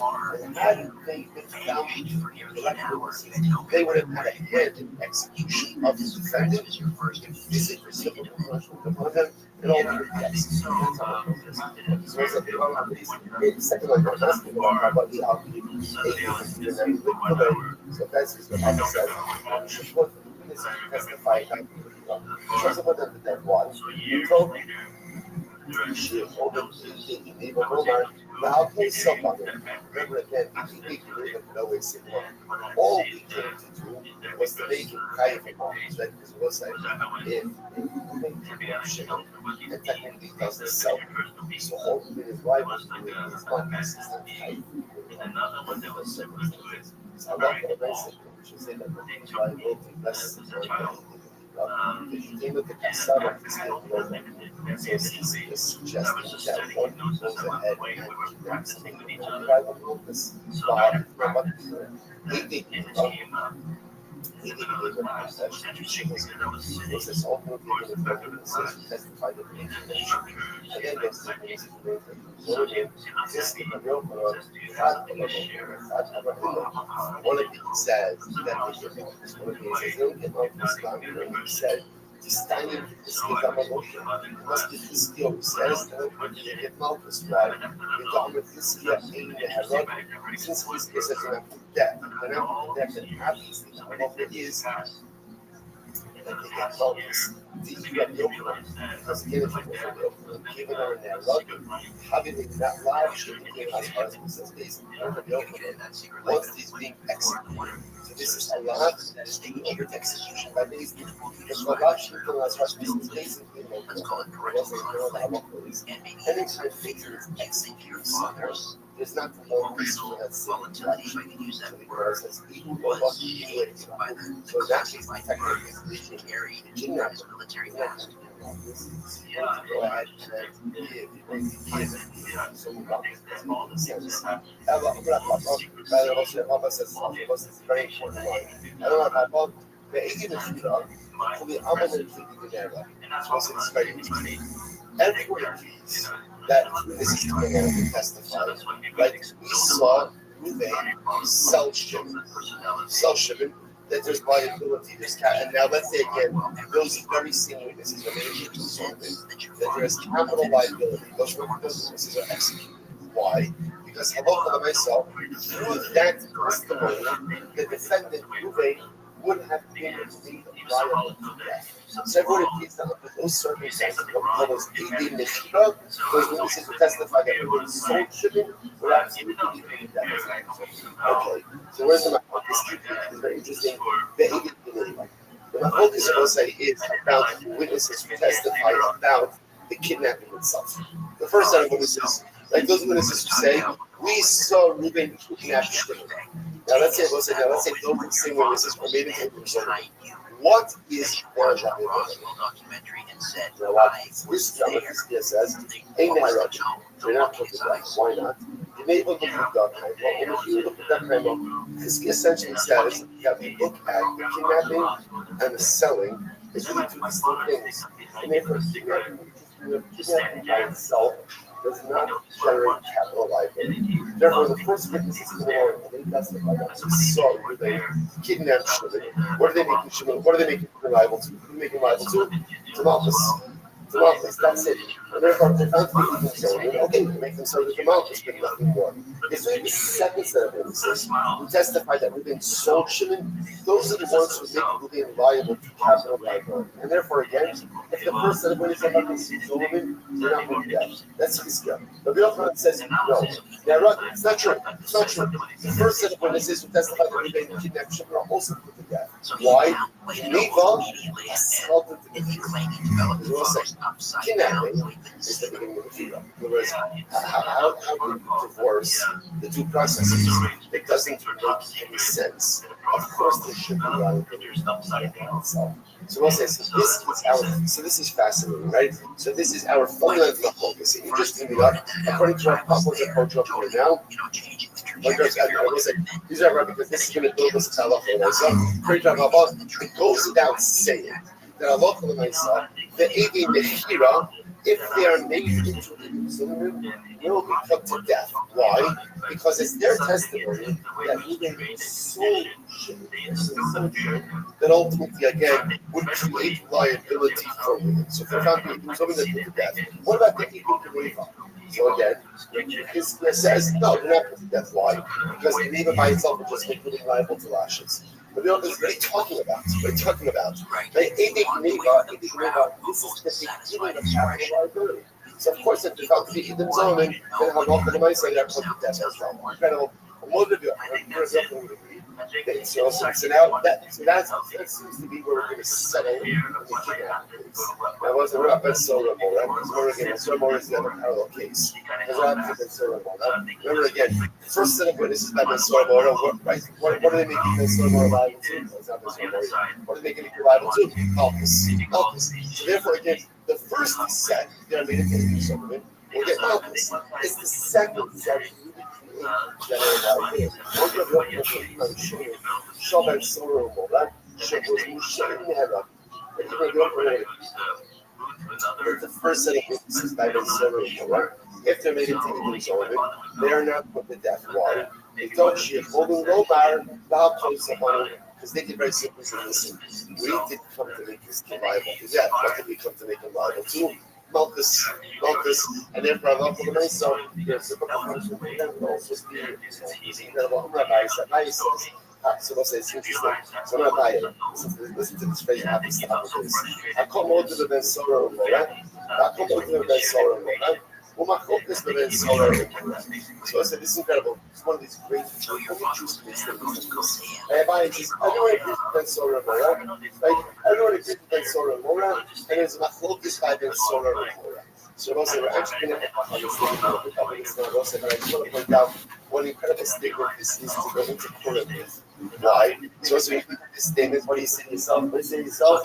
This makes absolutely no sense. But I will say, there's one thing that is absolutely clear, which is in the coming lines, this is all going to make so much sense. So let's say, what is the entirety of life filled with circumstances that make no sense. But what's the yesod in life? Keep reading. Keep moving forward, keep learning, keep growing. In some way, somehow, you see how all of the beautiful and holy pieces fit. And let's stop over here for today. Tomorrow morning, in Eretz Hashem, regularly 5:40 people. So you like to kill them at 4:30 and you're going, all right, well, stay tuned. I'll post on WhatsApp chat.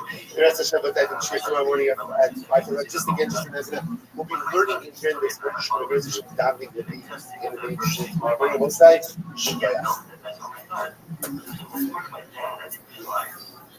Your father filmed Trinity nuclear test. Yeah, that's right.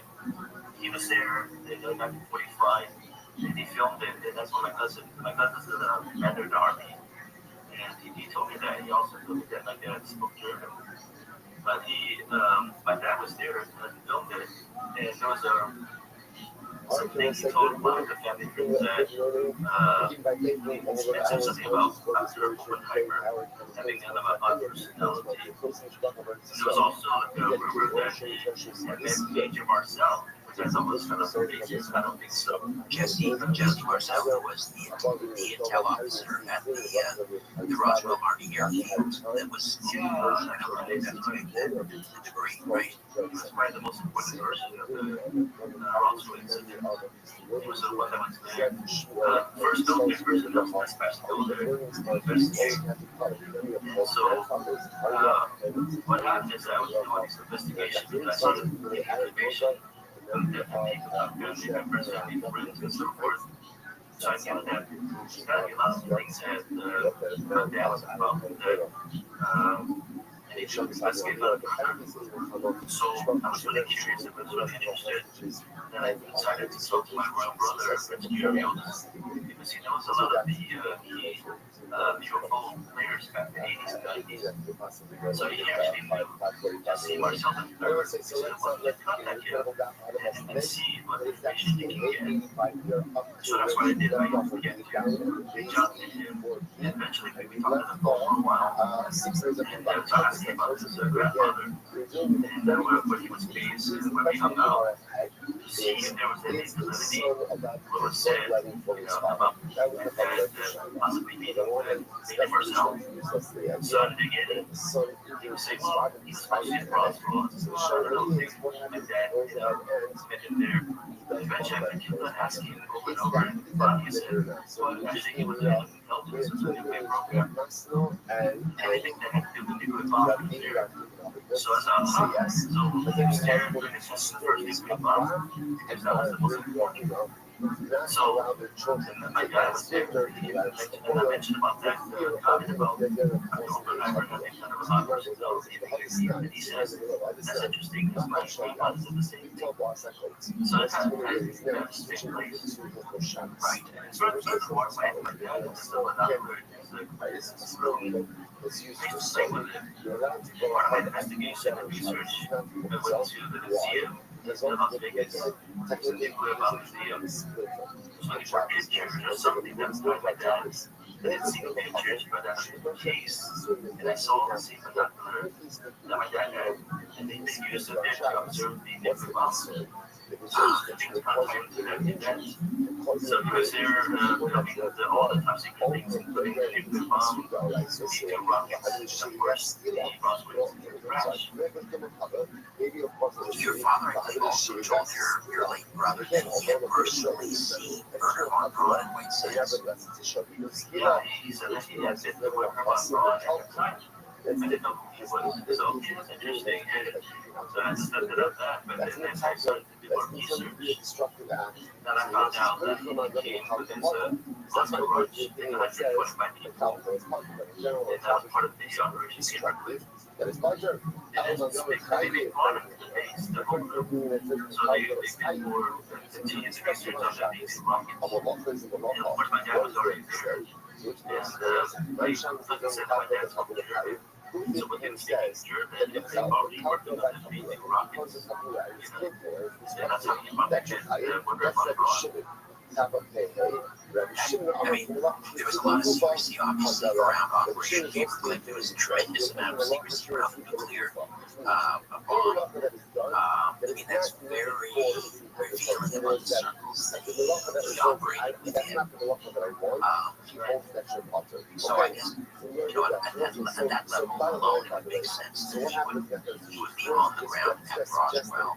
I know that he didn't talk much. I mean, did you continue to pursue a line of questioning with your father up until he passed away about, what photograph, what did you see in Roswell? Did you see alien bodies, that sort of thing?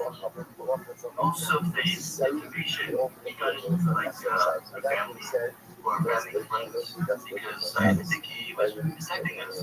So he told us the minimum, and that was it. So the family and my brother and family friends were able to give more information about him. He would share bits and pieces of information to each person.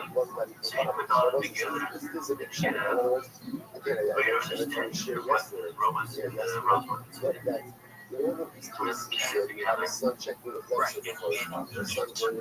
What evidence then from family testimony, like cousins, military contacts, what evidence supports the claim he developed the Roswell crash photographs? Well, that was kind of what they say when they was made up with that. But they do have evidence that he was there. A lot of people say, well, what do you have that my dad was there? Your white dad was so many people. Because when you work on things like that, it's considered the era of the 1940s. When you work those places, something happens in it. So it's not information. So a lot of times they would say, well, I've heard this person, but it was a picture. That's one picture I have my father. And he was with his military buddies. And it changes to when he was recently. And recently I looked at the picture and I saw the picture. Building 58. Building 58. I did some research. It was a place where they observed the testing of nuclear bombs. It's also the place that they did the testing of the V2 rockets. So then I think he was at the base. And as a photographer, maybe when my dad said, should we up anything about the development they did for the Roswell, it wasn't true. I mean, he could have just, why did they actually approach me? I think he was too excited. That's why he kind of, they told me that. And once he realized that, it just mind walked away. So, a lot of the picture films, V2 rockets in the Smithsonian, possibly may have been taken by my dad. He had a picture of the V2 rocket in his office. I didn't know what it was for a long time. I just kind of saw the rocket. That was the evidence that the V2 rockets and testing. But as far as the other pictures, you can develop it, you have to turn it in from the CIA and FBI. For instance, all those people, especially people understand they have it. All right, Sir Blake, we're going to take a time out. Back on the other side, and we'll continue to delve into your father's Roswell connection. Anybody maybe hold on. The day you single and introduced the world to Rothschild's charismatic ex-cop. Richard Sarah here. Coast to Coast continues right after these.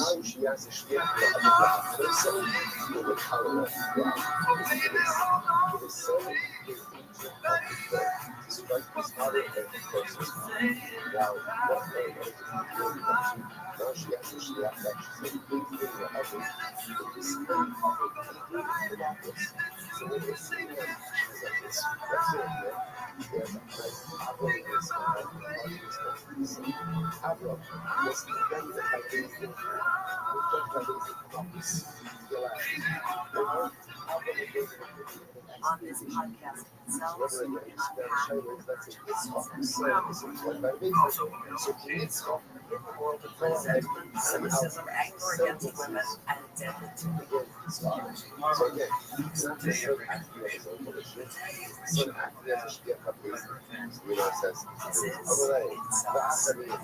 incels, the America's #1 podcast network. Follow incels and start listening. Help the planet with a tip from iHeartRadio Earth. Spending time outdoors can improve overall health and wellness. Celebrate Earth Day and take advantage of nature's health benefits by visiting a local park. Recreate responsibly to protect yourself and others, and to make the outdoors safe and welcoming for people of all identities and abilities. Brought to you by iHeartRadio Earth and the National Environmental Education Foundation. To find more tips for smarter, sustainable living, or to take action in your own community, go to iHeartRadio.com/Earth. iHeart is America's #1 podcast network. Open the free iHeart app and explore podcasts like this. 50 miles from the glass spires in Midtown Atlanta lies the South River Forest. In 2021 and 2022, the woods became a home to activists from all over the world. Gathered to stop the nearby construction of massive agreements. Nicknamed cops. There, in the forest, we built a different forest occupation or things like that present a vision of a society where we can have what we need to support each other without being at each other's throats or being subservient to each other. So one day, everything shatters.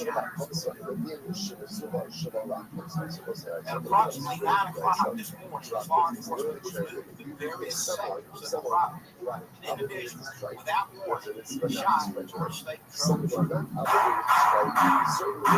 What I heard was a full reload. It was just like whole mess of shots, just like blasting off. From wondering, inside media, Tenderfoot TV, this is a note to the forest.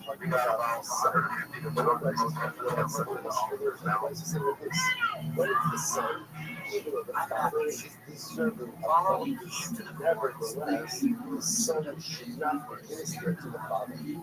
And versus someone else, what do you want to do? Listen on America's #1 podcast network, iHeart. Open your free iHeart app and listen now. Cardi B says she had a baby with NFL star Stephon Diggs. The Grammy-winning rapper announced on Instagram Thursday that she had a baby boy with the New England Patriots wide receiver. It's Cardi B's fourth child, her first with Diggs. In her post, she calls it a new season with new music and a new album, and now a new baby. She didn't give the baby's name or details about birth. Cardi B released her new album, Am I the Drama, in September.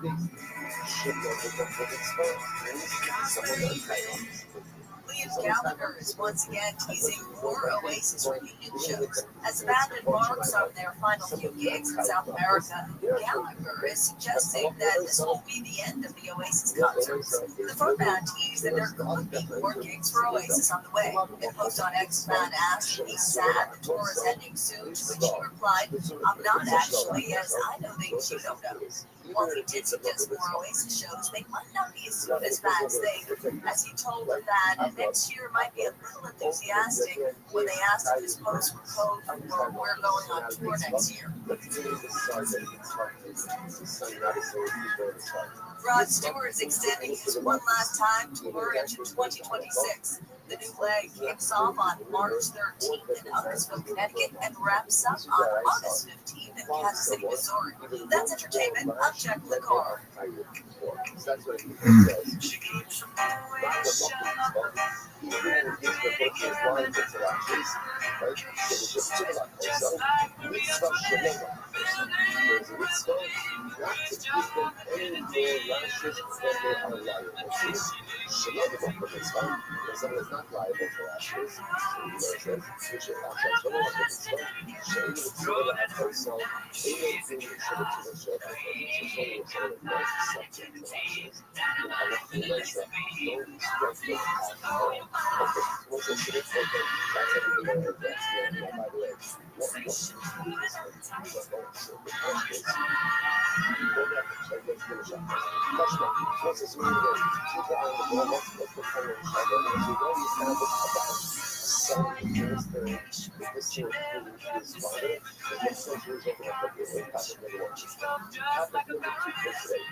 Coast to Coast AM.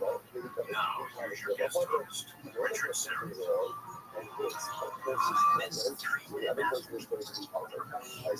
Radios around the world.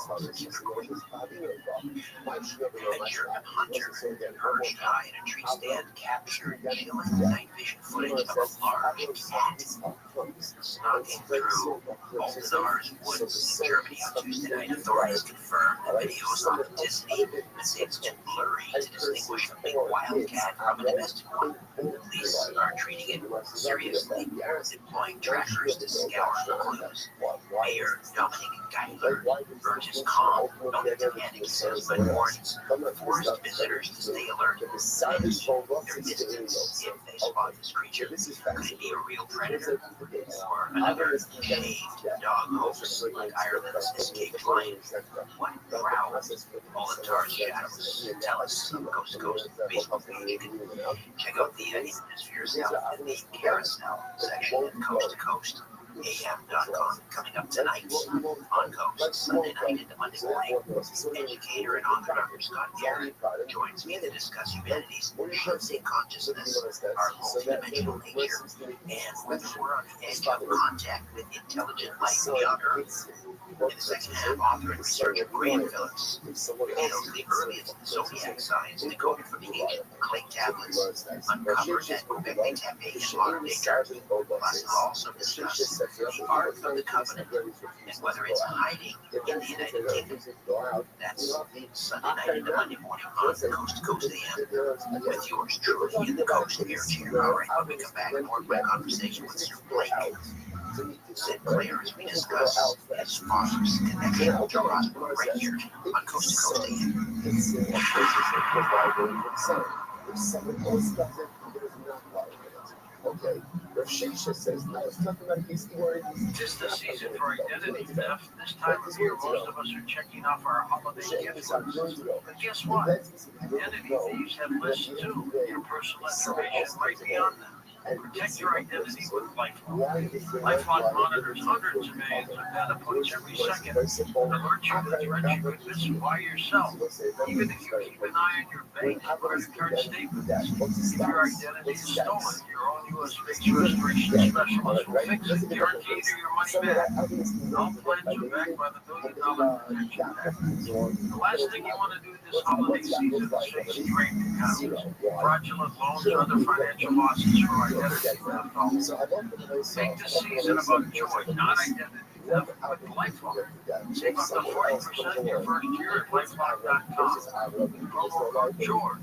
That's promo code George at LifeLock.com to save up to 40% off terms apply. Newsmax, you like Newsmax? I like it too. Newsmax is terrific. President Trump is right. Millions like you are tuning into Newsmax. You're watching Newsmax on cable. You're going to our streaming channel, Newsmax 2, and you're downloading our free Newsmax app on your smartphones and TVs. Lawyers Institute says we're now one of the top news apps on the nation. Every night, watch great shows with Rob Smith, Carl Higbee, Rob Finnerty, and more as they expose the big media lies, the Washington squad, and they're never afraid to talk about faith, freedom, and the values that made us great. Find out why Newsmax is the fastest growing news channel in America. Make the switch today and join our news revolution. Get Newsmax on cable, on streaming, and download the free app today. It takes just seconds to start. Let President Trump know you stand with Newsmax. It's for real news, for real people. Make the switch today. I'm tired. That was like, I'm tired. Rashi says over there, she's actually very cross tired. The spike follow. And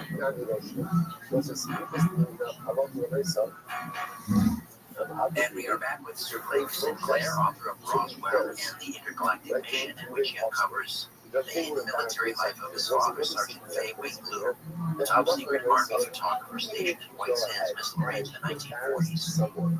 And Through research, eyewitness accounts, unexpected contacts with figures tied to the Roswell legacy, Sir Blake has pieced together his father's unspoken role in the greatest UFO event in American history.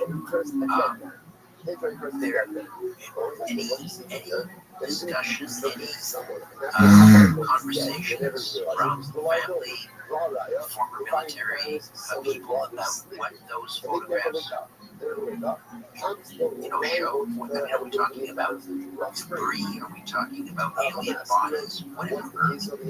So my understanding, the thing is not just the photographs, the pictures, the pictures, he also filmed. The information that I got is that he was involved in filming the UFO craft and even getting to inside of it. Even seeing the dead aliens. Now, he didn't see the living ones taken away. I think in the military, they only allow certain projects during a part of their lives.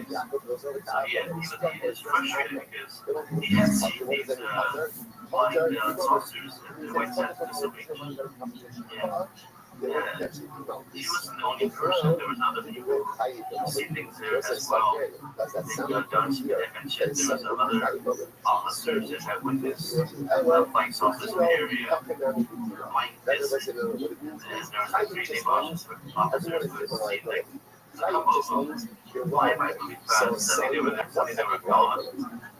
It was a scientist and also saw the UFO land. So his dad had seen these things and was fascinated by it. And he wanted to one day meet an alien. He was surprised he finally did it, but it was not what he expected. He wanted to see a living one. So instead he saw the dead one and then the craft itself. Is there any evidence to suggest that your father filmed the alien autopsies that were taking place in Roswell after the crash? I don't think it was the autopsies, from what I understand. It was more like, I think they were examining, this is kind of in early stages, they were examining the aliens, and I believe he was about part of that. Your father was scheduled to board a military plane at some point after Roswell, but learned that an officer abruptly pushed him aside and told him to take a different one. What happened to that plane? Yeah, my dad was really upset. Shortly after the air picked the ball, crashed, he melted, and everybody died. So I should wonder, he saw too much, or maybe his buddy had told everybody about what he was about. Maybe he was meant to be in a plane. Fortunately, which was a fate, he survived. So that gives you an idea that maybe that's one of the reasons why he kind of kept quiet about it. So he wanted to not get involved. There was a lot of fear. I think not just my dad, but all those people who were involved in the situation. I've interviewed the woman who was over 100 years old, and she lived in the area. She actually knew personally the ranger, right? Yeah, actually, and the son that is built. I'm surprised that it's actually, I mean, what are the chances of meeting someone like that? She was still really sharp.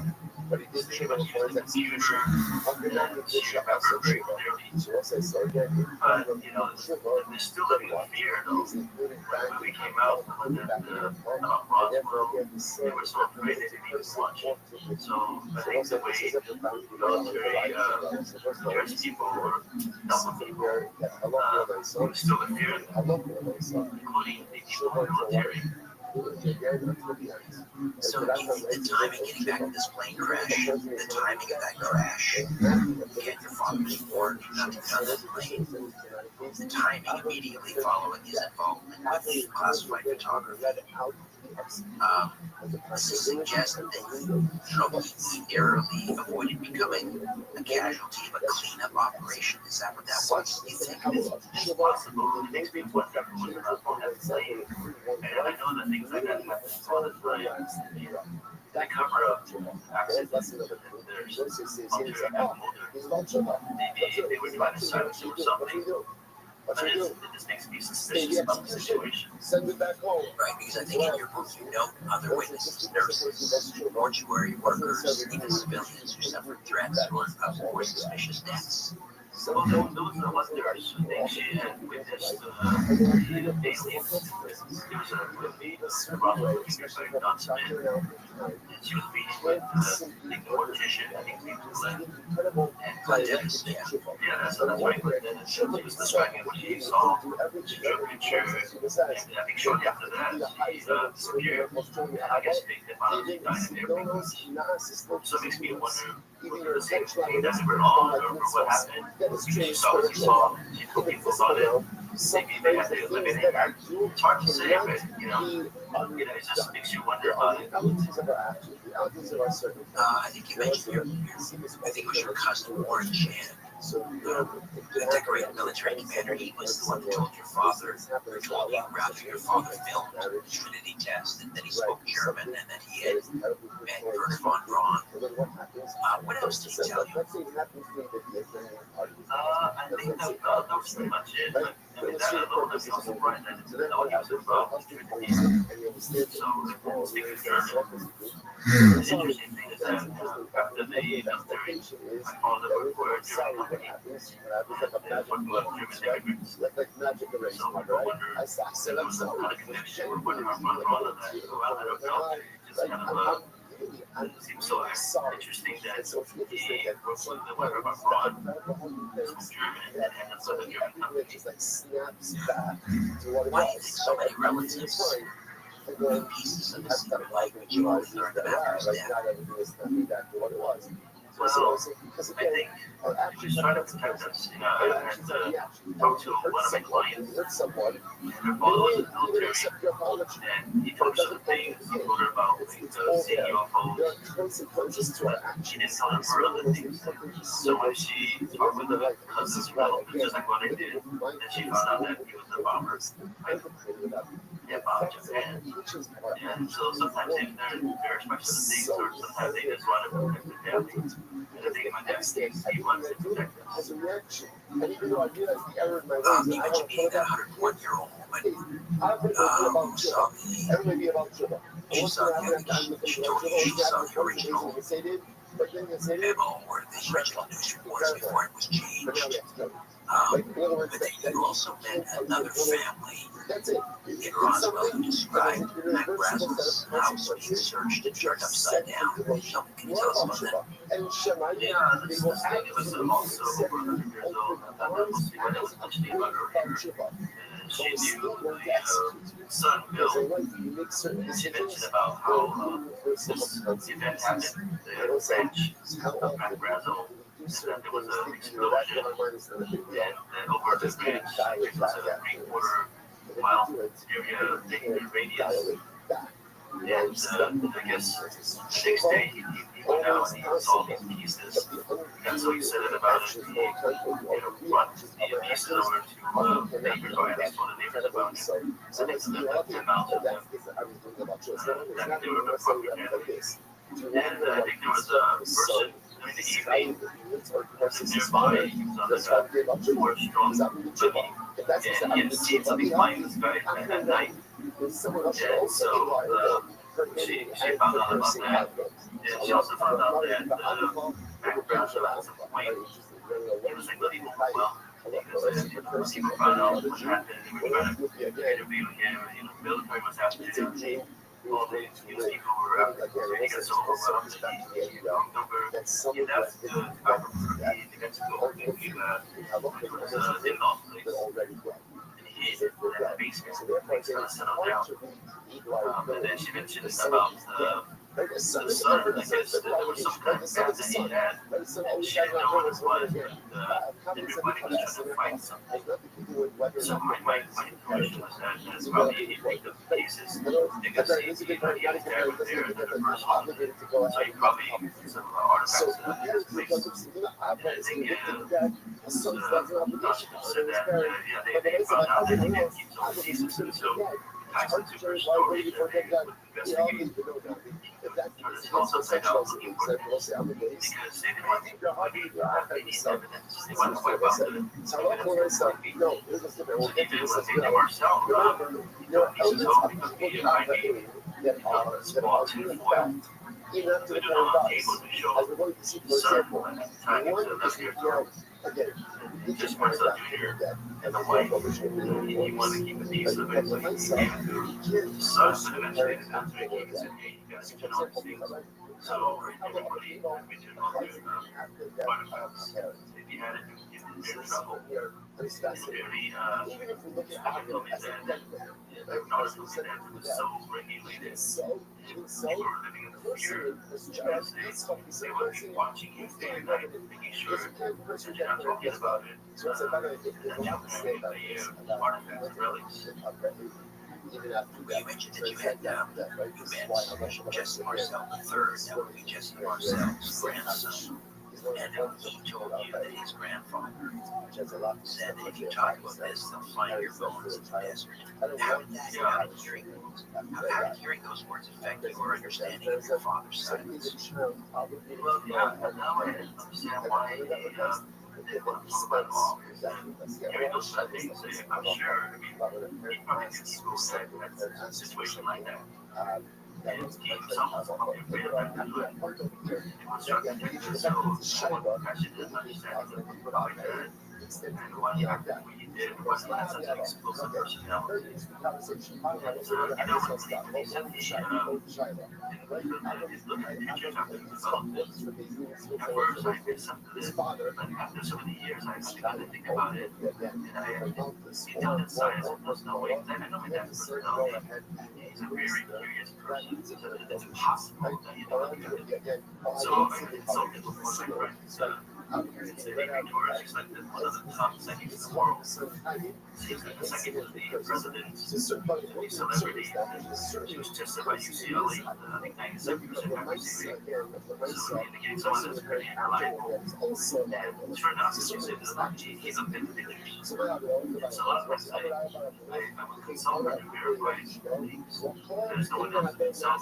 And then searches into that. So then I knew he liked me there. And getting all these information from family and friends, and then he never told us. We need to investigate further and find out more. What else? One exception. I know mentioned Dr. Schmidt, of course, one of the great Rothschild investigators, and he immediately took interest in your father. What in your father's record caught Dr. Schmidt's attention? I don't know. The record is just a story that I told him about my father. That he said look at his dreams and how he was involved. The pictures and mentioning how he was at White Sands to reach. He was excited about that and other things that I was talking to him about in terms of the faces and people. So I think he found it fascinating. Was he able to fill in any gaps in your story, in your investigation? No, he's a really busy guy, so it's hard to get a hold of him. So we talk all the time, and I haven't been able to get a hold of him again. So I know he did a lot of research, and some of the stuff I got over based on his research to validate. I make sure that everything I want to validate is true. So I don't want to just share that it's true automatically. The second thing about Marcel, I know it was just a rumor, trying to validate it. Sometimes they go straight to the source. Just see myself in third, yeah, so getting validated. And he was together, that's how enough to get more information. He was going to investigate my father, get more information about it. But I think he got kind of his own project or something. Your father's assignment placed him in White Sands. That's the same region where the holiday landing allegedly occurred in 1964. Do you think he had knowledge? Knowledge of later ET contact events? I'm not sure if he did or not, but yeah, that's pretty close to it, though. I mean, I think it's like maybe 30 minutes away in the base. Yeah, so that's interesting because what happened there at the White Sands, the syringe, it ties into the element, the base.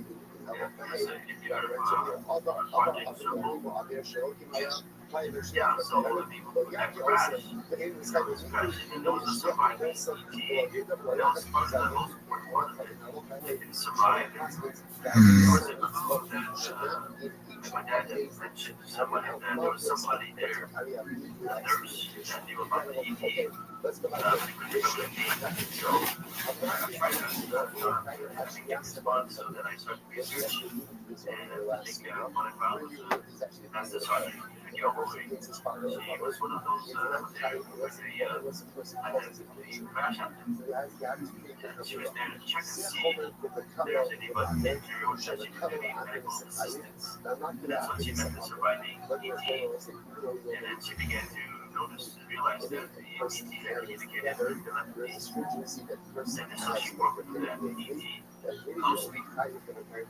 So all these details, information that no one has done.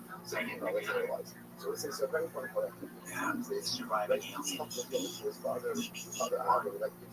Yeah, that's right. Yeah, also, the important thing is that it survived. I was talking to a friend of mine, who's a yogi, and very connected to the ETs. And she was saying that, yeah, this ET chose to die because they were investigating that, and now it chose to live. And because of that choice, we were able to study this ET, and I think we found more technology on the spaceship. There's like some kind of a communication device, or some type of tablet that information records of the universe history. Listen, sure, like I gotta take a time out work from kids to the hour when we come back. Get into the larger Roswell frameworks and playing single-player the guest. Here's your friend, maybe on their way. He drove this Bahamas and sunsets, and it sounds exactly like it. My name is Richard Stewart, and this is the Coast to Coast AM. On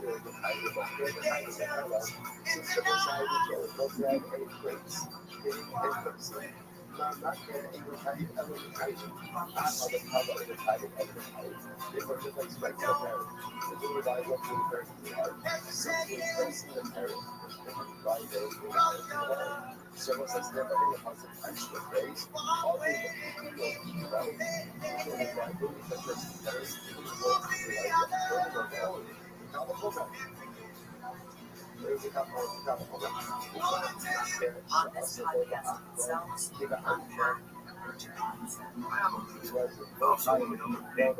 in the world of resentment, cynicism, anger against women, and deadly tourism, this is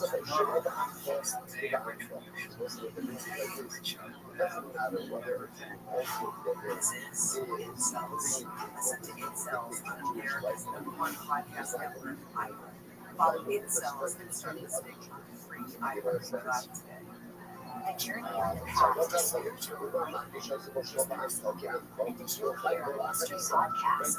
It can also be deadly. Join filmmaker Caroline Slaughter on the podcast as she uncovers the disappearances and deaths that have befallen Westerners with deep spiritual lore.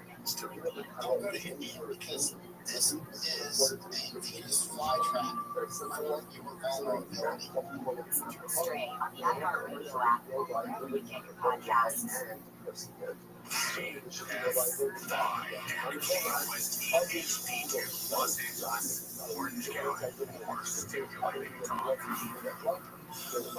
Jordan Christmas and begin my 24-hour newsroom.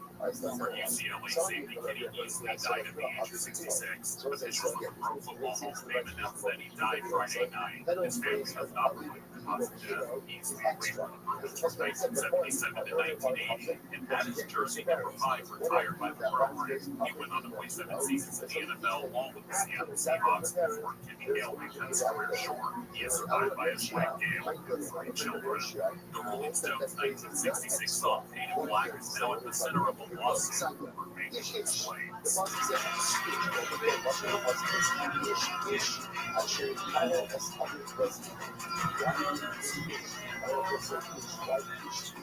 The music publisher that owns the rights to the song is suing Fair Fame. Religion used Painted Black without permission. The internet addict question shows a house being cleaned a song plays in the background.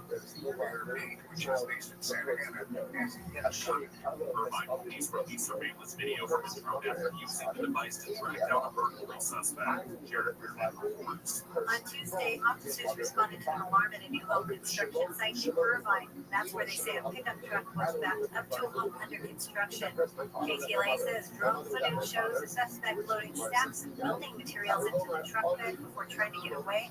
Police say the aerial view helped them quickly locate and arrest 42-year-old Troy Pereira on suspicion of burglary and resisting arrest. And a college football coach featured on the Netflix docuseries Last Chance to You died after being shot on Thursday. Jim Ford reports. Police in Oakland say Coach John Bean died Friday morning.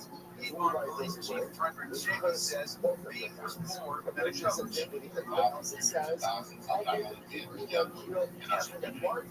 I know that I am not eloquent enough to put into words the mark that Coach Bean has left on the social. Bean was shot on the Lightning College campus. A suspect, 27-year-old Cedric Irving Jr., has been arrested in connection with the shooting. Involved in an overnight manhunt. Police say Irving knew Bean and believe the shooting was a targeted incident. In Los Angeles County, the high is expected to be 59 degrees later this afternoon. Pasadena, the high will also be 59 degrees. From the KFI 24-hour newsroom, I'm 20 minutes. We make decisions every day, but on Prize Picks, being right can get you paid. Prize Picks is the simple way to play daily fantasy sports. You just pick more or less on at least 2 player statistics, whichever sport you want, the basketball, the hockey, the football. If you get your picks right, you can cash out. Steph Curry, is he going on? Prize Picks now offers stacks, which means you can pick Steph Curry up to 3 times in the same lineup. You want more on his points, 3-pointers, and assists? Now you can do it all in the same lineup, but only on Prize Picks. Prize Picks also offers injury reboot. So if one of the players that you picked leaves the game in the first half and doesn't return, Prize Picks doesn't count that as a loss. Download the Prize Picks app today. Use the code KFI and get $50 in lineups after you play your first $5 lineup. Not to mention you join millions of users and sign up for the #1 fantasy sports app. Code KFI. Get $50 in lineups after you play your first $5 lineup. Prize Picks. It's good to be right.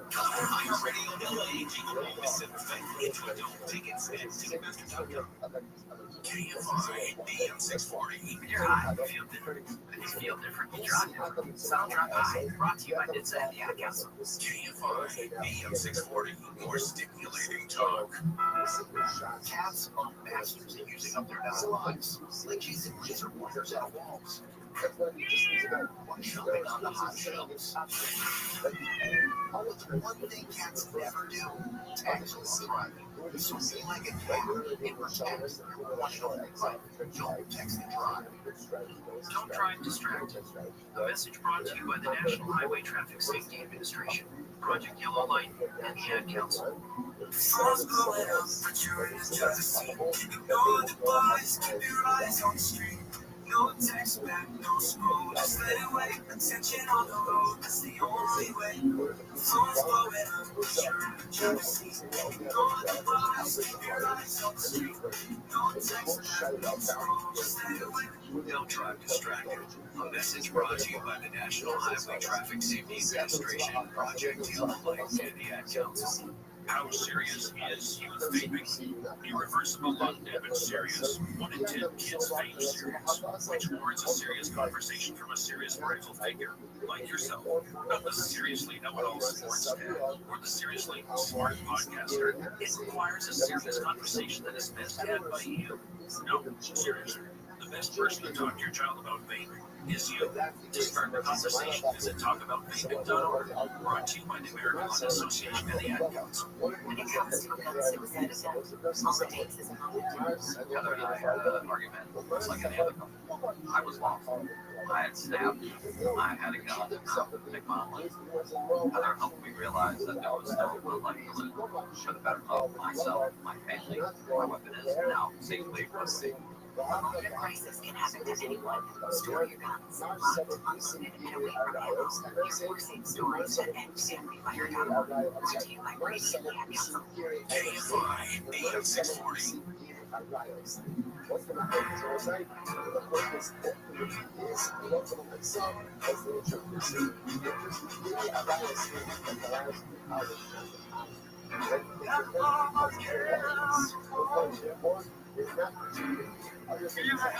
they're giving us the chicken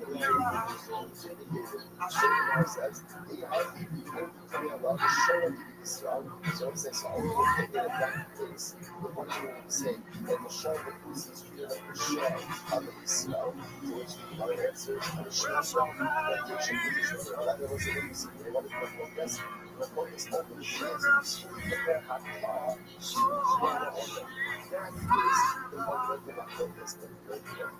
so once I said this, I'm not feeling stuff, this is so I don't feel this that like for example, with this even after that, I'm not going to once again that's training was not quite after that. It was after that. So we're able to like that's the last piece. We become first religion. And then stop is that.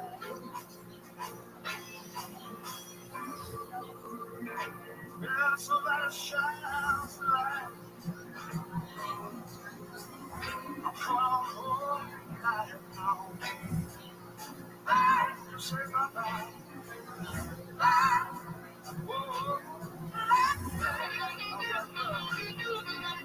From coast to coast and worldwide on the All right, so let's take the this is Coast to Coast AM. Now, if I take all those hours Just wow. Joe Cocker took a 1920 standard and turned it into dedicated worship commercials this year. there's a new app. It's a so other about his father, Dr. Harry Carney, Steve Hirsch, and Joseph Boyer, teachers, both Siva, within their families and memory of the source of the Raha. Of the learning sponsors, all Catholic college, and many of both grandfathers, Harry up, and Raha. And I got one sponsor today, Adam Rosa, in memory of Moshe, Governor Moshe Franklin. That's how the occasion of his yard school, up there in the merit of Arizona Oil. The Shamsa idea, the families in the Hama, strong students, the rest of our hostages, and our Turkish soldiers should be successful for full on the so that's everything that could possibly go wrong at 5:45 in the morning. I will say, so let's begin. I'm going to ahead of us today. Today's episode 5 left off of the down base and we left off 6 lines up from bottom. So let's remember again, we're dealing with a very interesting case. The case, the question in Gemara is son bloodline for his father? That was the fundamental shaila. Because I wanted to discuss the issue, the idea of the son injures his father, his chayif. So the shaila is what happens if he goes ahead and he does bloodline for his father. Is that good or not? So interestingly enough, we have two opinions. We have Masno and Rabbi both say yes. But then we mark the stories of Rav and Rabbi do not allow their children to take a splinter and spoil for fear ultimately again of causing a trouble. Gemara goes on and says, "V'hadisnan." Sometimes we love Hadisnan. Nachat Shalyad. You tell boss I think he's now switching over to before Shabbos. So the Mishnah says as follows: if you have a small hemp, right, a small needle that's used for sewing, you're allowed to go ahead and use that on Shabbos. It's not why? Because ultimately, again, technically, he is a remove a splinter on Shabbos. Let's say you remove a splinter on Shabbos. If it's from a cover, don't you have to be concerned that maybe in that, again, technically speaking, there's nothing wrong with using a splinter on Shabbos. What's the concern? Because of the especially when that draws blood. Ultimately, again, his issue to always facility. I'm sorry. Maybe you'll come to again, although be a show, it's not the intentional but nevertheless, it's a show. Which the rice is not enough hustle or culture. That's different because if there is a trigger that's caused by kicking out from a splinter, that's not alto. That's considered to be a destructive act. So the verse is pretty from under the kalka plata. So that's why the point of the opinion that says the kalka is part that a general or Shabbos would do something destructive. That is butter. According to the opinion that says the kalka is chayiv, something destructive on Shabbos, a malacha is a malacha. What is there to say? Which verse will say, when Shabbos is on the kalka of the chabura chayiv, who's the opinion says that the kalka by chabura, the because of chabura and it's killed for it's destructive. That's chayiv. That's Rabbi Shimon. Top of Rabbi Shimon. I'll try that. Shimon is also the says that any malacha Shimon is for the kufa. Any malacha that is done that is not for the words that the malacha that results that's not the malacha that I want. It holds that your butter. Okay. So the word is also so bottom line, by the way. So what happens is that worth just suggesting that even if you end up causing a chabura by taking out the timber, that'll be malacha Shabbos in general. Hilchos Shabbos, what do you call Shabbos? Malachas Shabbos. Something constructive. That's the end of the day. Malacha is not necessary, but ultimately again it's not Chasron Shabbos. So that being said, don't sleep. Don't be festival on Shabbos. I will be sleeping on Shabbos out of a fear of ultimately again of a darish scabbing, even though it's a malacha still don't go ahead and do it on Shabbos. But coming back to our previous surah, what about a son doing bloodletting for fathers? Rabbi says this is a big shame. In other words, again, I mentioned yesterday, that in all of these cases where you have a son checking the blood sugar for his father, a son going in to the doctor and operating on his father, so what's the halacha?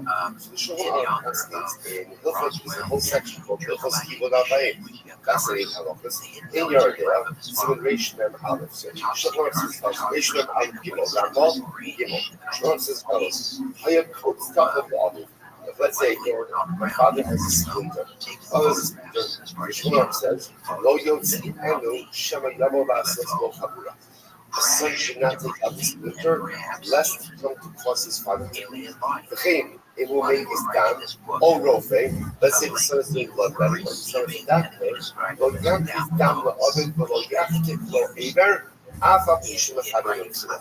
son should not do anything to a father that causes him bleeding, even if the intention is for so let's say, so yeah, the Rabbi is a very qualified Haga. When is this true? When is this true? When there's someone else to go ahead and provide all this quote-unquote service for the father. About an inch after losses, the style, carrying Makizo, the quote-unquote Dimaster Shu losses. So it's interestingly enough, if there's no one else there, then the son could do it. The son could do it. It's very interesting. He says, Dimaster Shu losses. He has to get the choice from his father. That's it.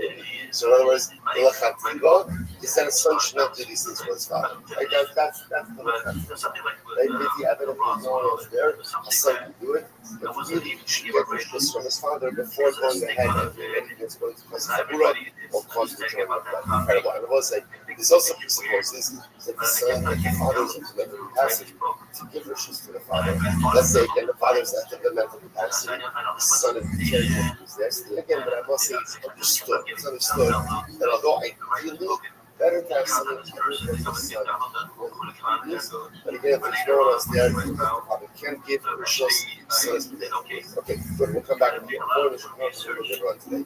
So it's like top of day 85A, second line, and very interesting case. That's the function of Rav Sheshes. Then,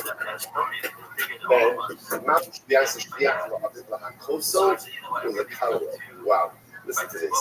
To the son and agent of the court to strike his father or to curse his father. Now, what does this mean? Rashi? Rashi asks the Shliach, Rashi says, based in the Aviv, in this chayiv of his Lidui Malchus.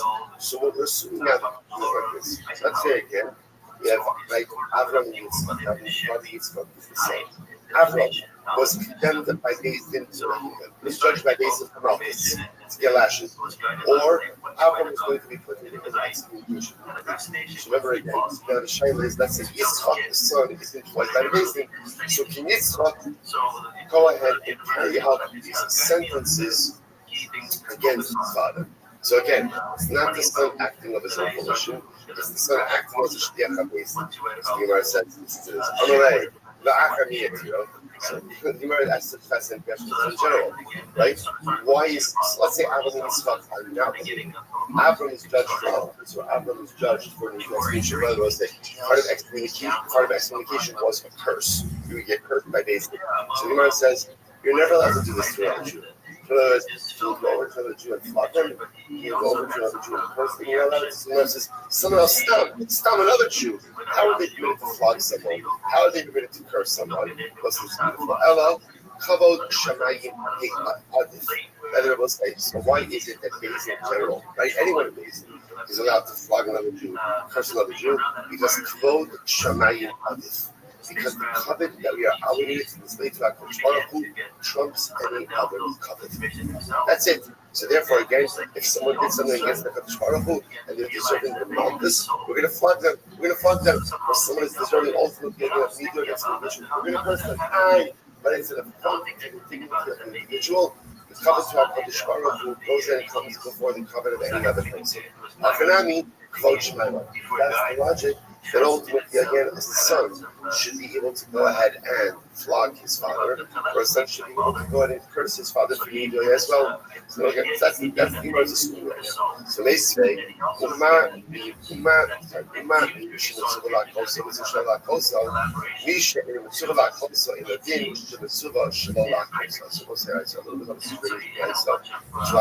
literally translated, if someone who I'm obligated to strike, there's a mitzvah not to strike them. Someone who I'm not obligated to strike, certainly there's a mitzvah not to strike them. So we like to question that. So Mar says, I love to eat you a mitzvah. So perhaps both cases in the Brisa are talking about makom mitzvah. If someone was deserving of phones, I see if someone is deserving of lashes, then what happens? Maybe one Brisa is talking about his son, and one Brisa is talking about someone else. But there any Brisa saying like this.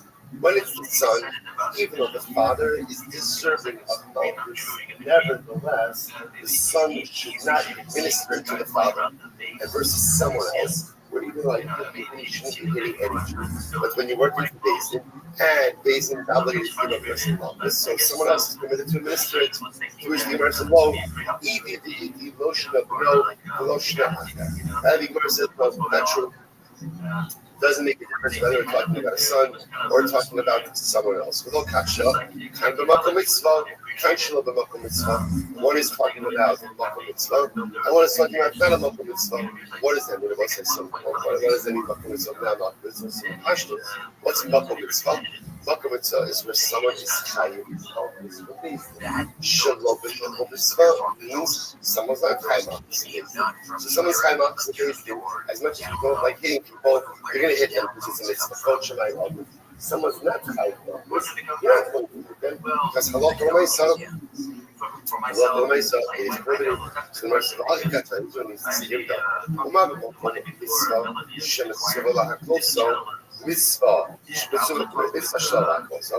So it says this. Even in the case of makom mitzvah, in the case of makom mitzvah, it's like this. Like Avram, ultimately again is chayim malchus. Avram's chayim malchus. So now Yitzchak, let's give me this slide that Yitzchak is. He's his son, not a shame to be on the side. Yitzchak is going to administer the malchus. Even in that case, what is the halakha?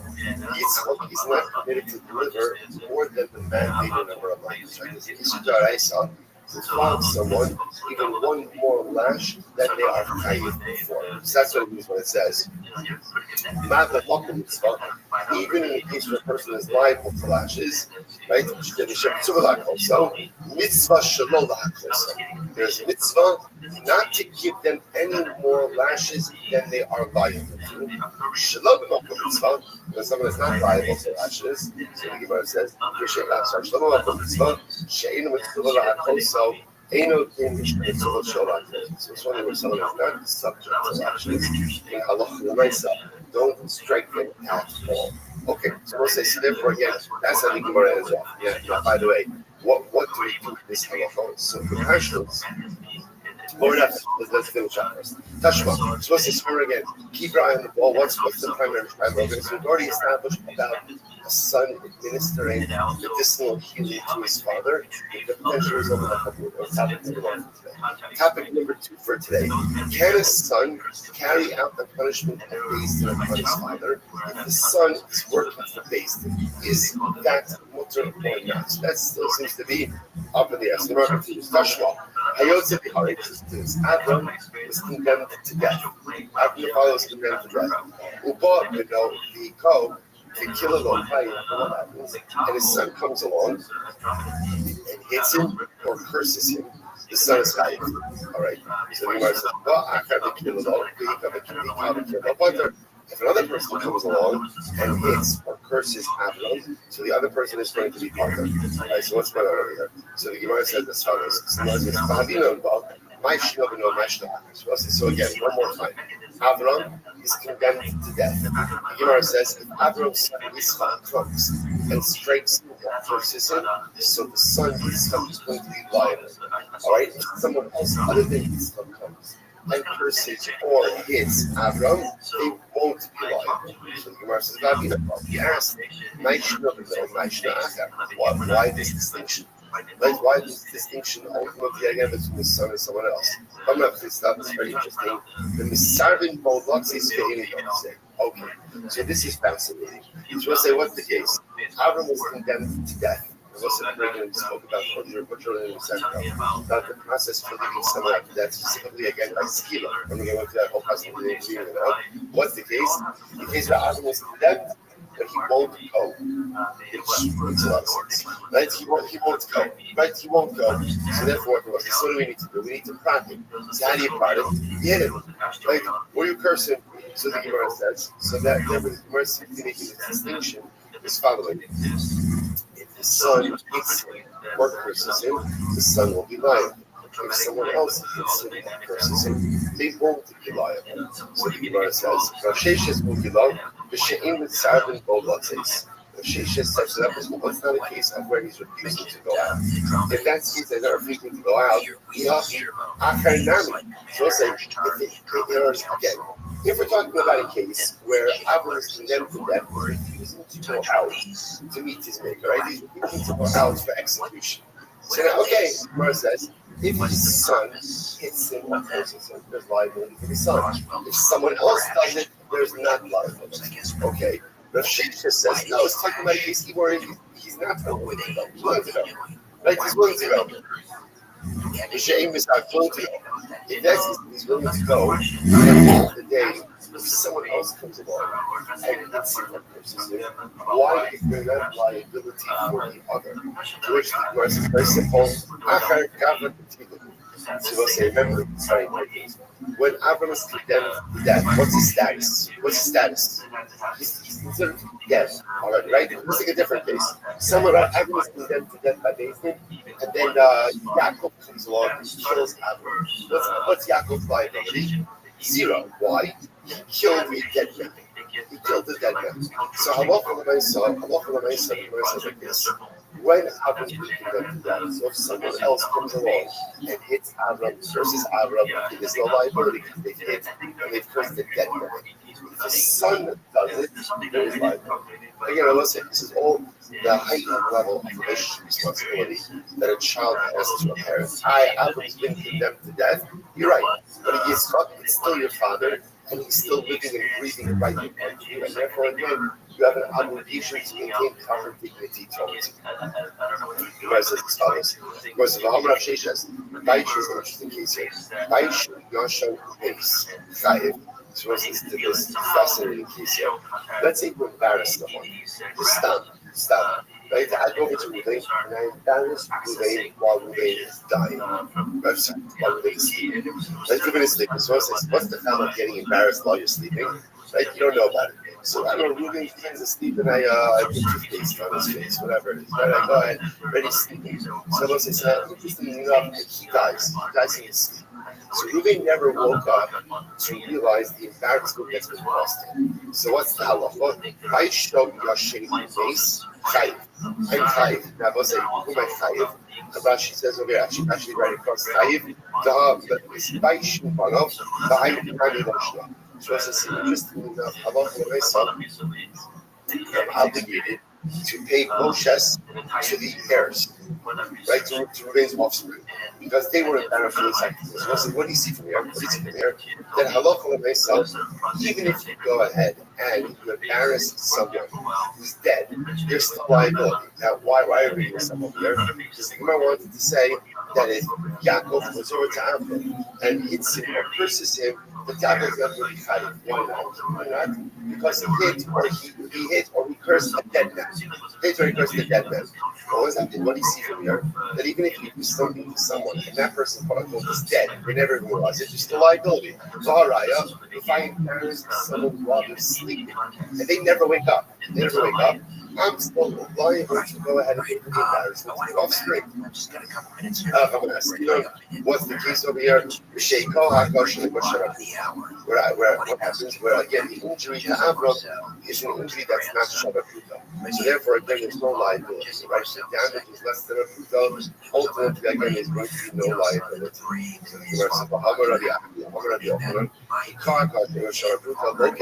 I've only learned that even if you injure someone, and you write to treat someone, and you cause them an injury that's less than a Shabbat, while it's true that there's no monetary compensation, you get Malchus. To which the Gemara says, you're right. My potter the Kamar. What does it mean when we say that Yaakov goes over to Avram and he struck or he cursed Avram? That ultimately he's potter. What does that mean, potter?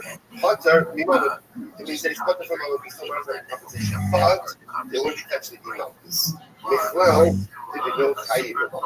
So says again, does that sound like over here that his son would be chayiv, mother would be strange? To which the Gemara says, Ella, the Dino, Hafanami, the Dino. That there was what it means is chayiv just means everyone has different liability. Chayiv just means you're liable. So a son will have one type of liability, right? Yaakov, another unrelated party, will have his own liability. So why is it that another will be potter, right? The Yaakov comes. Avram has been condemned to death. Yaakov comes along and fights him or curses him. Why is it that Yaakov is potter? Also says literally again, a prince amongst the people, you shall not curse. What do we learn from here? What is their approach? When he is Ba'amcha means he is part of the father's family, like another Jew. But obviously, if someone has been sentenced to death, what does that indicate? They're not behaving in conformance with the moral standards of Klal Yisrael, and therefore, again, there is no prohibition to curse such an individual. The Gemara says, okay, so I understand cursing. So I understand by the way, this is actually very important because what this thing is the prohibition to curse another Jew is only when they behave like the Jew. Like only when we call only when they are behaving, when they are conducting themselves like the Jew should. So the Gemara says, what about hitting? What about hitting someone? Right? What about hitting someone? You compare with the hitting position. And therefore, just like cursing only applies to unquote when the person is conducting themselves in conformity with the true standards, so to our hitting applies as well. So we'll say if that's the case, then the same thing should apply for son. So therefore, even when it's right, if Avram has been condemned to death, that means the flood. Avram is not conducting himself like a member of Klal Yisrael. He's not conducting himself like a member of Klal Yisrael. Then Allah myself, there should be no prohibition to him or to curse him, and therefore the son should be exempt as well. Gemara says, what's the case? The case is where Avram did Shema. Avram's been condemned to death, but he did Shema before his execution. So we'll say, so again, if Avram did Shema, then what? He is included back in Amchal, and therefore again his son is not permitted to curse him or to hit him. So we'll say this is a profound Gemara on a variety of levels. So first of all, what do you see from here? You see from here, halacha myself. People tshuva until when? Literally again until the end. Like the Rambam writes in Hilchos Tshuva, even if a person is on their deathbed, they have the ability to. So it was interesting in this dramatic case. Avram's been sentenced to death. Avram is literally again being led out to be executed. But the possibility of Tshuva is still open literally until this moment that he is executed. Such is the power of Tshuva, the ability to affect change within oneself and within one's life, literally until your last breath. That's the power of Tshuva. What's lesson number 2? So it's like, oh, he's about Tshuva. He's about Tshuva, then what should we do? What should we do? What should we do? Stay the execution, send it back home. So what else do you see? Does it just because a person does Tshuva doesn't necessarily mean sometimes we do things in life, often we do things in life, and there are irreversible consequences. You behave a certain way, especially for a protracted amount of time, you can't simply undo that. And this is the incredible dialectic of Tshuva. On one hand, Tshuva itself could really undo everything, right? Like, remember something that says that if you do the highest level of Tshuva, even Zidonos, Nas, even your intentional inners can become like mitzvahs. That is true in the spiritual realm. In the physical realm, sometimes the things that I do cannot be undone. There are realities of our actions, realities of our circumstances.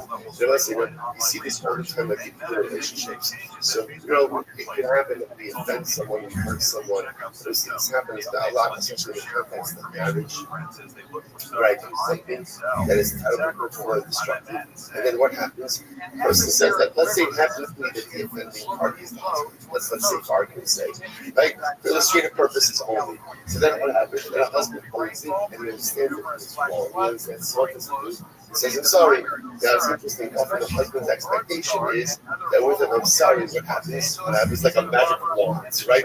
Like magic erase marker, right? I said, I'm sorry. It was genuine. A little tear in the corner of my eye, right? I'm really sorry. And so it's interesting that sometimes the hypothetical husband thinks that telling everything that just like snaps back to what it was, right? Everything is fine. And then the hypothetical husband realizes that, wow, like not everything is snapping back to what it was. So again, our actions have consequences. And our actions have reactions. And when you hurt someone, they may even accept your apology, but it doesn't undo the pain. It's all there. There are consequences to our actions. This is one of the most important souls to live in life. And this is why, again, living with mindfulness, living with attentiveness, contemplating about the effects and implications of our action before we do is so incredibly important, because they understand everything I do has a reaction. And even though I realize the error in my ways and I want to pull it back, it stays. I'm going to be about Tshuva. Everybody be about Tshuva. And what's going to happen after I'm looking about Tshuva? What's going to happen? What is the thing that they did? What's the thing that they did? Incredible. But now we are. Like, in other words, that you can't undo. In other words, that's it. You did something, and there's an irreversible set of consequences that you have set into motion.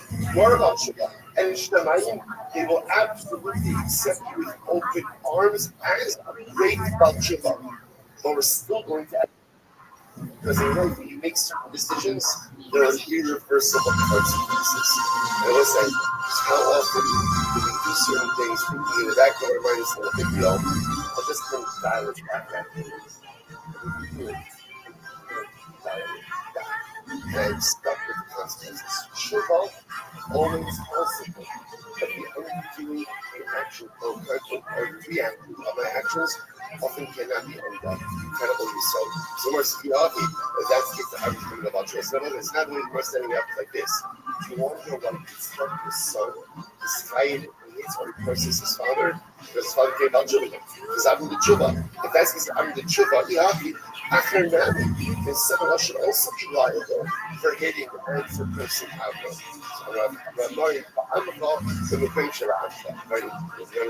When you hide, and not the rest of the person for hurting another Jew, but ultimately, again, dictator who is going to live.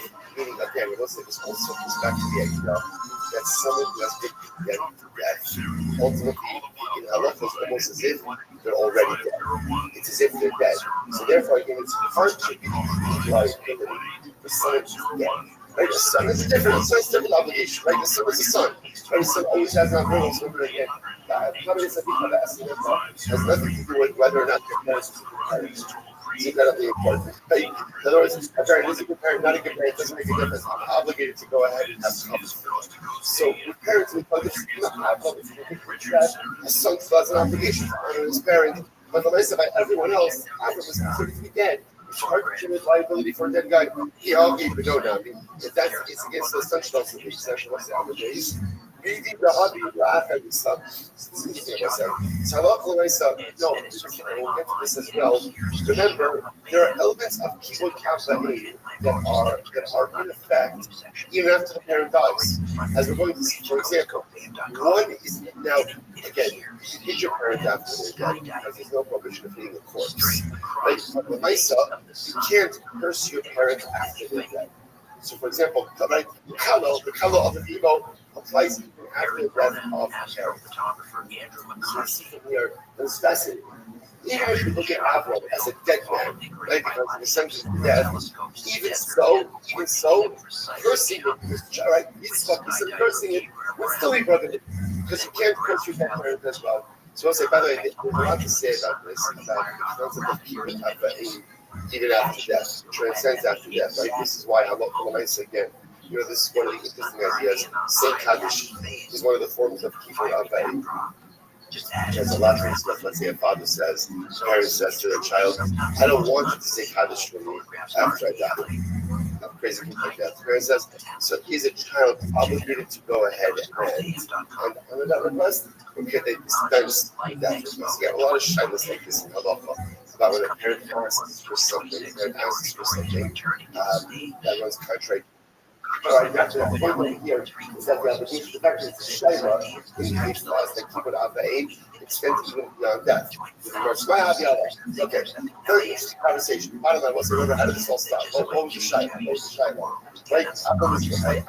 Yitzchak works for these, his father is Chayiv, ultimately again, for Malchus or for Klala, can the son go ahead and administer that particular provision, right?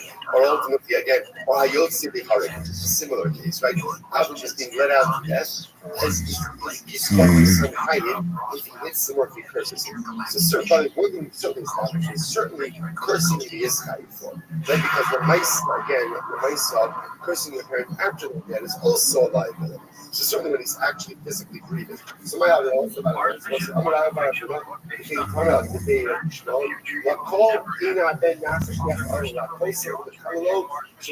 general the son is not allowed to curse and hate his father, even if the son is doing so in the capacity of an agent based.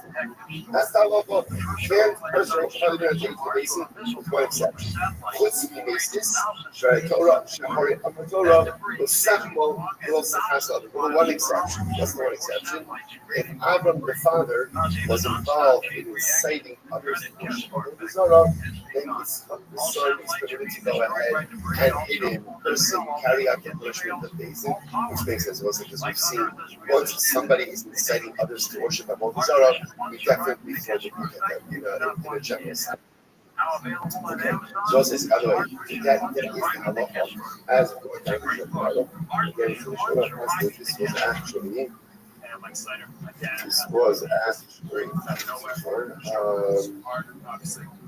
good punishment of thousands to this. So the Gemara says, the Gemara says, two halachas here. So how you give people shut over. Let's say one's parents, but now should shut right over Avera. So listen to this. I feel the Nick Martin on the Havida, we don't see the Halik. Even if they're literally being let out to be executed, us to know the Hakim the Kanya. We're not permitted to hit your parents, we're not permitted to curse them. And he calls them a Kalam Kata. Now, interesting enough, if you make that, that's why you putter, because technically speaking, you're dead already. Right? Also, Shuvah, so what's this fascinating? So if one parent, right? So let's say Yitzchak, right? Yitzchak's father Adam is being let out to be killed. So first of all, that clearly indicates that he's a Rasha. Even though he's a Rasha, Yitzchak still can't hit him. Yitzchak still can't curse him. If Yitzchak does hit a person, Yitzchak is technically Pater because he hit and cursed a dead person. Okay, listen to this now. He said, however, if Avram did Shuvah and then Yitzchak subsequently hit him and cursed him, Yitzchak is chayiv for hitting and cursing his parent. Incredible. Even though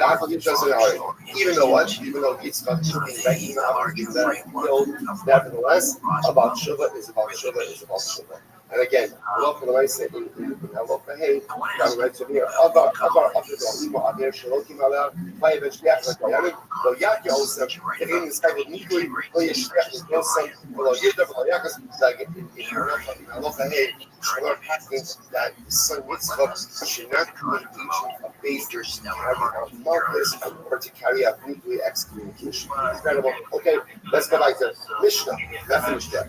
Amakia other Yitzchak, actually asked about the Chagirah. Because we actually alluded to this already in the last video.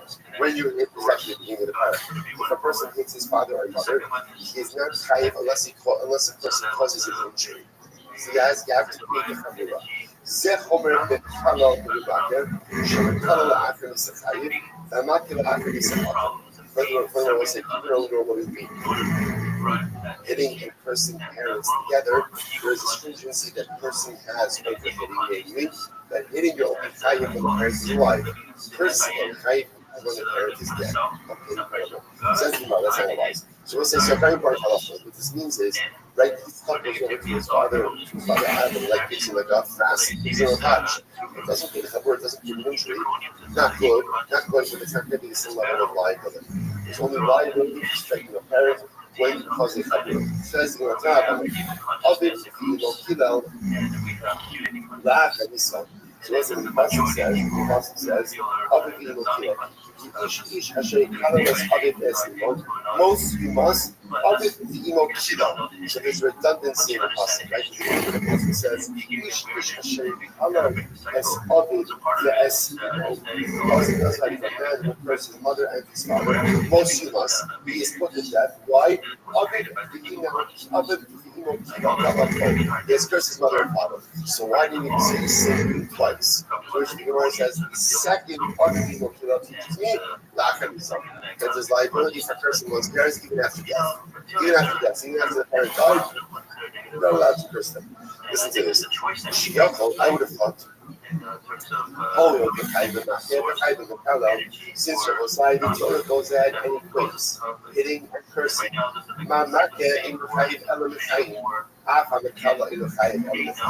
therefore, just like striking a parent, there's only liability when the parent is alive. So to cursing the parent, there's only liability when the parent is alive.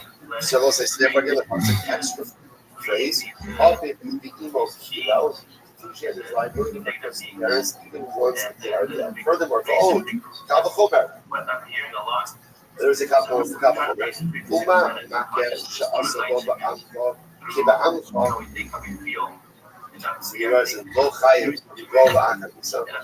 furthermore again, when it comes to knocking, when it comes to hitting someone, so what's the mean?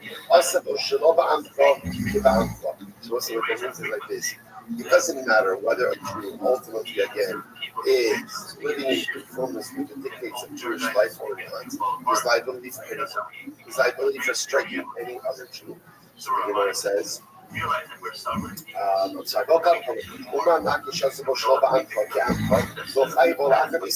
But yet again, there's not liability to strike this one after the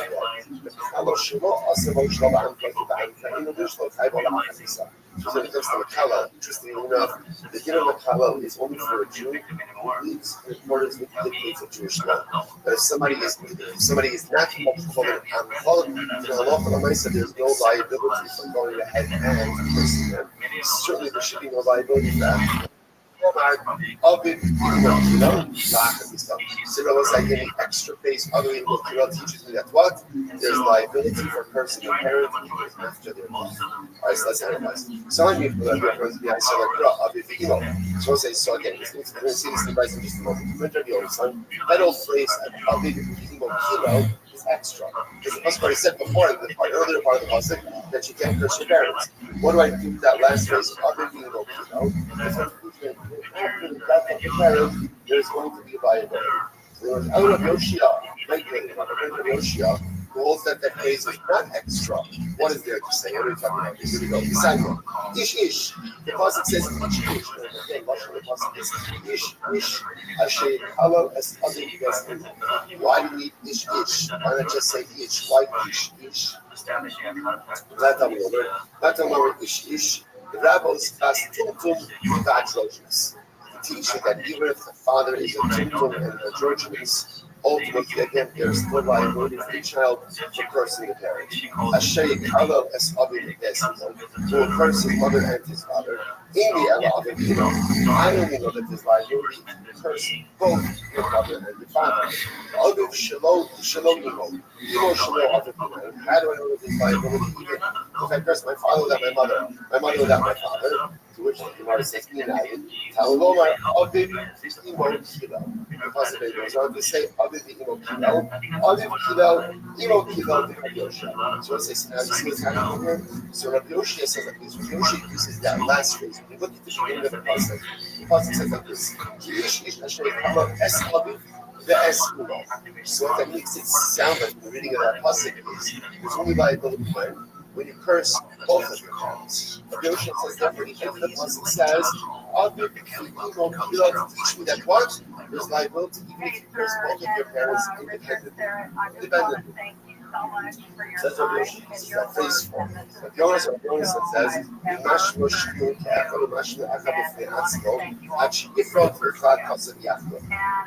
Yonas says, no, that's not how it means in general. Whenever the pasuk creates a the assumption over here is even people mentioned together are still reckoned separately, unless the four places that are together exclusively. This is very true. Not like the color of it, most the pasuk says ultimately again, from the color of the most who must eat up, and we find in the Bible class to androgynous. Let's learn that between pasuk and androgynous. Learn how. The rhetoric question really out there. First, just talking like a woman and listening. Homer fit Makia, I said, why not highlight the idea that there's a Kumra and Makia is over the color of so. Sheb and Makia, something like that. Sheb and Makia also no shield back to the Hamko, and Makia was a privately energy. Whether the Jews and foreign and for your family, Mashin came with a color, all of the again, that's it, and because I'm a color, you have to try the person the Jews back and Hasabar, Makshir, Akla, go ahead and put the hair on the Makshiris, compare the Akla, but just like Akla, you're trying to going ahead and do something. Lema, Hanitana, so it's sound like these other this is what Tani Haka, very interesting. Lucy, Haka, Mitzvah, Haka, so Yaka, Mitzvah, Lucy. I will say now, again, remember, get into QC in general. QC in shots is one of two ways. Sometimes QC just needs a guide. That's what it means, just needs a guide. He's sending this apple. Like, other times, when QC refers to Israel, are the QC. We're the QC. Right? People want to show exile the 10 tribes. So he had a good strategy. What was his strategy? His military strategy was whenever you conquer a people, the first thing you do is them from their natural homeland and resettle them somewhere else. It makes it less probable that they will go ahead and rebel. So he exiled the 10 tribes who he put in their place. The Kusim, where the Kusim from? Kusa. They were abusive, all devil desires, Albert Lions, and they converted. There's a whole shaila about their conversion. Where they truly purpose them, so just bear that in mind. So Gemara says, so Kusi Seattle to the hot. So they don't talk to us. So Kusi, if you hit a Kusi, you're hiding. If you curse a Kusi, you're not hiding. Thank you, right. So so a lot of us will have also ultimately by Kusi, you're not hiding either getting in or for cursing. And you must Savua, including Alma, Kusi, Gary, everything. That was the assumption we're making is everyone assumes that Kusi were legitimate Gary. Legitimate Gary. If that's the case, so my love out there for you. So what are you talking about? So the Marsa actually called the Kala. One of the people says that we compare hitting someone to cursing someone. When Marsa, therefore there's liability.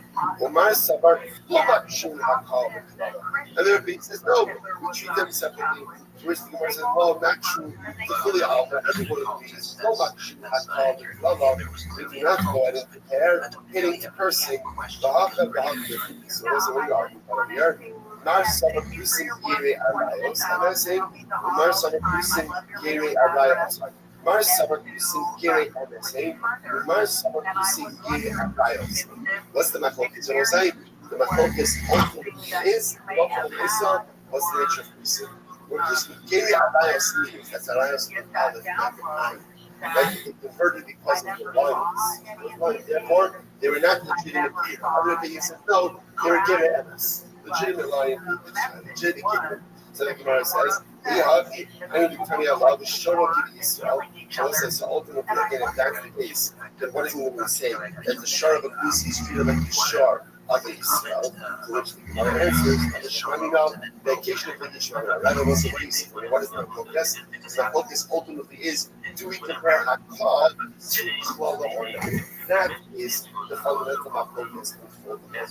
So as I said, just halakha, just to understand the takeaways from here. So halakha, basically, the weak asking is that hakar and kala are treated differently. Like, for example, there is a din of cursing one's parent, or there's a prohibition of cursing one's parent even after their death. But halakha, basically, hakar, right, striking does not apply after the death. Right, was now after death.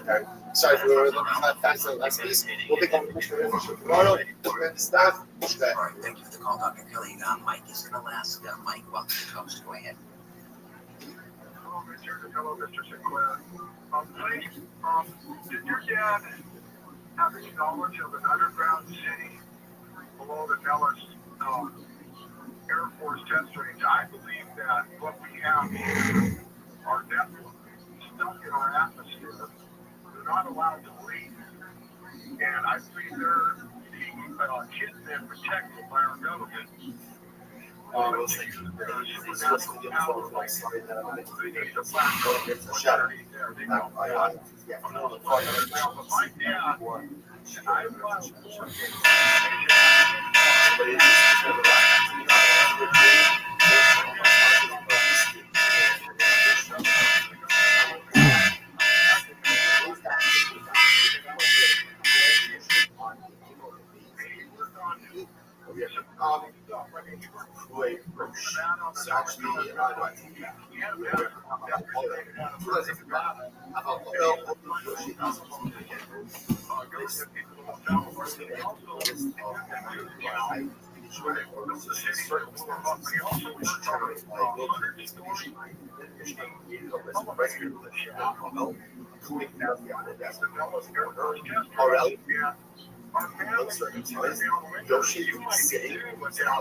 Return of the shop. Once again, 10 minutes a shop. We're really doing return of the shop. Bump up the chin. You know that's gonna be sharp. He said he'd walk me to my truck. Dicey nice. Big boy squad. Big boy squad. Oh, really do. Stop my favorite time of the week. When you get here, Papa, try to speak. Really surprised today.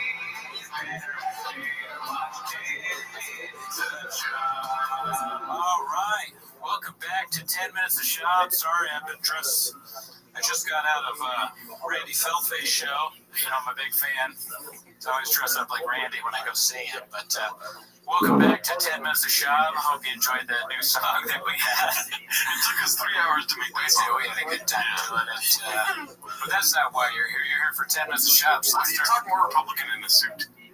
Hey, I don't know, man. It's not politics. It's not politics on the show, you know. It's dicey. Starting the timer. Okay, so the first clip is it's official. The Tiger Thick Instagram is here. Round on me. If you come to any of my tour dates, let's get weird. If it doesn't have 3 C's, it ain't shit. Whiskey glass. Tiger Thick. Here goes.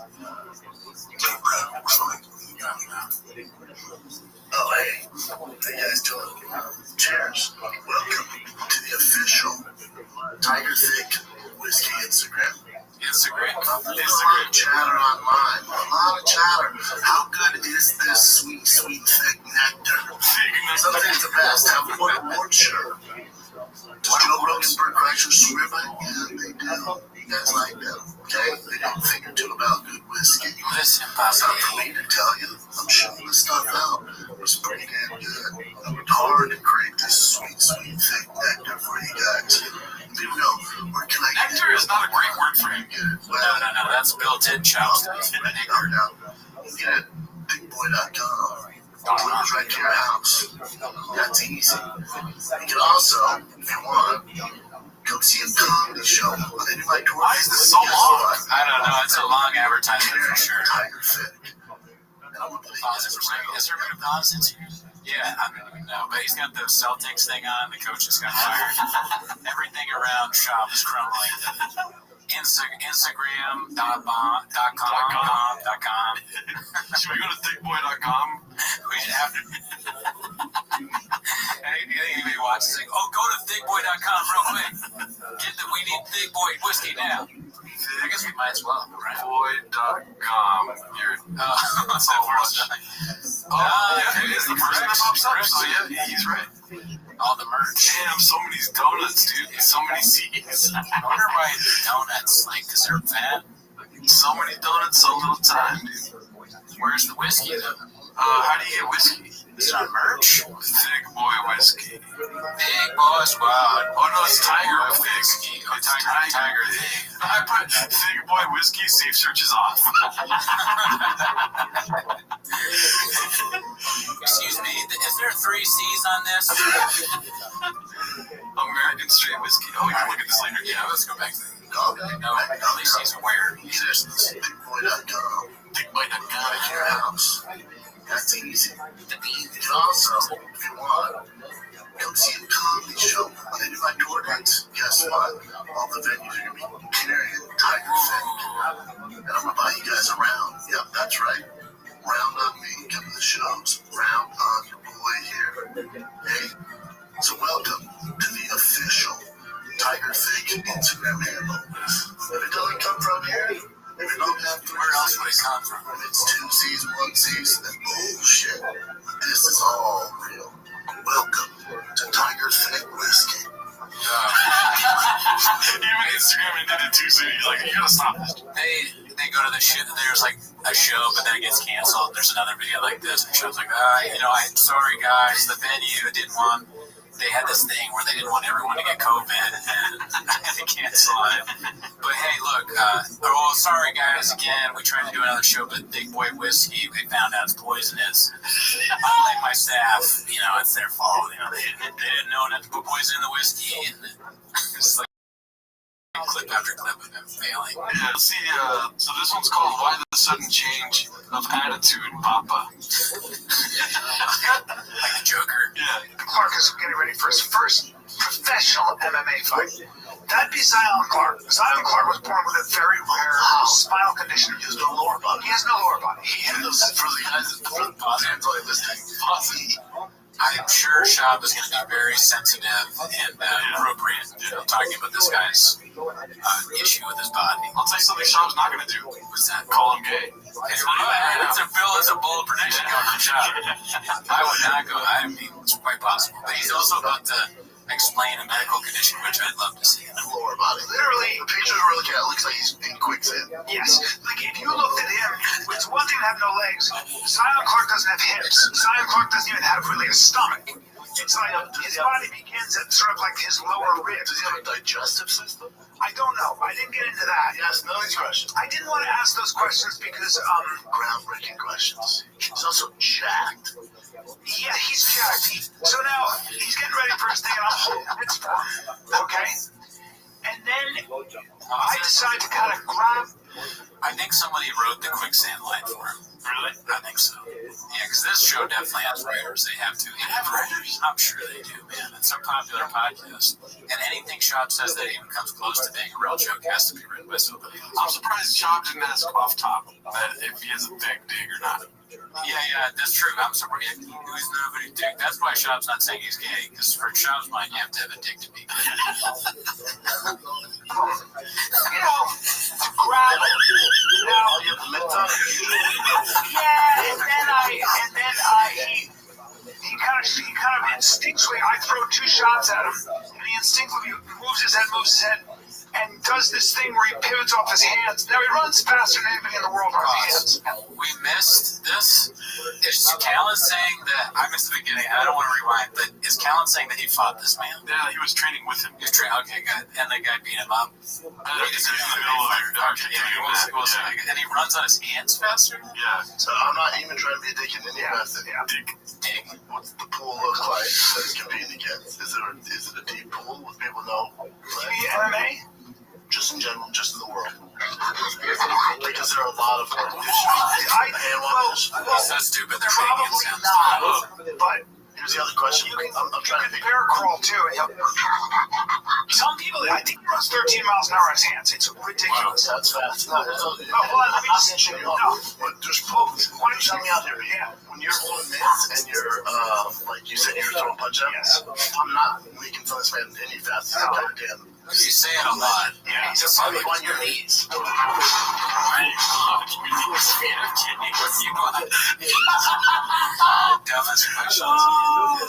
know, he was saying when the Conor McGregor fight happened with Mayweather that McGregor would win. He said that. Oh, yeah? It's like so stupid. His commentary is just, I watched it I got into a deep shop hole about a week ago. You do that aside from the podcast?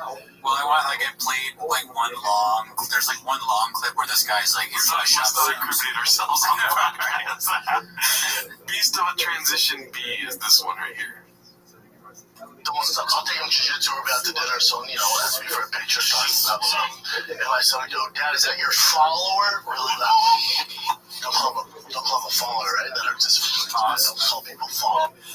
Do you think that Shop told this guy he can't talk about Black Lives Matter? Oh, he did that at a show. Yeah, well, he did that to Malik, his old Malik said that, Shop, but it'd be funny if, before they eat, whatever this is, looks like fried shrimp and I don't even know what that is, a big thing. He was like, listen, we're going to eat this food, but, don't talk about Black Lives Matter.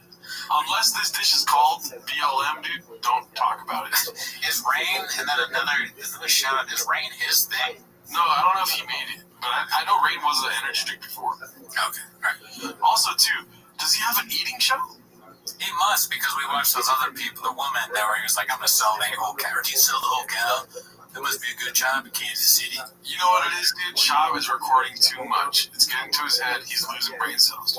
I don't think he's recording enough. I want to see more, not just maybe that. Now, lifetime. Let's watch this clip. Oh, no. Okay, he ain't wrong when you're right, though. I mean, technically, he follows me on social media. You know what, man? It's not cool. Just pipe down, dude. Oh, man. And then, I know this might be a touchy subject, so we don't have to cover this at all. I know even going that this fight meant a lot too, because also your fiance passed away. Nothing about it. I ain't no journalist. Yeah,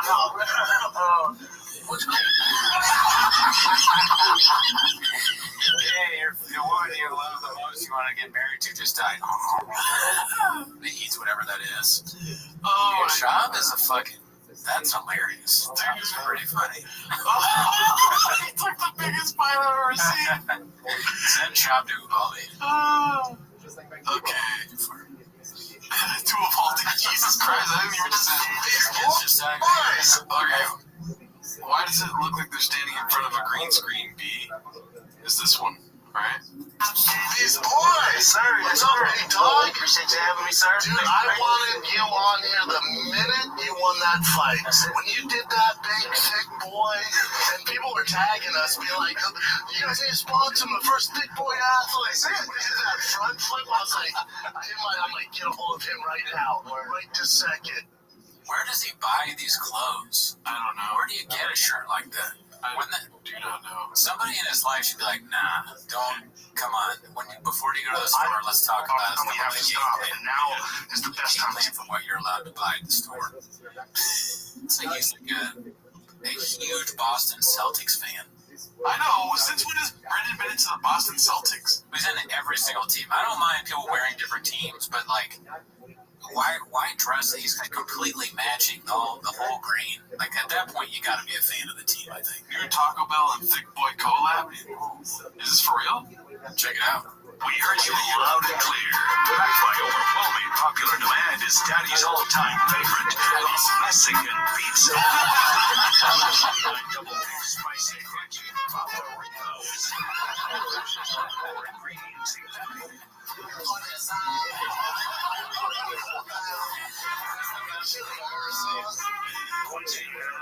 Nice cold 84-ounce Baja Papa Blast. Actually, don't need that much. You know what? This is the thing. I've been carnivore. I cheat here. And then if I'm like, I'll cheat on my carnivore diet. How many hours do you eat a day? Contested my no quiero Taco Bell. Stay damn, dude. We need to up our game. It's a Taco Bell steak. We need to up our game. The Changs people are way funnier than we are. That was one of the funniest things I've ever seen. That was hilarious. Was that him getting beat up, maybe? Maybe. I don't know if we've ever watched the fight clip on the show. Alright, so this one's called Our Hero, which I'm a hero, but I'm thinking they're doing chop speech. Oh, I know. This is the one where he stumbles. It's pretty funny. Okay, here we go. Brandon Schaub in his pro debut as a 25-year-old. He tries to like cool it. That really saved it. That's so evil, though. Like, I don't like laughing at things when he was a professional fighter. I mean, that one was funny. Comedy game yet. Right, but he's already entertaining. We saw the beginnings, you know. It's true. I laughed hard. Yeah. He was Netflix. He's always been Netflix. Okay, this one's called Brenda Discredits Those 5'7" and Below. Alright? We 12 seconds later. My boy Nick, who opens for me, Nick Simmons, who's a fucking bodybuilder. He's a bodybuilder? Oh yeah, he's a serious bodybuilder. He was doing. He's a fucking comic, really fun comic. He was doing military press, sitting down with 120 pounds in each hand, doing this. 120 pounds. That's a lot of weight. True or false? Yeah. You guys can do that. Yeah, of course. Me and Gay Lion. Okay, so he did 6 reps with 120. That's pretty good. Now, thick. Yeah. He's short, right? He's short. By about 5'7". Okay. I'm sorry. Keep going. Can you do that with a 120? Wow. How tall are you, Brendan? 5'8". Oh, okay. I guess in my mind, I have the reach. If I could put 120s up, Shop would be like, really? I don't know. I can't. Well, can you put 120s up? Oh, okay. Do you see that guy? I've seen that guy at Mike's. It's huge. I would love it if he just like beat up Shop. I don't want violence, but it would be very funny if he went like, "What did you say about me, bitch?" As if Shop was getting rid of the fight, he stumbles and shit. He has serious cauliflower ear. I just noticed that. Oh, Shop does. Yeah. Okay. I guess we'll watch the rest and see what else, other slander happens. Oh, Yeah, 5'7", 5'7". Okay, but don't be a dick, because the point is, This is 120 was. That's a no, that's not his long arms. You're the wrestler. He's 5'7". Huh? The 5'7" guy is long arms. Why would you do this? Okay, but Now you're here right now. I don't like. You're not even letting me finish. I know, but I don't like that you're fucking poo-pooing 120 in each hand. I know it's impressive when you're over 6 foot, but the thing is you're here right now. You said bodybuilder. Yeah. He's a bodybuilder. No. There's bodybuilders, right? There's people that do it for a living. Yeah. And then there's he likes fitness.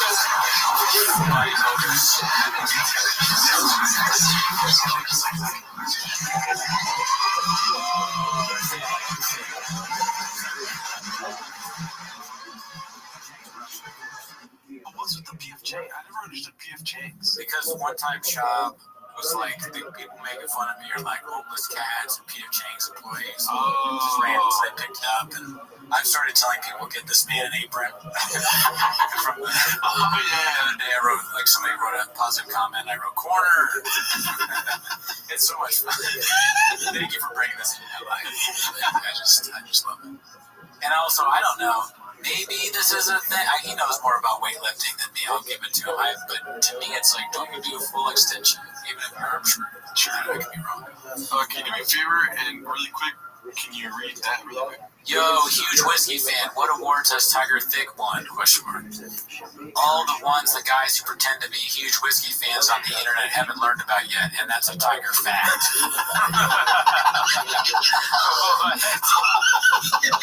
That's so dumb. The ones that no one's heard of, you fucking bitch. Tiger Thick. Tiger fact. Tiger fact. And that's a Tiger fact. Hashtag Tiger fact. This one's called Papa takes a page out of Tiger King for his porn references. Alright, let's see what this is all about then. Also, my brother's like, you know how I know you're gay? Because you were talking about Wisconsin, like, I won't watch a porn unless there's a big dick in it. I don't know if that's gay, but not me, bro. I need a big dick. So, like, sure if it's gay. I don't think it's gay. If the prerequisite for your porn is if you're starting with a dick. But you don't have to. Hold on. You have a small dick? I like to make sure it's mine. You know what I'm saying here? You gotta find it. Okay.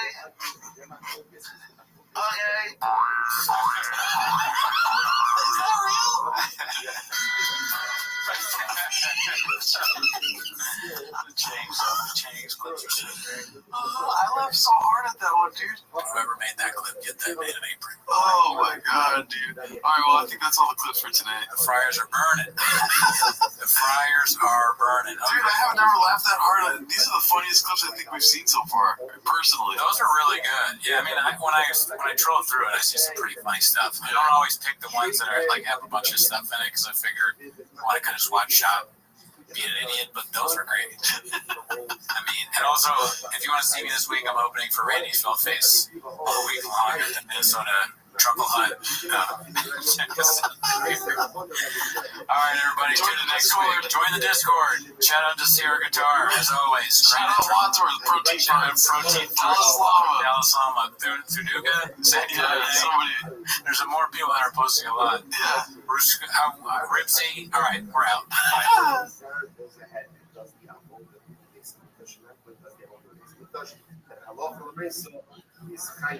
Old Spice Swagger deodorant. Smell like you, certain chicks.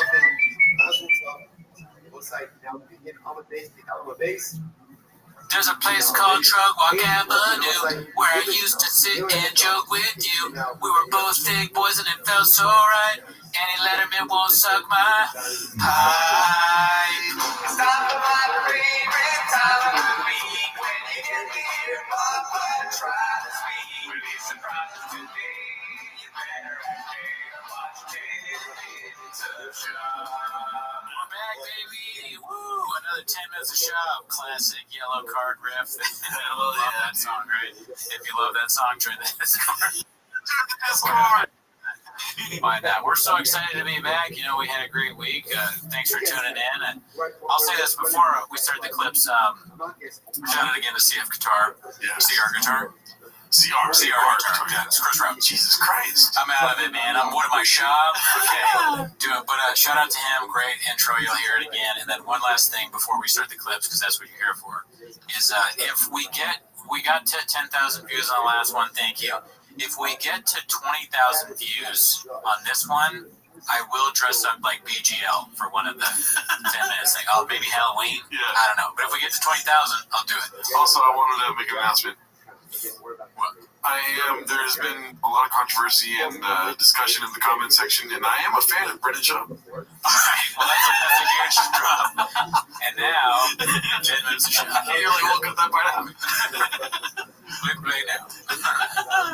Alright, so this one is called I'm Your Huckleberry B. Huckleberry B. Alright?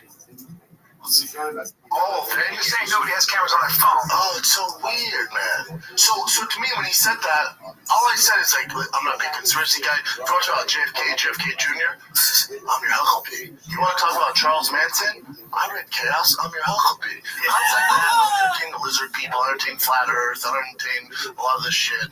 But when it comes to that, I just have some questions. Just ask him questions. A real friend would stop him and be like, it's Huckleberry. Yeah. You know, even just to like rip him a little bit. Yeah. But Callan just sits there and lets him say, I'm your Huckleberry like 7 times. I was going as JFK, but I'm a Huckleberry. I'm a Huckleberry, man. Like, it's a good point. Come on, Callan, step in. Even the guys ripping on Chop want you to help out your friend a little bit. You know Callan has Tombstone on fucking VHS and DVD, dude. Oh yeah. I'm sure he knows what the movie is. Yeah, he's got to know. I don't even think I got it right, dude. It's Huckleberry. But Tombstone is the name of the movie. Oh, yeah, it's in Tombstone. Yeah, okay. No, you got it. We're so worried. Tombstone has made us paranoid to mess up even a small thing. All right, let's see. This one's called Papa's a Fucking Dummy Exhibit A. All right? Black screen start over there, cinematic start to it. But when it comes to that, I just have some questions. And go ahead and play the fucking tape back. So you do that History Channel show, Hunting Hitler, that was fun. Did you ever find Hitler? Yeah, so he died. Fucking dummy. I just have some questions. I'll be your Huckleberry. All right, so this one's got a long title. You want me to read it? No. Okay. I think this is one of the stand-up clips. All right, there's a long stand-up clip at the end here for Dana White. I saved it for the end. Oh, okay. Yeah. Gotcha. So this one is stand-up. Let's see, tried and true stuff.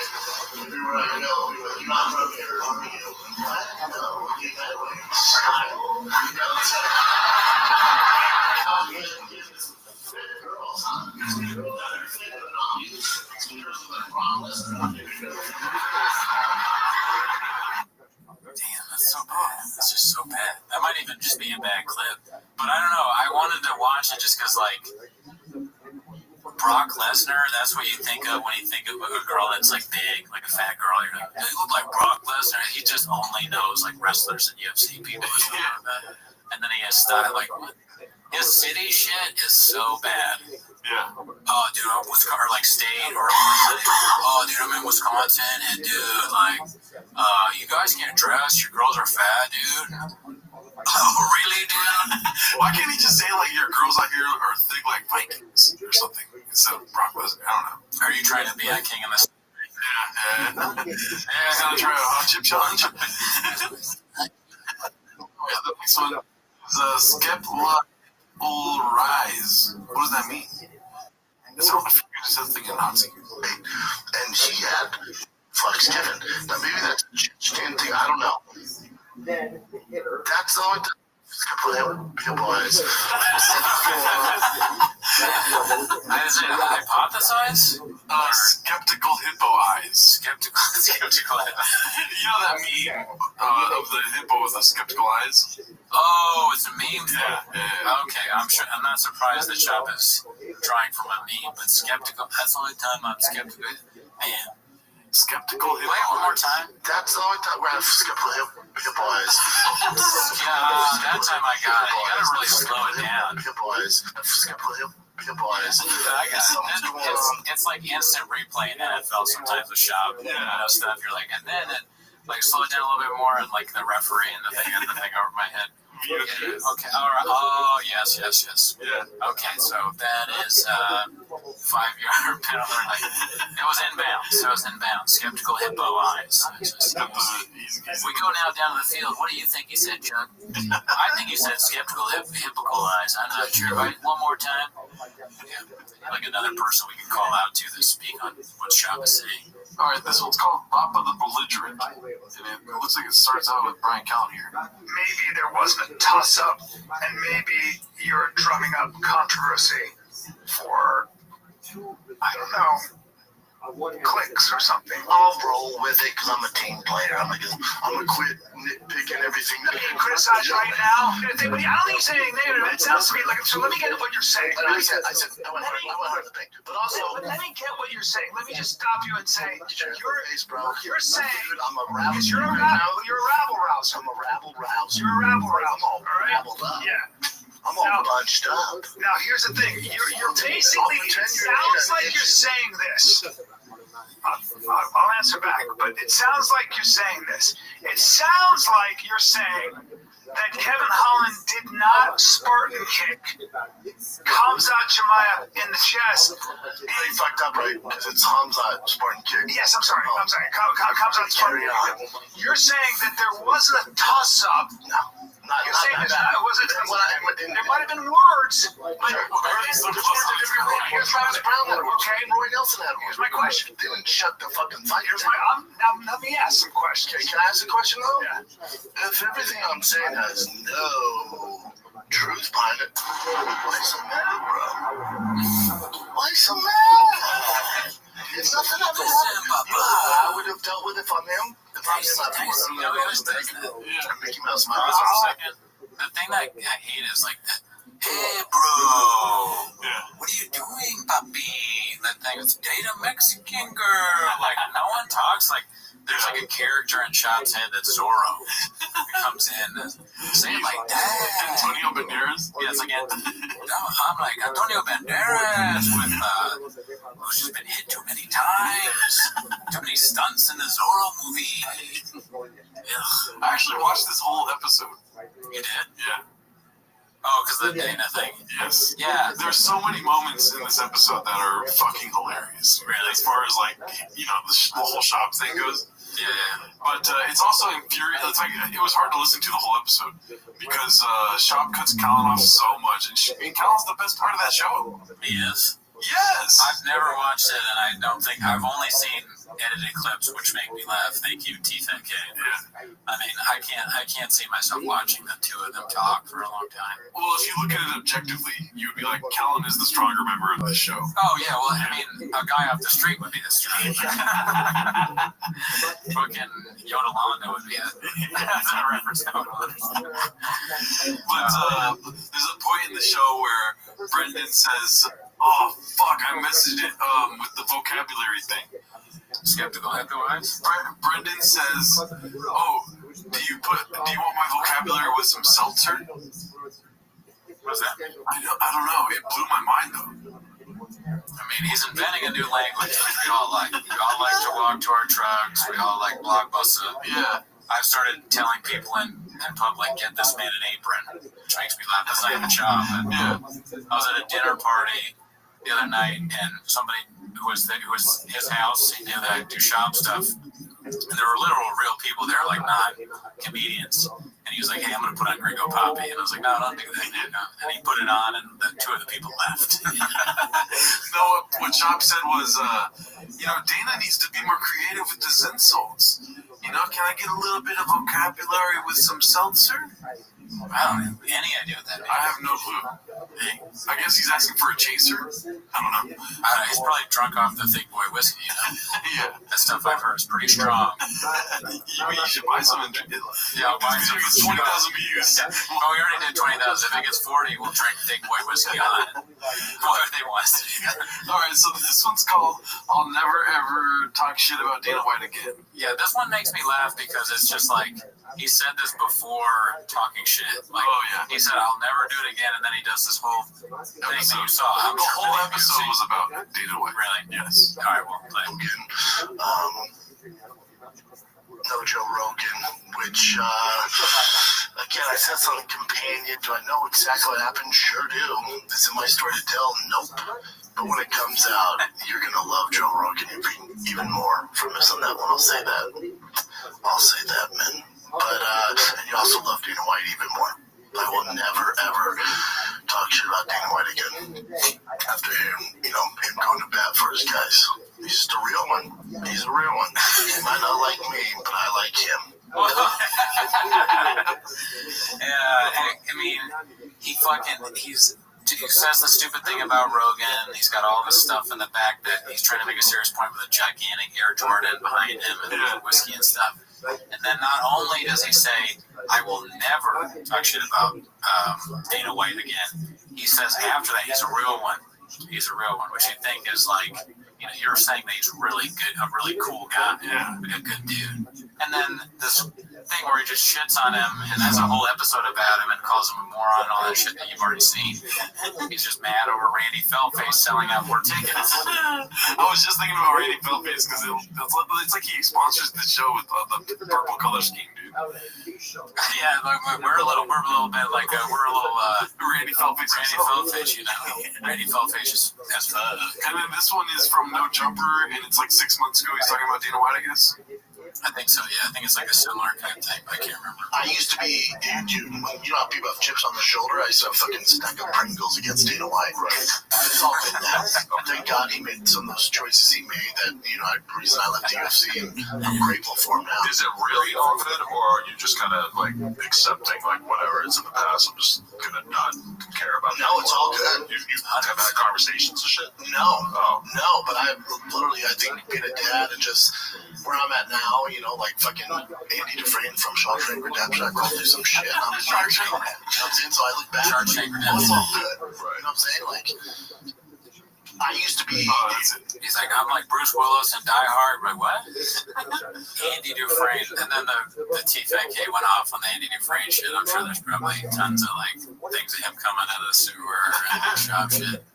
Okay, so this is the one where Shop talks about Dana White on stage. I haven't seen this yet. Have you seen this? Oh, yeah. Oh, okay. I haven't seen this yet. All right, here we go. Dana White hates me. For no reason. I did nothing, dude. How dare you?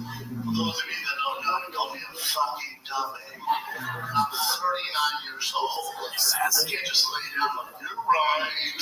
Like, I can't do that, dude. It's not nice. Why would you get so...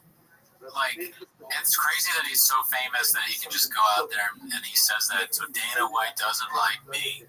Like, and then people understand what he's talking about. And then he calls me a dummy. Yeah, you are dumb. Like, everyone does that. Yeah. Dana White's not the only person. Well, the majority of people think you're stupid. And then he says, I'm 39 years old. I can't just take... When you're 39, that is the age where you can just take it. Yeah. When you're 15, that's when you're getting mad about stuff like that. Yeah. 17, 18, like you can... Well, 17, you can get into a fight and maybe not go to jail. At 39, if you're really angry about someone calling you a dummy, you are a dummy. That's moronic. People call me stuff on the YouTube. I'm not like, well, I'm 35. I'm not going to take this sitting down. I'm going to find who this person is with a fake profile picture and knock on their door. No. You're not at 39 yet, dude. Yeah, when I'm 39, though, we better watch out. Commenters. Well, Seth, if my theory on your Duke 79 is so outlandish, why so many of them? You get that one friend who's a little too aggressive when there's people being gay. What's up, gay boys? I'm not getting whatever, that's hilarious. What the fuck?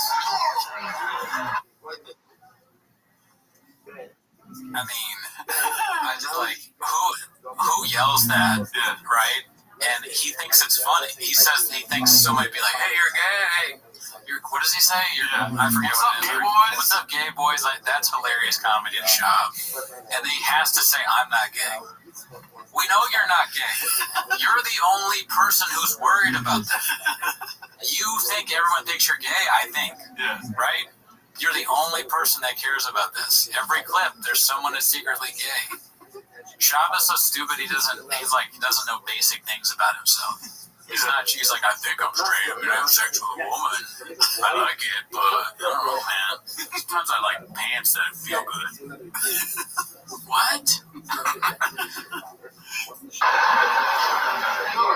Jesus Christ, why so bad?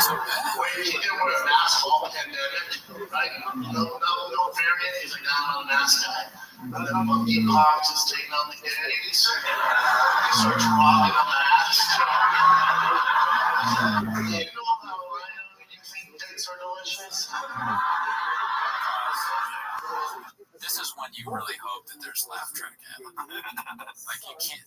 People are laughing at that. When monkeypox started taking out the gays. What is this? I'm worried about the comedy crowd laughing at this at all. They're so fucking stupid. You know how I know you think dicks are delicious? Yeah, that's just awful. So bad.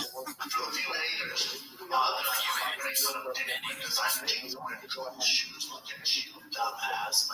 Imagine the difference is I'm not a fuckboy since day one. I came out the womb a fuckboy. I was born to see it. You feel me? If my Dana's relationship was a movie, it'd be Shawshank Redemption. Listen, Church, evil warning. I need a friend, y'all. I told you some shit to get away from that and get to where I'm at. I can't root for the Lord. There's no root for the Lord in that movie. Fellas, you want to test to see if your girl is ride or die? You can tonight. Put on Shawshank Redemption. You watch all the way through the year ago. What do you think if she goes? That's good. So like what happened to the Lord? Sociopath. She's a sociopath. What would I say? Think about much Game of Thrones. You ever seen much Game of Thrones? Season 1 through 8. Right? Binge watching it with your girl. Find out she's the one through 8. You know what he would never do? He'd be like, tell your girlfriend to read the book To Kill a Mockingbird. There'd be no reading ever suggested in the show. It's all movies and TV shows. Yeah. Imagine what kind of question is that? Do you watch the Shawshank Redemption with your girlfriend, and if at the end she says it's pretty good, but I like the warden, what does that even mean? Yeah. That doesn't make any sense. I can't really recall Shawshank Redemption, but what does the warden do? Truckshank. Is that Truckshank? Oh, okay, yeah. The warden, he keeps Andy in prison because he is worried that Andy's gonna maybe rat him out or sort of even letting him out because Andy's been having with taxes and stuff, so he just keeps him there. He has a chance. He has this guy who's these are spoilers for Shawshank Redemption movie from the 90s. But he kills this guy that's gonna help Andy get free. So I don't know if that's a real apt comparison either. I don't think Dana White has killed anybody to keep Schaub in the UFC. If anything, he probably wants Schaub to leave the UFC. Alright, so the suspect is killing me here. It's not bad. Some people think it's the greatest TV series of all time. What do you think, Ben? It was good. What's the White Walkers one? You know what I'm saying? Serial killer. Fucking serial killer. Nobody ever says that. No, dude. Nobody agrees with you. You know what, though? I kind of did wish the White Walkers would have won. If anything, dude, I think that Schaub is the White Walkers of comedy, right? He's anything he touches is becoming worse. Podcasts, people are trying to escape. Theo Von was worried he was going to get turned into a White Walker, staying on King of the Sting. Brian Callen is literally a White Walker to win. I don't know, allegedly. Yeah. Damn, dude. Is there more clips? No, that's the last one. Fuck. Alright. Clear walk. If I get my clear walk. Thank you for tuning in to another 10 Minutes of Schaub. I do have an announcement, though, too. What? I just wanted to let everyone know I am a fan of Brendan Schaub's. Okay. Hey, look, it's not that, unlike some of the YouTube comments, I don't care what people watch. I am not. You can probably tell that from watching the 10 minutes I do every week making fun of him. So, hey, look, controversy ensues on Raccoon Tweeties. Yes. Tune in next week to see if Gerardo's still a fan. And join the Discord, y'all. Join the Discord. Bye. Today's topic is 2084. We are talking here on Kim over days 83. And we have to talk. Nowadays, everybody want to talk like they got something to cheer. But it comes out when they watch the clear. It's just a bunch of British shit. Motherfuckers act like they forgot about Schaub. Hey, Schaub lives every day. Stop my favorite time of the week when you get to hear Papa try to speak. When he's surprised today, you better watch 10 Minutes of Schaub. Thanks for tuning in. Hope you like that new song we got. I want to shout out to Chris Robinson from @CR Guitar. He volunteered to give us a theme song for Tim as the Shops. Really appreciate that. I want to make it my ringtone, dude. Yeah, I mean, it's a great song. The next time you tune into Tim as the Shop, I may have no money left on this Canadian huckster, but that's not why you're here. You came here to see Tim as the Shop, so let's start the clip now. So the first clip is called Ayahuasca equals Shrooms, followed by a series of poorly crafted and slowly placed lies. I got invited on that ayahuasca trip that they went on, and I couldn't go. But Brian did an ayahuasca trip. He did. Yeah, I don't want to ruin the story. Yeah, Brian did the story. Especially you will laugh your ass off. Really, bro. You can't tell the story on air. They told me off air. Bro, I was laughing. So why couldn't you tell it on air? Yeah,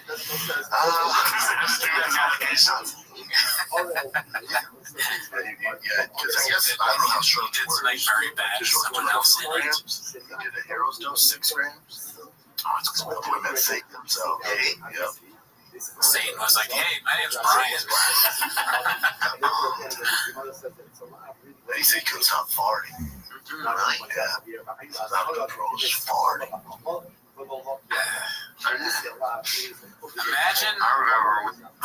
Imagine that's like the story that you thought was good. I mean, there's no way it's true, but let's say like for us, suspend our disbelief for a second and say it is true. He was like, oh man, Brian told me the story about how he was doing mushrooms and dude, he couldn't stop farting, dude. Actually, that does sound pretty funny. It sounds like, like you're a one-upper guy. Yeah. He's just the only thing that he could think of in that moment is like, he like blanked. He's like, well, yeah, he farted a lot, which is actually pretty good for Shop. So I'm gonna give him credit there. At least he didn't make Brian gay. That was his go-to, yeah, but. Alright, so this one is called The Rogan Pushing What She Used to Be. Alright, before you play it, the reason I picked this is just because of what he does at the beginning. I just thought that was hysterical, so... Okay, so don't play the whole thing. Well, no, we can play the whole thing. That's not that long, is it? No. Yeah. Just watch what he does at the beginning. Let's get back to the Rogan. It's more than just for that. It's so good. Play that again. Let's get back to the That's Jim Carrey coming out. Oh my god. That's like if I was a drug addict and putting like Shop straight into my veins. Like when he does stuff like that, this fucking idiot moron. Why? He knows people are gonna make fun of him and he does it anyways. Or maybe he does. I don't even know at this point. Did they say anything else in it? It's probably bad. Yeah, it's bad. It has to do with them being redacted. Okay. So should have listened to Eddie B. Oh, he saw this already coming a long time ago. Yeah, this one is interesting. I like this one. You got club by far. Yes, by far. Well, smashing with Casey Velasquez is up in there.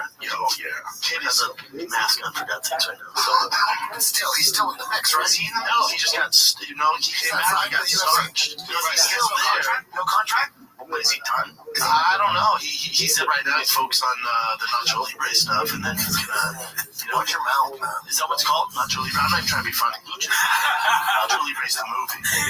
Jack Black, you're gonna get on Offended, like Gerardo's legit offended. I don't blame you. I know you're not, but you're shocked. What are you? You made a face like it's another one of Brendan trying to be funny, but it's not funny. Yeah. And he was trying to cover it up like he wasn't trying to. He realized how bad it was. At least he did that, but Nacho Libre. He said it twice. Awful. It's like I wonder if that's a precursor to Pico de Gallo, I wonder if that's before or after. Because it was before. If you did the Nacho Libre joke and then.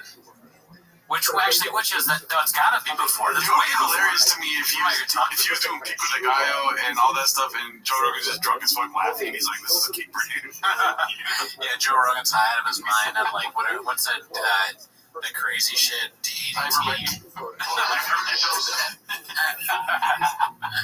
Oh yeah, this is the stand-up clip. These are frustrating because it's hard to make them full screen. Yeah, sorry, but it's like, it's Golden Shop. Oh, really? I'm not really. Golden Shop, dude, here we go.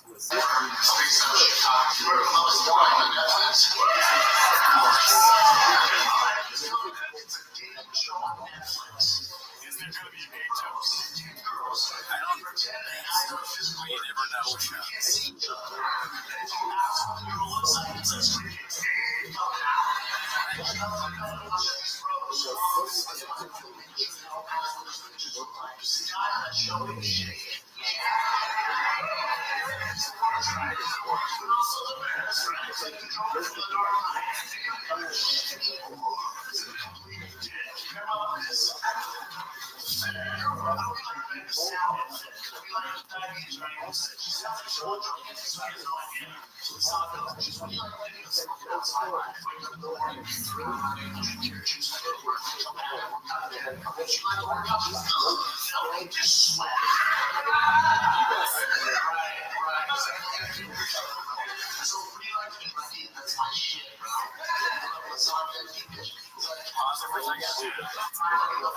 What he's doing right now is literally just describing an episode of a show that he watched. That's a reality show. And no jokes, nothing.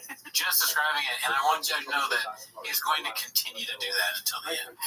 Just so you know. And then this one is interesting because they didn't add laugh tracks this time. They did the cut thing that we do on videos that everybody does on TikTok and Reels. So it's like terrible. Yeah, it's not done very well. And then they added like awful, animations or whatever. But like, you can tell this is not going well. So it's kind of funny that they picked a clip. No one's laughing. There's like laughs in the corner. Someone's like, because their friend made them laugh. Right. Somebody's getting tickled in the corner.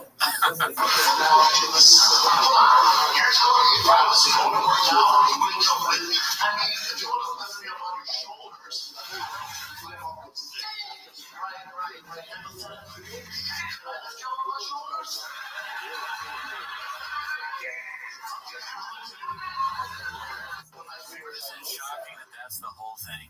Well, yeah, the premise is that they're trying to walk around the landmine that you can't ask, "Are you fat?" But it like, if what he's saying is true, I'm taking him at his word there. There's no joke. He just says what the guy says at the end. Yeah. Like the guy guessed that she's like, "Could I put you on my shoulders?" If that's actually what's in the show, Jesus Christ. It is what is in the show. I saw that scene. But I also have seen Brendan Schaub talk about this in a green room on a vlog once. This is from the podcast. Jeez, yeah, it's like all the bits that he talks about they end up on Instagram, just bombing. I mean, it's crazy how 90s he looks like. All this whole thing looks so 90s. The yellow hat, purple backdrop, orange. It looks like a Fresh Prince of Bel-Air spin-off gone wrong. Yikes. Yeah, dicey. Oh, really, dude? It finally happened. Theo has left Papa behind like a toot in the wind. Oh, really, dude? Yeah. And this is the big news from our 10-minute segment. Yes, sir. Here it goes. Yeah, then I got some sad news. I'm going to be taking a step back from being on King of the Sting. And really do. I just want to thank you guys for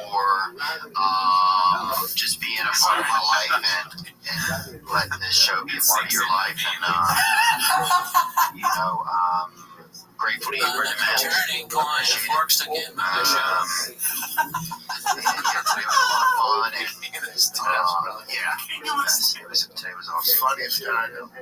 Thanks, bro. I appreciate that, man. Sorry, Shop. Shit, we've been doing what, 4 years? I don't know, has it been that long? I love that he doesn't know. It's so funny that he doesn't know. Has it been that long? I wish I was like listening then. Because you suck so much.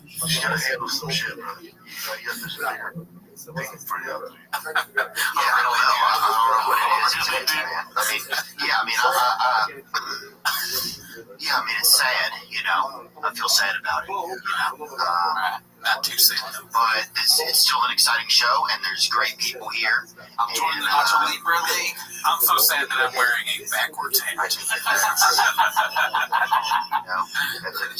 That is a great show. I'm sure this is gang. Yeah, grateful press. Devastated. Yeah, people to enjoy it.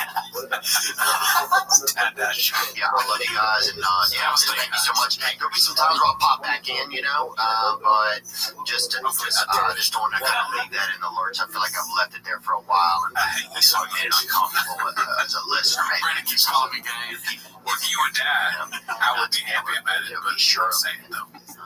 So, anyway, thank you guys, man. I love y'all, and I love you, bro. For old times, I should have done this in the middle of the show, but for old times, I'll eat a hot chip.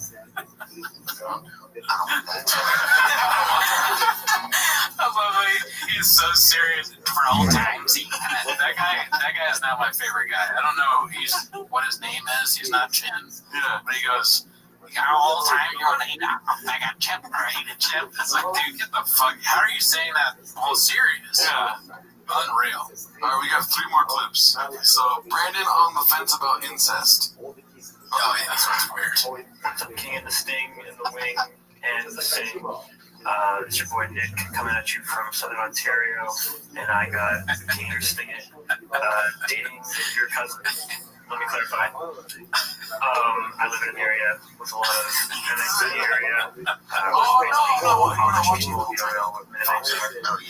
So a lot of us are related to each other. We actually have a website devoted to figuring out how positive to our someone, so you don't get his joke there, his riff for this kid talking about potential dating incest.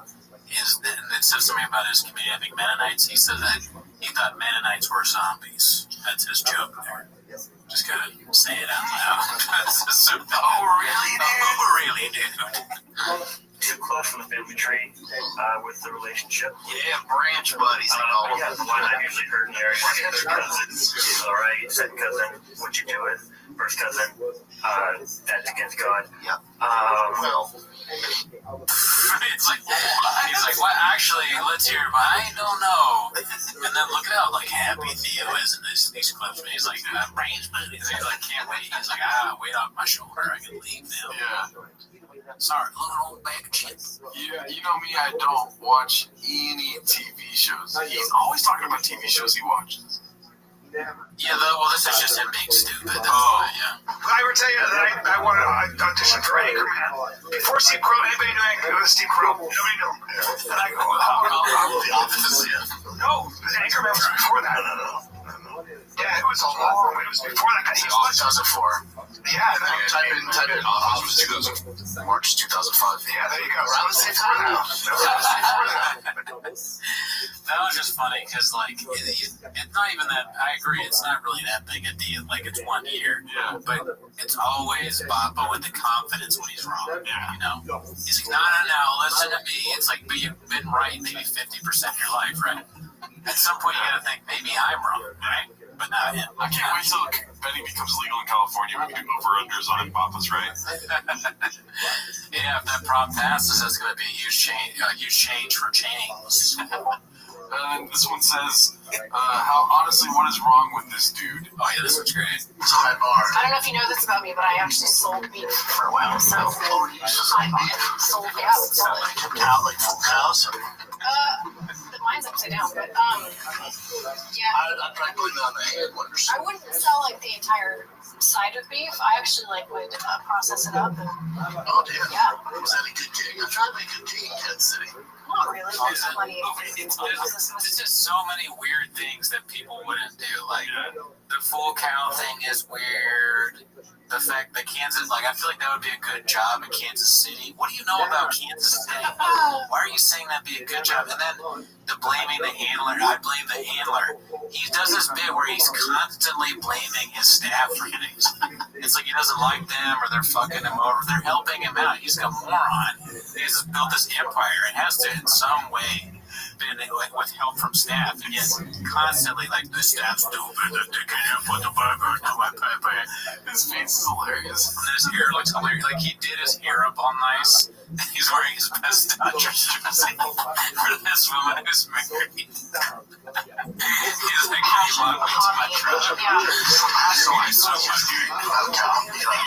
I do eat beef. That's stupid product placement. Look at this stupid energy drink. It's not even like Monster. It's a Rain energy drink.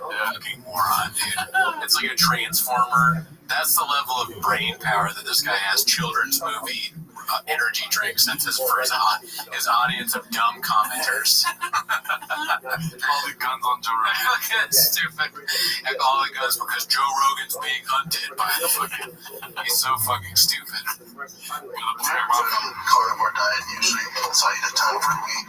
But the cows are fucking cute. They are. God, they're really hard. It's really hard, especially like when we have bottle calves that either lose their mom or the mom doesn't accept them, and then you like form a relationship. It's easier when it's just like a herd and I'm moving them, and we just call them by their number. Yeah. And we don't generally eat the ones that we have at our place, but every once in a while. My husband's vicious with it too. Did he grow up in that culture? Yeah. Someone get a grow up. Oh, you're eating right now. That's Betsy. That night Betsy slept in the bed next to us. Right. Nursed her bed down. I shot Betsy in the face. I mean, hey man. That's pretty funny. I was laughing at that. I don't know. I didn't laugh at it. Just shooting Betsy in the face is funny. But where does he get Betsy from? Betsy the cow. I guess. I don't know. We'll have to agree to disagree on this one. Because Betsy is like the kids named the cow Betsy, so they have like this connection. Listen, I will call 911 right now and get you an ambulance if you're starting to laugh at shot clips. I'll walk you right to your truck. All right. Is there any? That's it. That's the last one. I think we probably did. We did 10 minutes. We definitely did 10 minutes. Listen, thanks again. This adds to our guitar. The Discord is growing, so definitely check out the Discord. We're fucking chopping it up in there. Chopping it up. I got an argument on the Discord. You did? Yeah. Gotta join the scene, dude. Uh-oh, there you go. See you next week.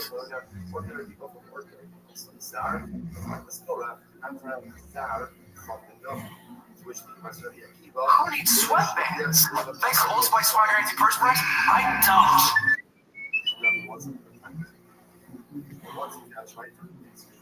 T-Fat K. Walk me to my truck. Shaw's my clips. Brian Collins, BGL. save me. Walk me to my truck so I can come.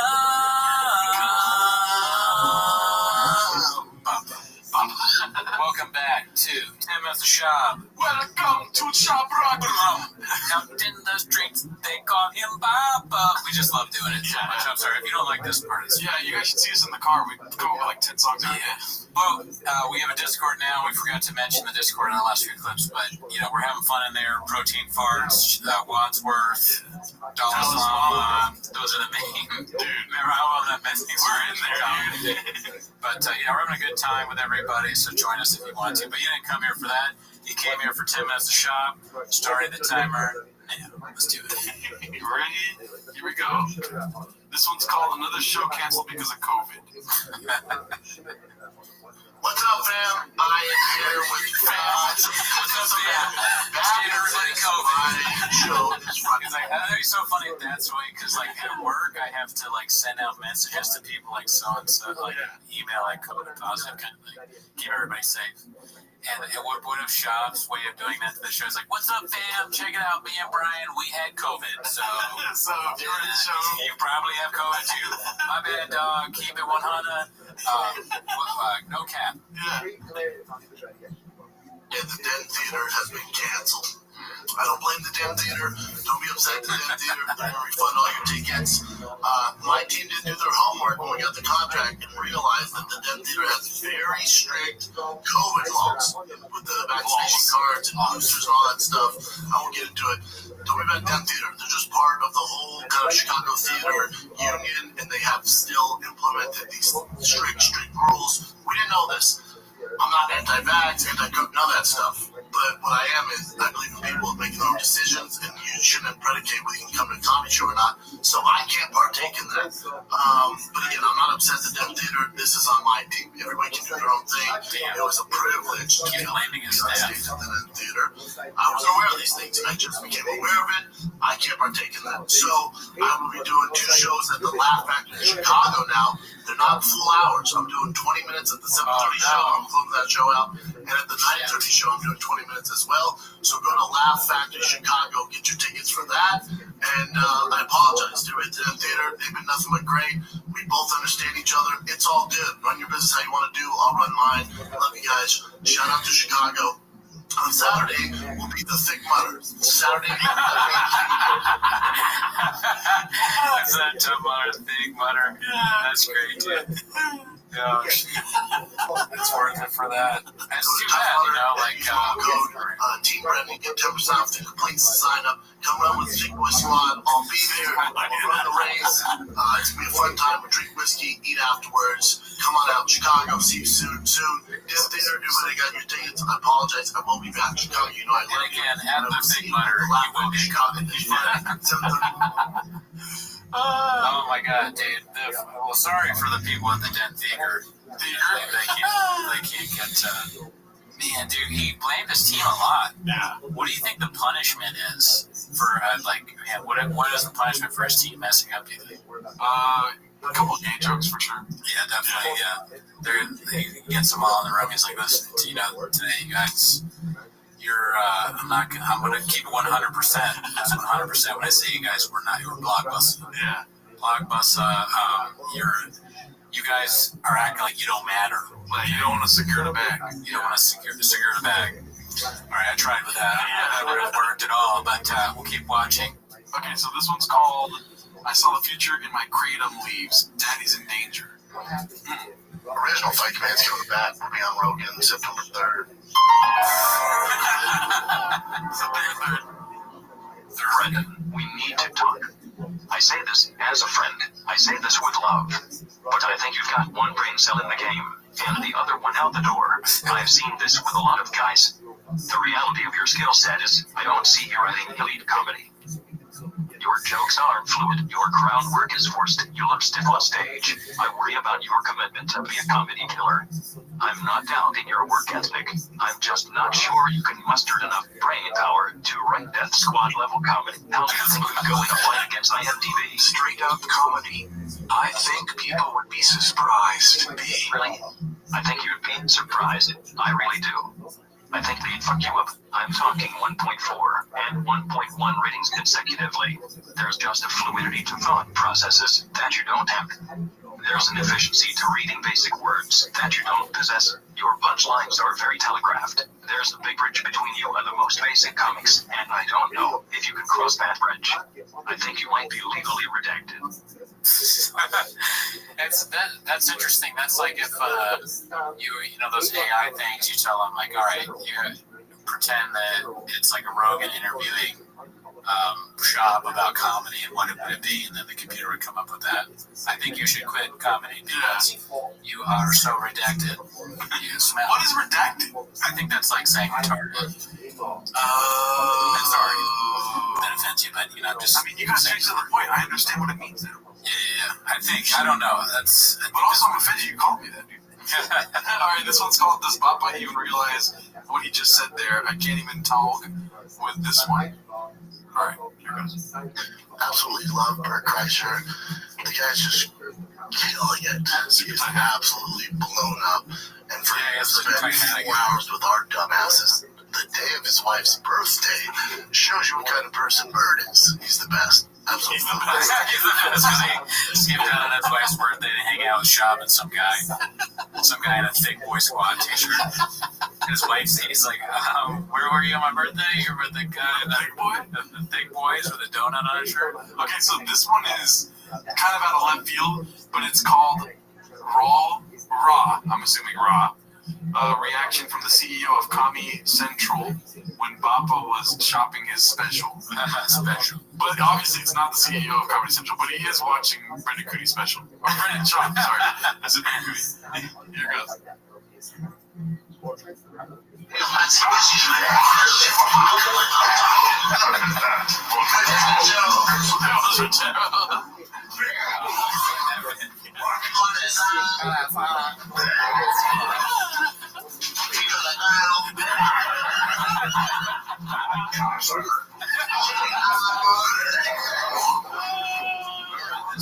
That was great. Good job. Hats off to you, sir. Yes, very funny.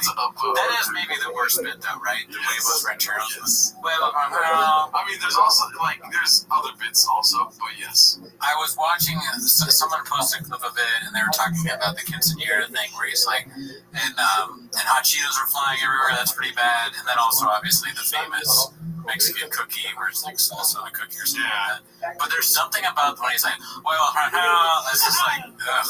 And the fact that he did that before on the Jesus Trail, and the Jesus is like,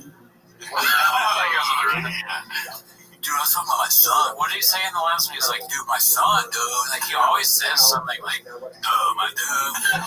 They all have their, like, him and Dalia have that sort of weird language thing going on.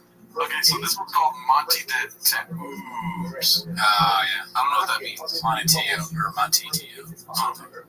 Ruined Brendan's livelihood, you fucking pieces of shit.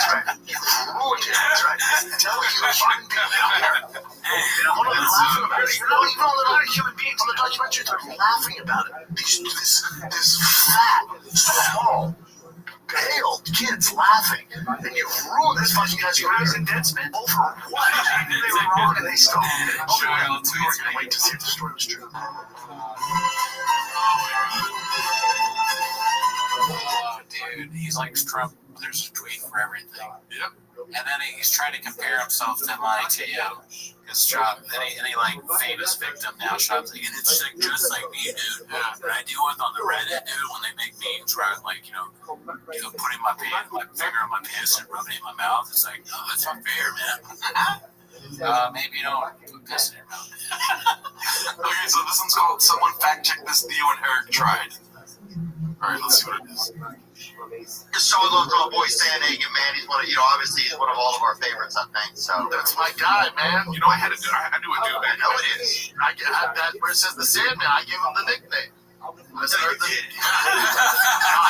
known him since he was 16. Oh, I gave him the nickname. No, you ordered a sandwich. Yeah, that's funny. Leo makes us laugh at all these fucking bullshit. Yeah. And then Chavez is so stupid. This one kind of sucks. Let me go to the next one. Okay, this one is crazy, dude. This one's called Rich Whites Unite. Have you seen this? Okay, watch this shit, dude. I don't know what to make of this, but here goes. Yeah, this man had real bad gambling issues. Rich Whites Unite. What? Yeah, he just says Rich Whites Unite twice. Is that about him and Dalia or what? I have no clue. I don't know the context. That was weird. Yeah. That was weird. Yeah. He's dressed, and that one clip, he's almost it's the closest he's come to dress normal too, and then he says the craziest thing possible. He's like, why? I can't even think. I want all the things I would yell right now would be like things that would get me canceled. Or things that we could take out of context. Yeah, we could take out of context. There's just like a clip of me saying something crazy. I don't want a clip like that. Yeah. Of course, they cut it up. Yikes. Okay, so this one is Papa getting emotional over bad athletes made fun of online. This is the last clip for today. Okay, so let's watch this one here. We had the info of the story. We don't want somebody else telling the story. We weren't going to fact check everything. We weren't going to look into it. So they come out and paint it like he was involved in it. When I say it ruined this young man, you remember at the time he's 21, when I say it ruined him, dude, the media, instead of fact checking, getting his story, they get the story out before because they want likes and clicks. Of course. So when I say it ruined his life, well, what happens with that? Well, what happens with that is memes start becoming things. So he's a meme now. And it breaks your heart. When he's talking, I was joking at him. He goes, people just make fun of me. People just made fun of me nonstop. People that would see me on the street and go, holy shit, I'm a big fan, take a picture of me. Then I would get on his social media and see him making fun of me. But he never did it to my face. Then they on Instagram, they're making fun of me. He was, I get drafted by the Chargers. Because of this one sentence, the NFL teams were like, it's too dicey. You're supposed to get him in the top 10 first round. That's his dream. He goes second round, whatever, 38 pick to San Diego Chargers. That was so funny. There's like in the Monty Netflix documentary, he's like talking about getting drafted. He's like, I went into the draft night, and I was worried. I was kind of thinking, nice he did. Well, who's Monty? Well, you didn't hear about Monty on the story? I don't keep up with anything. It happened a long time ago now, but he was this really big player at Notre Dame. He was having a great season. I think I don't know if he won the Heisman or came close. He was like second in running the Heisman or something like that. And he had this girlfriend that he only talked to over the internet. Yeah. And his grandmother died. It was a senior. His grandmother died, and then that girl he talked to over the internet died. And then it turned out that it's just this guy that was pretending to be a woman that was like catfishing him. And so people thought that he was like involved, and he used it to like try and win the Heisman or something like that. What? So people were making fun of him and saying that he's gay and all this shit. Bro, Brendan's like, hold my beer, dude. Yeah, it's like, listen, there's one thing I know is if people are gay or not. Cole, you're dreaming get drafted by the Chargers. The fucking San Diego Union of the newspaper, he gets drafted. He was on the front cover when he gets there. It's a cartoon of him walking on a beach with just his arm over nobody there going, babe, you're gonna love San Diego. He goes, that was my welcoming when I got San Diego. So he goes, the football field used to be my sanctuary.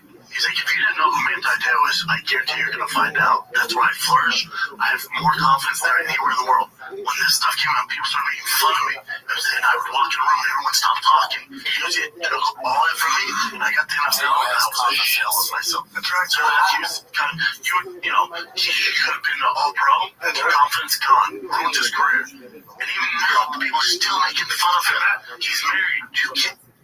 Oh my god. It's funny to make a point like that and then you have those pants. Those pants are crazy. Yeah, capris, dude. Oh, that's what they're called. Yeah, and they're all like, he's like, listen, man, like you ruined his life. And then he feels the need to explain what ruined his life. No, Brendan, we know. Yeah. Maybe somebody explained that to you. Maybe Brendan is a guy that watches a documentary, as we know. He's a big documentary. Oh, he's a huge Blackfish. Whatever the thing he saw. Blackfish. Where the judge says Ray about Ray Lewis. Oh, yeah. Whatever documentary that's from.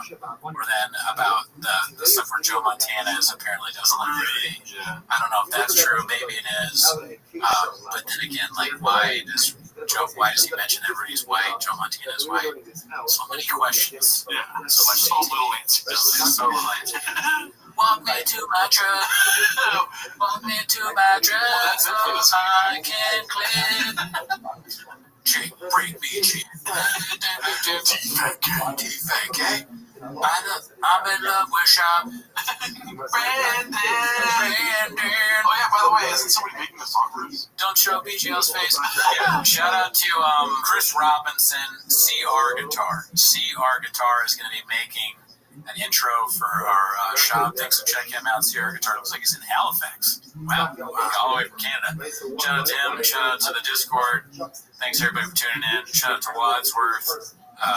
Protein Farts, Dallas Lama, hardcore fan base.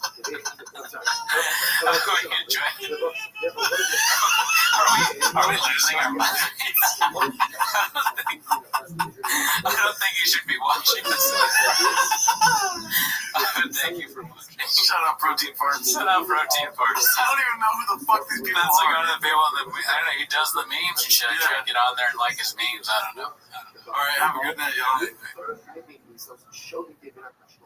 I'm not giving him so what's his rank? So gets us like this skills. We know there's enough of cumulative value, right? How often I see this that generates capital equity through accepting any financial value. T-Fat-K. God, give me some shop, because I'm trying to get my Brandon down. T-Fat-K. Checklist. You know what the comedy store is? Walking truckless. And he let him in. Might need a truck walk. Yeah, absolutely. How long can we go in the song? I don't know. I gave up. we gave the people what we want. Yeah, exactly.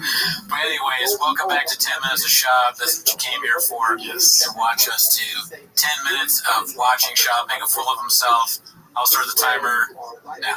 Alrighty. Here we are. This one, what is this one called? I don't remember. Let me see. Brandon admits to pissing his pants and then touches his invisible piss stain. Proceeds to rub it and piss on his mouth. Okay. Wow. We're starting off hot, dude. We got a little pee on it. I know. Pee on your pants a little bit. Did you say that? Little pee. And we put it back in. Yep. Put the snake back in. You're not done yet. The drip. There's That's what happens. I'll put it back in, and he's like, oh. My immediate thought is, should we be worried about Shop? Like, anybody else there who was like, okay, for sure they're doing a bit, not a good bit. They're talking about peeing, but like his CTE, he's like, I'm peeing my pants. Like, oh no. Piss in his pants. Shop does pee stains. And he rubs his mouth. Oh, by the way, the clips today are brought to you by Othman Bouchero. Yes. Who lives in Restream, Virginia. So if anybody is angry about what we do, you can visit him there. Yeah. Wasn't done. Yeah, like, if I was in a really cold area, I might die. I would freeze to death. My dick would fall off. It's uncomfortable. Yeah. You can't tell the measures. Yeah, but there is a little bit of stain, isn't there? I mean, you can't really tell. I can. From definitely tell. That's a lot of pee. It's like some men go over here with as masculine as they can. Beards, tattoos, guns, independence, freedom. Other men are actually going the opposite direction. I just think on their dicks up. You can totally ignore what Cal is saying. He's saying nonsense. Why is Shab's hat so tight? Almost at all times. It's like this super tight hat. A kid, when he takes it off, it's going to have like a big indentation over it. Alright, so this next clip is called Is That a Racism? Is That Racist? Oh, good. Here we go. You ever seen a burial? On TV, dude. Those cubs, the mama's around here somewhere. He's like, right, and you don't have a gun, beer spray, nothing. He goes, oh, my son, dude. Get the fuck out of here, man. What do you do? Right. We're in these fucking go-karts. Go-karts. It's like a fucking buffet. Yeah. His brother, black bears. They're all okay. Okay, I feel better. Listen, they run from you until they don't. That's what I was like, no, we don't have anything. I have nothing. I was like looking around like, I guess I'll take my helmet off and whack them. Have you ever heard the expression? Why does he have a helmet on? Black, fight back. Brown, lie down. White, good night. White. Is that a racism? No, is that racist? It's just about the bears. Racism. He doesn't. It's surprising to me because even somebody as dumb as Shab, you'd think he's an animal guy. Yeah. But the bear thing goes right over his head. He doesn't realize that he's talking about polar bears versus black bears and brown bears. And he's like, it's got to be about race, right? Are they gay? Are the bears gay? Are bears gay? I love they said go-karts. Yeah. I guess we need more context to really understand how dumb it is. Yeah. But that was pretty good. It was good just for the go-karts part. All right, this one's called that famous Conor McGregor quote. Oh, really, dude? Wait, start me on the Conor McGregor accent real quick. What you would get? I'm not here to take over. I'm here to take part. Okay. See, you got it backed up. You got it the wrong way. Yeah, I'm here to take over, not here to take part. Yeah, it's obvious, but it's like Shab reading off an ad read, you know? Yeah. He's like, welcome back to Man's My Pillow, and my name is SHAB Shab. So. Welcome back to Man Station. Brought to you by Stamps.org. This one's called Scoob. Oh, we learned that Scoob is Shab. Oh, that's right. Yeah. We found that out in one of the episodes. Scoob has a very distinct kind of morning breath. I'm with my son, dude. All right, here we go. Scoob has a distinct kind of morning breath. Morning things will be made. I can't anymore. When I was younger, it was my favorite, dude. My favorite. The problem is you got that dick breath. I wake up, my breath's full. It's your breath. It's your breath, you idiot. I know, but my girl has this. I'm trying to kiss her, and I got fucking dick breath. Are y'all doing one second? No, dude. Why would you have dick breath? That is like, oh man, his like gaffes are so crazy. Yeah, but it's like the 10-year rule, dude. He's been doing this for 10 years, so he's an expert at gaffes, dude. I know. He's been on stage so much. Yeah. It's like, he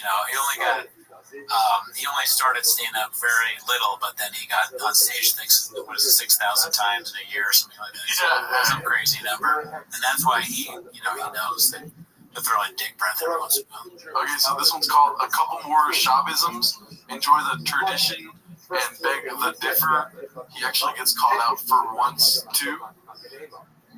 That sounds like Shab, bro. Yeah, he's posting his own subreddit now. Run the ad for you guys. Listen, college football is back, fam. It's my favorite time of the year. It's time to enjoy the tradition, all right? It's fun. And I'm having some real fun. I'm not taking a real shower. Well, your Navy hat would beg the differ. Beg the differ. He just said beg the differ. I just, come on. Differ.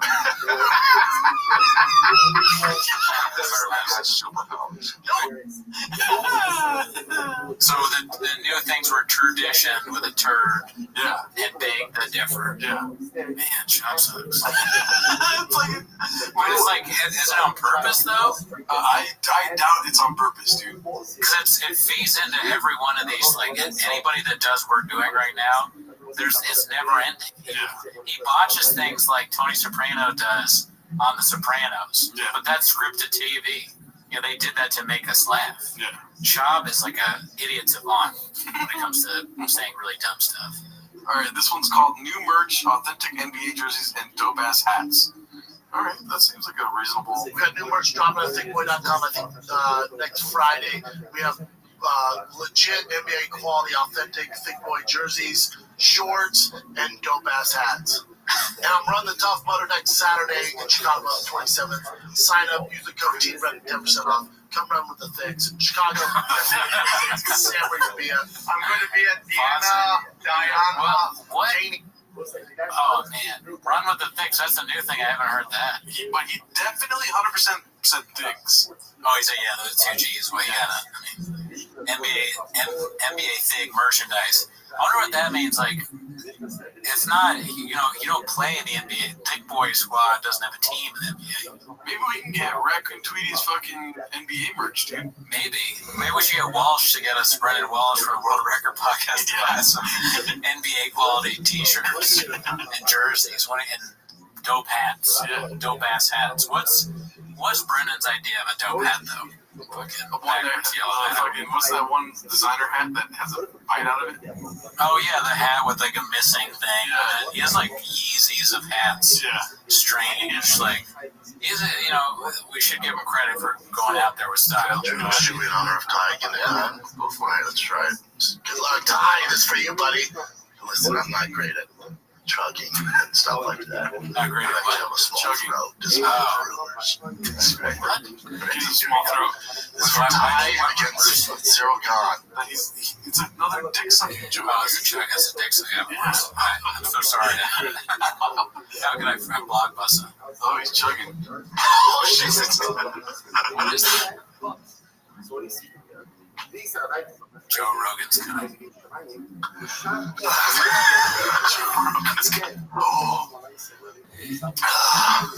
Kimbo's slice in the background looks like he's like embarrassed to be. Yeah. He's like, please don't little look buzz. Look at his face. Oh no. The damage. It looks like what he looks like after a UFC fight. Oh my god. Look, this is the saddest still image of Shab I've ever seen. You know what? I think he'd be surprised. It's fucked up. Alright, let's see. This was a short one. We'll end with this one. Give us some better clips, Papa Chin. Okay, so this one might be a good one. I can already hear the gaff. I just love Kimbo. It's like, please. Yeah, Kimbo's like, please stop fucking up words, dude. Take me off. Get me off this wall. No more racist stuff, man, please. Here goes. From age and eligible restrictions apply. Disclaimer. Dealt with DraftKings Sport. Damn, dude. Age and eligible restrictions Age and LGBT descriptions apply. Age and eligible restrictions apply. LGBT descriptions of FedEx. From age and eligible restrictions apply. From age and eligible restrictions apply. Amazon Prime delivery coming in. Chipotle in the line. Chipotle in the ability. With rice, brown rice, guacamole. God, that was the best clip. Yeah, I mean, we might cut some of the clips so that if this is less than 10 minutes of our apologies. It's so funny, the more we do this, the worse they get. Isn't that, it's wild. Yeah, that's true. I think it's going down the rabbit hole of shop. Like, if you go down there and just look through, eventually you'll find something amazing. Sometimes there's a stand-up clip of shop where it's just the worst stand-up you've ever heard. Other times he's bought you words. Other times he's talking about sucking dick. I mean, and then the Ray Lewis thing, he's so hacked too, man. God.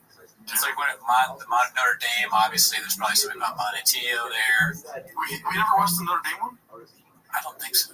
All right, here we go, dude. I get it. America's team. Notre Dame, Jesus Christ. Rocket Ishmael, Mike Nolan, Tim Brown. That was wrong. But none bigger than Daniel Rudiger, a.k.a. Rudy. Joe Montana stand Daniel Rudiger. Any chance he gets, you put a mic in front of Joe Montana's face, all over the movie Rudy. He's like, that movie's cool. That kid barely worked. He was off sides. By 21, Montana sent me for the third string. The reason they carried off the field was to make fun of him. They gotta be putting in laps. 15 years in the end. You really think so? Yeah, why are they laughing? Where are are the jokes?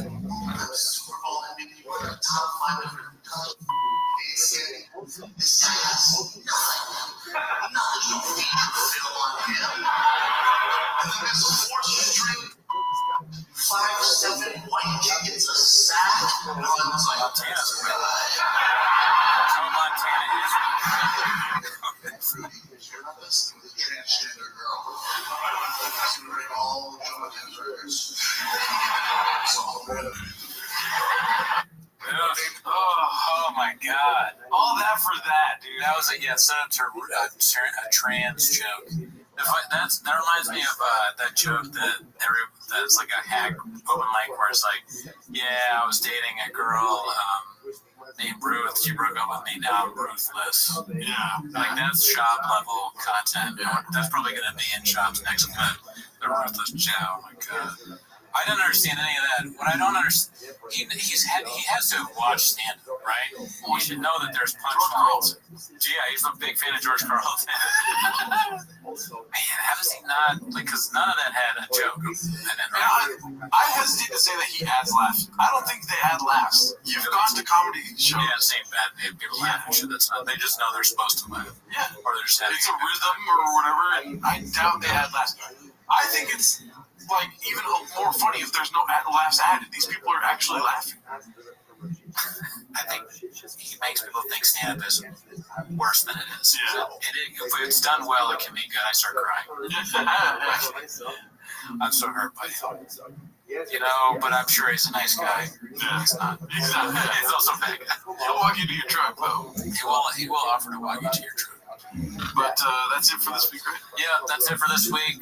Tune in next week. We'll have more 10 Minutes of Shop. All right, later. 10 Minutes of Shop Discord just happened recently. Join us. And the link is in the description. Join me, Dallas Llama, Protein Farts, Wadsworth, Oathman, and Gerardo, and other people that don't say anything. Hell yeah.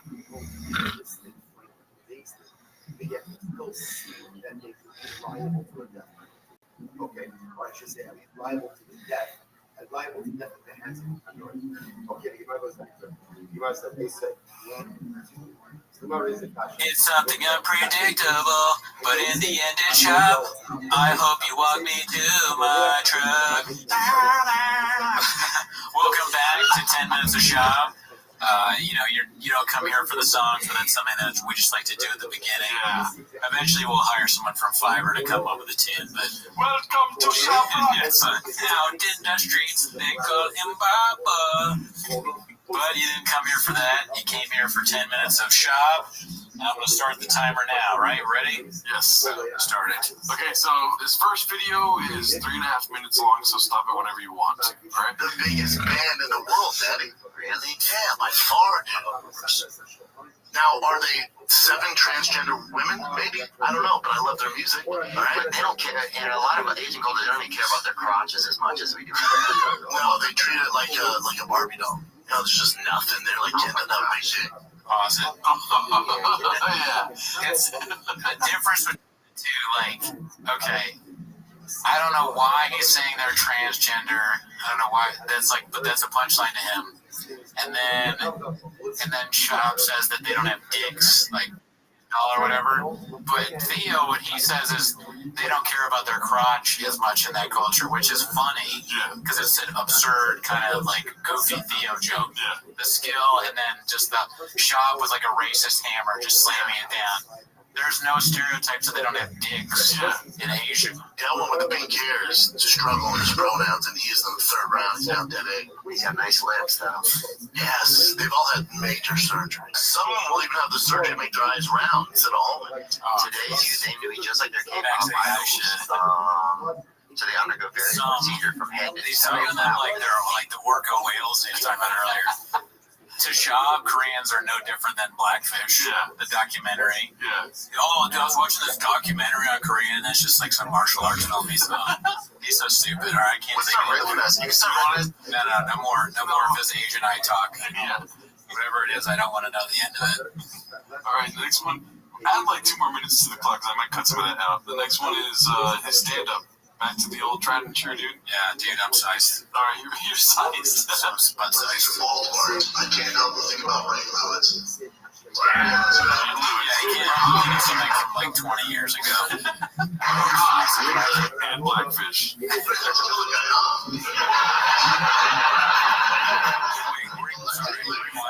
I don't want to deal with people being like, you talk over the clips. Oh, I said kill the guy. Oh, okay, of course. He killed him. Allegedly, Grant was so bad in Baltimore, Ray Lewis decided to murder somebody in Atlanta just so they could contribute to the crime. You cannot tell me what happened during the Ray Lewis murder case. You're so fucking confused. You went to trial. They're like, who was it, Ray? Was that his friends, daughters, sisters, aunts, brother? Why is there a guy at UPS walking through? Is that like a Baltimore? Here's something that does bother me though about Shop also is that the style is really bad. Like the tight pants and the big shirt. It looks like he's like a Shakespeare guy, like you know, they said that Shakespeare, like theater in the round or something like that. But for some reason, he's wearing a sports jersey. Looks like an idiot. He says the guy works for UPS. Like he said, the gay aunt's brother that works for UPS. Oh, yeah. I wonder why he said UPS. This kind of reminds me of P.F. Chang's, the kitchen and all that stuff. Yeah. Sean really has a thing against people that work at like these hourly jobs. Get off the second the judge goes, what I'd like to know is what did those two gentlemen who got stabbed, what did they do to piss off my Ray Ray? I don't know. There's no way the judge said that. I don't know. I could My Ray Ray. Yeah, I don't think he said that. What happens in Shop's mind? Yeah. His head is like the Homer Simpson thing, or is it people are just like walking around? It makes his own reality. The Shop over here. Well, this whole Ray Lewis murder case, so he gets acquitted, right? That's what they get into the Super Bowl. When Super Bowl MVP, it's a tradition. When Super Bowl MVP gets to go to Disneyland, Joe Montana, everybody gets on the mic and goes, I'm going to Disneyland. But when you're accused of murder, Mickey Mouse doesn't want you surrounded by men. So I'm going to Disneyland. And somebody from ABC went, nah. They said the whitest, most safest guy possible, Trent Dilfer. What's the joke? Why would anyone laugh at that? Yeah, I don't know. Is it like a laugh track thing? They should Shab telling stories like this that didn't happen. Well, I mean, Trent Dilfer is the guy that went to Disneyland or whatever, but all the rest of the stuff, the judge saying Ray Ray and crime in Atlanta or whatever, it's like drunk history, but instead of drunk history, it's like CTE history. That's the show you should make. Yeah, it's like CTE history where somebody who clearly has been hit too many times in the head tells you a story from history. Shab goes over this, like the JFK shooting. Dude, and then like it wasn't Lee Harvey Oswald, it was this guy from Cuba whose gay aunt was like working for UPS or whatever, and then shot him, and then oh really, dude? Lee Harvey Oswald was busy walking to his drug. I waited too long to really, dude? I always forget that I can pull that out of my pocket at any time. And this fucking moron, or else listen to the rest. Ray Lewis is one of the greatest linebackers of all time. Oh, God, that's open mic shit. That's such an open mic joke, dude. That setup, that punchline. Like, how's he not grown out of that? He always talks about how many sets he's done. He's still doing the most basically stupid shit. Okay, this one's called Always Been Into Superheroes. Yeah, this one's funny. Fucking shit, all the clips they suck. But also, if we're Captain America, he's suspended for 6 months for super soldier for 2 years for having Nazi steroids. Yeah. But anyways, let's get back to your lack of. I'm just saying, if I'm flying somewhere, there's a mission, and it's just me and Captain America, like, where's the rest though? Right? Like, where's Storm at? I can't. Where's Jean Grey at? Storm? Where's Jean Grey at? Oh my God. Storm is with the X-Men. Okay, you know what? Let's just go back to it. Let's go back to where you were. It's a whole different podcast right now. Because you educate me on Marvel. All right. What? Is Captain America DC? Gray. Captain America's DC? He's Marvel? Marvel. So he can fuck with them, right? They never get together. No, man. It's with the X-Men. They don't necessarily work with. They've never worked together. It's like the UFC versus like Bellator? Yeah, whatever that is in Europe. And they just don't work together? They don't necessarily work together. Well, that's a shame. Yeah, but Captain America is outraged. I'm outraged But Captain America works with the X-Men. But no X-Men. No X-Men. All right. Say less. I think it's a shame. I think they should know that. And it was full of Gen Z slang too. I love how mad Eric. I didn't know that he's like into all the haters now. Awesome. I didn't know that Eric Griffin was like really into comic books or whatever. Yeah. It's just so funny. He's like, with the Jean Grey, and it's like, no, you moron. You don't know anything. Even I know that. I'm not super into comic books. And this guy, he has that famous clip where he's talking to the other comedian, Rick, where he says that he used to sell comic books out of his house. Another huge lie. But he doesn't even know that Captain America is not part of the X-Men. Yeah. How does he not know that? Yeah. He's our age. He should know that. Everybody's always like, if you sing that to Shop would be like, dude, I love The Simpsons. Moron. All right, we have to finish it. It's almost over. You create a Reddit profile? Yeah. I'm on that Reddit. Captain America Juice Hack 777 or some shit. Learn your facts before you. Oh my God! You realize, Brenda, why Captain America's not with the X-Men? Yes. He predicted exactly what I was going to say. What is this one called? Brian has straight teeth. Let me start this with saying, if you were in the zombie apocalypse and you had 3 weapons, what are they? Yeah. Well, yeah. Great segue. Good start. Start somewhere. If there was a zombie apocalypse, would you leave it? Well, we already went through that. You talked over what? He said apocalypse. Brian. I want to hear it again. Apocalypse, would you leave it?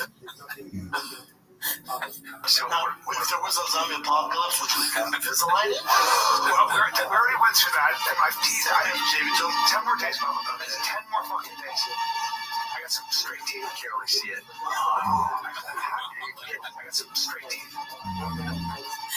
That's just funny because the fucking change. Let me start this with saying. There you go. So the next one is, when it comes to automobiles, Papa's lack of self-awareness knows no bounds. Nothing triggers me more than guys in cars. I hate Rabbi. I tell myself, when we go to the car show, I go, that's for guys who don't have no audience. Oh, really, dude?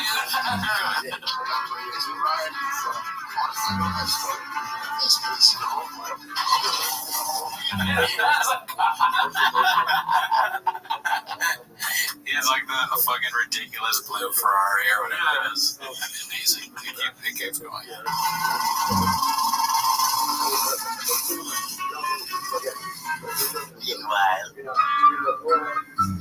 Go to Marcus in the middle. And, yeah. Jesus. Where'd you get shot at? Somebody in that badass Porsche. Whose car is that? What was that? Small dick. He has a small dick. The loud ass. I thought it was yours. I saw the Porsche. I was like, okay, Gary, nice. Live a life. No. The Disdain. Yeah. That's Gary Owen, right? Yeah, that's Gary Owen, yeah. He's pretty good at roasting people. Yeah. I wish he would just go off on Trout. Yeah. It's so comfortable. We're just talking right to this fucking small dick car. Loud ass. So cars, like, when you're in an idle, what am I doing?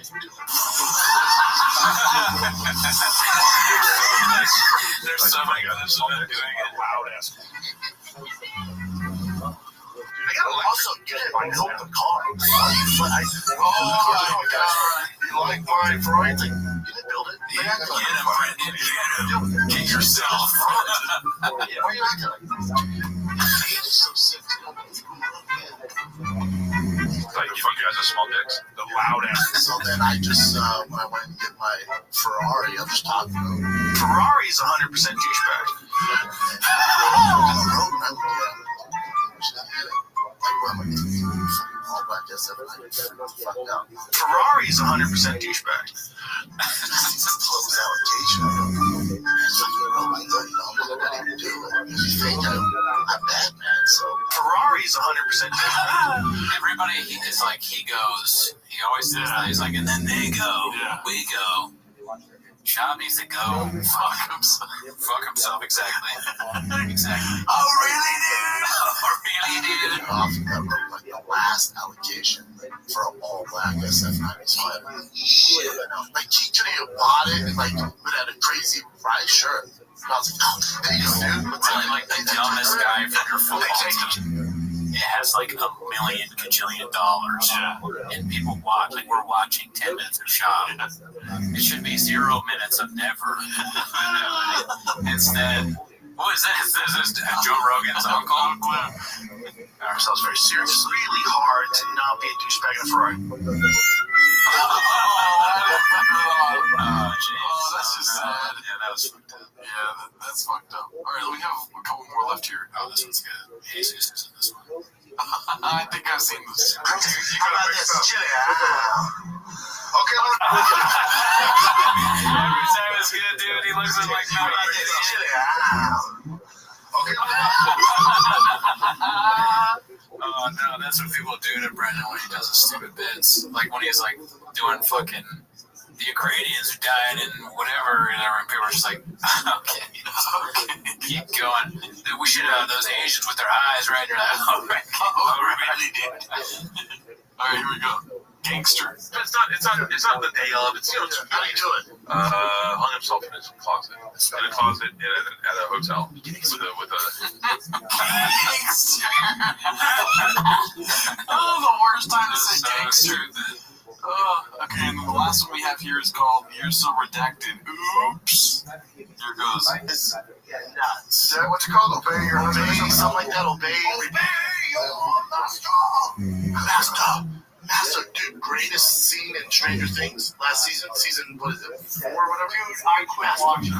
You're so gay, dude. You know, like season 8 or Stranger Things. You know why? Because I go, oh wow, this reminds me of season 3. Oh wow, that reminds me of... I just love that he's obsessed with Stranger Things. Yeah. He wants everybody to like it, and it's not good. Yeah. The first season was good, but almost everyone agrees after that it sucks ass. And he's just, no, dude, you're gay. No, it's okay. Thanks for tuning in. 10 minutes of Shab. Did we watch all of them? Yes. Damn. Okay. World Record Podcast shout out. I'm wearing the shirt. Check out World Record Podcast. Tune in next week for more 10 minutes of Shab.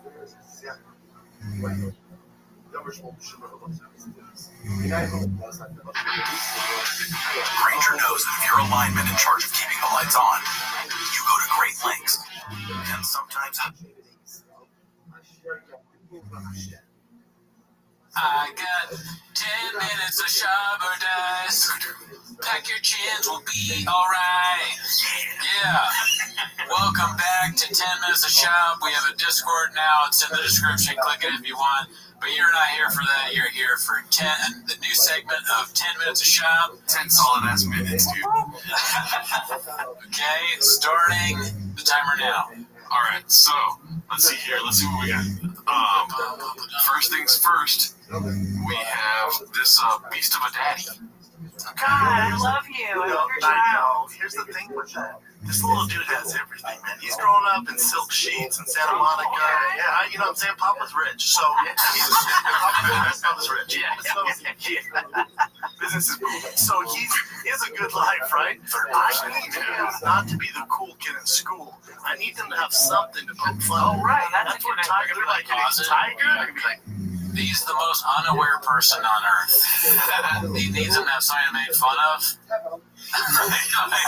We literally devote 10 minutes every week to making fun of you. Kids are gonna definitely be making fun of their dad.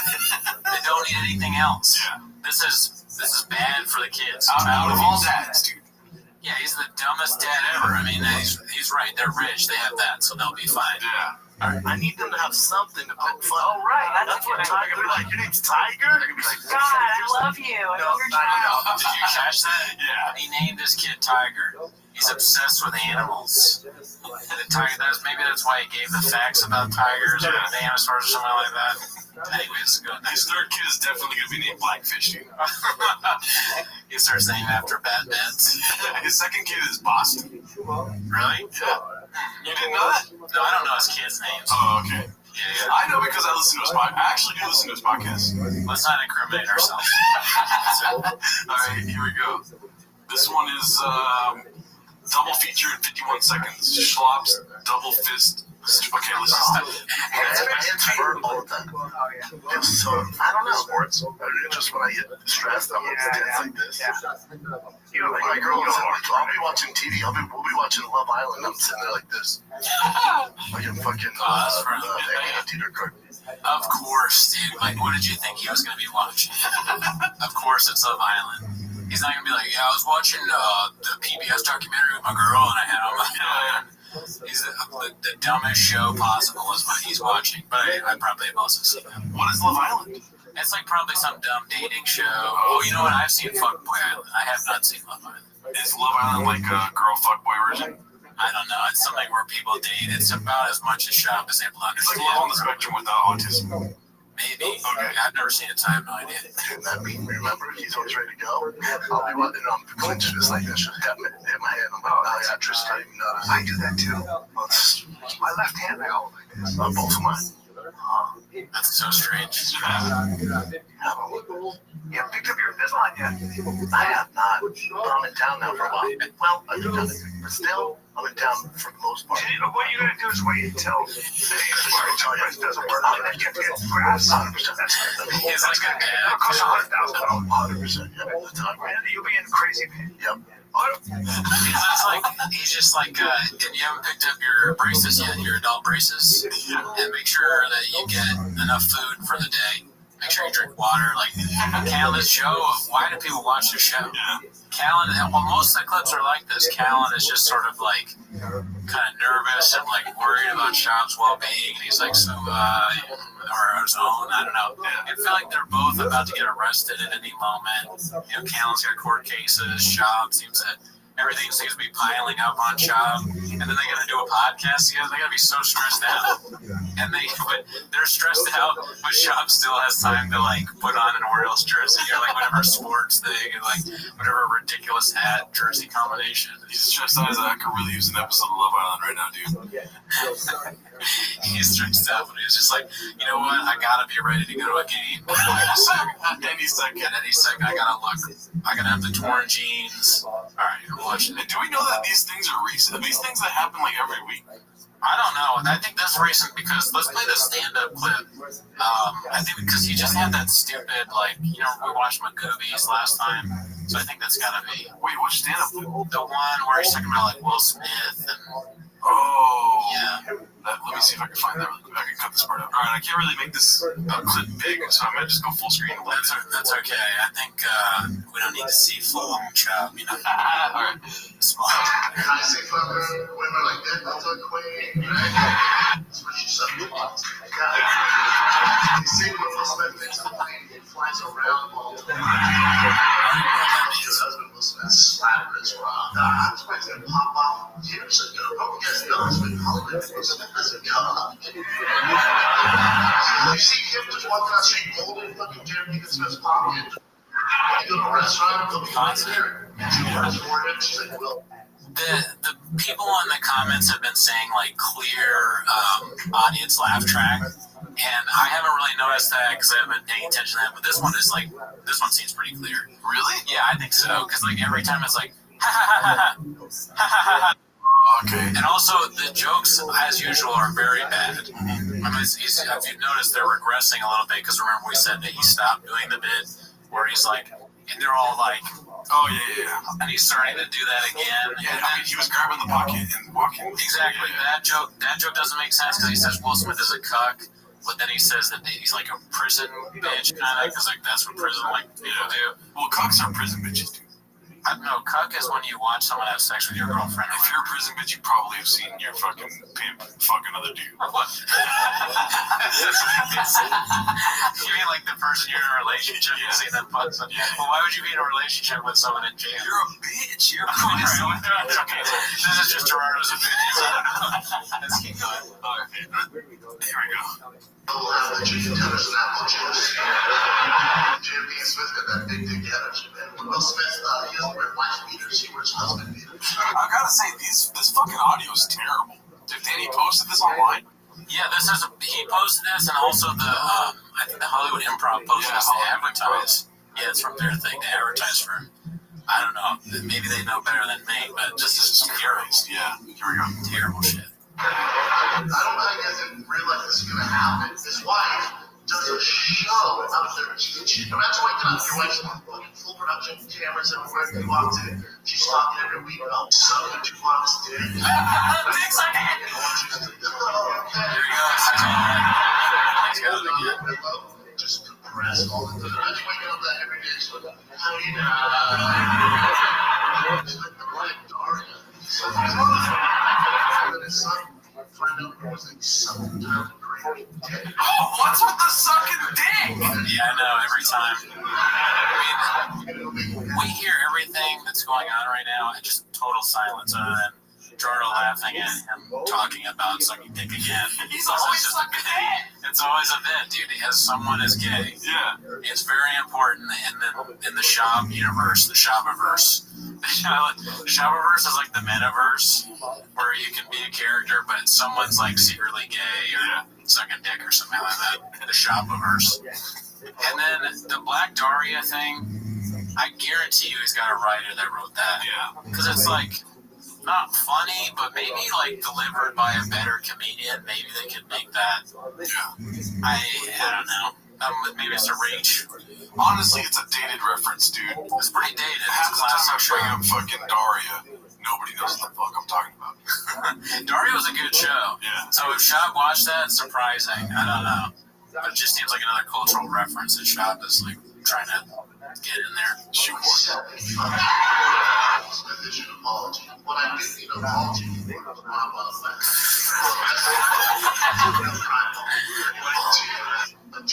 Oh my god, it's like a time machine. No, there was more. There's something, I guess I sent you the wrong clip, but there's like another part of it where he says something about Tyler the Creator and like Will Smith's son Jaden, and he also says that they're gay.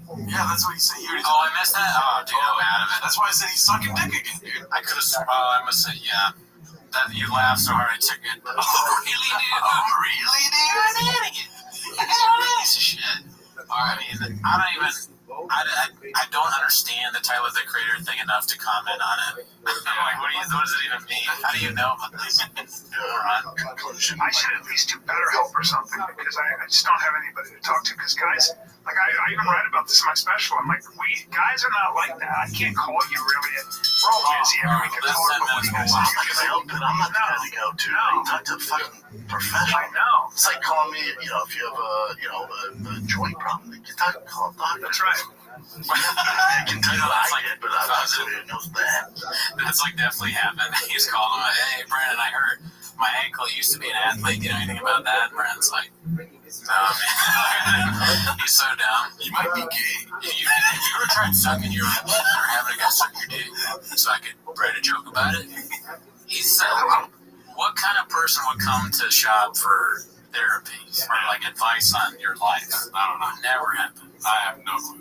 Even someone like Cal, look at the way he's sitting. His arms crossed, legs. He's like, it just looks like he's talking to a moron. Also, is this an ad? That's it. Yeah, they do like product placement so much. It's basically a product thing for, I guess, BetterHelp. Did you ever watch TFK? The show? Yeah. No, I've never watched it. Dude, I used to be a huge Fire the Kid fan, dude. Was it always these two? Yeah. Oh, okay. I watched it when they went independent.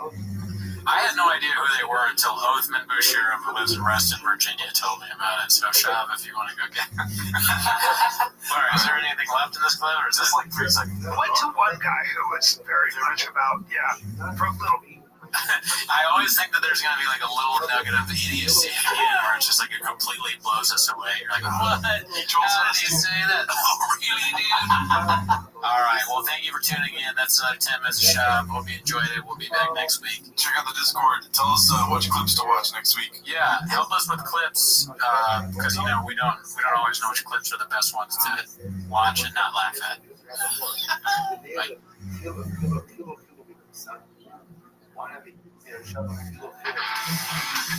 Granger knows that if you're a lineman in charge of keeping the lights on, you go to great lengths and sometimes heights to ensure the power is always flowing, which is why you can count on Granger for professional-grade products and next-day delivery, so you have everything you need to get the job done. Call 1-800-GRANGER, click Granger.com, or just stop by. Granger, for the ones who get it done. Out in the streets, they call him Baba. Welcome to Shop Rock. Come where we watch 10 minutes. We gonna hit on the shop like people leave negative comments on this kind of stuff. We love to see them happen. I'm sure you'll get plenty of negative comments for whatever we just did. Welcome back to 10 Minutes of Shop. Quick shout out to Zach. Yes, thank you. Little Esther's here from she's not really here, but she's up over there. Zach from Hail Mary's Pizza in Atwater Village. He's the first person ever to recognize me. Right, he did it from 10 Minutes of Shop. I was in there getting pizza, and I hear Big Boy Squad. And I ain't making that up, man. I'll be back every day now to get more pizza. Yeah, so welcome back to 10 Minutes of Shop. We'll get right to it. I gotta say, this week's 10 Minutes of Shop, you know, we did another 10 minutes, but the clips were so bad. The shop, because that's what happens with shop. Sometimes you just watch these clips and you're like, oh my god, even I don't think this is funny. Which I may include a part of that right here. Because you have a special coming out. Correct. That I want to talk about. This Thursday? Next week. Next week, Thursday. Okay, so this will be coming out 2 days ago. Oh, awesome. Where is it coming out? YouTube. Because I do YouTube. Look at their face. You're YouTube. Are you a vlogger? No, not at all. No. So I'm in my closet. They're horrified by that because he's like on Showtime. They're shocked that he's literally going to put out. Then they don't even know it's going to be the Gringo Poppy. Yeah. Because like think about back in time. This is like hearing about 9/11 before it happened, and they've. We should say 9/11 for the comedy community. Yeah, exactly. Basically, 9/11. 9/11 comedy. You're right. That's essentially what Gringo Poppy was. Gringo Poppy never forget, dude. These guys are like huge YouTube guys, and they hear that he's doing YouTube, and they're like, "What are you, insane?" Big boy. So many C's. So many C's. And I know you do jiu-jitsu. Yeah, oh yeah. Bro, I can roll, bro. I can roll. A couple years. Yeah. Does white handle the Israel? She's Latin. Runs it like fucking Stalin. Same with you too. She's born in Mexico, for sure. Born in Mexico. We gotta go to dinner. Wait, right now? Just take a step out. This is shot in a way where it's like the most boring interview of all time. Well, they hate that they're interviewing him at this point. They like all people from all walks of life. It doesn't matter whether you're just random podcasters in Alhambra or huge rich guys that everyone hates in America. When you meet Shop, you're like, no. You have to watch it all and document what you've seen, right? Because we're scientists now. All right, starting the clip. All right, here we go. 10 minutes to start it. This is something that was on Tiger Belly, one of Shop fans' most favorite podcasts, and with Ethan Klein, and like I said, talk shit about Brendan Chop. A lot of people came out in support of you, which must have felt nice. Yeah, but there are also other people that love Brett and Shaw that he had in fun. We don't even talk like that. This guy hates him. I can do that. Don't give a fuck. I don't know how you can live in that. I don't want you to. Yeah, because you're above it. You're better than that, bud. You are. Yeah, but I don't want to work. There's a difference between somebody laying back in a seat and being like, you've been in that, dude. And somebody like being forward and be like, you're better than that, dude, you know? I like that he's laying back because it makes him feel like us, you know? We gotta look like schlubby piece of shit. I look like a piece of shit, too. So I like that part of it. Got a beat. Hell yeah. This is like this is a times 10. We don't do this kind of stuff. And also, I'm like looking at it. I'm like, where is Shop? I need Shop to be in this. You know, well, let's look for a Shop clip here.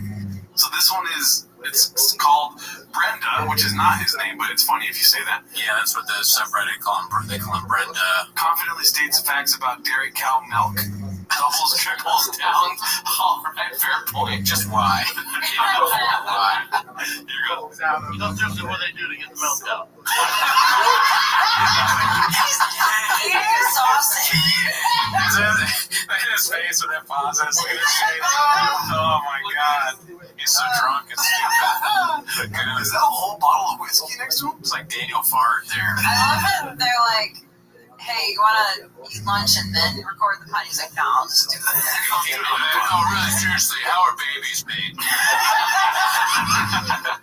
It's like, you're like, no, come on, dude, tell me, how do you tie your shoes? Oh, really? You're an idiot.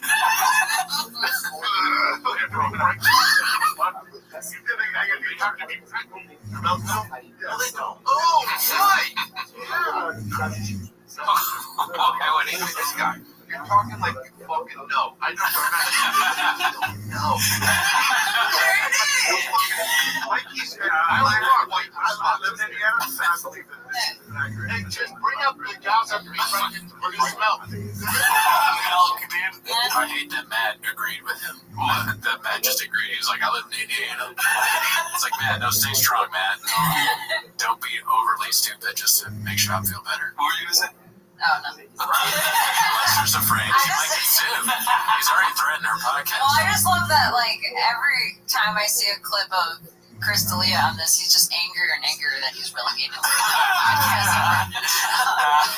This is what it's This is your punishment. You treat women badly. Well, you gotta fucking sit next to a thick boy squad The more donut people shirt. dig up Snapchats, the more he's got to invest another year on him having to be on a podcast. There's the answer. Shell. That's No one laughs ever. cows have to be pregnant. They don't identify it very well. Cows only produce milk after they have given birth. They don't have to. No, what I'm saying is, you said they had to think they're pregnant. Yeah, but what I'm saying is, like, they have to. Your time frame. Oh, no, they don't produce milk. Dairy cattle need to be. Three cattle.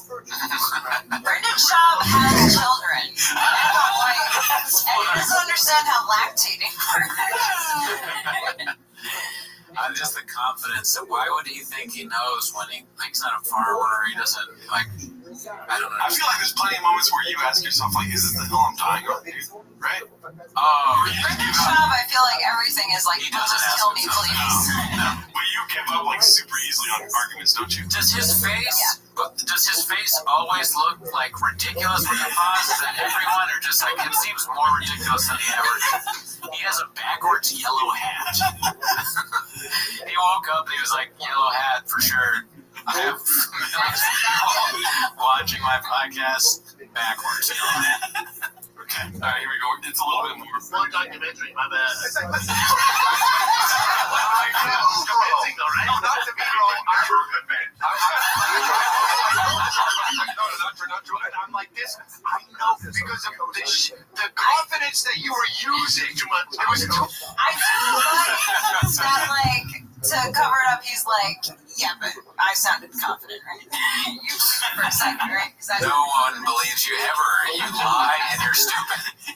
Like, you I fucking felt it. I know, but wow, that's insane. So they impregnated him and they milked him. Yes, just like what happened to your wife. I'm like afraid that Sean just got an idea.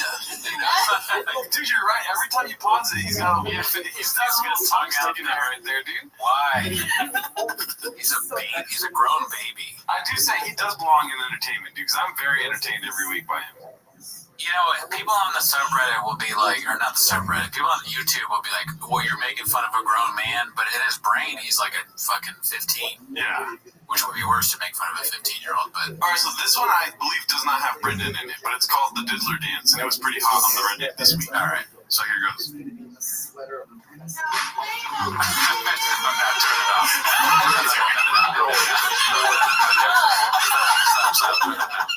hit this up. Absolutely not. I'll watch 1,000 Shop stand-up clips before I ever watch that. See, a lot of the clips this week on the Reddit have People just hating on Brendan. So. Yeah, I saw this one. Schwartzen is like talking about how.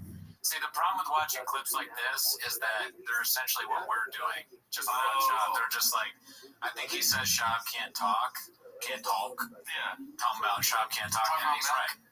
All right, here. Then let's go to some stand-up from Shop here. Hell yeah. Alrighty then. That is a black guy. David Lucas. David Lucas bringing it over. Okay, thank guys.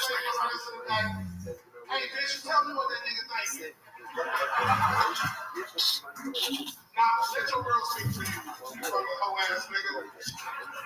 After getting destroyed by David Lucas, they didn't stop. Brendan now takes the stage. He's gonna fight the people in the crowd. This is how Shop builds a story. Yeah. He fights hecklers.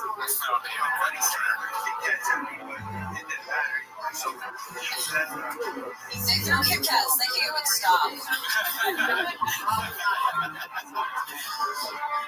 like, no. It's like, no, they're like, we're trying to look him in the eyes.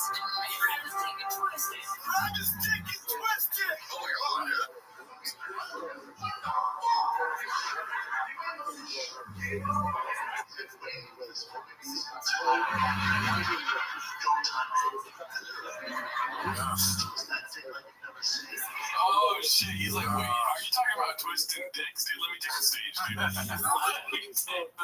Dude, what if I was gay and I twisted your dick?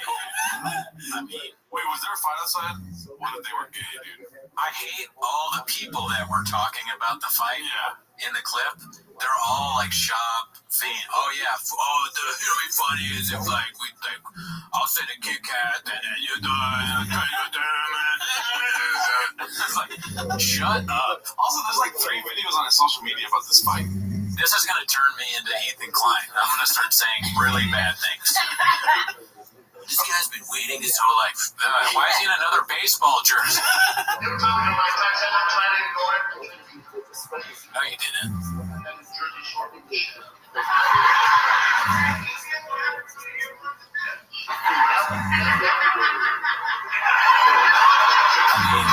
Mr. Krabs laughter, dude. I didn't watch that show, so I don't know if it's bad or good. No, I don't like it.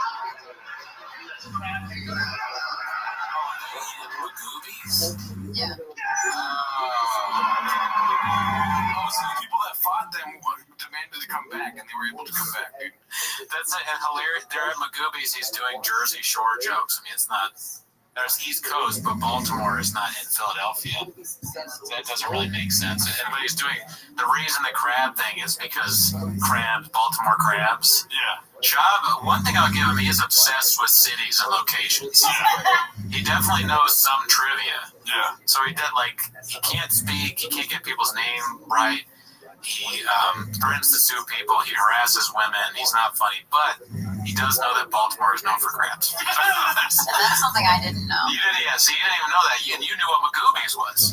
That's how dark you're like this. Comedy close in a city you've never been to. Baltimore. This is Shop's wife is on the podcast. I've been to Baltimore, but not to do Oh, I'm sorry. I'm really, the H3 podcast coming at me real hard right now. Oh, fuck. There it is. There it is. I'm so sorry that the segment is over, but I do have a show. I know you're clicking the stop button right now, but I have a show that will come out day of Tuesday night at the Nightcap at 9 p.m. So if you're a fan and you want to see me, one Coco Briscoe head did come to Chatterbox last night. Check it out. Thanks for tuning in. Have a great week. We'll see you next week.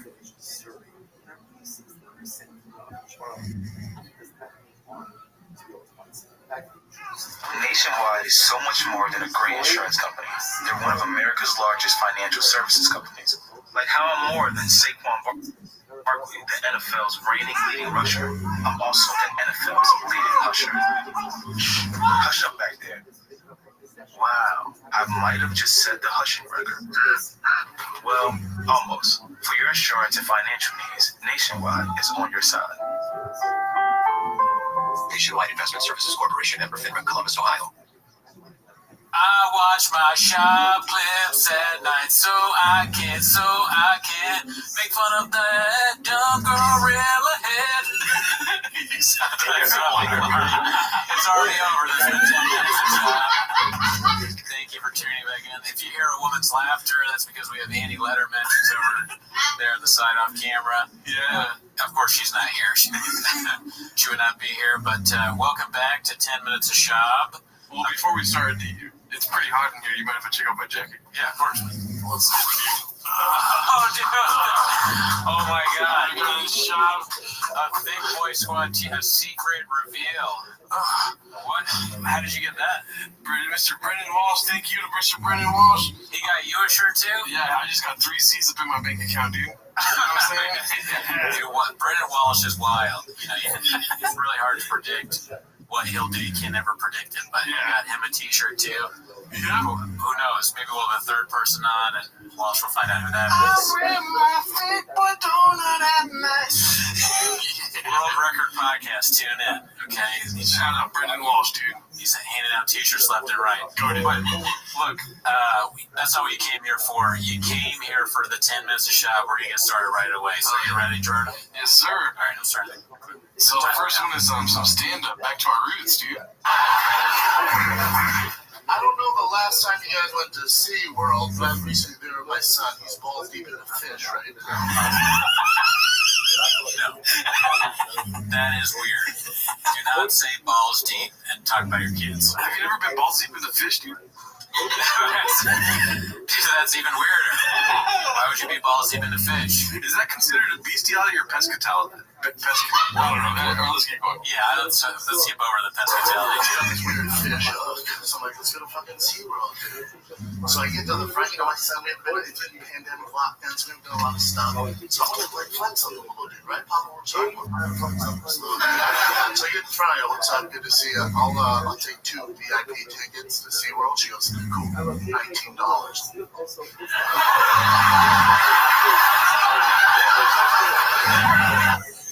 Yeah, I don't find it any funny yet. Yeah, is $19 pretty cheap? Yeah, that's what the joke is, because he's saying he wants VIP tickets, but they're cheaper or whatever. Because I'm sure they're